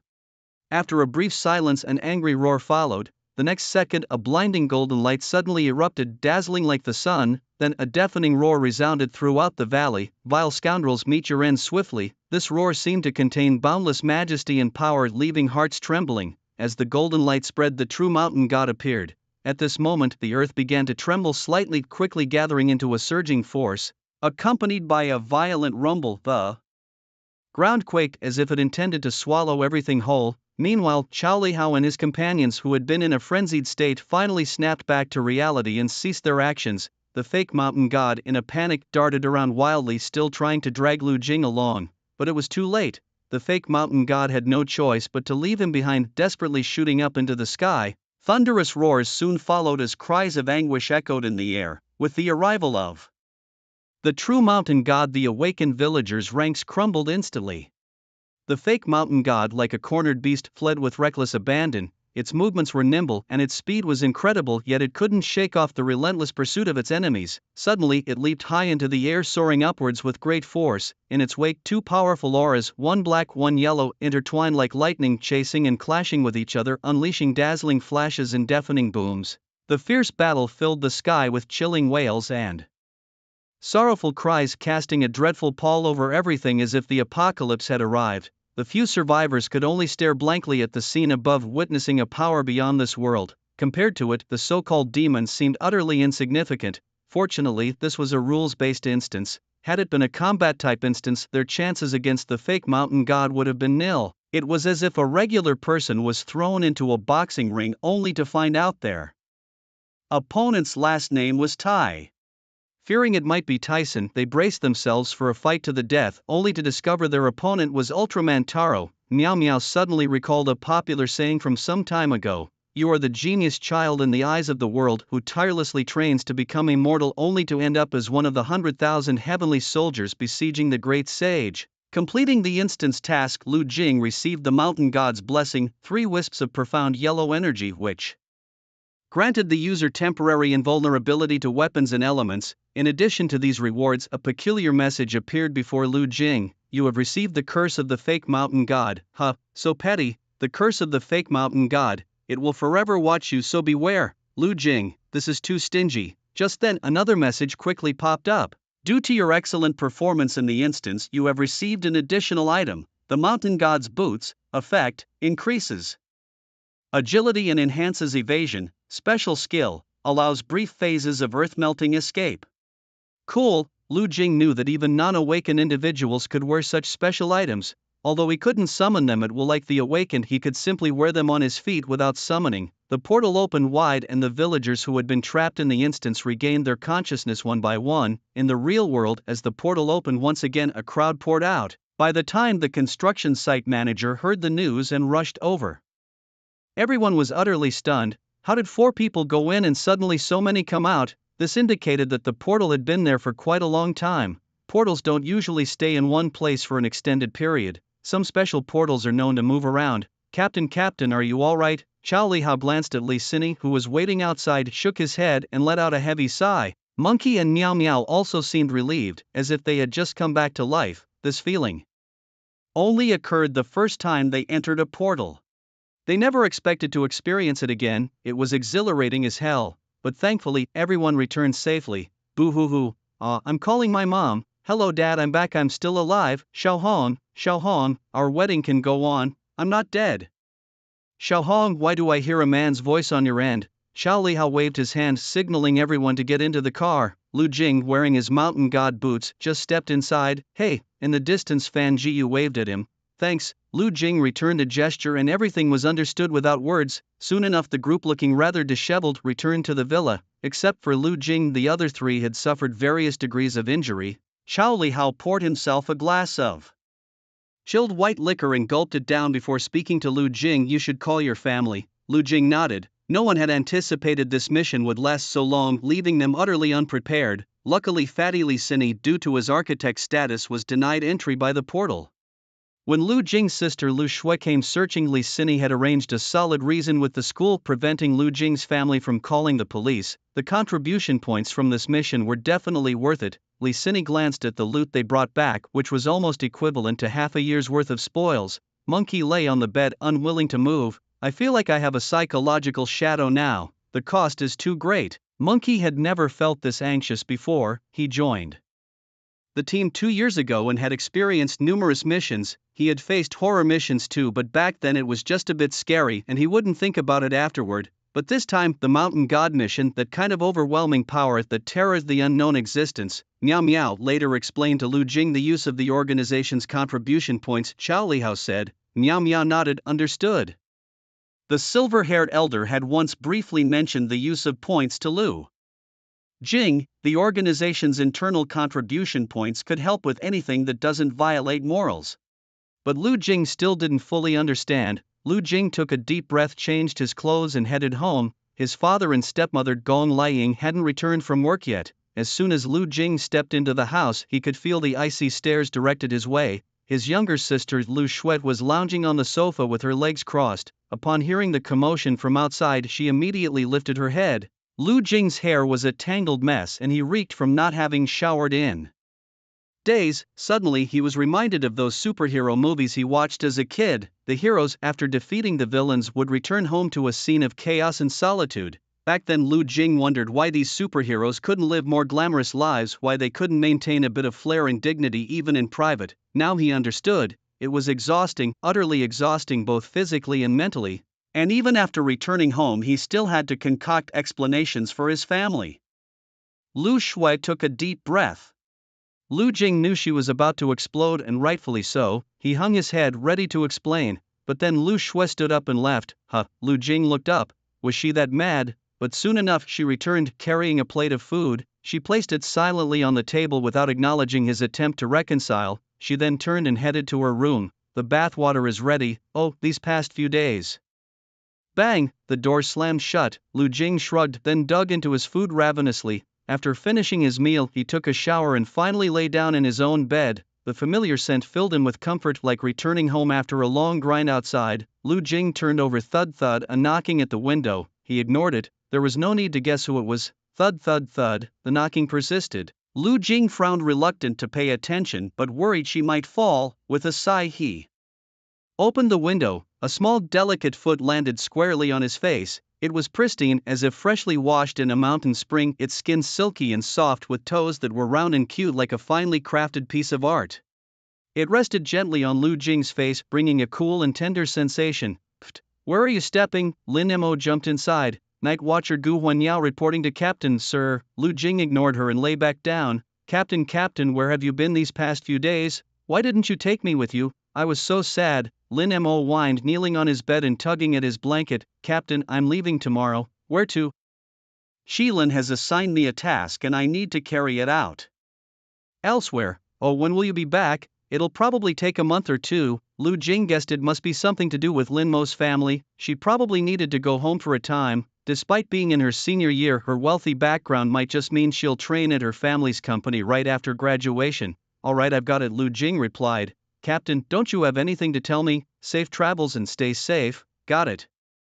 Also, you haven't told anyone in the group about my matters, right?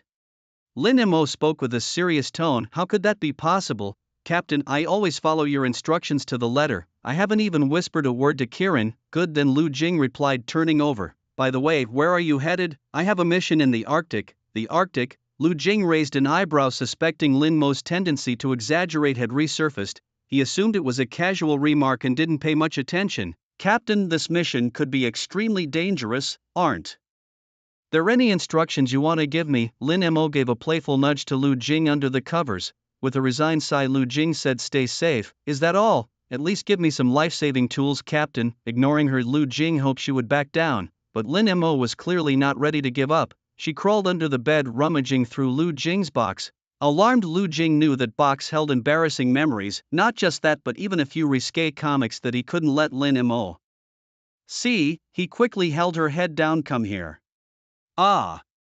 Captain. Protecting his box, Lu Jing realized that if he didn't give her something she would keep pestering him. With a sigh he began searching through the box. Soon he found a silver necklace. It was a simple yet exquisite piece, its chain glinting with a faint silver light. At the end of the necklace hung a small, intricately carved plastic sword, its hilt embedded with a sparkling gem that glimmered softly. Such silver plastic swords were once common in childhood shops but had since become rare. This necklace carried Lu Jing's childhood memories and dreams, reminding him of carefree days. Perhaps it was this precious memory that made the necklace so special. It bore an incredibly cool name, Holy Judgment. This was no ordinary sword forged by mere mortals. It was a powerful weapon that had once slain a true dragon in ancient times. During that fierce battle, the sword was destroyed by the dragon's scorching flames but did not disappear. Later, using the dragon's bones and the remnants of the sword, people employed the finest alchemical techniques of the time to recreate a stronger, more mysterious sword. Today, Holy Judgment was no longer a mere blade of steel. It contained the dragon's power and will transforming into a revered artifact. Here Lu Jing said, holding the box with one hand and handing over the silver pendant named Holy Judgment to Lin Mo with the other. Wow, Captain, this is Holy Judgment. Use it when you're in danger and it will protect you. Lu Jing briefly explained the history of the Holy Judgment to Lin Mo. Her mouth fell open, her face alight with excitement. Captain, I won't let you down. She was on the verge of tears. Lu Jing lowered his head and said, all right, hurry up and go. Lin Mo hung the sacred judgment around her neck and promised, Captain, I'll complete the mission well and won't let you down. Lu Jing gently pushed her out the door. Okay, say hi to the penguins in the Arctic for me, he teased. Captain, penguins are in the Antarctic. Then say hi to the polar bears for me. Finally sending Lin Mo off, Lu Jing lay back on his bed. He let out a sigh of relief and closed his eyes, finally falling into a peaceful sleep. Bang! He was jolted awake by the sound of the door being slammed open. Lu Jing opened his eyes groggily and saw Lu Shui looking a bit lost. Bro, something happened to Dad. It was rare for Lu Shui to address him as brother in front of Lu Jing, which made him pause for a moment, thinking he was dreaming. However, upon hearing the latter part, his expression suddenly froze. By the time Lu Jing and Lu Shui hurriedly arrived, they found their stepmother Gong Liang sitting outside the corridor, crying uncontrollably. This woman, who usually appeared extremely strong-willed, was completely flustered in the face of such a situation. She held onto her daughter Lu Shui, crying non-stop, unable to form a complete sentence, her entire body trembling. Lu Jing's lips quivered and his heart was racing. He forced himself to stay calm and asked the doctor what had happened. The doctor's response was brief. Car accident, currently in emergency care. Whether he survives is up to fate. Lu Jing felt his legs go weak. In no time, Chen Shuiwei also showed up. She had originally planned to train with Lu Shui today and only learned of the incident when she called at Lu Jing's house. As Lu Shui's friend, she naturally came to see what was going on. Family members, please come over here to pay the fees, a staff member announced. Gong Liang's hands were trembling as she handed over her prepared bank card. Lu Yuanzhang drove a large vehicle and had saved up quite a bit over the years. However, more expenses would be needed later. Gong Liang glanced at the amount and turned even paler. This was just for the emergency phase. The upcoming hospitalization costs would likely empty their savings. Gong Liang nodded shakily. Gong Liang's parents had passed away early and she had no siblings. As for Lu Yuanzhang, he did have a brother, but they hadn't been in touch for years. I need to ask, what's the exact amount? Gong Liang didn't notice her speech was faltering. We don't know yet, but it shouldn't be less than $500,000. The family had only $100,000 in savings. Mom, doesn't Dad's team have insurance? Lu Shui remained relatively calm. Gong Liang cried even harder. Your dad was taking on private jobs these days to earn a bit more money. Shen Shuiwa gently tugged at Lu Shui. If your family is in difficulty, I can help. Lend you Shin Shuiwe didn't want her tone to sound as if she pitied Lu Shui because she knew Lu Shui's temperament. She wasn't sure about Shin Shuiwe's family situation, but judging by her demeanor during ordinary times, it was evident that Shin Shuiwe was not short of money. Her family was not inferior to Tian Shiran the little rich girl, nor was it any less impressive than Song Ziki the second-generation rich kid. Lu Shui glanced gratefully at Shin Shuiwe. "I will pay you back," she said with determination. Lu Shui, a mage with an S-level talent, had limitless potential in the future. Such an amount of money would mean nothing to her, whether casually entering a dungeon or attaching her name to a big corporation.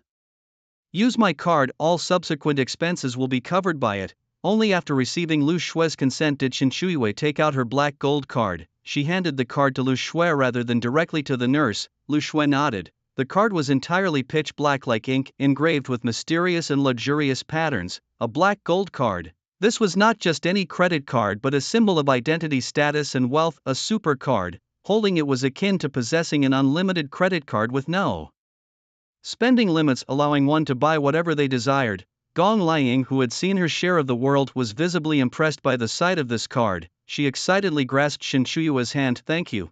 Thank you, it's fortunate that my Xiushui has a friend like you. Don't worry, we will pay you back. Auntie, saving lives is more urgent. There's no rush for the repayment," Shin Shuiwe replied. Lu Jing meanwhile collapsed into the cold chair in the corridor, leaning back heavily and letting out a deep sigh of relief. Upon hearing Shin Shuiwe's willingness to help, Lu Jing felt incredibly grateful that his sister Lu Shui had a good relationship with Shin Shuiwe and that she was willing to lend a hand. Perhaps if he had called the little rich girl Tian Shiran, given that he had once saved her life, she might have been willing to help too. Or maybe when Tian Shiran gave him that $1 million watch, he should have just accepted it. Why pretend to be a big shot? At this moment Lu Jing felt like a deflated balloon, completely devoid of energy. His eyes were dull and his expression was filled with desolation and dejection. He sat there, head hanging in disarray, hands limply resting on his knees. It was as if he had awoken from his hero's dream, filled with confusion and helplessness. The spirited, ambitious young man from the dungeon world had vanished, replaced by someone exhausted and drained. Suddenly, something came to Lu Jing's mind. He took out his phone and made a call. Beep beep. "Captain," the phone rang. "Hello Lu Jing, what's up?" Chao Lihao answered on the other end. "How many contribution points do I have?" Lu Jing asked. "Why, what's wrong?" "My dad, he was in a car accident." 10 minutes later, Lu Jing's family was still anxiously waiting for any news. Lu Jing sat in his seat, resting his head to one side. His expression seemed to revert to its usual state, like a small dog abandoned by its owner, utterly dejected. His thoughts ran wild. His mom was already gone. If dad were to leave me as well, I certainly couldn't live with my stepmother. After all, Gong Liang and I share no blood relation. Lu Jing remembered the time when he was first brought to this home by his father. It wasn't just once that he contemplated living alone. He neither liked his father's new wife nor this household. He longed to return to his own home rather than staying as a guest in someone else's. Lu Yuanjiang was a traditional father, reticent and unsure of how to communicate with his child. On an average day, Lu Jing hardly exchanged a few words with him. Surprisingly, he spoke more with his stepmother Gong Liang than with Lu Yuanjiang. The only time the two of them went out to eat alone was still a vivid memory for Lu Jing, and it was awkward beyond belief. Throughout the meal, they exchanged fewer than 10 sentences, as if they were the stepfather and son. Lu Jing picked at the wall with his hand. He couldn't cry, he just felt an overwhelming heaviness in his heart. Shin Shuiwe patted his shoulder. Lu Jing didn't want this beautiful girl to see him in such a state, but he couldn't muster any energy. He awkwardly muttered, "I'll pay you back for the money." Eventually, in that moment, he felt like a daydreaming loser once again. Tap tap tap. The sound of leather shoes hit the ground. Suddenly, men in black suits entered the hospital corridor. Tap tap tap. Their footsteps echoed off the floor. A group of them appeared, instantly drawing everyone's attention. The onlookers instinctively stepped aside, sensing these people were here for Lu Jing's family. Gong Liang instinctively shielded the two children, fearing it was the driver of the accident coming for revenge. "Excuse me, are you Lu Jing?" "Commissioner Lu." The man leading the group of black suits bowed slightly. Gong Liang turned to look at Lu Jing. He was taken aback but nodded. "And you are Mr. Chow sent us." "Mr. Chow?" Lu Jing thought of Captain Chao Lihao. Earlier he had tried calling the captain, who only said he'd handle it. Lu Jing hadn't expected such a swift response. Dispatching so many men. But why so many black-suited men when his father was injured? Were they going to beat up the driver who hit his father to vent his family's anger? He glanced again at the boxes they carried. Could they be holding submachine guns? The men in black swiftly removed their jackets, revealing white coats underneath. They then pushed open the door to the operating room. Hey, who are you people? Get out! There's a surgery in progress. Apologies, we are temporarily in charge. Here, who are you?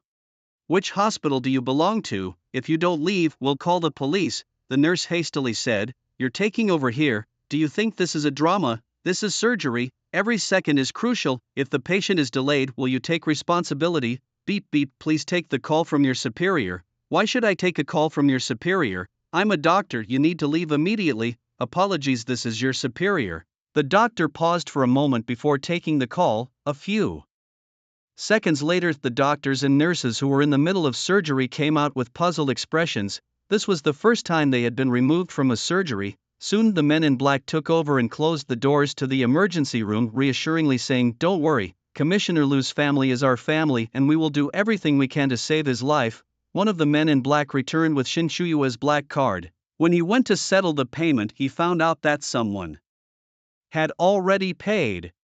So he instructed the nurse to use another card for the transaction and return Shinshuyua's card to her. The fee has already been credited to your account. Please check it, he said, handing her the card. Shinshuyua nodded, somewhat stunned. After completing this task, the man in black turned to Lu Jing and said, Commissioner Lu, once your father's surgery is completed, he will be transferred to the presidential ICU suite at Shunli Hospital in Jiangnan City. Lu Jing hadn't heard of Shunli Hospital, but Shinshuyua knew it well. It was the top-ranked private hospital not just in Jiangnan but across Asia. The daily cost of the presidential ICU suite was a staggering 800,000.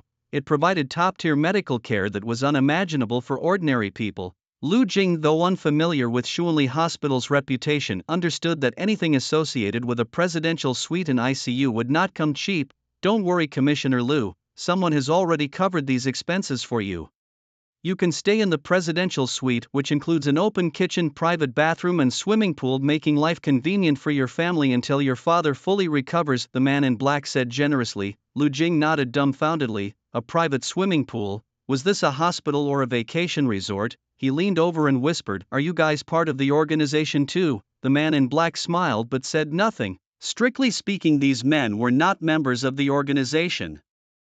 They were more like outsourced workers handling various tasks such as now. The Night Watchers organization seemed vast, but in reality its members were scattered worldwide and quite few in number. Typically, only a few Night Watchers were in a city. Under such circumstances, they had developed a large periphery to help handle miscellaneous tasks, including personal affairs of members and various societal issues. They didn't know the name of the Night Watchers but knew they served a vast organization officially named after an Awakeners Guild. The surgery lasted only an hour. Afterward, a man in black wearing a white coat emerged. The surgery was successful and the patient's condition is stable. He can be transferred to Shunli Hospital now. Thank you. Thank you, Gong Liang said, relieved. You're welcome, it's our duty, Commissioner Lu. We will take care of transferring your father to Shunli Hospital, the man in black replied. It's already quite late and you and your sister have school tomorrow, so you should head back and rest. It's clear that they genuinely care for you. Gong Liang also realized this and urged, Yes, you both should get going. There's no need to worry about things here. This is the crucial time of your senior year in high school and nothing should interfere with your studies. After Gong Liang's persuasion, Lu Jing and Lu Shui left the hospital. As they were leaving, Gong Liang tugged at Lu Jing's hand. Who are they? She asked. My friends, Lu Jing replied, scratching his head. Are they trustworthy? They are. Gong Liang hesitated, taking a deep look at her stepson. Lu Jing had been living with her since he was not even 10 years old, under the same roof. Although the stepson was a bit odd and not particularly likable, she had raised him from a young age. Gong Liang believed she understood Lu Jing well. But today she suddenly found him somewhat unfamiliar. You haven't done anything illegal outside, have you? No, Lu Jing assured her. Don't worry, that's good. Don't let your father and aunt worry. Outside the hospital, a helicopter had already landed. A man in black escorted Lu Yuanzhang onto the helicopter and soon it flew away. Lu Jing and the others reached an intersection. I should go, Shinshuyue said. Thanks for today, Lu Shui added. Don't mention it. I didn't really do much, Shinshuyue replied, glancing at Lu Jing. You're quite capable, huh? She remarked, giving Lu Jing a light punch on the shoulder. When you make it big, don't forget your old classmates, Lu Jing smiled. I'll be off then, Shin Chuiwei said. The siblings walked home side by side, the bright moonlight draped over them casting long shadows that seemed like two lonely phantoms wandering down the silent street. Occasionally cars sped past, stirring up a brief commotion, yet the siblings seemed to be in another world of quietly and steadily walking their own path. When they got home, Lu Shuai suddenly spoke up. Brother, she said, brother, don't get into any trouble, okay?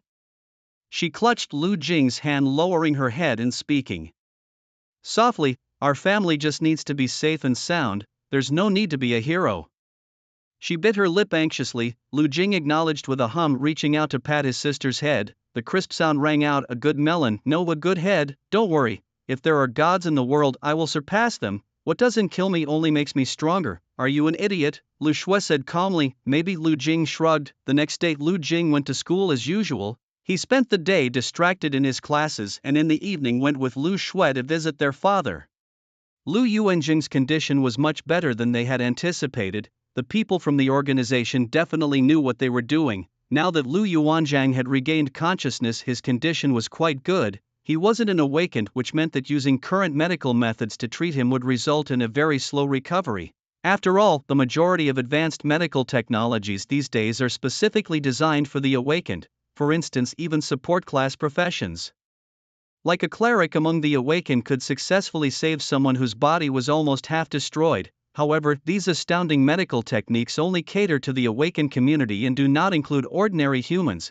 But the organization Lu Jing belonged to was different. All their members were non-awakened. Therefore, they possessed medical technologies that other organizations or even countries did not have, and these were specifically for non-awakened individuals. This hospital must be expensive, right?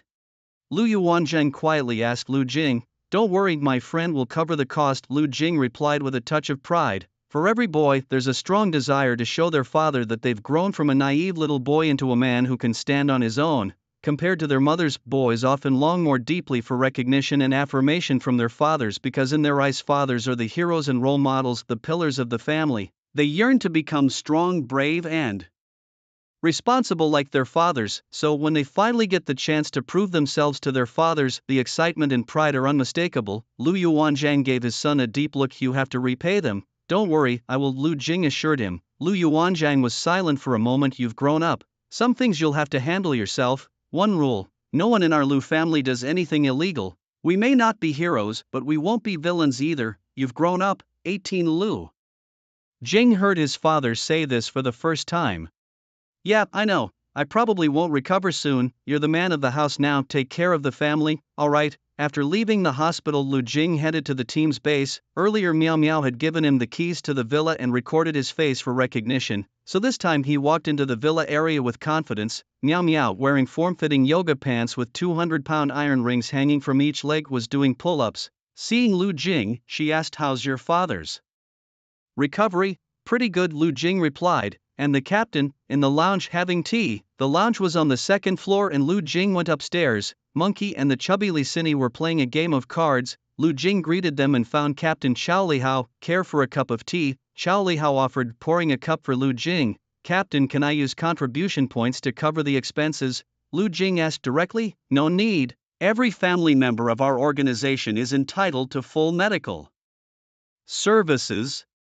If a member unfortunately dies in a mission, the organization will also support their family. Such humanity, Lu Jing thought to himself, feeling grateful for having joined the right organization. By the way, are those men in black also members of the organization? They're not, they're just hired to do the work for us. Why do they call me Commissioner Lu? Lu Jing asked with a hint of curiosity. Because it makes you look cooler.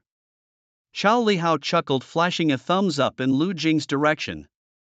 Thanks, Lu Jing replied with a grin. No need to thank me, we're all brothers here. Let Miao Miao show you around the contribution point system, Chao Lihao shouted out energetically. Miao Miao. Soon enough, Miao Miao appeared dressed in yoga pants and sporting a slight sheen of sweat on her forehead. Take Lu Jing to familiarize him with the contribution point exchange system, Chao instructed. Understood, Miao Miao nodded, then turned to Lu Jing. Follow me. Lu Jing followed her to the basement of the villa. As I've mentioned before, contribution points can be exchanged for anything you want, Miao Miao explained. Can I buy a sports car? Lu Jing asked half-jokingly, driving a sports car to school now that would be cool, is that all your ambition amounts to? Meow Meow teased. How about 2 Desert Eagle pistols then? Lu Jing mused, figuring contribution points were probably only good for acquiring such firearms. Or I could just convert them all into cash. Meow Meow's lips curled into a faint smile as she gently pushed open the basement door. The moment the door swung open, an overwhelming sense of futuristic technology enveloped them. The basement was a hub of advanced equipment. At the center of the room, a luminous, three-dimensional glow hovered like a mysterious energy core pulsating with an irresistible allure. The light flickered and transformed, as if holding endless secrets and power. Large screens adorned the walls, displaying complex data and images mesmerizing anyone who laid eyes on them. The floor was a transparent glass panel revealing a labyrinth of circuits and pipelines below, akin to the infrastructure of a miniature city. Everything about this place exuded an air of sophistication, mystery, and charm. Lu Jing stepped cautiously inside, following Meow Meow's instructions to sit on a technologically advanced chair. Don't move, Meow Meow advised, connecting senses. Connection successful. Accessing now, she announced. Lu Jing blinked, his eyes opened, finding himself in a realm of void with a massive blue screen before him. He clenched his fists in disbelief. This feels so real, he marveled. You're in the virtual world now. Look at the screen in front of you. Meow Meow's voice guided him. Lu Jing glanced at the screen and froze in astonishment. It was the permission store, the weapons section. Submachine guns equipped with 2 standard 30-round magazines, easy to maintain without specialized tools. Highly accurate, reliable performance, lightweight, boasting high precision and performance. Utilizing 46 by 30 mm ammunition with a firing rate of 950 rounds per minute, possessing high penetration and destructive power, capable of effectively piercing body armor and light protective equipment, considered a restricted weapon not easily available on the civilian market. Lu Jing continued to scroll, finding a plethora of options. Submachine guns, pistols, trench guns, sniper rifles, machine guns, rifles, carbines, anti-material weapons, and more. These all seem to fall within a reasonable range. In fact, one could even purchase mortars, recoilless rifles, and anti-aircraft guns. Intercontinental missiles, capable of carrying nuclear warheads, left Lu Jing's mouth agape. Wait, you can buy this stuff too? Fortunately, his own permissions indicated that such purchases were off limits. Lu Jing breathed a sigh of relief. If every team member could freely buy these things, it would be far too dangerous. Besides, the prices for these were exorbitant. Lu Jing continued scrolling down the list. Cold weapons, the invisible greatsword, which only shows the hilt and not the blade, the Han sword Qingshin forged on the Taoist Longhu Mountain, capable of harming ghosts and vengeful spirits, damaged magic armor, which allows the wearer to exert 150% of their strength with usage time depending on physical endurance. After removing the armor, the body will be weakened with the degree of weakness and recovery time depending on individual endurance. My goodness, there's even this stuff. Lu Jing skimmed past the categories of life and wealth. Life? That's just too unbelievable. Lu Jing clicked on life only to find that the permissions for it were not open to him. Lu Jing swallowed hard, suddenly feeling a bit intimidated. Was this organization a bit too extraordinary? Buying life here? This.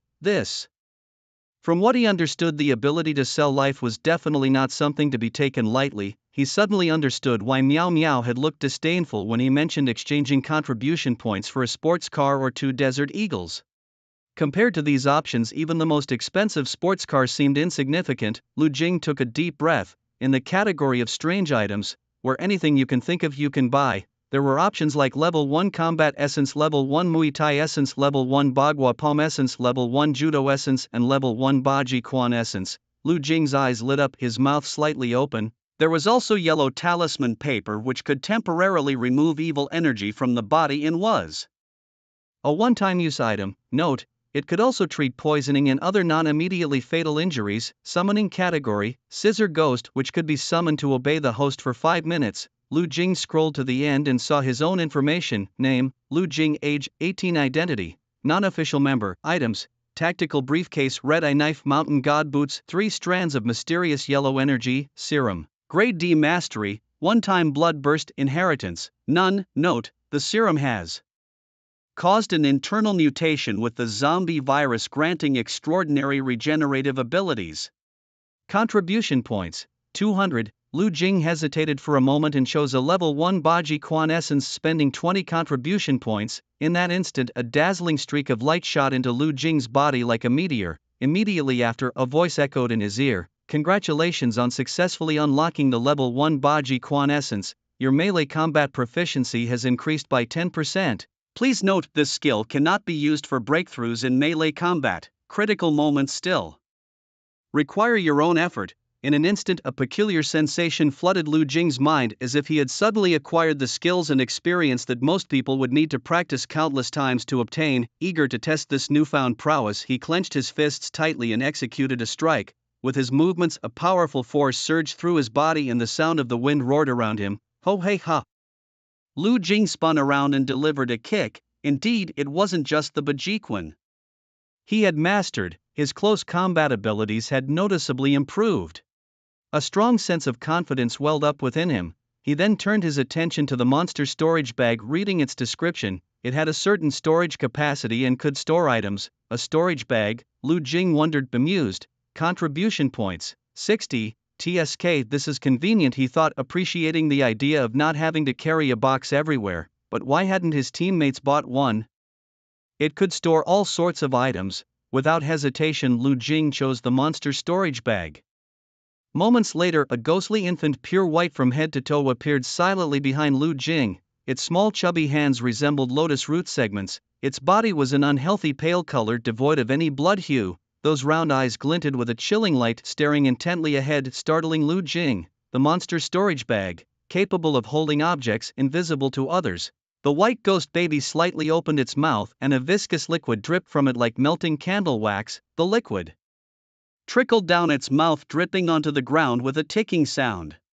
The grotesque sight churned Lu Jing's stomach, nearly making him retch. How exactly was this thing supposed to store items? As if sensing Lu Jing's thoughts, the ghost baby opened its mouth wider and pointed to it with its little hand. Though Lu Jing couldn't understand its speech, he could sense its intention, as if it was indicating that its mouth could store items. Lu Jing finally understood why no one else was willing to buy this thing. It was just too disgusting. For some reason, the name Fushiguro Zenin popped into his head. Skill, Blade Technique, Level 1 Essence. Lu Jing primarily wielded the Grand Xiaolongke. He used the remaining contribution points to purchase Blade Technique Essence. Skill, Blade Technique, Level 2 Essence, he swung the blade a couple of times and soon after he exited the virtual realm. Meow Meow helped him remove the equipment. Lu Jing clenched his fists. It was real.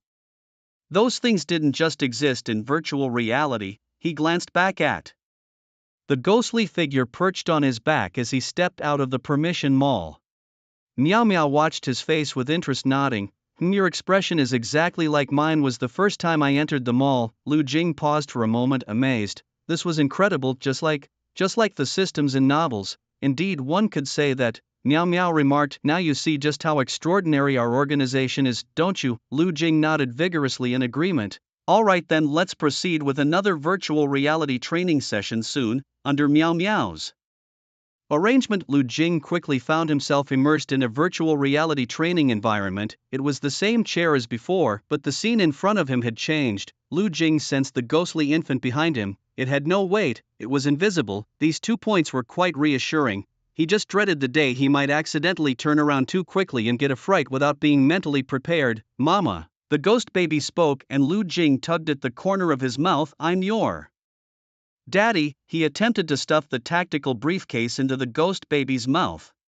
It worked, though the ghost baby appeared small. Its internal space was far larger than imagined. Still, it wasn't as cool as using a storage ring. It had a bit of a horror movie feel to it. In front of him appeared 3 red demon wolves, their fur blazing like fire. Their eyes gleamed with a bloodthirsty light, mouths slightly open to reveal sharp, fierce fangs growling in low tones. This virtual reality was almost indistinguishable from the real thing. Lu Jing remained unfazed. He reached out again and retrieved a large Xia dragon sword from the ghost baby's mouth. With a deep breath, his entire presence transformed into one of sharp intensity. Faced with the encirclement of the demon wolves, Lu Jing slashed directly at one of them. Then leaping high, he evaded the attacks of the other 2 wolves. After purchasing the second-level sword technique essence and first-level Bajiquan essence, Lu Jing could clearly feel the difference in himself. The battle ended shortly after. Lu Jing then challenged various other monsters until he was somewhat fatigued and exited the virtual reality. That evening the team held a celebratory feast. It was in honor of their narrow escape from the temple of the mountain god. To our greatest hero Lu Jing. Chow Li Hao raised his glass. Cheers. To be honest, I nearly wet my pants back there, monkey exclaimed Lu Jing. We owe it all to you. Otherwise we wouldn't even know how we died. Lu Jing smiled shyly. For someone like him who had received little praise throughout his life, such compliments were particularly gratifying. I thought you were just a rookie, but you turned out to be amazing. The group chatted and laughed, the atmosphere warm and friendly. Just then the sound of an alarm blared. There was a portal nearby. Chow Li Hao tossed a few peanuts into his mouth. The dungeon difficulty isn't high. Lu Jing, you head home first. Let Monkey and Fatty handle it. For them, entering and exiting dungeons is routine. Alright. Lu Jing thought he should quickly become accustomed to this lifestyle. Leaving the villa, it was already quite late. The night was upon him. Lu Jing had just received a call from his stepmother Gong Liang asking him to return home to fetch some clothes for his father Lu Yuanzhang and deliver them to the hospital. When Lu Jing got home, he found that his sister Lu Shui and stepmother Gong Liang had moved into the presidential suite to take care of his father. The suite even had a swimming pool. It sounded incredibly comfortable. Lu Jing first realized the world of the wealthy was like this. He glanced at his dark home and looked up. Lin Mo's place was also dark. She really had left. Who knows what happened at her place? With these thoughts, Lu Jing finished packing his clothes and went downstairs. As he reached the corner of the alley, he heard some noise. Hey, didn't I say what would happen if you didn't have the money today? Bang! Damn it, are you ignoring me? Come on, take off his shoes, slap him in the face. In the alley, a group of teenagers surrounded someone kicking and punching. Lu Jing stood under a dim streetlight, hands in his pockets. One blonde-haired teen glanced at Lu Jing. Hey, what are you looking at? Second class, get lost. With the emergence of the awaken and portals, the world's perspectives had drastically changed. The powerful abilities of the awaken meant they were almost considered a different species compared to non-awaken individuals. Gradually, some awakened began to question why these non-awakened people who did nothing should enjoy their protection while they risked their lives in dungeons. At some point, the term second class appeared online specifically to label non-awakened individuals. Lu Jing took a step forward. If someone targets the innocent and the weak with violence, no matter how justified they think they are, they cannot escape moral condemnation. True strength isn't achieved by harming those weaker, but by respecting the freedom of the weak. Lu Jing looked calmly at the other party, a sly smile on his face. It's time for my long outyen moment. Cut. Is that video saved? The cameraman emerged from the darkness. Yes, it's saved. Thanks for cooperating. Thanks for cooperating. Someone approached and shook Lu Jing's hand. Lu Jing was bewildered. We were shooting a short video to test bystanders' reactions, the person explained. Oh. Lu Jing finally understood, though he felt a bit angry as if he'd been played. This is your reward. The blonde guy handed over an envelope with a smile. Lu Jing felt the thickness of the envelope and naturally slipped it into his pocket, then walked off. Laughter echoed behind him.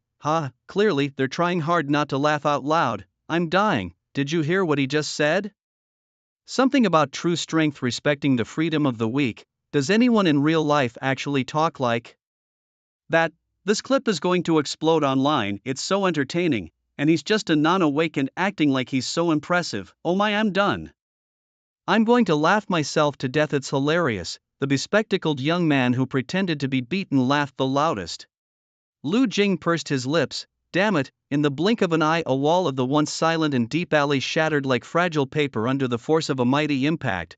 The crash reverberated through the air like a heavy hammer blow, buzzing and echoing for what felt like an eternity. From the broken wall, a shadow darted out like lightning. It was immediately followed by a fearsome creature, its body rippling with bulging, hardened muscles, charging forward with a majestic aura. The monstrous figure nearly filled the entire passage of the alley, its blood-red eyes gleaming with a greedy and cruel light like two burning flames, stark and noticeable in the darkness. Its mouth was slightly open, revealing sharp-pointed teeth and a sinister maw. Roaring, every phone in the vicinity suddenly blared with alarm. This was the warning system provided by the government. Whenever a portal appeared nearby and wasn't promptly addressed, creatures from within could cross into reality. But now, the warning seemed too late.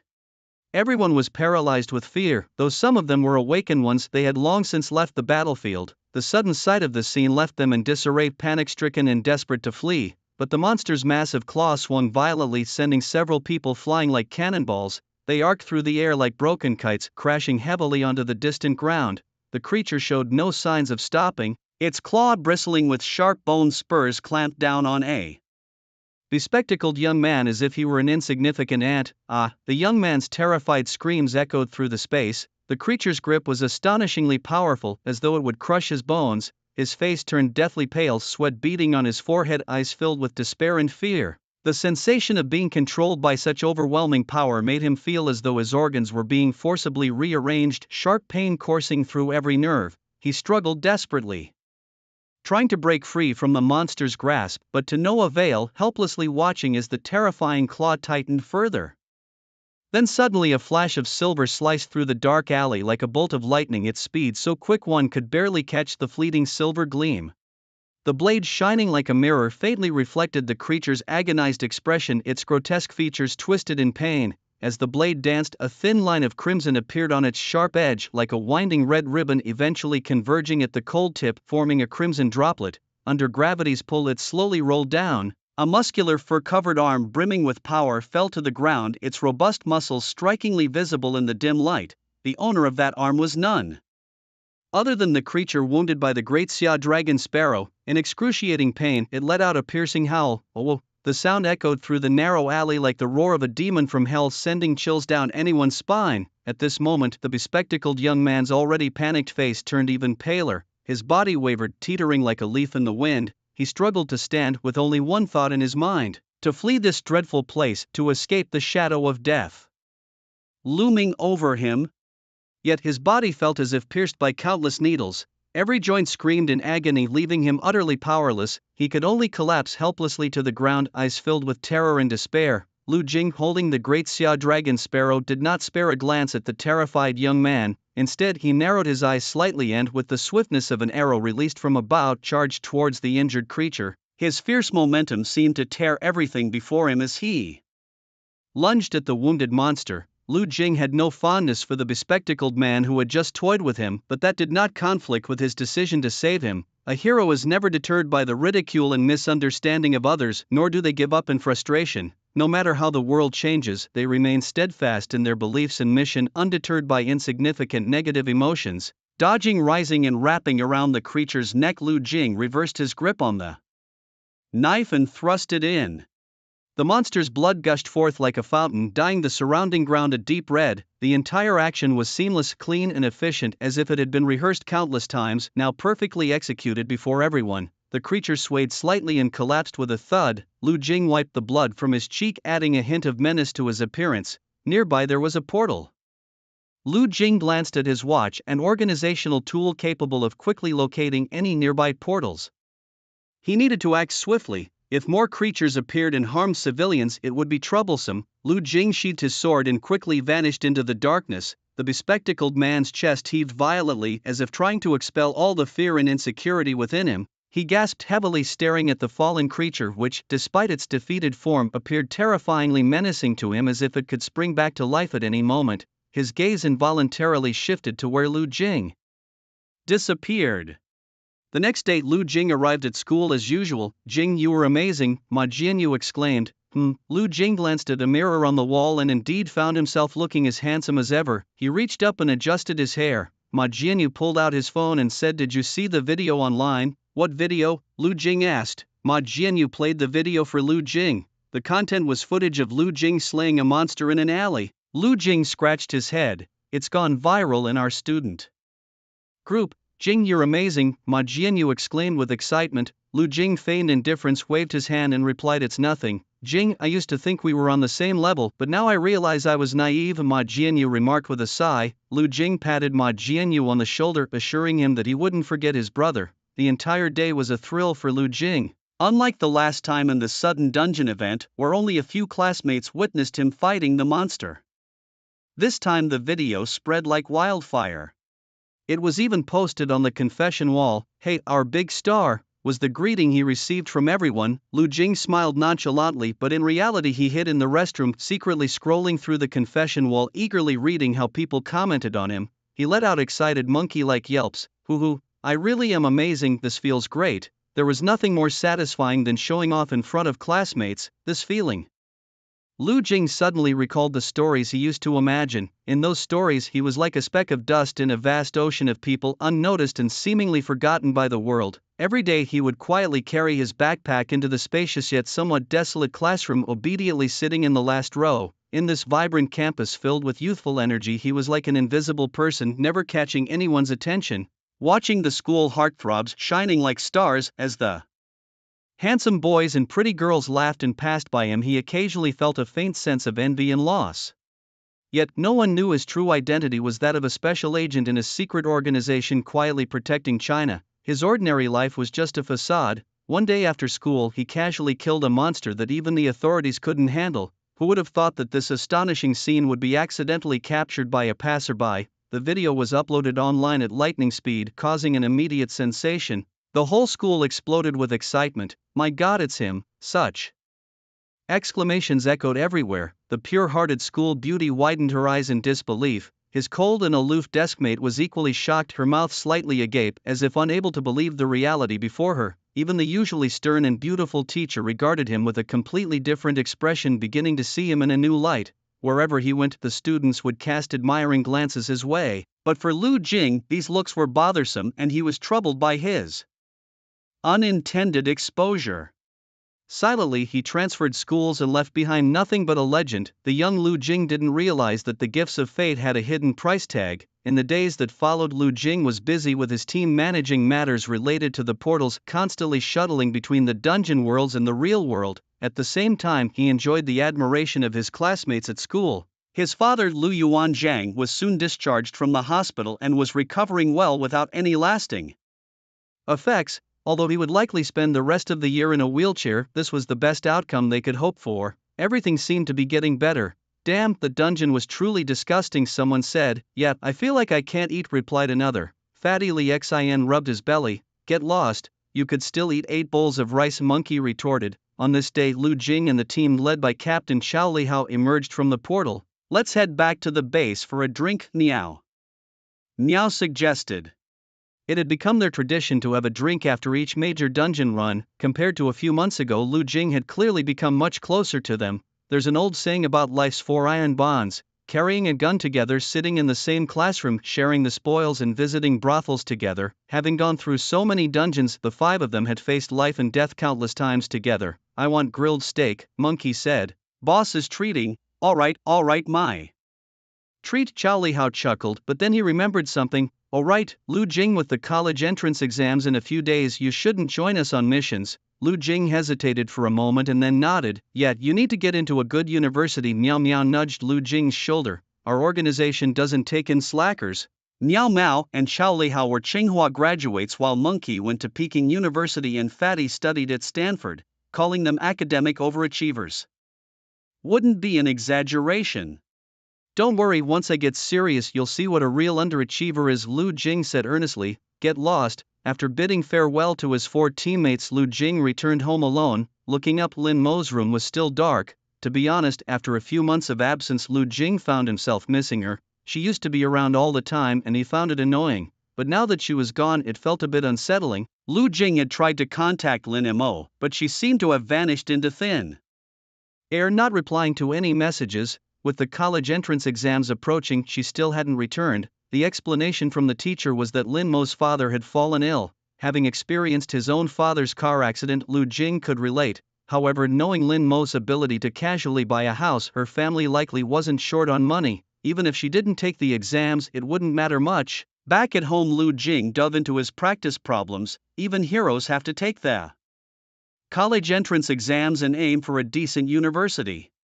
After all, his father Lu Yuanzhang couldn't care less about whom he knew or whether he played the hero. In his father's eyes, getting into a good university was crucial for his future. Lu Jing didn't want to let him down. Of course, he didn't want to disappoint his late mother either. Time flew by quickly. It was the night before the college entrance examination. Even though he had joined a mysterious organization where one could even purchase longevity, Lu Jing knew that the exam wasn't as crucial for him anymore, yet he couldn't help but feel nervous. 10 years of diligent study, sharpening his skills to perfection, had led to this moment. Today, he thought to himself with a cool demeanor, was the day to show the world his capabilities. He couldn't help but grin widely, feeling an urge to dance. "Lu Jing, are you asleep?" came the voice of Lu Shui from the next room. Not yet, what's up? He responded. I'm a bit nervous, Lu Shui admitted. You're so good at this, what are you nervous about? He asked. I'm afraid I won't do well on the exam. Don't worry, just get some sleep, Lu Jing reassured her. Brother, I'm scared that everything will change, Lu Shui continued. Change how? It's just an exam. You've always been calm before, Lu Jing replied. Whenever Lu Shui called him brother, it usually meant trouble. I'm really scared, brother. Please don't hang out with those strange people, okay? Let's just live a simple life. I'm really scared. Lu Jing assumed Lu Shui was worried about his safety and comforted her. It's okay. Didn't I tell you, your big brother is a lone hero like the main character in an anime. You know what that means? Saving the world, defeating the big villain and winning the heart of a beautiful girl. A happy ending unless the author is a fool. On the other side, Lu Shui fell silent. Lu Jing stopped talking too, closed his eyes and quickly drifted off to sleep. The college entrance exam, whether for those who were awakened or not, it was undoubtedly one of the most significant events in life. As the old saying goes, there are 4 great joys in life: timely rain after a long drought, meeting an old friend in a distant place, the wedding night, and passing the imperial examinations. In the morning, Lu Jing ate a youtiao and 2 eggs for breakfast, believing it would bring good luck, but with a perfect score of 150 for each of the 3 main subjects, Chinese, math and English, scoring a mere 100 would be a waste, wouldn't it? So he arranged the youtiao into the shape of the number 5 and ate it in one bite. Today Gong Liang had taken the day off, wearing a cheongsam for good fortune. Lu Yuan was still unable to walk but insisted on being pushed in a wheelchair to the school gate. Both his son and daughter were taking the exam and it would be odd for him not to see them off, given his personality. Personally escorting his children to the school bus, he followed it to the school gate, offering countless words of advice. Lu Yuan himself had a decent education but missed his chance at the college entrance exams due to an accident. The family couldn't afford to support him for another year of study and it became a lifelong regret for him. As he had children, he placed all his hopes on them. At that moment, the school entrance resembled a bustling marketplace, gathering a large crowd of anxious parents. Most of the mothers, as if in agreement, had carefully selected and donned elegant cheongsams, hoping for good fortune. It's not superstition after all. Who doesn't want to hear auspicious words? At this moment, it was as if a little drum was constantly beating in each parent's heart, the sound echoing loudly, almost resonating through their chests. After all, this college entrance examination is a pivotal moment for the children, one that bears heavily on their future. It carries the countless hopes and dreams of their parents, akin to a weighty scale pressing upon the heart of every parent. Gong Liang chattered continuously with Lu Yuanzhang, explaining how wearing a qipao symbolizes a victorious beginning. And on the second day of the exam, one should wear green, representing green lights all the way. On the third day, gray and yellow are to be worn, symbolizing the path to brilliance. Enough of this path to brilliance, Lu Yuanjing scoffed, yet in his heart he was already contemplating which green outfit to wear the next day. The bell rang and everyone hastily bid farewell to their parents. Parents, please step aside, a security guard managing order at the entrance shouted. Students with great discipline lined up in several rows at the school gate. I'm really nervous, Lu Jing heard someone say as he glanced back. It was Song Ziki, the so-called wealthy second generation. Could even he be nervous about the college entrance exam? Song Ziki noticed Lu Jing looking over and managed a slight smile. Finally, it's over. From now on the world is your oyster. Lu Jing knew he was joking and returned the smile. In the past, during moments of self-doubt, Lu Jing often harbored a certain animosity towards the wealthy second generation, viewing them as natural adversaries. He felt that speaking even one more word to them would seem like he was trying to ingratiate himself.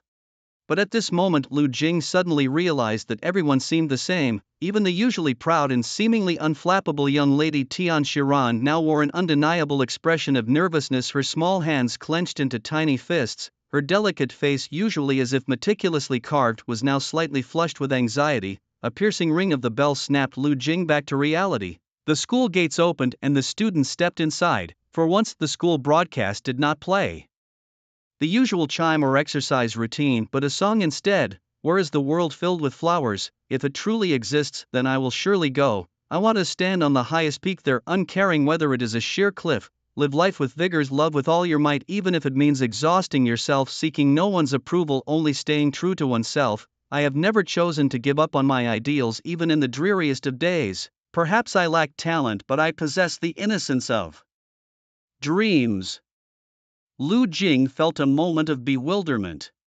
His high school life was about to end just like that. He thought of many things, yet it was as if he thought of nothing at all. He suddenly recalled a question he had once read: is it more challenging to face an exam with only one correct answer or a life with countless right choices? But maybe now wasn't the time for melancholy. A single log bridge amidst a sea of soldiers. Rumble. The ground seemed to tremble. The sound came from behind and everyone instinctively turned to look. In the sky above the city, a massive portal slowly materialized. At that moment, every phone simultaneously blared with warnings. A giant portal had appeared near the Schweinscher Bridge, urging residents to seek shelter. Near the Schweinscher Bridge, thankfully, it wasn't too close to affect the college entrance exams, yet the mysterious portal seemed to have an irresistible pull, its presence palpable even from a distance. Gazing at the portal from afar was truly awe-inspiring, its grandeur and magnificence undeniable. As soon as it appeared, it was as if Pandora's box had been opened. Grotesque creatures swarmed out like a tidal wave. They exuded an aura of malevolence, cloaking everything in fear wherever they went. The area quickly descended into chaos and panic, with people fleeing in all directions, screams echoing incessantly. Amidst the confusion, urgent footsteps suddenly approached from nearby. The awakened ones closest to the scene were the first to arrive. A battle erupted instantly, blades clashing and magic crackling in the air, thick with the scent of blood and the vibrations of magic. Yet these were scenes invisible to those watching from afar. Those who entered the school glanced back momentarily before continuing on their way. Lu Jing, let's go, urged Song Ziki, giving a nudge to Lu Jing, who stood still. Beep beep beep, his watch chimed. Lu Jing pressed the communication button on his watch. Captain, what's the situation? Soon Chao Lihao's voice came through. Not sure yet. This seems like a big one. It's rare for creatures to emerge right as the portal appears. It was clear Chao Lihao and his team were rushing to the scene, the wind howling in the background. Before hanging up, another voice chimed in. Don't worry about it, focus on your exam. Do well and your sister will reward you, said Meow Meow encouragingly. Lowering his hand, Lu Jing walked forward a few steps. Before dawn breaks, we must be braver, waiting for the brightest moment at sunrise. Run forward, facing the cold glares and ridicule. How can we feel the vastness of life without enduring hardships? Lu Jing scratched his head vigorously, then he turned and walked against the crowd. This sudden movement left those behind him stunned, their eyes following him in confusion. What happened? Did he forget a pen, or perhaps his ID or exam admission ticket? Lu Jing. Lu Shui reached out to grab him. Lu Jing glanced at her and gave a faint smile. Do well on the exam, get into a good college. But Lu Shui didn't let go, holding tighter, staring intently at him.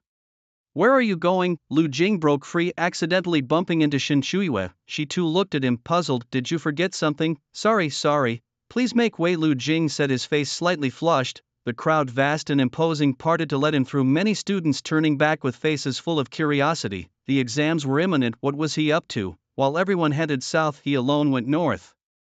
Yet, in this moment, Lu Jing felt no surge of heroism. He dashed out of the school gates. Not far off, his stepmother Gong Liying and his father Lu Yuanzheng watched him with confusion. Lu Yuanzheng shouted, "What are you doing? What did you forget to take?" Lu Jing glanced guiltily at his stern father. "Oh Dad, your son truly wants to make you proud. But your son, while I was born to save the world, there's no reasoning with it." Lu Jing took a deep breath, as if trying to inhale all the air in the world into his lungs. Suddenly his legs were engulfed by a thick and strange black substance that surged over them like a tidal wave. The black material seemed to possess its own life and will, encasing his strong, straight legs in the blink of an eye. It was as if he wore a mysterious, shiny black armor that clung tightly to his skin. They had become one, a part of his body. As the black substance continued to penetrate and merge, power surged within him. Then, with a sudden jolt, Lu Jing's feet sprang into action. In the next instant, his body shot forward like an arrow released from a bow, moving with a speed almost impossible to track. The entire world seemed to freeze for his leap, his silhouette tracing a graceful arc through the air, effortlessly spanning dozens of meters. Between two jumps, he vanished from sight. This time Lu Jing did not look back. By rights he should have. There was nothing cooler than this moment. It should rank first in his heart. At this moment, numerous examinees entering the building and countless parents at the gate turned their heads, staring intently at him, watching him head straight towards the direction of the portal. It was obvious what he was headed to do. Tian Shiran watched the scene seemingly straight out of an animation and was momentarily stunned. Lu Jing Lu Jing seemed to be heading towards the portal. What is he going to do? Not taking the exam? Of course he's off to save the world. Ma Jianyu grinned triumphantly as if he were the one off to save the world. My god, that's truly awesome. It's a shame Lu Jing couldn't hear it, or if it were recorded he could listen to it several times over in his bed later. This time, as the mysterious portal appeared, countless beams of black light surged forth like a raging tide. Following that, a host of terrifying, grotesque demons poured out like a flood bursting through a dam, bearing their fangs and claws, emitting blood-curdling howls as if they were messengers from hell. In an instant, this once relatively calm area plunged into unprecedented chaos. Panic-stricken people fled in all directions, screams and shouts intermingling. The portal had arrived suddenly, and though some awakened ones rushed in to fight back with all their might, they found themselves somewhat overwhelmed by the sheer number and ferocity of the demons.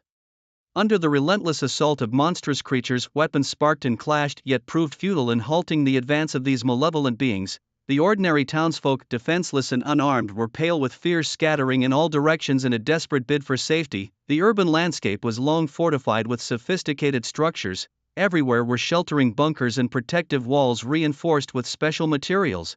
People frantically sought refuge nearby, but in the chaos, many unfortunate souls fell victim on the streets. Awakened ones rushed into the portals, yet still the portals remained open, signaling the incomplete number of entrants required to seal them. There was a call for more to enter, more to fight. Those who first arrived with some semblance of power had already stepped into the portals, leaving behind the weaker awakened ones to fend off the emerging monsters. Boom, boom, boom. A low growl resonated. The creature's body was twisted and grotesque as if pieced together from various beasts. Its skin was a strange gray covered in coarse scales and lumps. It had a massive, terrifying head and a long, agile body with powerful limbs ending in sharp claws capable of tearing through any prey. It effortlessly ripped open a nearby rolling shutter. Behind it stood two children, one large and one small. The creature's mouth twisted slightly as if it were smiling. The boy shielded his younger sister, holding an axe in his hand. His face turned ashen as he shouted, "Run!" The monster flicked its tail, ready to pounce. To it, these two children were not even a full meal. With a swift slice, Lu Jing decapitated the monster with the Xiaolong sword descending from above, standing atop the creature's corpse. He turned his back to the boy. "We are not born kings," he said, "but we have the blood in us that refuses to bow. Young one, to muster the courage to protect those you love makes you a hero already. Courage is the most dazzling elegance under pressure. Take your sister and leave. Leave this place to us." The boy glanced deeply at Lu Jing's back and ran off with his sister. Lu Jing continued fighting, contemplating the possibility of not having to enter the portal. Perhaps if enough people entered, he could return in time for his exams, but he underestimated the danger of the portal. As long as it remained open, hordes of monsters poured forth. There was no time for hesitation. Scaling the outer wall, he ascended to the top of a tall building, landing gracefully as a bird. His gaze resolute. At that moment a massive crocodile-like creature charged out, its jaws wide open revealing sharp fangs, eyes gleaming with a bloodthirsty light. With a gust beneath his feet, Lu Jing's dual blades became a flurry of lethal light. First he would slay the monster, then charge into the portal. There was no turning back. 3-foot long one, 10,000 volumes of books. What is heaven's purpose in creating me? He recited, the spirit of bygone storytellers echoing in his heart. If I cannot serve my country and bring peace to the world, what use is it to be a man of honor? In the endless cycle of sowing and reaping, it's nothing but a fierce struggle. Traversing the world, exploring every state, yet how can the human heart compare to the ever-flowing waters? Lu Jing had heard many stories. He wasn't just a fan of two-dimensional worlds, he had also listened to countless mythological tales. Otherwise, where would he have found the material to write his millions of words in the chronicle and construct such a vast world? Lu Jing exhaled softly. He closed his eyes and, upon opening them, found himself in a gigantic space. The buzz of voices surrounded him, and everywhere he looked, awakened individuals were pouring in. This was the replica world, the 9-tiered demon tower. Lu Jing, a familiar voice called out. Miao Miao approached, looking at him in surprise. "Weren't you supposed to be taking an exam?" She walked over and, without any explanation, rapped him on the head. Xiao Lihao, seeing Lu Jing arrive, wasn't particularly surprised. After spending so much time together, if they hadn't figured out each other's personalities by now, it would have been a waste. Lu Jing was optimistic, though not exactly cheerful. He was smart, but spoke as if he were a mental patient who had just escaped. He was decisive in his actions, yet yearned for gentleness.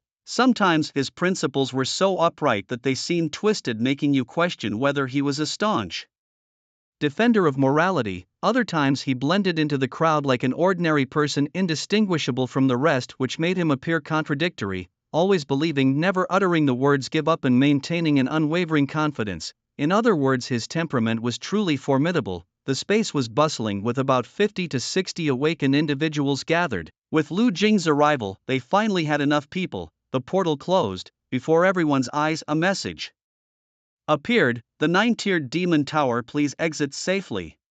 Before them was a staircase seemingly formed from endless darkness leading up to the second tier. The width of the steps was just right, not too narrow to feel cramped nor too wide to feel empty. In the dim light one could vaguely see that the surface of the steps seemed to be covered with strange patterns, elusive and mysterious. Looks like we have to break through all 9 tiers, Miao Miao said. Chao Lihao nodded. It wasn't just them. Everyone present shared the same thought. Anyone brave enough to enter this massive replica had some confidence in their abilities. They were all veterans. This kind of combat-oriented replica was all about the fight and the thrill. The 9-tiered demon tower, the name itself suggested that each tier would have a boss monster guarding it. They needed to fight their way to the 9th tier, but the difficulty of this replica, that was still unknown. The group was temporarily assembled for convenience in facing the enemy. They elected the highest ranking mage among them as the overall commander and devised a simple battle plan.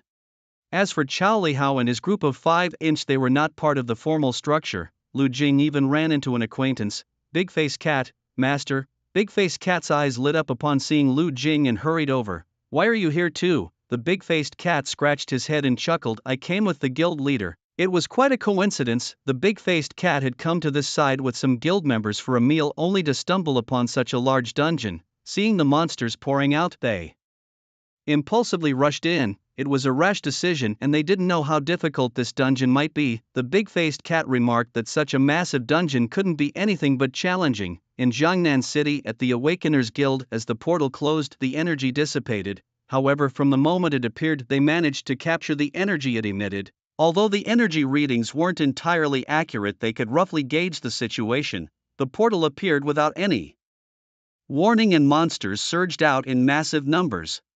The best strategy was naturally to send awakeners inside. Once the portal closed, at least it would hold for a while. During this time, no more monsters would emerge, giving the guild time to organize their forces. This particular portal, initial tests rated it as A level. Is everyone notified? Aside from those on vacation, nearly all awakeners above level 30 in Jiangnan City had gathered.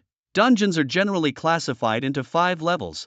A B, C, D, and E. E-level dungeons correspond to awakeners between levels 1 and 5-inch, while B-level corresponds to levels 5 through 10, and A-level dungeon corresponds to level 25. However, not every awakener above level 25 can recklessly enter an A-level dungeon. In reality, dungeon worlds are perilous and unpredictable. No one knows what they might encounter inside. Therefore, as per the rules, you can only enter an A-level dungeon once you reach level 25. It's like a game, you need to reach a certain level to qualify for ranked matches.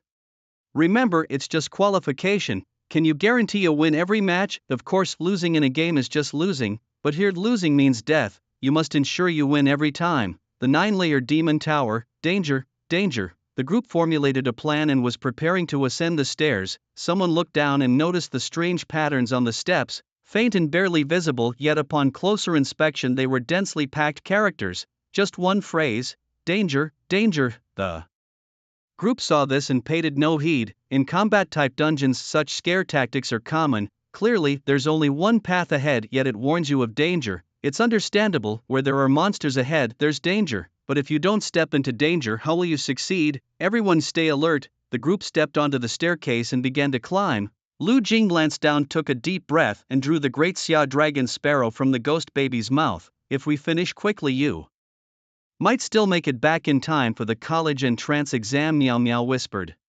Lu Jing glanced at her. If I miss it, then I miss it. What are you saying, kid? University life is one of the most beautiful times of youth, someone remarked. Gathered here today, it's all fate whether we know each other or not. We go for the country and the people, and who knows what fate awaits us. Too bad there's no wine here, another added. Who said there's no wine? Someone exclaimed, raising a large gourd. The wine in my gourd is like a mountain spring, endless and abundant. If you don't mind, let's all share a drink. After all, there's no time limit here. The gourd was passed around, each person taking a sip. Then someone suggested, how about we take a group photo? Lu Jing interjected, oi, don't set a death flag like that. He couldn't help but complain. From the start it seemed like they were embarking on a journey with no return. Be it in anime novels or films, whenever such a situation arose, the outcome was always grim. Suddenly a portal appeared without warning and monsters began to pour out. The danger was evident. There was no time to send in personnel to assess the portal's level. Who knew how many casualties it would cause? Yet, these awakened ones were resolute, ready to plunge in and seal the portal. Even if they couldn't succeed, they could at least buy time for those outside. In stepping into the portal, they had already accepted the possibility of never returning. The atmosphere was heavy with tension, and worry was evident in everyone's eyes. Some remained silent, perhaps praying for a safe return. Others exchanged a few words, their conversations filled with concern and blessings for each other. Everyone understood that the path they were on was fraught with unknowns and danger, and that life or death decisions might await them at any moment. Lu Jing felt exasperated, wishing he could silence the person who spoke earlier, yet supported by everyone they still managed to take a group photo. Sandwiched between a stout man and a thin one, Lu Jing wore a pained expression. Return safely, everyone shouted together. Return safely, echoed the group. Meow Meow frowned and whispered, why do I have a bad feeling? In movies, scenes like this usually mean there's no coming back. Lu Jing chuckled. It was nice to know someone else shared his thoughts. Meow Meow laughed too. I can't believe it. Do these people not watch TV shows or anime? Who talks like this before a big battle? Actually, my wife just got pregnant recently, the thin man added solemnly. My story is complicated too. Meow Meow and Lu Jing glanced at him. I can't die here. My parents fell in love early, my sister is divorced, I'm the one supporting my grandfather through school and caring for my grandmother during her postpartum period. Lu Jing laughed and the thin man suddenly chuckled too. Meow Meow playfully punched him. Get lost, you 9-story demon tower. As they stepped onto the second level, the scene before them changed abruptly. Behind them were winding stairs, as if they had crossed into another world.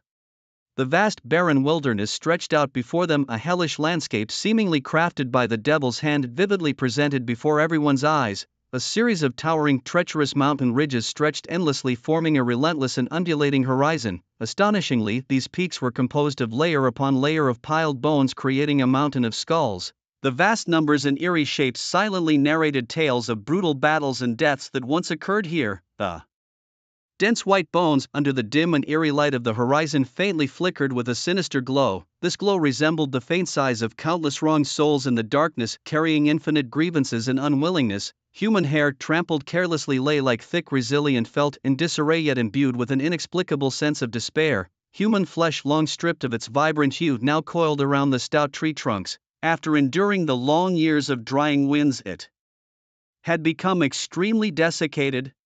The color, akin to silver threads, swayed lightly in the gentle breeze, as if a mournful dirge of death echoed across this desolate land. The stench of decay, like an invisible claw, swiftly and violently permeated the air. Once inhaled, it incited an overwhelming urge to vomit. The smell was pungent and nauseating, as if it could penetrate one's very being, slowly corroding the soul and steadily gnawing at the deepest fears within. From afar, the mountain of corpses resembled a vast ocean. Turbulent yet eerily silent, the blood flowed like a roaring river, a torrent of crimson. This vivid red contrasted intensely with the surrounding pallor of the bones, creating an incredibly striking visual impact that seemed to strike directly at the deepest recesses of one's soul, sending shivers down the spine. Anyone approaching this place would involuntarily be overwhelmed with deep-seated fear, as if they had truly stepped into an inescapable realm of curses. When the shocking scene unfolded before their eyes, even those who had been rigorously trained, familiar with the tempests and grandeur of the world, found themselves unable to control their bodies. Their legs, as if yanked by invisible hands, began to tremble uncontrollably. The sound of retching suddenly erupted, as if it were the deepest cry from the soul, filled with endless disgust and terror. Soon more people joined in this chorus of vomiting, the sounds interwove, rising and falling. They had believed themselves prepared for any hardship and danger, not unfamiliar with the grim visage of death. Yet, standing amidst such an unimaginably horrific scene, all their past experiences, no matter how thrilling or gripping, seemed to regress into childish, laughable cartoons. The courage and resilience they once prided themselves on appeared so pale and fragile at this moment, as if a mere touch would shatter them into oblivion. Just then, a melodious voice arose. the cheerful melody drifted through the air, and from behind the mountain came the tinkling, clanging, and clinking of bells. The sound was sharp and resonant. It was a little demon carrying a conspicuous banner with the character for order on his shoulder.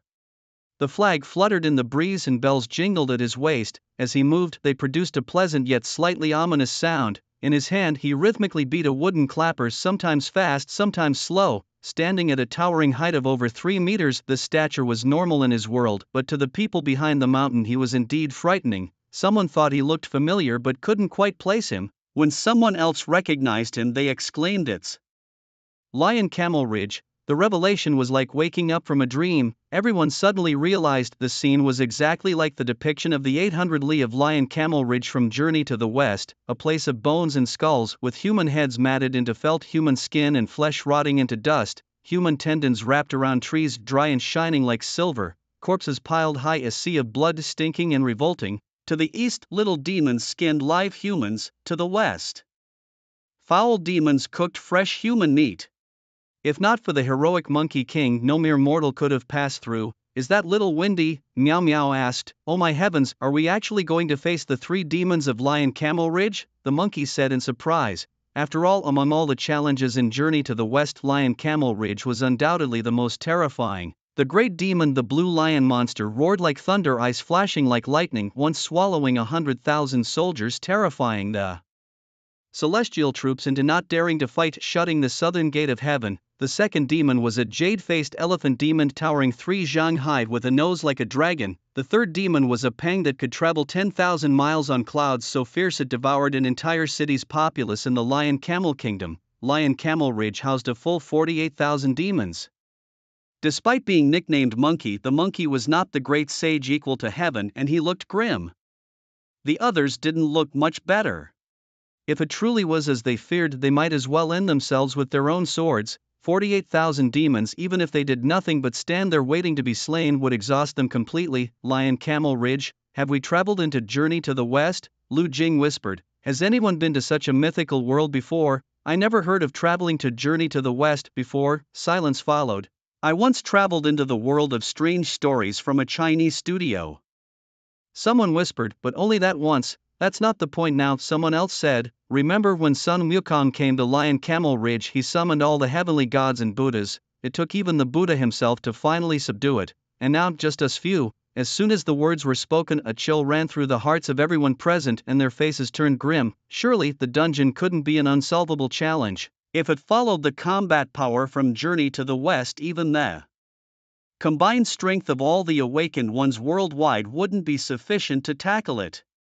Most likely, the enemies had been weakened somehow. Besides, have you ever seen a dungeon with more than 10,000 monsters? Forget 10,000, are there even 1,000? At that moment, the strongest among them, a mage recently appointed as the leader, stepped forward to rally their spirits. If it's a dungeon, there's always a way to solve it. Even if there are indeed over 40,000 demons, as long as we defeat the boss, it counts as a victory. Hearing this, the group felt slightly reassured. Indeed, such dungeons usually have reduced difficulty. Who knows, those little demons might be weaker than a household dog. "Hey, do you think these monsters, once turned into spirits, would taste good?" someone joked. Mentioning food, the chubby Lexin couldn't help but lick his lips. "I heard that eating these magical creatures in the dungeon can increase one's lifespan. Is that true?" "I have no idea, but the rumor is quite mysterious. Is there a tiger demon here? Don't they say tiger parts are very nourishing for men? If I ate a spirit-enhanced tiger part, it might cure my friend's kidney issues." Nonsense. Laughter erupted and everyone felt a bit more at ease. Joking aside, they knew the battle was inevitable. They unanimously decided to first target the lone scout, the little whirlwind. After all, although they knew this was Lion Camel Ridge, they had no clue about its specifics. Where was the entrance? Were there tunnels? Was the king of the demons in the cave? How many monsters were inside? Back in the day the great sage first dealt with that scout, hence they decided to mimic the great sage's strategy. Lu Jing watched the little whirlwind from afar. It appeared to be a weasel or a yellow wolf that had gained spirit.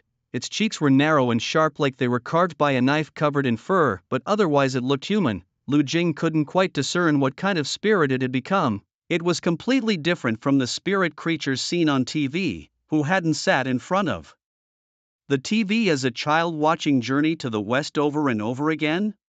Yet he never imagined he'd find himself in a world modeled after the classic tale. Soon, they formulated a plan. To play it safe and avoid alerting any other monsters, 3 assassins were sent to capture the scout for interrogation. A monkey spirit wanted to volunteer, eager to prove itself and avoid being looked down upon by the awakened ones. However, Charlie Howe stopped the enthusiastic monkey. Quickly, the 3 assassins used their stealth skills to approach the scout. For an assassin, stealth is a basic skill. Even if the scout was just a minor creature, the 3 paid little heed, confidently closing in. One of them, a small slender man, drew his dagger and silently approached the scout from behind, ready to subdue it. To be honest, he felt a slight thrill. After all, he had only ever seen the great sage fight demons on screen. He never expected to one day face a similar creature himself. "What are you doing?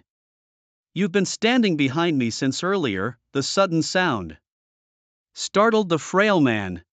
The small whirlwind in front of him had vanished. A furry hand rested on his shoulder. A human voice mused, "I wondered why I smelled an outsider. You dare intrude upon Lion Camel Ridge with just a few spells." The voice carried no intimidation, yet the frail man found himself immobilized, his entire body rigid with fear. In an instant, his head was effortlessly removed. Swish swish! Before the other 2 hidden assassins could react, their heads too hit the ground. In a fleeting moment, the small whirlwind had claimed 3 heads as casually as if he were slaughtering chickens. Then, the whirlwind turned its gaze to the others behind the mountain. A chill ran through everyone present.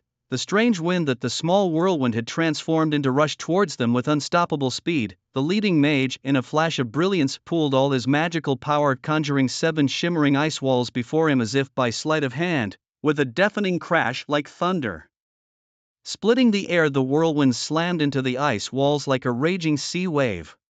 The immense force caused the walls to tremble but did not shatter them instantly. Instead, they were forcefully pushed back. The mage, eyes wide with determination, exerted all his power to maintain his magical defense. The 7 ice walls gleamed with even more dazzling light, managing to hold the seemingly unstoppable whirlwind at bay just a foot away. At this moment, the mage felt the biting wind like countless sharp blades whistling past his ears. The intense pressure was terrifying, as if he might be devoured by the beast at any moment. Suddenly, in this critical moment, the small whirlwind appeared once more silently behind the mage. By then, the mage's chest had turned into a bloody mess, as if crushed by an invisible force.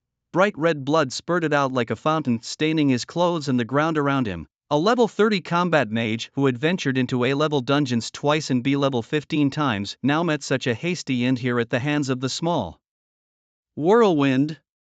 There was no time to mourn. As the cries of battle rang out, several nearby warriors brandished their weapons, closing in on the small whirlwind. The small whirlwind chuckled, unfazed. With a slight twist of his body, a powerful gust burst from him, and in an instant he transformed into a violent tornado. This tornado swept through with a piercing howl. The warriors' weapons barely touched the edge of the whirlwind before they were blown away by an irresistible force flung far and wide on the ground. More terrifying still, as the whirlwind swept past, there were agonized screams. The warriors, their bodies resilient and clad in armor, were torn into countless pieces by the force. Blood spattered everywhere, as if a horrifying rain of blood had descended from the sky. A massacre. Yes, it was a one-sided slaughter. There was no room for resistance. Ironically, they had just been plotting how to deal with the demons of Lion Camel Ridge and the 3 demon kings, the lion, the elephant, and the rock. Yet now a mere little drill wind had them fleeing in disarray with no chance to fight back. The mage's attacks were like tickling to little drill wind. The warriors' defenses were as fragile as paper. The hunters' traps were useless, and the assassins' famed agility looked clownish. Before this shape-shifting demon, everyone became lambs to the slaughter. Run, run, stop! Instantly, a large group of people froze in place. Little drill wind chuckled darkly, opening its massive mouth to bite off one person's head. It continued to devour, swallowing 5 or 6 more in one go. Nyamia collapsed to the ground, panting heavily. This scene reminded her of the day in the rules-based dungeon facing the false mountain god. Little drill wind's face twisted into a sinister smile as it reached out a hand to grab at her fiercely. Its movement was as swift as lightning, and in the blink of an eye it was upon her. Upon closer inspection, little drill wind's hand was stained with fresh blood mixed with some partially severed intestines and fragments of a heart.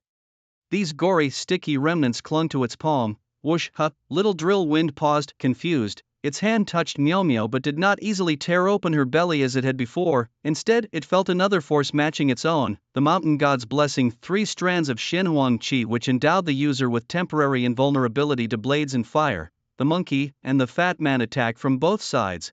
Little drill winds spun into a whirlwind once more, but the whirlwind that should have pulverized them this time was ineffective. The monkey and the fat man had also used the Shenhuang Qi. After surviving the mountain god's trial, each received 3 strands of this qi. They gave 2 more to the fat man. Though they temporarily withstood Little Drill Wind's attack, they still could not find a way to deal with it. The effect of the Shenhuang Qi was limited. Little Drill Wind stood up again, nonchalantly killing a few more people. Severed limbs flew as if they cost nothing. Lu Jing and Chao Li Hao attacked from behind.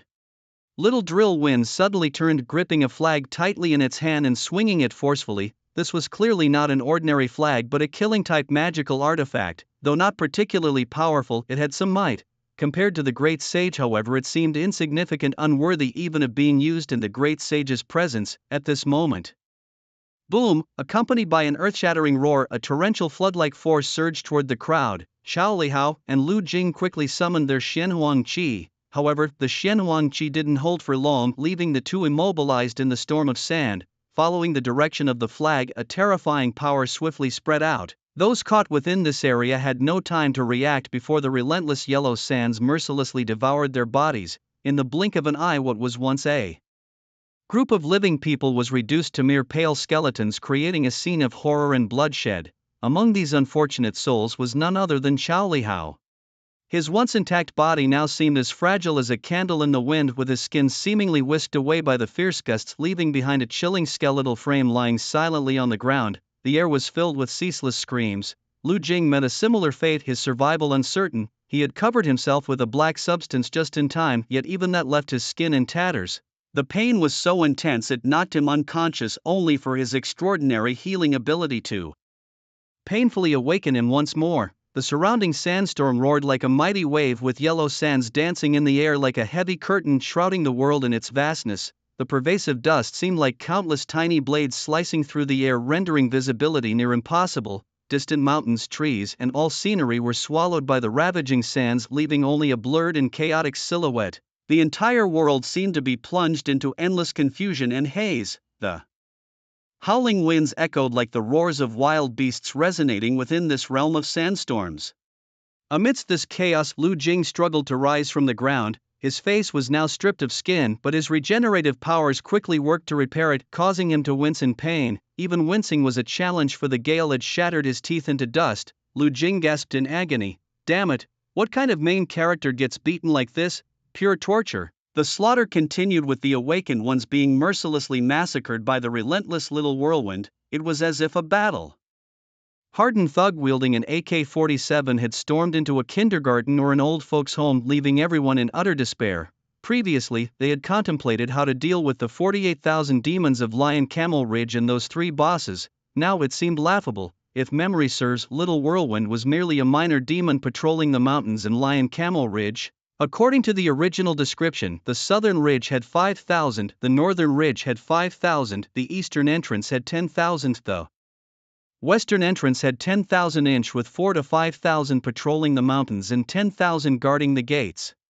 This added up to about 47,000 to 48,000 demons in Lion Camel Ridge, and yet these demons were wiped out overnight by Sun Wukong. Now just a random patrol demon like Little Whirlwind had these so-called awakened ones utterly defeated. Lu Jing managed to regain his composure and struggled to stand. He looked around but saw nothing and felt nothing. The sandstorm relentlessly battered his face. Suddenly, someone collapsed into his arms. Meow Meow. Lu Jing held the severely injured Meow Meow and retreated. He had been cautious earlier, leaving a thin line of black substance as he exited the staircase. One end was connected to the stairs, the other to himself. On the ground, it looked as if someone had drawn a continuous line with a black pen, barely noticeable. At this moment, Lu Jing held Meow Meow tightly as he sprinted frantically. Continuing to fight offered no chance of victory. Unlike the protagonists in anime who can stand up again after being knocked down, this was because the gap between the opponents wasn't that vast. But if you were to send an ant to challenge an elephant, no amount of protagonist halo would help the ant. Interesting, there are 2 more. came the sudden voice of Little Drill Wind from behind. "Hey, don't run, didn't you come here on your own accord? Are you all dead?" Except for Lu Jing and Meow Meow, Little Drill Wind had already killed all the awakened ones here. Lu Jing ran with an intensity he had never experienced before. Little Drill Wind lightly clenched his hand. Poof, the yellow sand that had been absorbed into his body earlier now exploded violently inside Lu Jing like a series of raging bombs. The intense impact ravaged every cell of Lu Jing's body. His skin, as if slashed by countless sharp blades, began to seep blood like springs. His entire body turned into a ghastly sight like a blood gourd. Lu Jing suddenly collapsed in front of the stairs, just one step short. He felt a weight pressing down on him, the sand seemingly preventing the black substance from healing his body.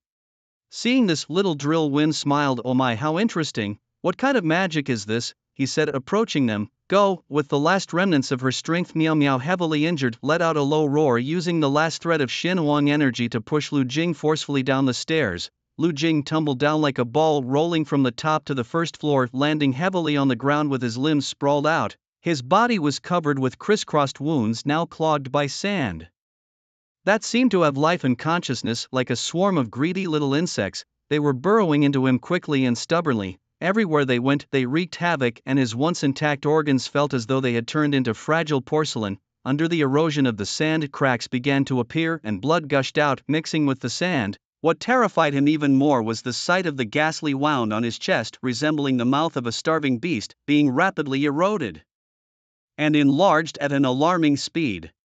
The once vivid red flesh gradually faded away, revealing stark, ghastly white bones beneath. The agony was so intense that it caused him to faint once more. Lu Jing slowly opened his eyes again, eyes that were once filled with determination and vitality. However, at this moment, they held nothing but endless despair. The first level of this 9-layered demon tower now appeared exceptionally desolate, with its vast space occupied solely by his solitary figure. The once mighty group that had accompanied him had long since turned into cold corpses, forever resting under the merciless hands of Little Diamond Wind on the second level. They hadn't even been granted a chance to resist before their lives were ruthlessly taken away. Now Lu Jing, like a child abandoned by fate, found himself back on this oppressive first level. His body felt as though it had been struck by a heavy hammer, with every bone subtly aching. Yet, relying on his indomitable will, Lu Jing struggled to rise from the ground.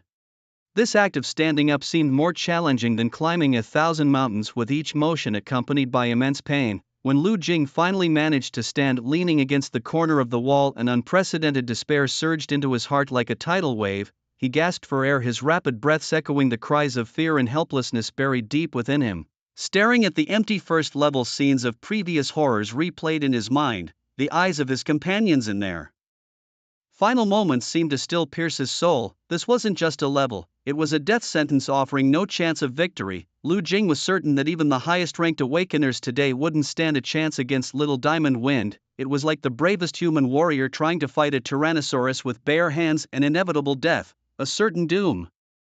Suddenly Lu Jing lifted his head, his gaze falling upon a sign on the stairs that had previously gone unnoticed. Danger. It seemed they had been warned from the very beginning, but no one paid much heed.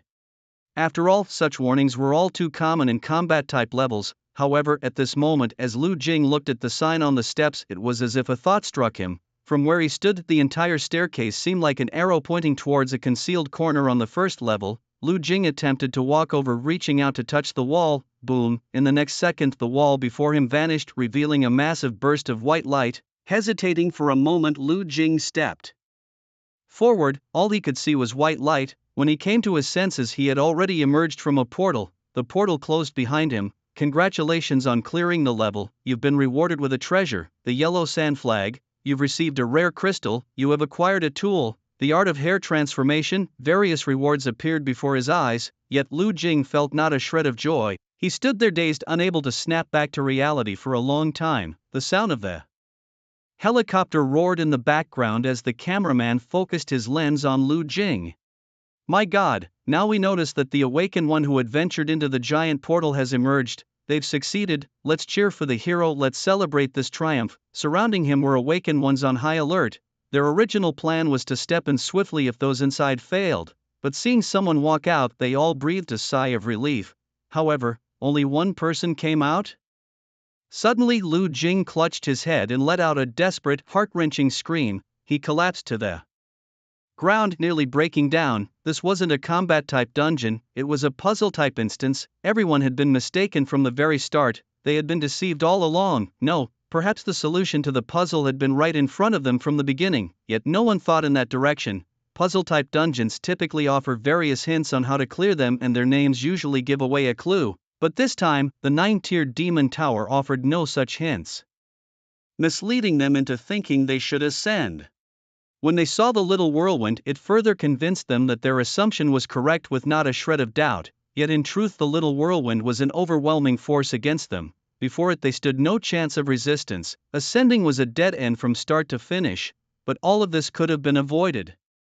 Lu Jing suddenly recalled a movie he had watched before, The Mist. The protagonist, along with his daughter and family, sought refuge from monsters. When all hope seemed lost, the family chose to end their lives to avoid being tortured by the creatures. When it was the protagonist's turn, the bullet jammed. Just as he was about to continue with his attempt, he was rescued and told that the monsters had been dealt with and they were safe. The protagonist then broke down. This is the most despairing torment for the living, ha ha ha. Ah, Lu Jing laughed and cried as if he had gone mad. Days passed. In a dimly lit room, a stale and oppressive atmosphere lingered as if every bit of air had been frozen in time.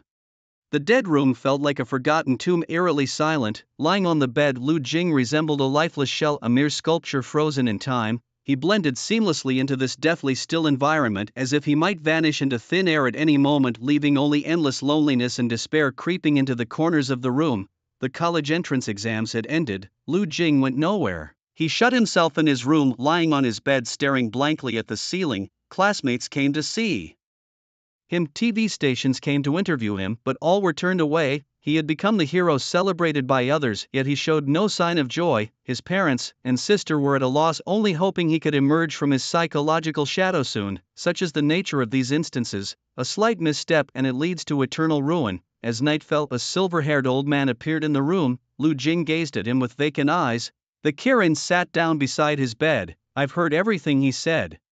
They were all very brave. This is our mission. Where there's battle, there will be sacrifice. Lu Jing opened his mouth, his lips parched and sticking together from lack of water. Aren't you guys supposed to be amazing? That captain you all say is omnipotent, can he bring people back to life? Or if I accumulate enough contribution points, can I exchange them for their lives? Right, the organization even allows you to buy more lifespan. Those mysterious tools, you can have them at will, so reviving the dead shouldn't be that difficult, right? How many contribution points would it take? Lu Jing seemed to have grasped a lifeline. As long as I can save them, I'll earn the points, no matter how many. 1 year, 10 years, 50 years. The silver-haired elder shook his head. I'm sorry, bringing the dead back to life, not even the gods can do that. He patted Lu Jing's shoulder, his voice solemn. Young man, I've been through this more than once, watching close comrades die before my eyes, knowing I could have stopped it, but it was too late. I'd been in despair, even considered suicide. But the captain once told me something: no matter what dreams or hopes we hold, no matter how happy a life we've led, in the end it's all the same, people die. Does that mean our lives are meaningless? Or that our existence in this world is meaningless? Is it the same for our fallen comrades? Was their death meaningless? Nope, that's not right. Only we can give meaning to the dead, those brave sacrifices. Those tragic sacrifices, only we, the living, can remember them, entrust meaning to those who live. That's the only way to fight against this cruel world. The silver-haired elder spoke passionately. Lu Jing frowned deeply. Isn't that what the captain from Attack on Titan said? Does our organization's captain watch Attack on Titan too? Kirin, not knowing what Attack on Titan was, continued. I'm preparing to apply to the captain for approval for you to officially join us, the Night Watchers. Night Watch what?